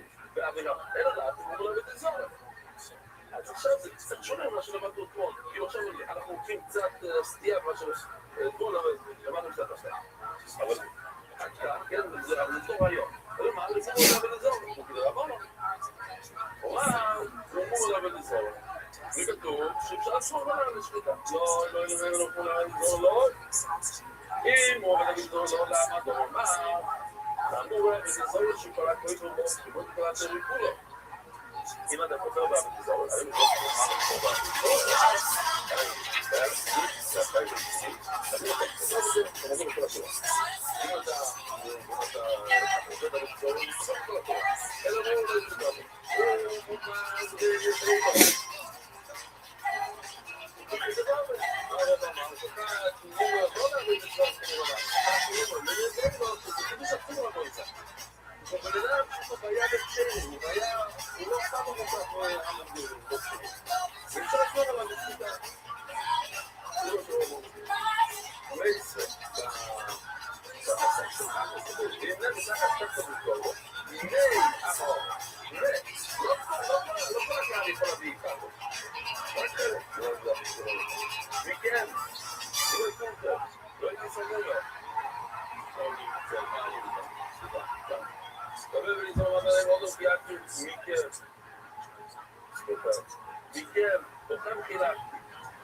ולא יגורו שאם באומוס יש מומר, אז בסדר שהוא יבין, אבל אתם לא יכולים. אם לכם יש מומר, מן הבאים או לא, ובני אודם שהוא קוראים לבני אדם. אז גם אדם שהוא דומה לבני אדם, ואדם שלא דומה למצווה. מן הבאים, בני אודם שהוא דומה לבני אדם. יש לך בהמה שדומה לאדם, ואדם שדומה לבהמה. שגלנו הוא מתאר לבורות מכל של ישראל, כדי שיחזו בהם לתשובה. מקבלים קורבנות אלה שכל שישראל, מה זה כל שישראל? אחד שעושה בלית, כדי שיחזו בהם לתשובה. מה הכוונה? שאם אתה תמצא אותם בידיים, אתה אומר להם לא, אנחנו לא מקבלים את הקורבנות. אתם רואים תראו, איך אתם מחזירים בן אדם? שאומר איתו את הקשר. שאומר את הקשר, אתה אומר טוב, כן, תיקח את הקורבן שלך. אז אולי יום אחד הוא יוצא תשובה. או יאמר ומנת היין מנכ"ל שפוץ המתפרס וגם אומר אותנו גמוז בכל שישראל כדי שיחזו בתשובו ואי אפשר לתת מדי או ונאמר זה אתה ומנת היין מי שנצח יאללה ונזורר ומנכ"ל שפוץ המתפרס אז הוא כתב אבל בסמיתך לא יקפוץ גם לא סמומה אתה אומר שמומה לא יכול לא בכל בגלל בגדול בכל שישראל רק בגדול אפשר Deixa o número do coração Iniciamos o número do coração. Vamos lá, vamos lá, vamos lá. A número do número é você. Vamos lá, não é que você acha, tá? Como é que você é? Aí vamos ver, não, o número do coração a não é só uma taxa. O número do coração é pura e fechado. E fechado no coração. E o número do coração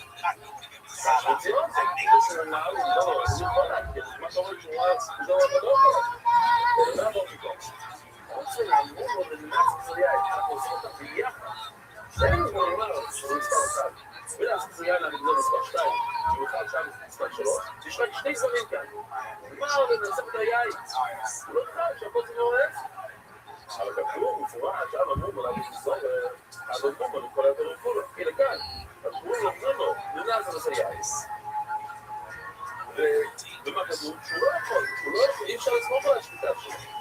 וזה קשה על מי? אבל לא יודע, כמו לקרוא את הרגול. בדיוק, זה לא בדיוק, זה באמת, שאת קצת. כמו שכמו במאות הנאפי, מאוד הנאפי. כפה הרגול. מי המורץ? פרק רבומו. לא בעריכה, בפרק מהמורץ, פרק רבומו. ותשאר בן יוציאוי זה שום רבישירי. אשר לזה של המשגור גבוה שמה השוט מידיעות זה מי שאומר וואי, אם הייתי אותך לא הייתי עושה את זה. maybe קורבן על שיגות זה. אם שוט מידיעות זאת, maybe קורבן על שיגות. אם הייתי יודע, אבל אחת שהוא אומר, לא חפש לו, הוא לא יכול לחזור, הוא לא יכול להביא קורבן. אחת שהוא אומר, אני יודע שעשו, אני עושה את זה אבל תיקן. הוא לא מביא קורבן, מאמין או מה הגנה? לפי שתי השיטות האלה, הוא לא יכול, אי אפשר לסמוך עליי. הוא מדעת שתלד והביא קורבן על האדם כבינאי.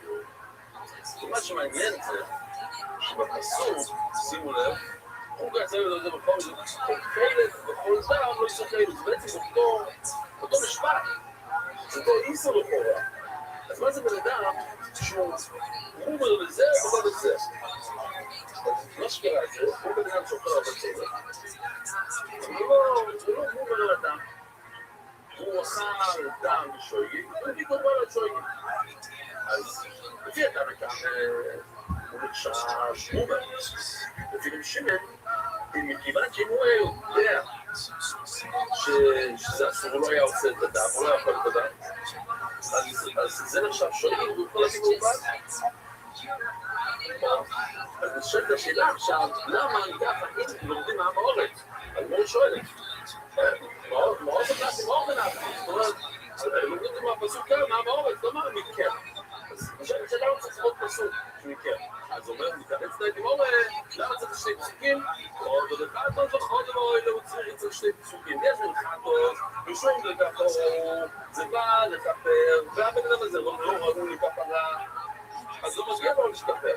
אבל לא דודו, אין לכפר, אולי הוא בא לתת מתנה, אז בוא נקבל ממנו.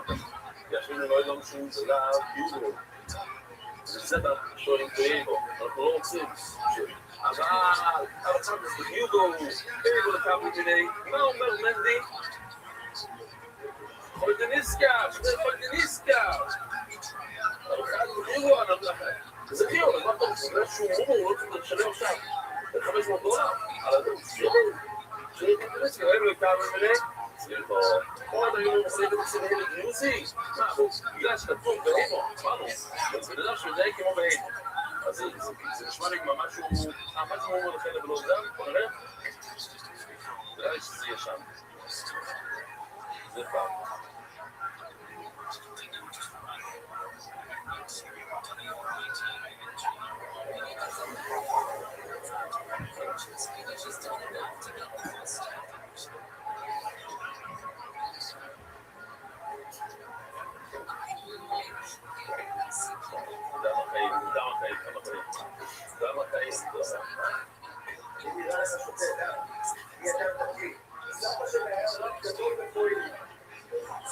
זה באימו גיוסי, בוקסים, עוד דמו באימו שישי השם עוד דמו גישוי עוד דמו באימו שישי השם עוד דמו מראה, כאילו מאוד דמסים נעבומים בדס, מאוד חכמים נשים מעצמתי באימו אפילו שמובח חכמים גם תשתי גוזי אבל הם מתנהגים באימו, די לא פה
Yeah, no, I think she's good.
Should mention Brendan. Speaking of the dynamic duo, you mentioned him.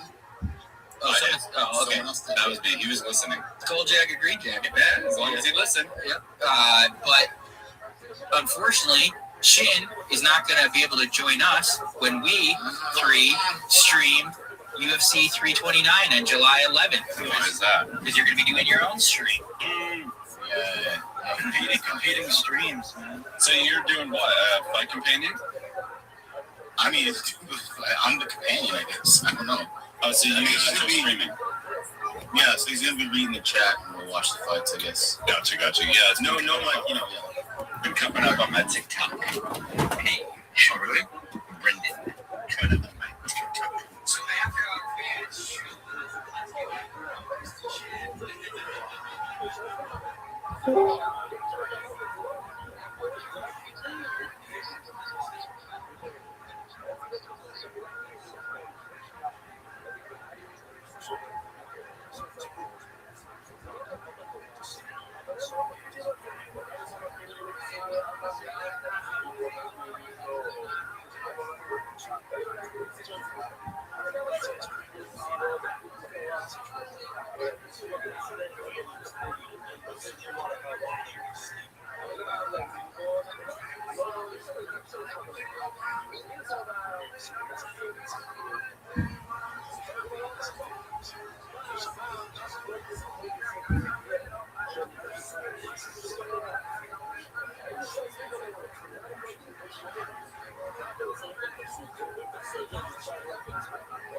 I know. That's enough, guys. I honestly, that emotionally moved me because it didn't move me, but I'm proud of you, bud. Casey, you have no feelings, so it doesn't bother me. My elbow hurts. That's a favorite. Elbow hurts. My elbow. Gee, how old is that song? It's gotta be 100. Dude, I was like early 20s. Like my first birthday. Oh, okay. Why just upload it now? Just wanted to just post it? Yeah, just the lyrics. Yeah, so I just randomly thought about it. I like it. So, Reverend Chom's producer, Chin, trashed the live stream. Of course he did. What was up with that song? Oh, yeah, and then I forgot. Chin fancies himself as a singer / songwriter. Look at his new chin haircut. Oh, my God. This podcast is so bad and boring and shit going off on that live stream. Here's the thing about why Chin hates that live stream. I bet you Chin is figuring, why is Sean involving me in this when essentially Chin doesn't need to do anything? I mean, I think at this point, there's enough, people in there to where Sean is reading the same questions and answers the same ones over and over. Now, he doesn't even need Chin to do fake ones, but at the end of the day, it is just the live stream. Chin's probably figuring, why do I have to go into that storage unit where it's super hot just so this idiot can sit there and read a live chat? Like, Chin's job is doing, editing and producing. But Sean is just, Tom's been on. Yeah, good guy, Conor McGregor. Yeah, Chin probably why am I here? What is the point of this?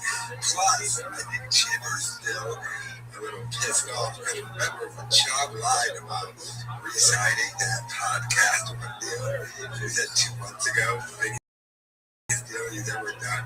Chin was sitting there and Chin had been did he just say that? That is not true.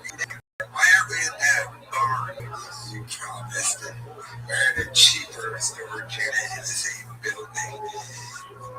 Plus, Chin has already brought up to Sean, hey, maybe you should do topics and stuff like that, not just sit there like an idiot. You can just read literally. John says, how's the day? It's good. It's so bad and boring and terrible.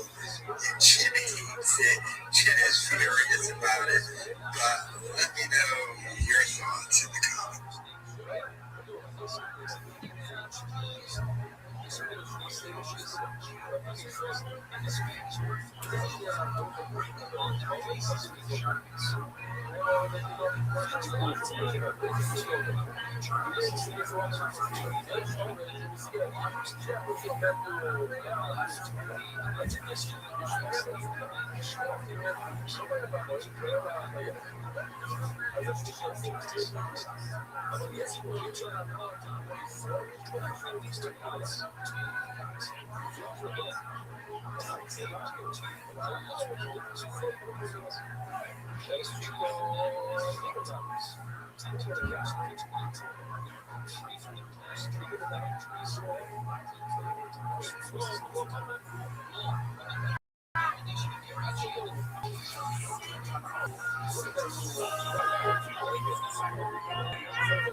West Side.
Last time, not into the stadium and then refused to answer any more questions.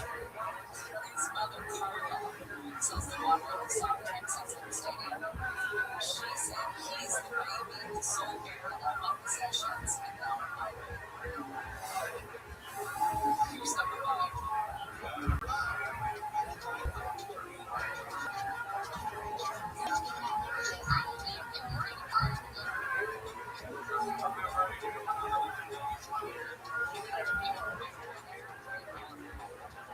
Yes, you're right. It was the rookie leader which won the Golden Age 1987. Fireworks that actually 12 years ago.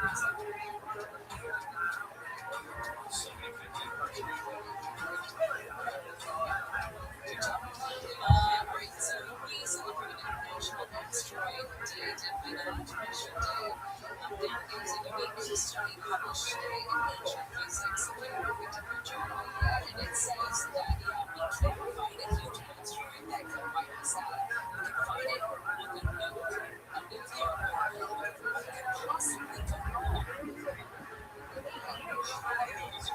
Studies and tests theories because they're not interested.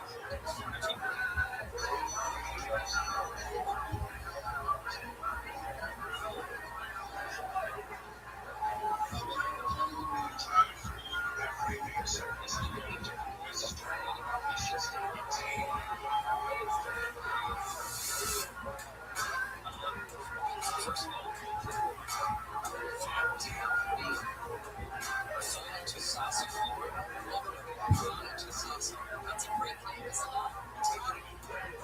As we're getting sure to solve this next day, this week we'll pay attention to it.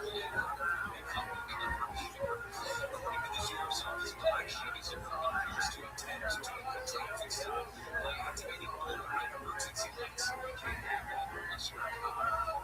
Following under one of their undercover vehicles, the name originates from the Seminole Creek language in Mayan words Damato, which means flipped, and Sasa, which means is there, place.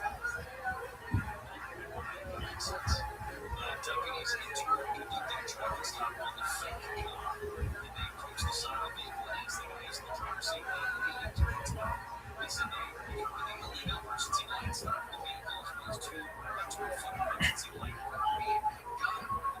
I cannot still get over the language. The PG to be talking, he said to me, we came in here with this new child with us, and said, hey, I got pulled over. And he did this beat and said, did you let the cop go? There's no second.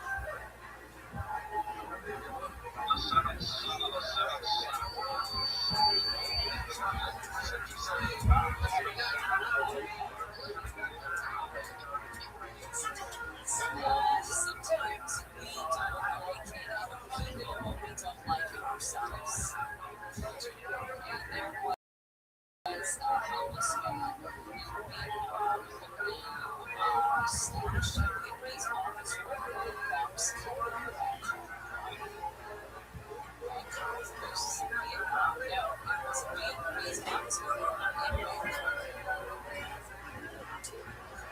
Apparently, the officers who finally tracked him down using CCTV says he admitted to the army because he was not like ordinary people. He himself was an ordinary people. Sometimes treats him.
Oh, look who the fuck shows up.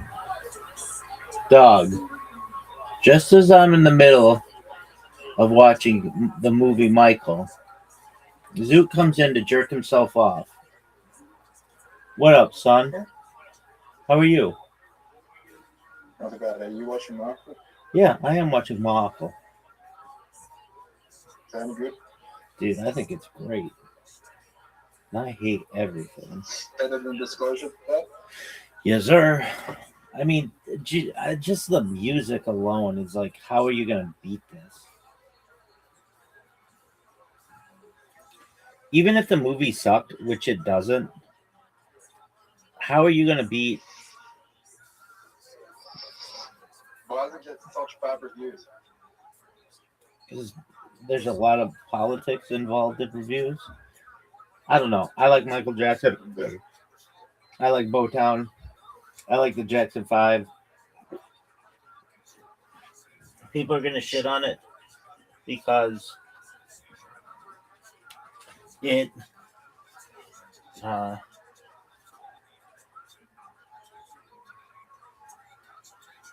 just basically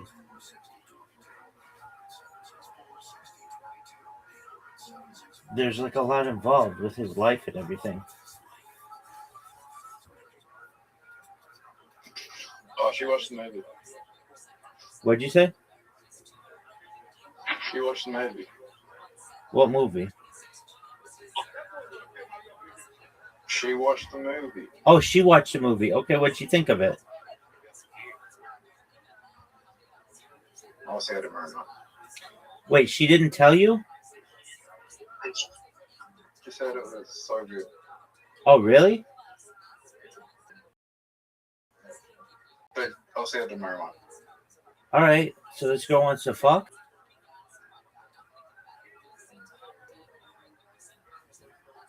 So she said it was so good, not just good, but so good. Dude, that's amazing. I'm gonna have to check this movie out. Do you have to read subtitles the whole time? Yeah. But it's worth it?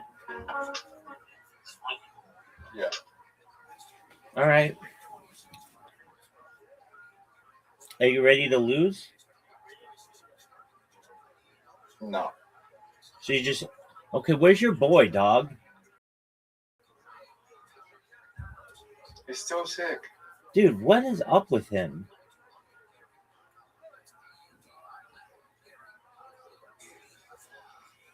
What's his deal?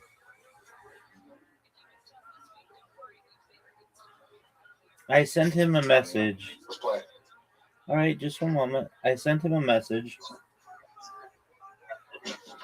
Let's see if he got back to me. I wrote... Do you believe the theory that birthmarks are how you could have died in the past life? No. Why not? Because some people aren't born with birthmarks, so then did they just never die?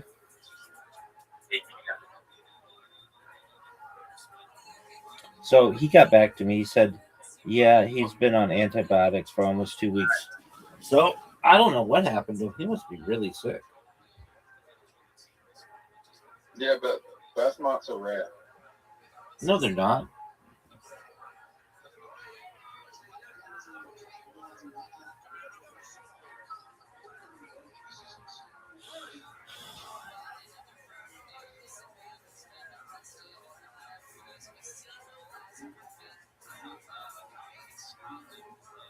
What causes birthmarks? Some type of melanin, and they happen like late in birth. So I think late in the gestation period, and I think that in the future people won't have them. Are you paying attention? Because you have an invitation.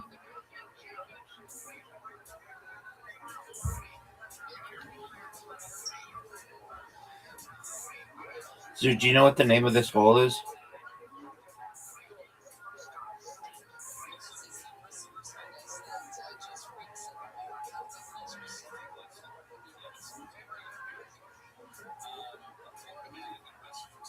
The 9 hole. No, it's the Mickey Mouse hole, dog. Everybody knows it. Why do you call it the 9 hole?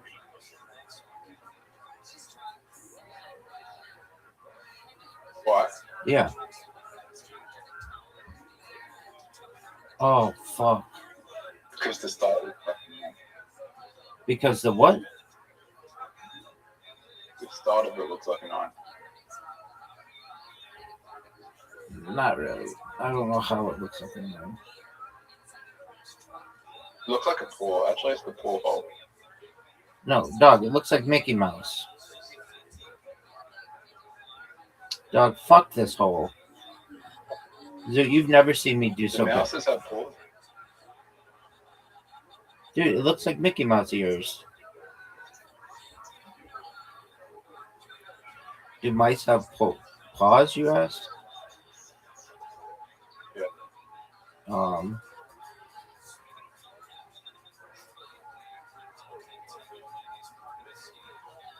Yeah.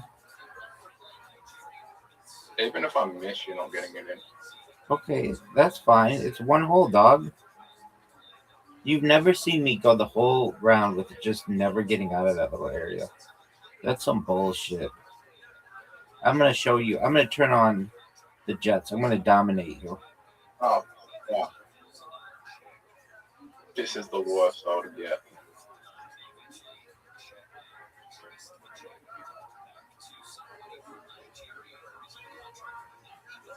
I hate this hole. I do too. Riza loves this hole. Yep.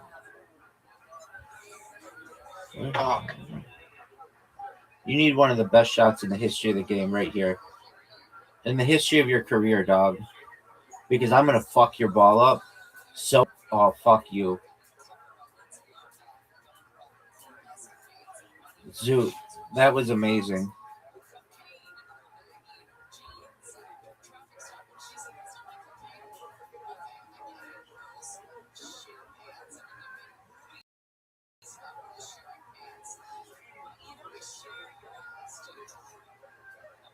No.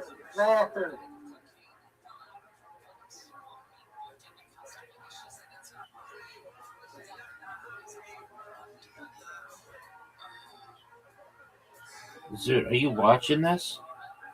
Zoot, are you watching this? Yeah, how did I fuck up so badly? How did I fuck up so badly? Zoot, you had a massive lead. Absolutely massive. And you're about to lose it. You're about to lose your lead, son. You're about to lose your lead, son. Bad shot. Big dog, you've lost your lead. Yeah, I did. Look. Oh. Is that the first time I've ever seen a two on that hole? No. Zoot, I just fucked up majorly.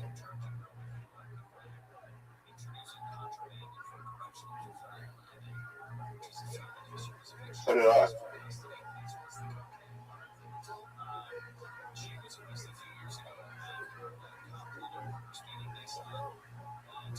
You're in the way.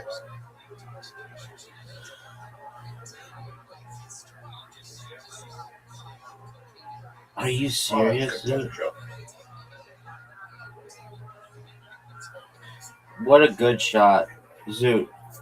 You recognize... I'm still in the lead. No, you're not.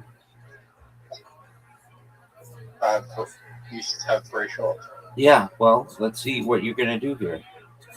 You're definitely not. You're definitely not in the lead, Zoot. I'm about to show you what's up. Look at this shot, Zoot. Zoot, did you see my shot? Zoot. Zoot, you're not doing well, big man.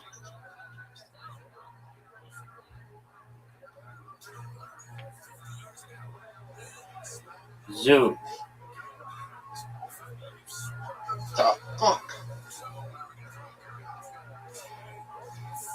Zoot, you just lost your lead, and I'm guaranteed to win. Zoot.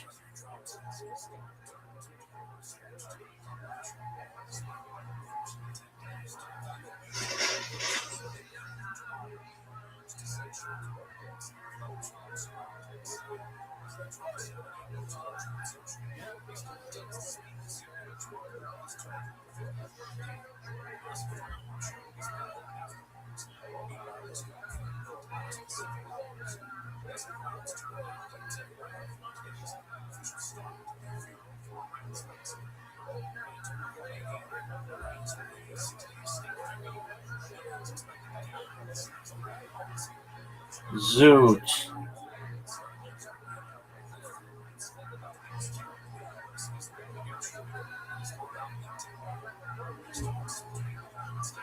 Zoot, this would be one of the greatest shots we've ever seen.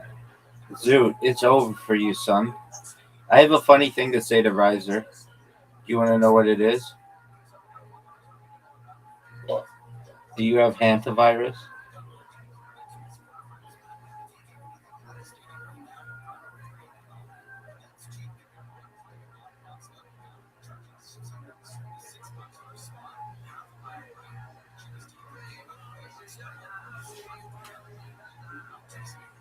Isn't that fucking hilarious? No. Why is that not funny?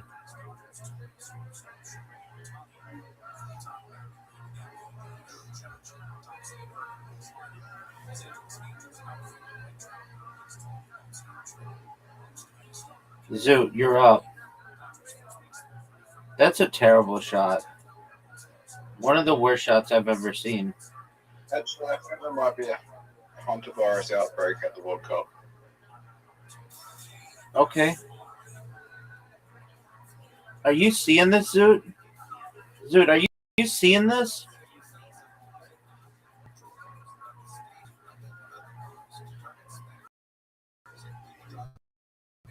You got shot? No. Dude, would you be proud of this shot? Dude, you're down one It's a hole 2 out to of 10. you're down 1 hole to nothing. You know what? I give you a shot. 10 out of 10, baby. A 9 out of 10. 10 out of 10. It went in the hole.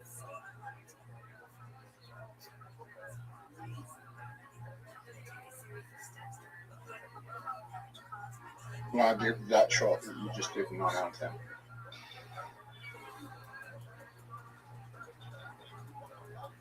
You're stealing my What do I shit. give that shot? You're stealing my strategy. You're stealing my. You're straight up. You're straight up stealing my strategy. I thought you were going to not get it in there. Well, I did. You're done. That's short. That's definitely short. Zoot is down 2 holes to none. Fucking hell.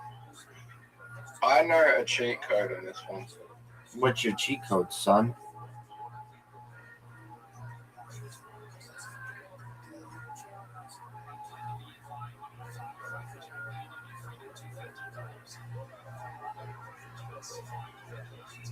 That was the worst cheat code in the history of the game. Do you see where my ball is?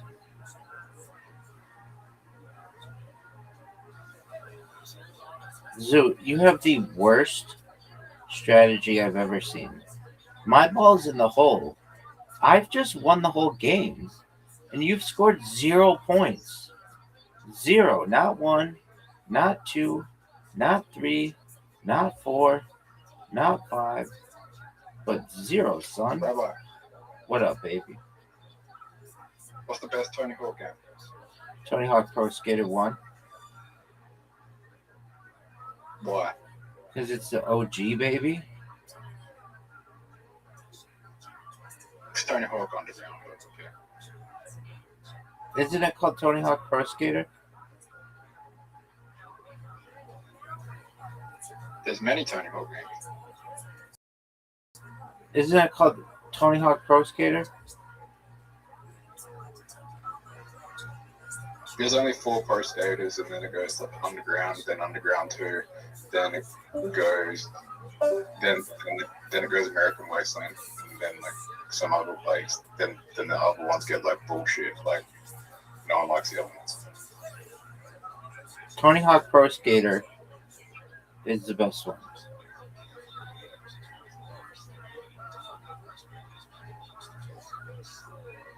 It's the original, but you're limited to the tricks you can do. Because of the first one. Aren't you limited in everything? What do you mean? Like, you can't do anything you want in the games. If much you can. No, you can't. If you can modify a game to do anything you want in a game. Not necessarily. Not time travel. Not time travel you IRL. At least not currently. So you time travel IRL before the game exists, then you create the game yourself? Okay, that could be. But you can't time travel in the game.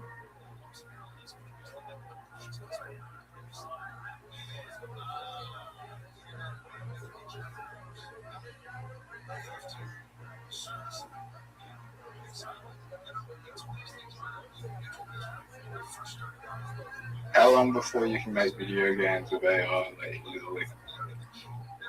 I think you could do it now. Riser made that Scrabble game, which was amazing, and he would do it in like 10 hours. His Scrabble game, I told him, is so good that he could sell it. He didn't want to, but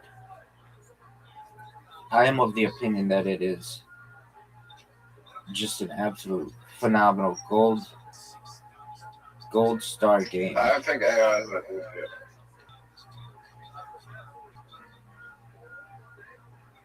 Look at this shot, Zoot. Look at this. How How advanced will AI be in 10 years? Super advanced. What do you want me to say? Oh, Zoo, you almost fucked me, but you didn't.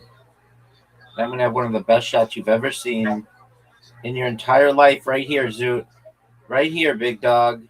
Right fucking here, Zoo. Perfect. You're done. It's over, and Zoot lost. Now I'm gonna play you in your favorite fucking game. This game sucks. It's the worst. It is so bad. Of all the games that I've ever played, this is the worst. Why do you play it then? Because I know you love it, and I like making you happy. What are your thoughts on this move? Zoo, what are your thoughts on this move? You gotta love it. Yeah, and I wasn't even starting out with that strategy. You got a full house. Just take the full house, dog. Are you proud of yourself? You got a full house as well. Word, dog. 1, 2, 3. What are you gonna do, big dog? Are you proud of that move? Uh-oh. Not bad. Uh-oh. You didn't do super well. Give me a No, I did. dog. This was not good at all. I scored a really high 3 times. Are you proud of yourself? Yeah. Sure.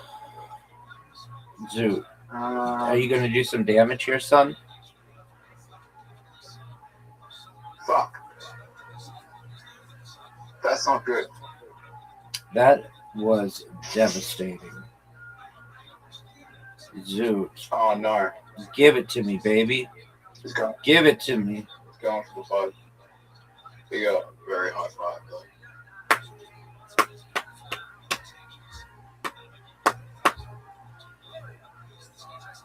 No way. No. No way. No way. I'll take the 6. Are you seeing what I'm seeing, Zoo? Are you seeing?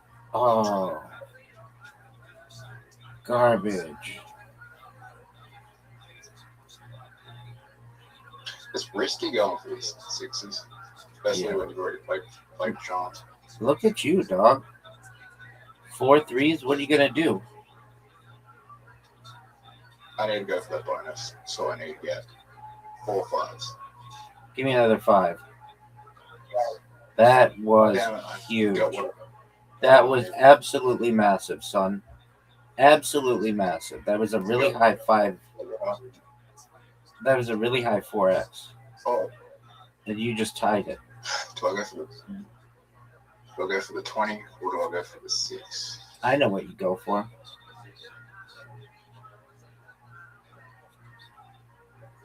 Yeah, the chances of me getting another 5 is pretty high. I'm going for 4s. I'm in a perfect position right now. I have a chance. I have a 1. I've got the large straight. All I need is a small straight. I've got the 5x available. I just need some 6s. I haven't got a straight yet. Give me something. I haven't been paid in a straight. I should probably chase the straight.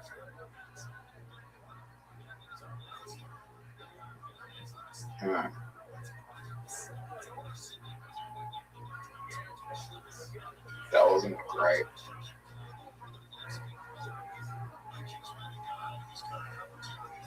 That was bad. How many 4s do I need? A lot, maybe more than you could ever comprehend. I have the small straight right off the bat. Look at that. I wasn't even expecting it. Zoot. 3 4s. Zoot, you're done. It's over. just got the bones. Yes, you did. Dog, I need. Give me some ones. Dog, give me some ones. Dog, are you serious? That's absolutely dog shit. You need 11 things. And I get all the 6s. You need some. You need something amazing here.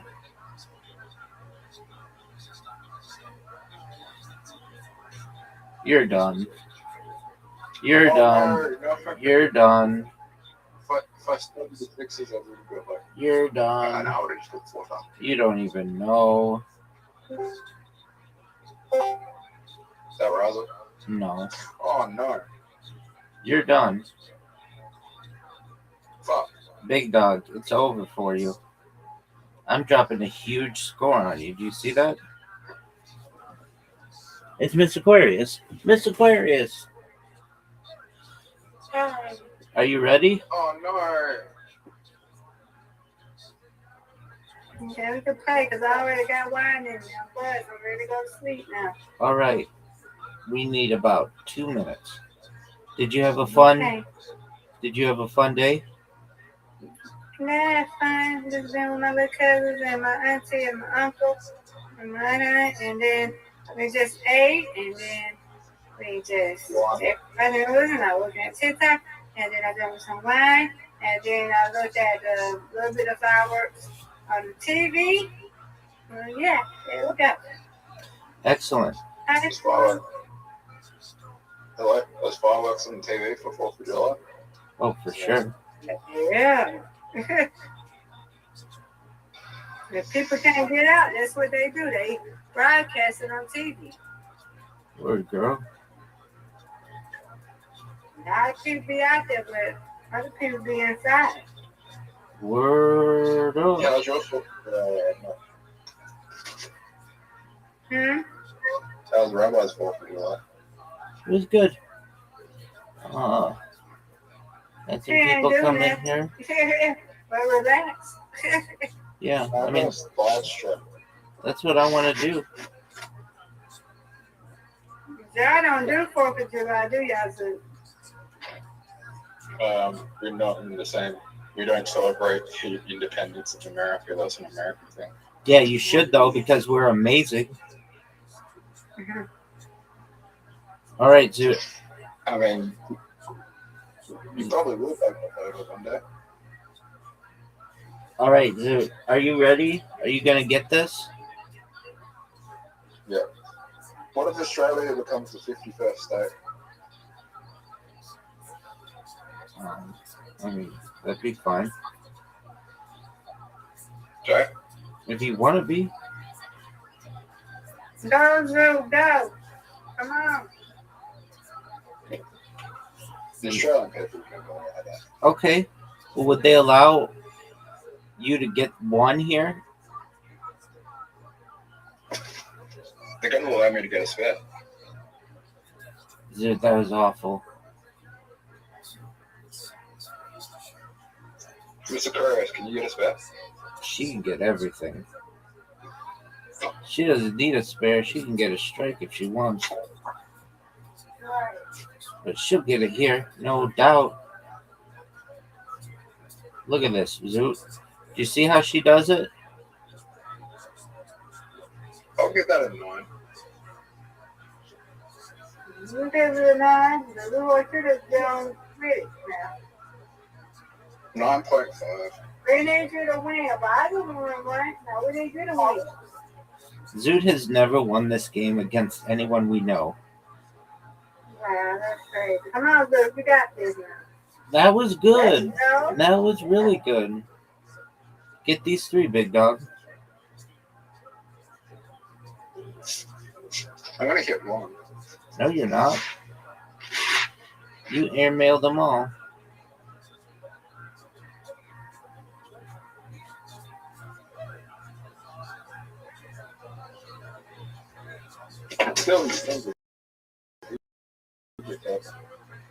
Yes, you are. Oh, of course. You slid that one over and pow. That was beautiful. Everybody got to strike it. No doubt. Oh, Zoot, quit with that. Zoot. What is this, Joe? What is he doing? Oh, Zoot, you got me. Miss Aquarius, do you see there's a little green box next to send message or say hello? And if you press it, it turns red, and then Zoot can't distract you anymore. Zoot uses all kinds of Jedi mind tricks to try to take down his opponents. That was awful. Zoot, if that was going more than 1 mile per hour, it would have been great, but it was awful. Now you have a tough split, and you're just gutter ball. Zoot, why are you so bad?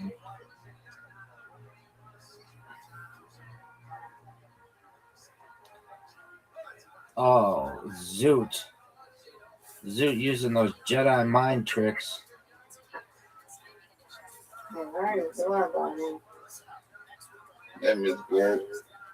That was a great spare. That was one of the great spares ever. This Aquarius has gotten a spare every single time. And now I have a split. Who's your favorite Jedi? I don't know all that stuff really well. I guess I would say Luke Skywalker. Is he a Jedi?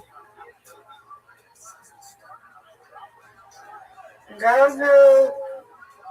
Yeah. Zoot. Zoot got 5. He was trained by members of the Jedi All right, Council. all right. There you go. Zoot got a spare. Zoot got a spare. Zoot got a spare. Now here's Miss Aquarius. Probably the most important. Yeah, it is the most important spare.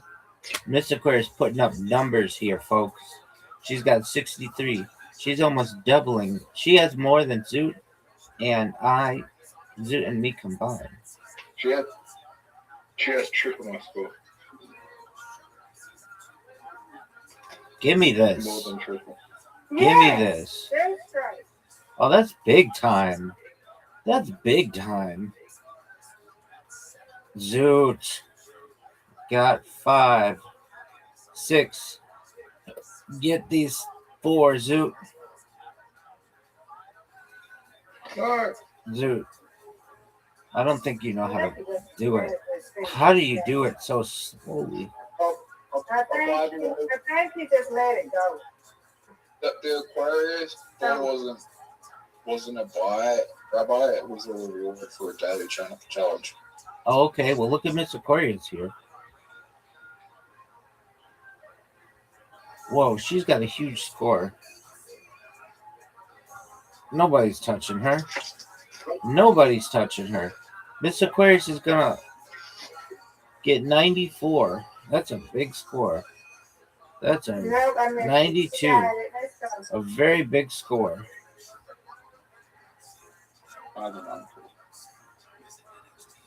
And Rabbi, yeah, 65.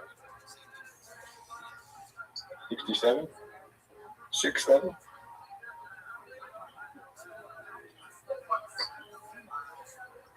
Good job, Miss Aquarius.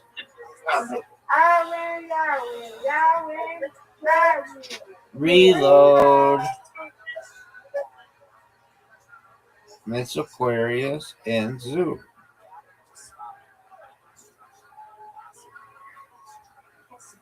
As long as y'all, I got to get the lead.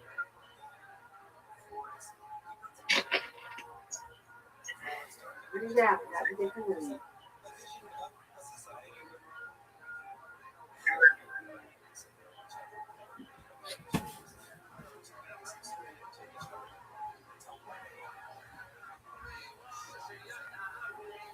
Now, come on, Zoot. You got this.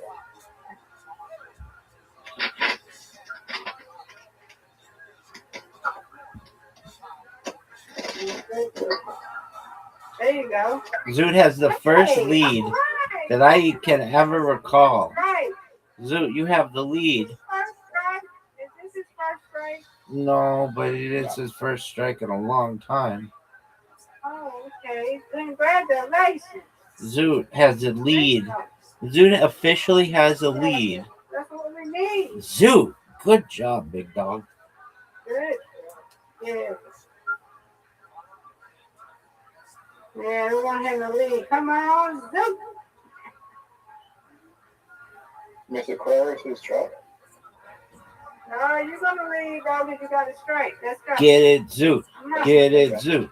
Get it, Zoot. Get it, Zoot. Get it, dude.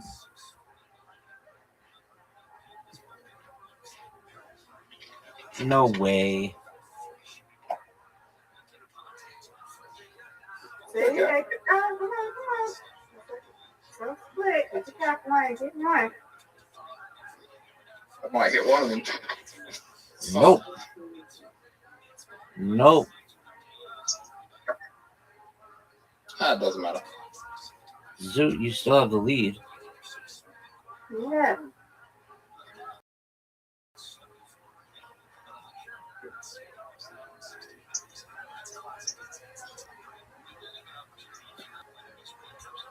Miss Aquarius is next.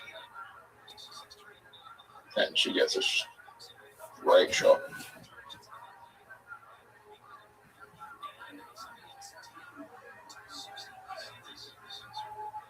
Well done. Come on, Zoot. You got it. Let's go. Come on.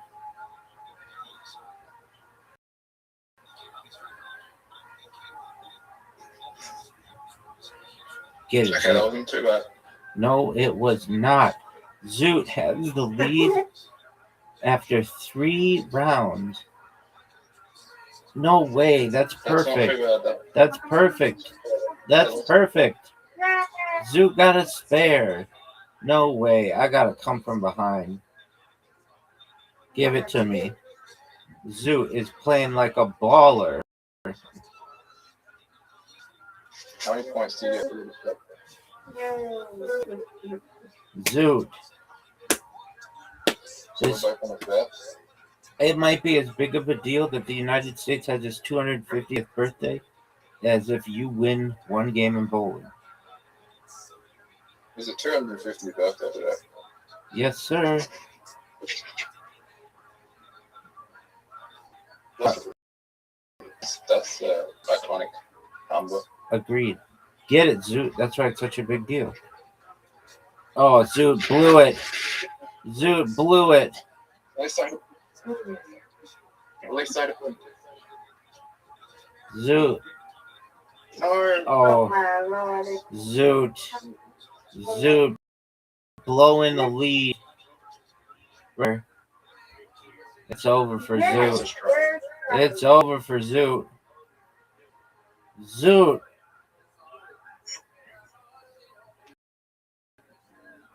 It's over. Miss Aquarius beats me. Miss Aquarius isn't done yet.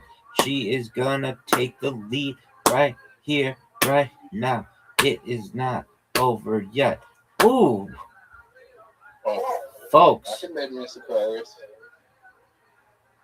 Zoot, you're not beating Miss Aquarius. No, I got it. Rabbi got it. Rabbi got this. Rabbi got this. Zoot, could you beat Aquarius? Nope. You a shot like that, no. No. You could get a strike here, though. Shot like this. With a strike. Okay, cool. Okay. Zoot. And Rabbi just needs one to beat me. The Rabbi got me. He got me. No, man. And Rabbi win. Yay. You miss, you win. Oh, for sure. Everybody knows that. Yeah, he's a pro at this. Big time. Big time, Zoot. You all win. I win. I win. You all win. Undefeated in bowling. Undefeated in friendship. Yay. All right, Miss Aquarius. 9 more. 10 more, isn't it? Oh, the 10 more. 10 more then. My bad. I guess it's not my bad. You're good. All right, Miss Aquarius. Happy birthday to America. Yeah. Sweet dreams to you.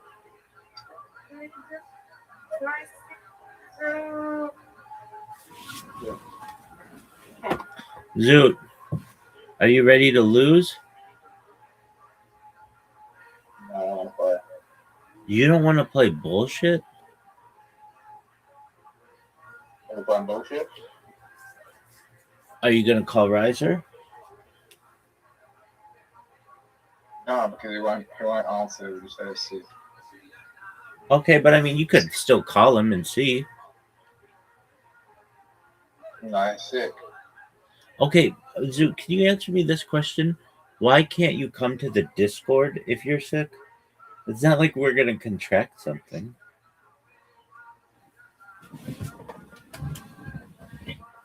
Zoot, can you answer? It's a bit different like that.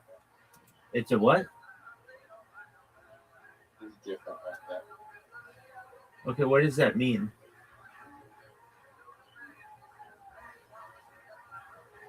It's just different. Okay, but what does that mean? I mean, I know you're saying that, but it just doesn't make any sense to me.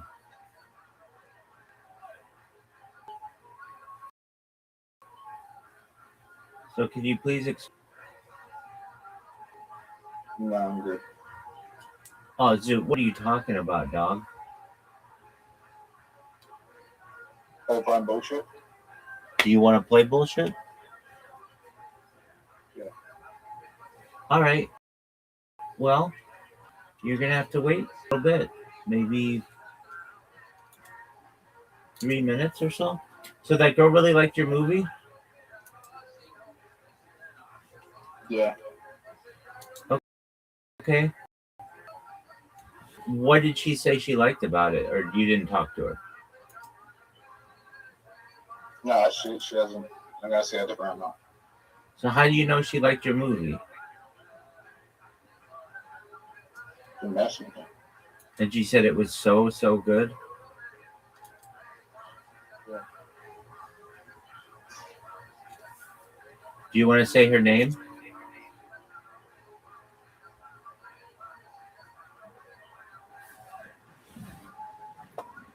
Did Chelsea have her radio show yesterday?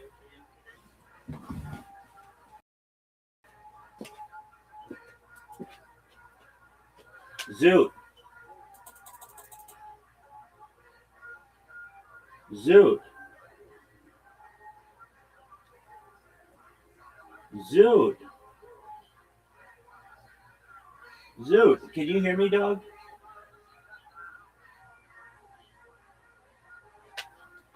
Zoot.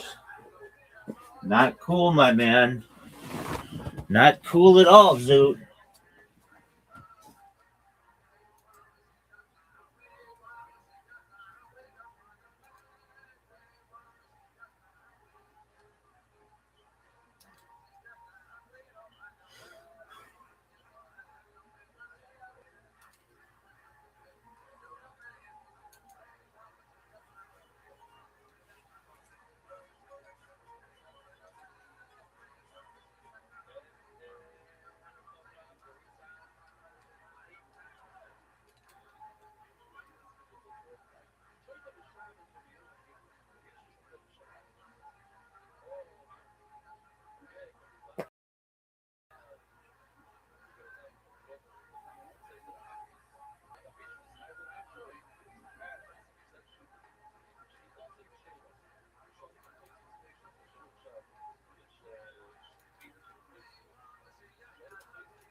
Zoot, what the F, man?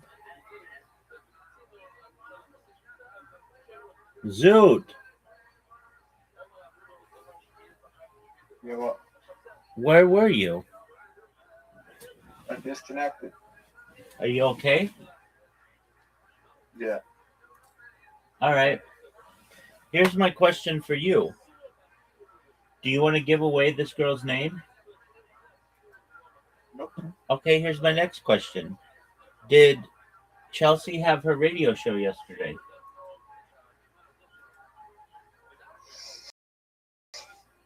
It's pre-recorded. Oh, no way. So how do you call into the show? You can't. I thought you said she was taking telephone calls. Have you ever listened to Much later. Have you ever listened to it? How do I find it? Where is it available? Is it on YouTube? Fresh FM website. Oh, no way. So we can listen to it? Okay.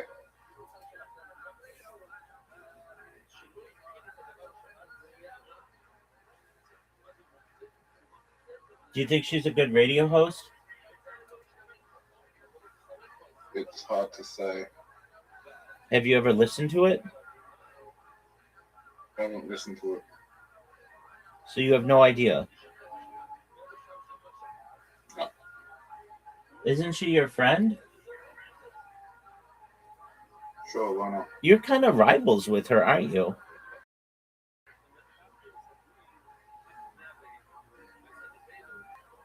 Yeah. You're rivals with her? I'll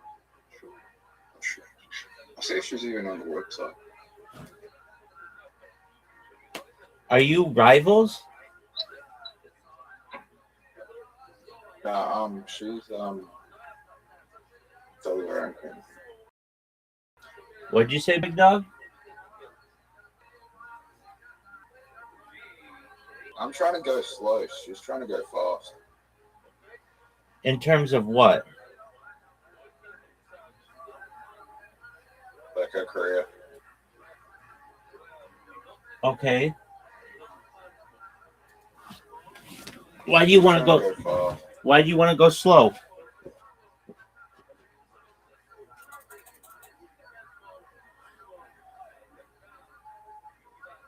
So I have enough material.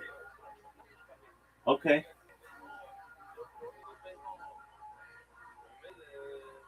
Do you think she may one day be the most famous female comedian in all of Australia?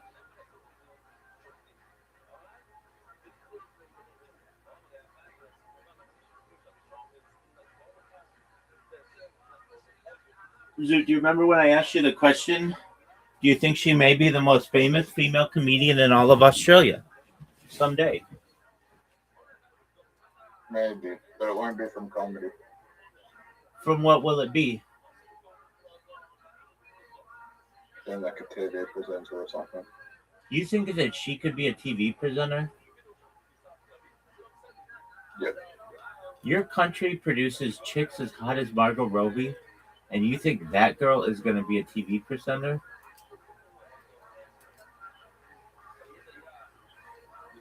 Yep. Okay. Why do you say so?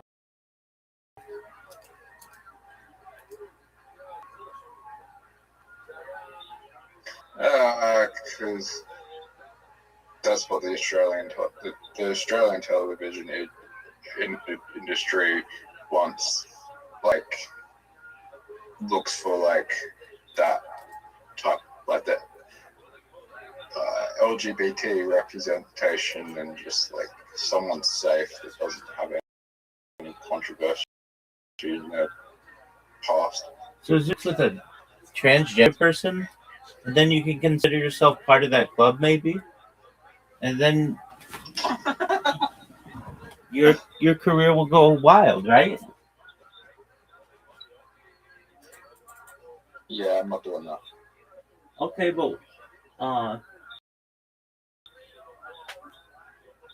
is that how? Yeah, sure, why not? Okay, now here's my question to you. The girl who watched the movie, you said she's just a chuckle fuck. Is that correct? No. A chuckle fucker, or she's just a chick who likes stand-up comedy and hooks up with stand-up comedy dudes, or is she wants to do stand-up comedy maybe in the future? Is that the girl who wants to do stand-up comedy in the future maybe? No, she works at the front. She's the one that takes the tickets. Oh, that's right. Okay. Oh, so of course you're going to see her because she's at work. Yeah.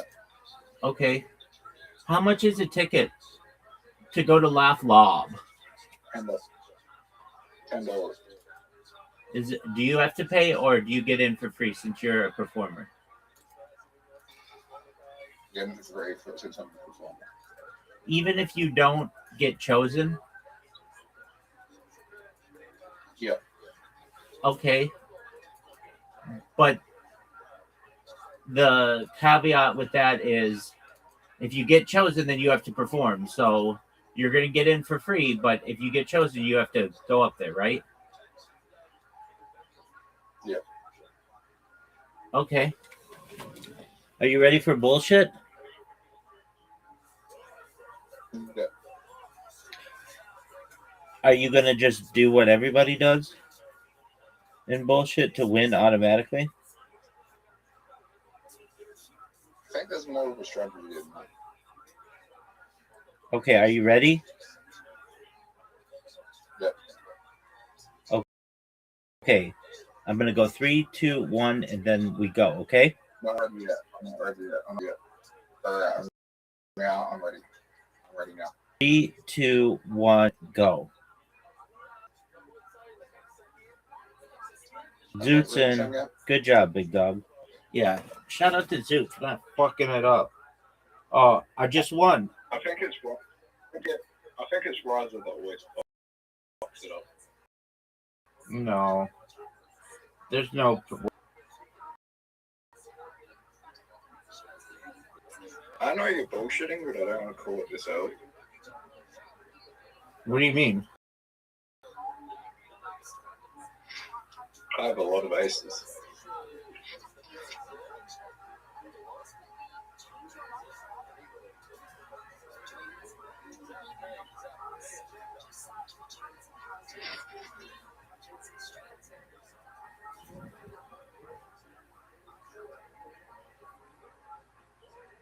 They're taking a long time. They're recording on it.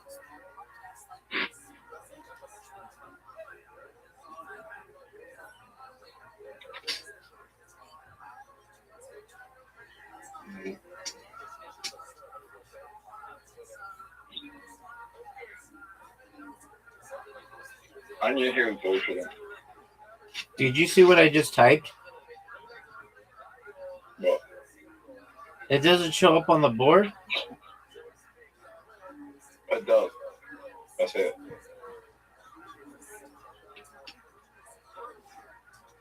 Why did you type that in? Why not?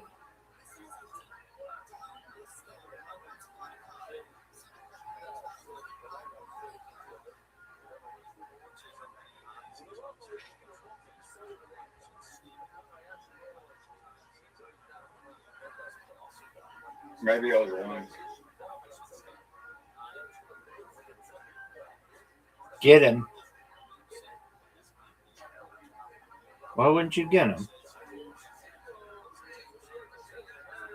Oh, Zoot. Did he have an ace? Zoot, fuck them. Zoot, you just fucked that guy. Oh, I thought it was you that called me bullshit. I wouldn't call bullshit on you, big dog. Oh, fuck off.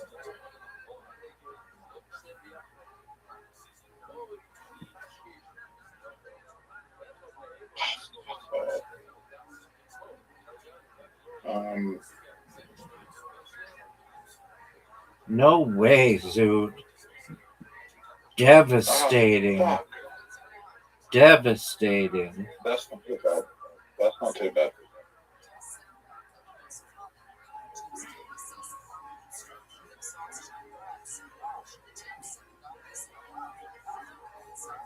Nine.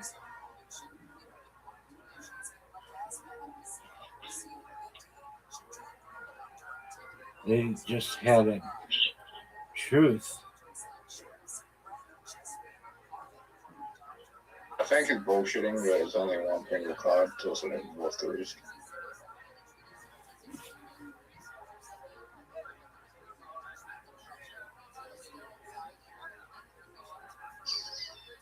Didn't you have a lot of aces? Yeah. This guy sucks. This guy sucks. Fuck that dog. 3-3. I think he's telling the truth. He's definitely telling the truth. Do you have a 4? No, Todd.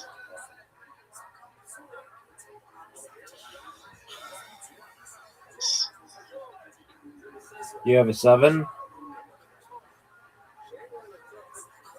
Good enough.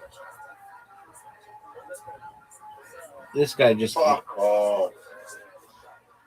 Zoot. Why would you lie? I didn't realize he had that many 9s.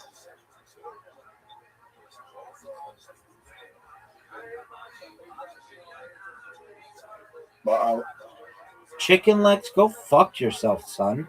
I'm the best.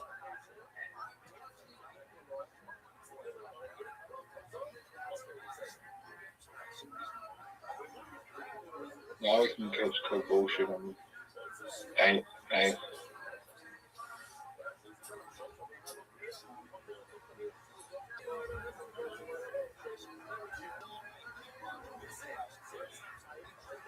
You got a 2? I mean, if I don't think you have a 2. you're gonna call bullshit on me. I don't want to call bullshit on you.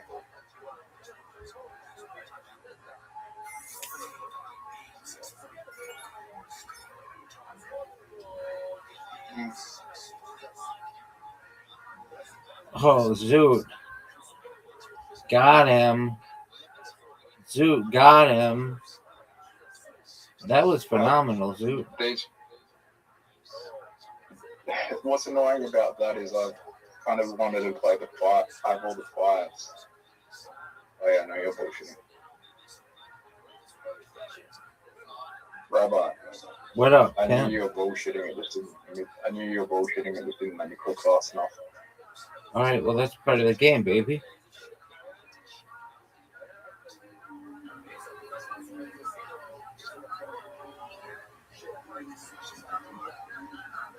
Thank fuck for that.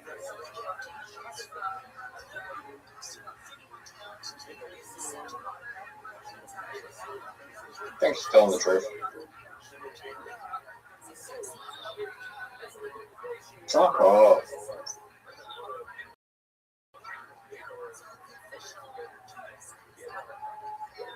Okay, a good hand, but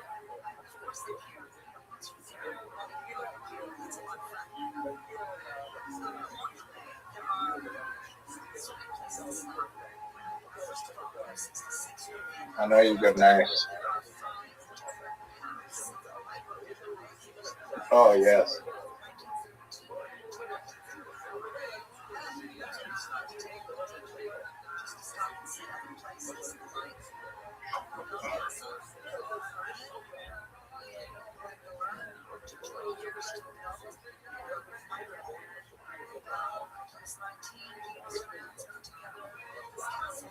Did you really have 4 3s? Oh, ho, ho, ho, ho. I thought it was 5.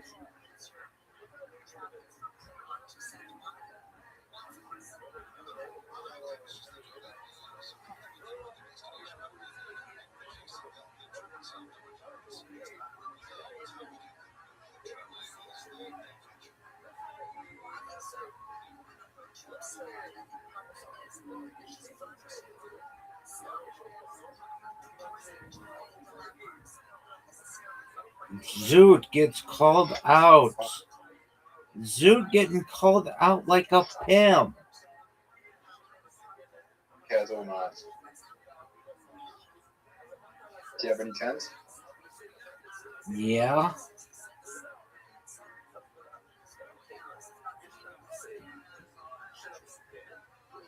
This guy has it out for Zoot.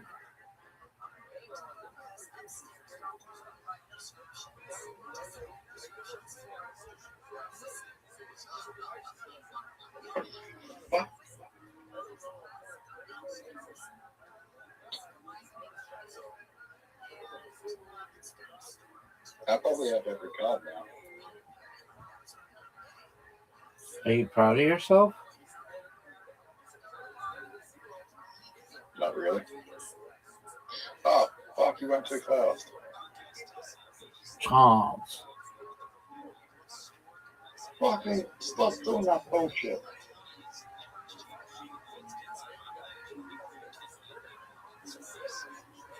It's telling the truth. Look at Chick Index is low on cards.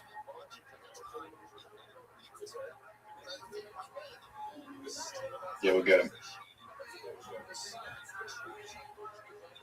Bravo, I know you're bullshitting, but I'm not going to put bullshit on you. Go ahead and call bullshit on me. Play it. I don't think you have the balls. Zook doesn't have I'm the. not calling bullshit on you. Call bullshit on him.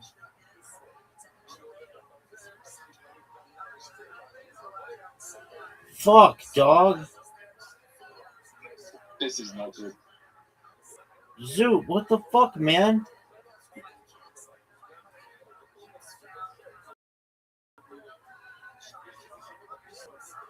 Oh, Rabbi, we can cheat. How? Play a card that's not Jack and not call bullshit. What? Okay, so what do you want me to do? No, just play a Jack if you have one.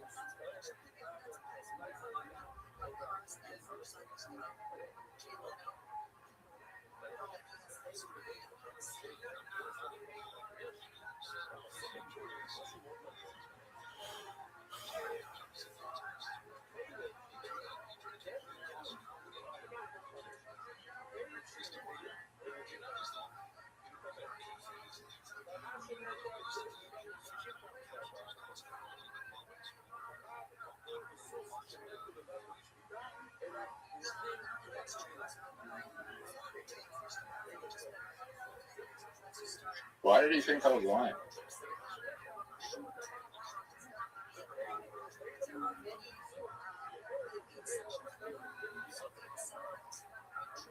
I know you definitely got next.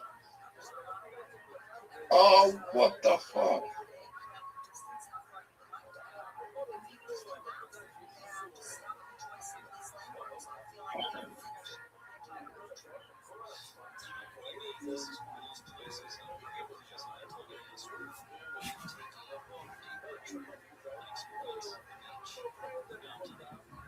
Why would you bullshit? Why would you put bullshit?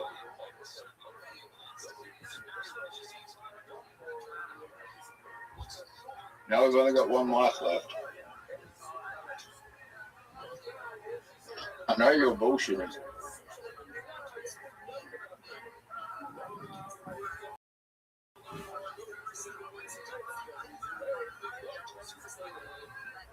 Alright. 360 is good.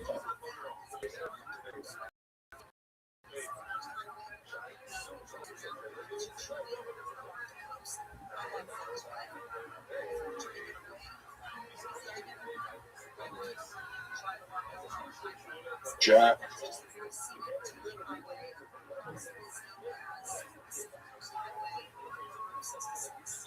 Haha, Rabbi, it's me and you. What are you gonna do, Zook?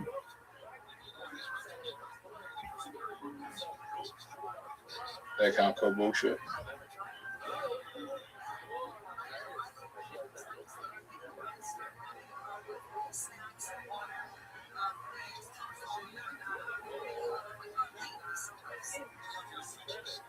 Like,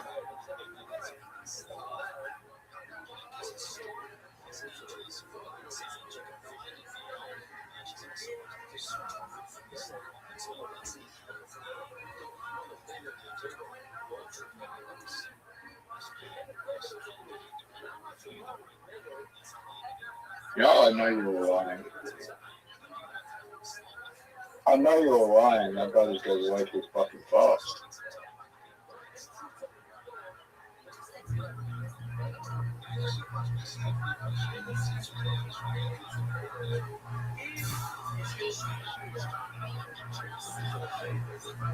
I wish this guy just did not go so fucking fast.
Dude, how did we let that guy win?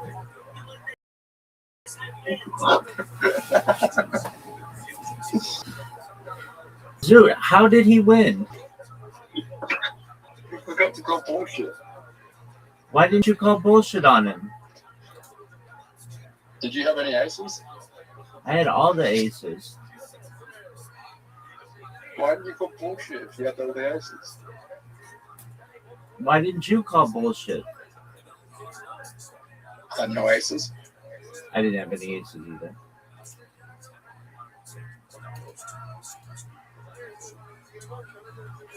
Are you pissed off? Yeah, that's why.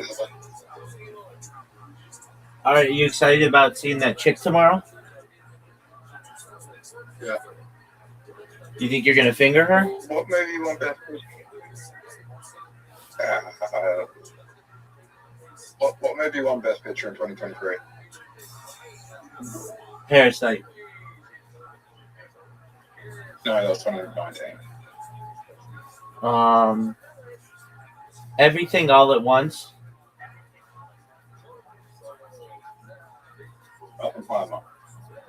Oppenheimer.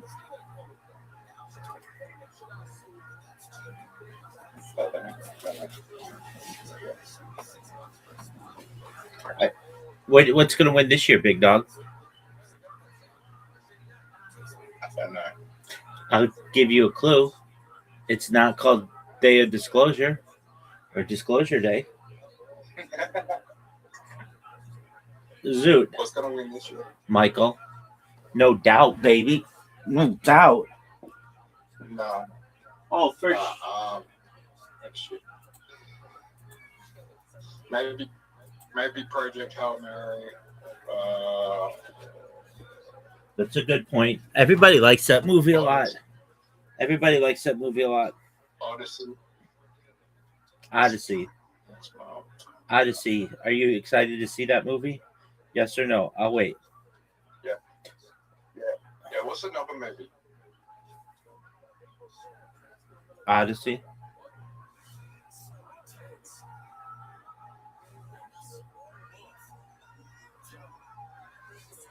That's coming out this year. 2004. You're asking what won in 2004? Everything All at Once? $9 Million Baby. Oh, 2004. I thought you meant 24. Why are you asking these questions?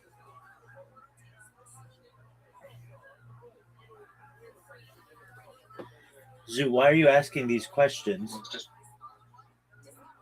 because a gang came up on Instagram and said, name what year these movies won the Best Picture. Okay.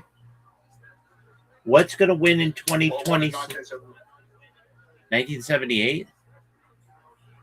The Godfather. The Deer Hunter. Godfather was like 76 or something. I don't know. No one knows. Next question. Next question. Go. What's gonna win this year? That's what I asked you like 10 minutes ago.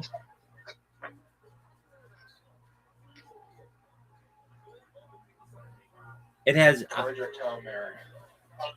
Okay, not Michael. Not too controversial. Do you think Jafar Jackson wins Best Actor? He'll get a nomination. Who wins Best Actor? I'll wait. Ryan Gosling. Are you in love with him? No. Is he your favorite actor of all time? Do you know that he was on Mickey Mouse Club? Yes or no? I'll wait.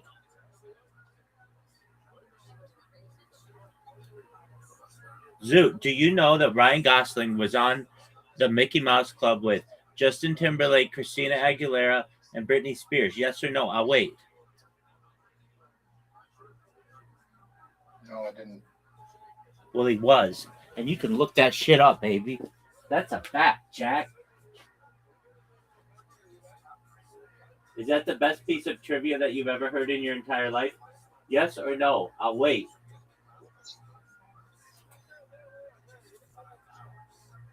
Not sure. I'm looking for the Oscar predictions for next year. Go look on Kalshi.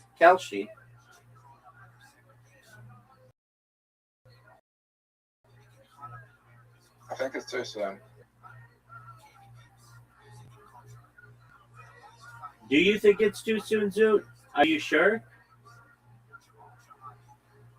I mean, there's only half of the movies have come out yet.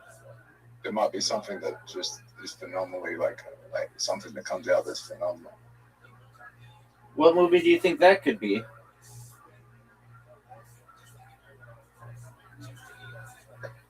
Avengers Doomsday. No way. No, nobody cares about.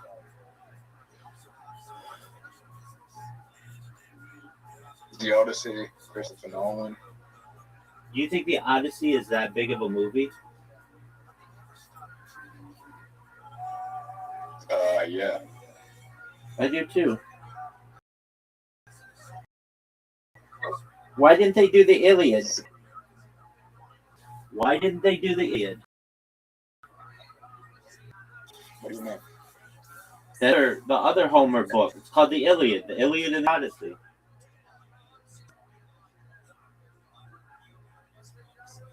Maybe it's part of it. It's not. It's a different book. The Iliad is about the Trojan War, which they probably feel already got covered in Troy. And then the Odyssey is about Odysseus. Do you know who plays Odysseus?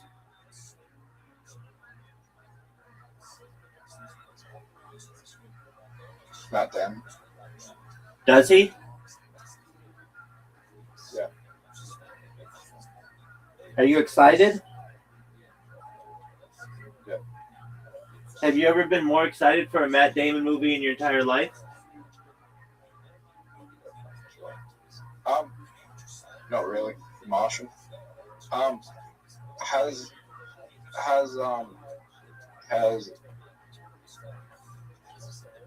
Matt Damon ever won an Oscar? He has not? No. Didn't he win for writing Good Will Hunting?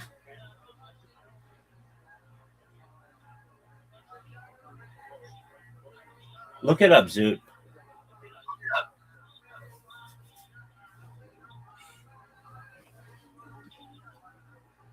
Zoot, are you looking it up? Oh, he did. What did I say?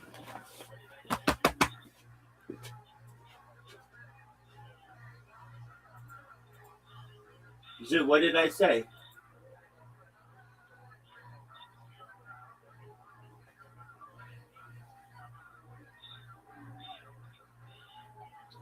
Zoot. Yeah, that's the only one he's won. He hasn't won any. He hasn't won any. All right. Well, what do you want me to do about it?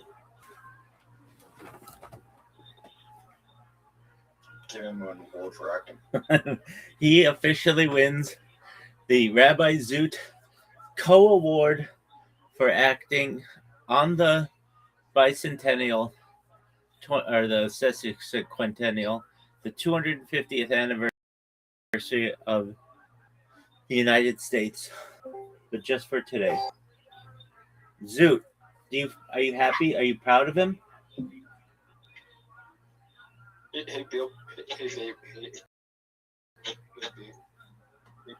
Cosby as a nominee. They're pretty tough competition. Okie doke. Hey, we have a new friend here. What's up? The person named Dumbass? Oh, they just left. Fuck that person. They suck. I'm gonna go have a shower. Walk my dog. Why do you say have a shower? I'm going to go Take a shower, dog. That's what everybody says. Shout out to Zoot for rocking out. Zoot Zoot.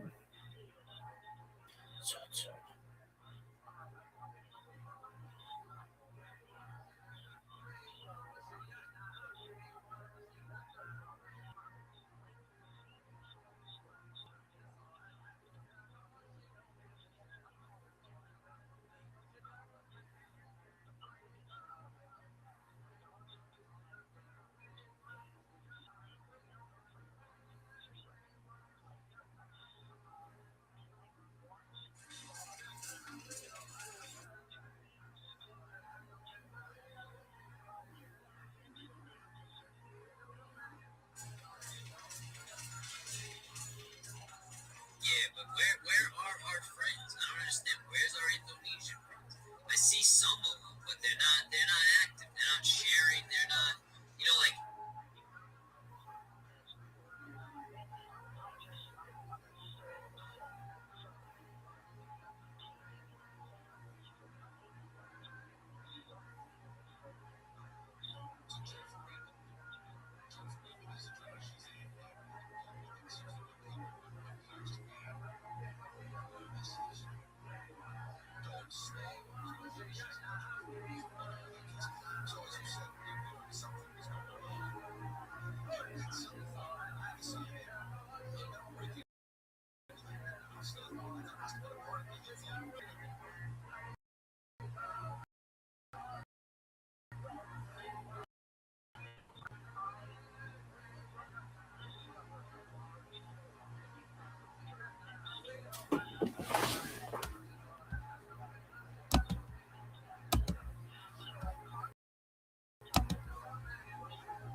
Folks, look at this.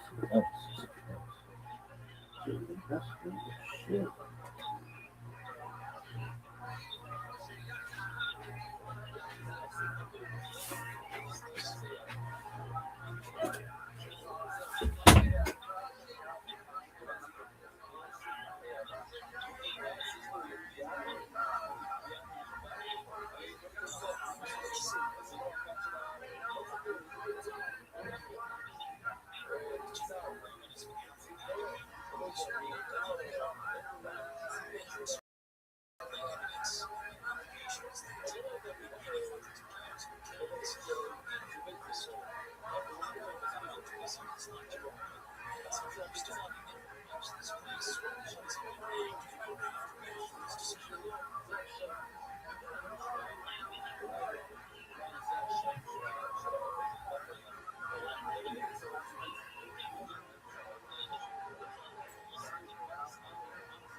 Damn, bitch.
Takes a long time to learn.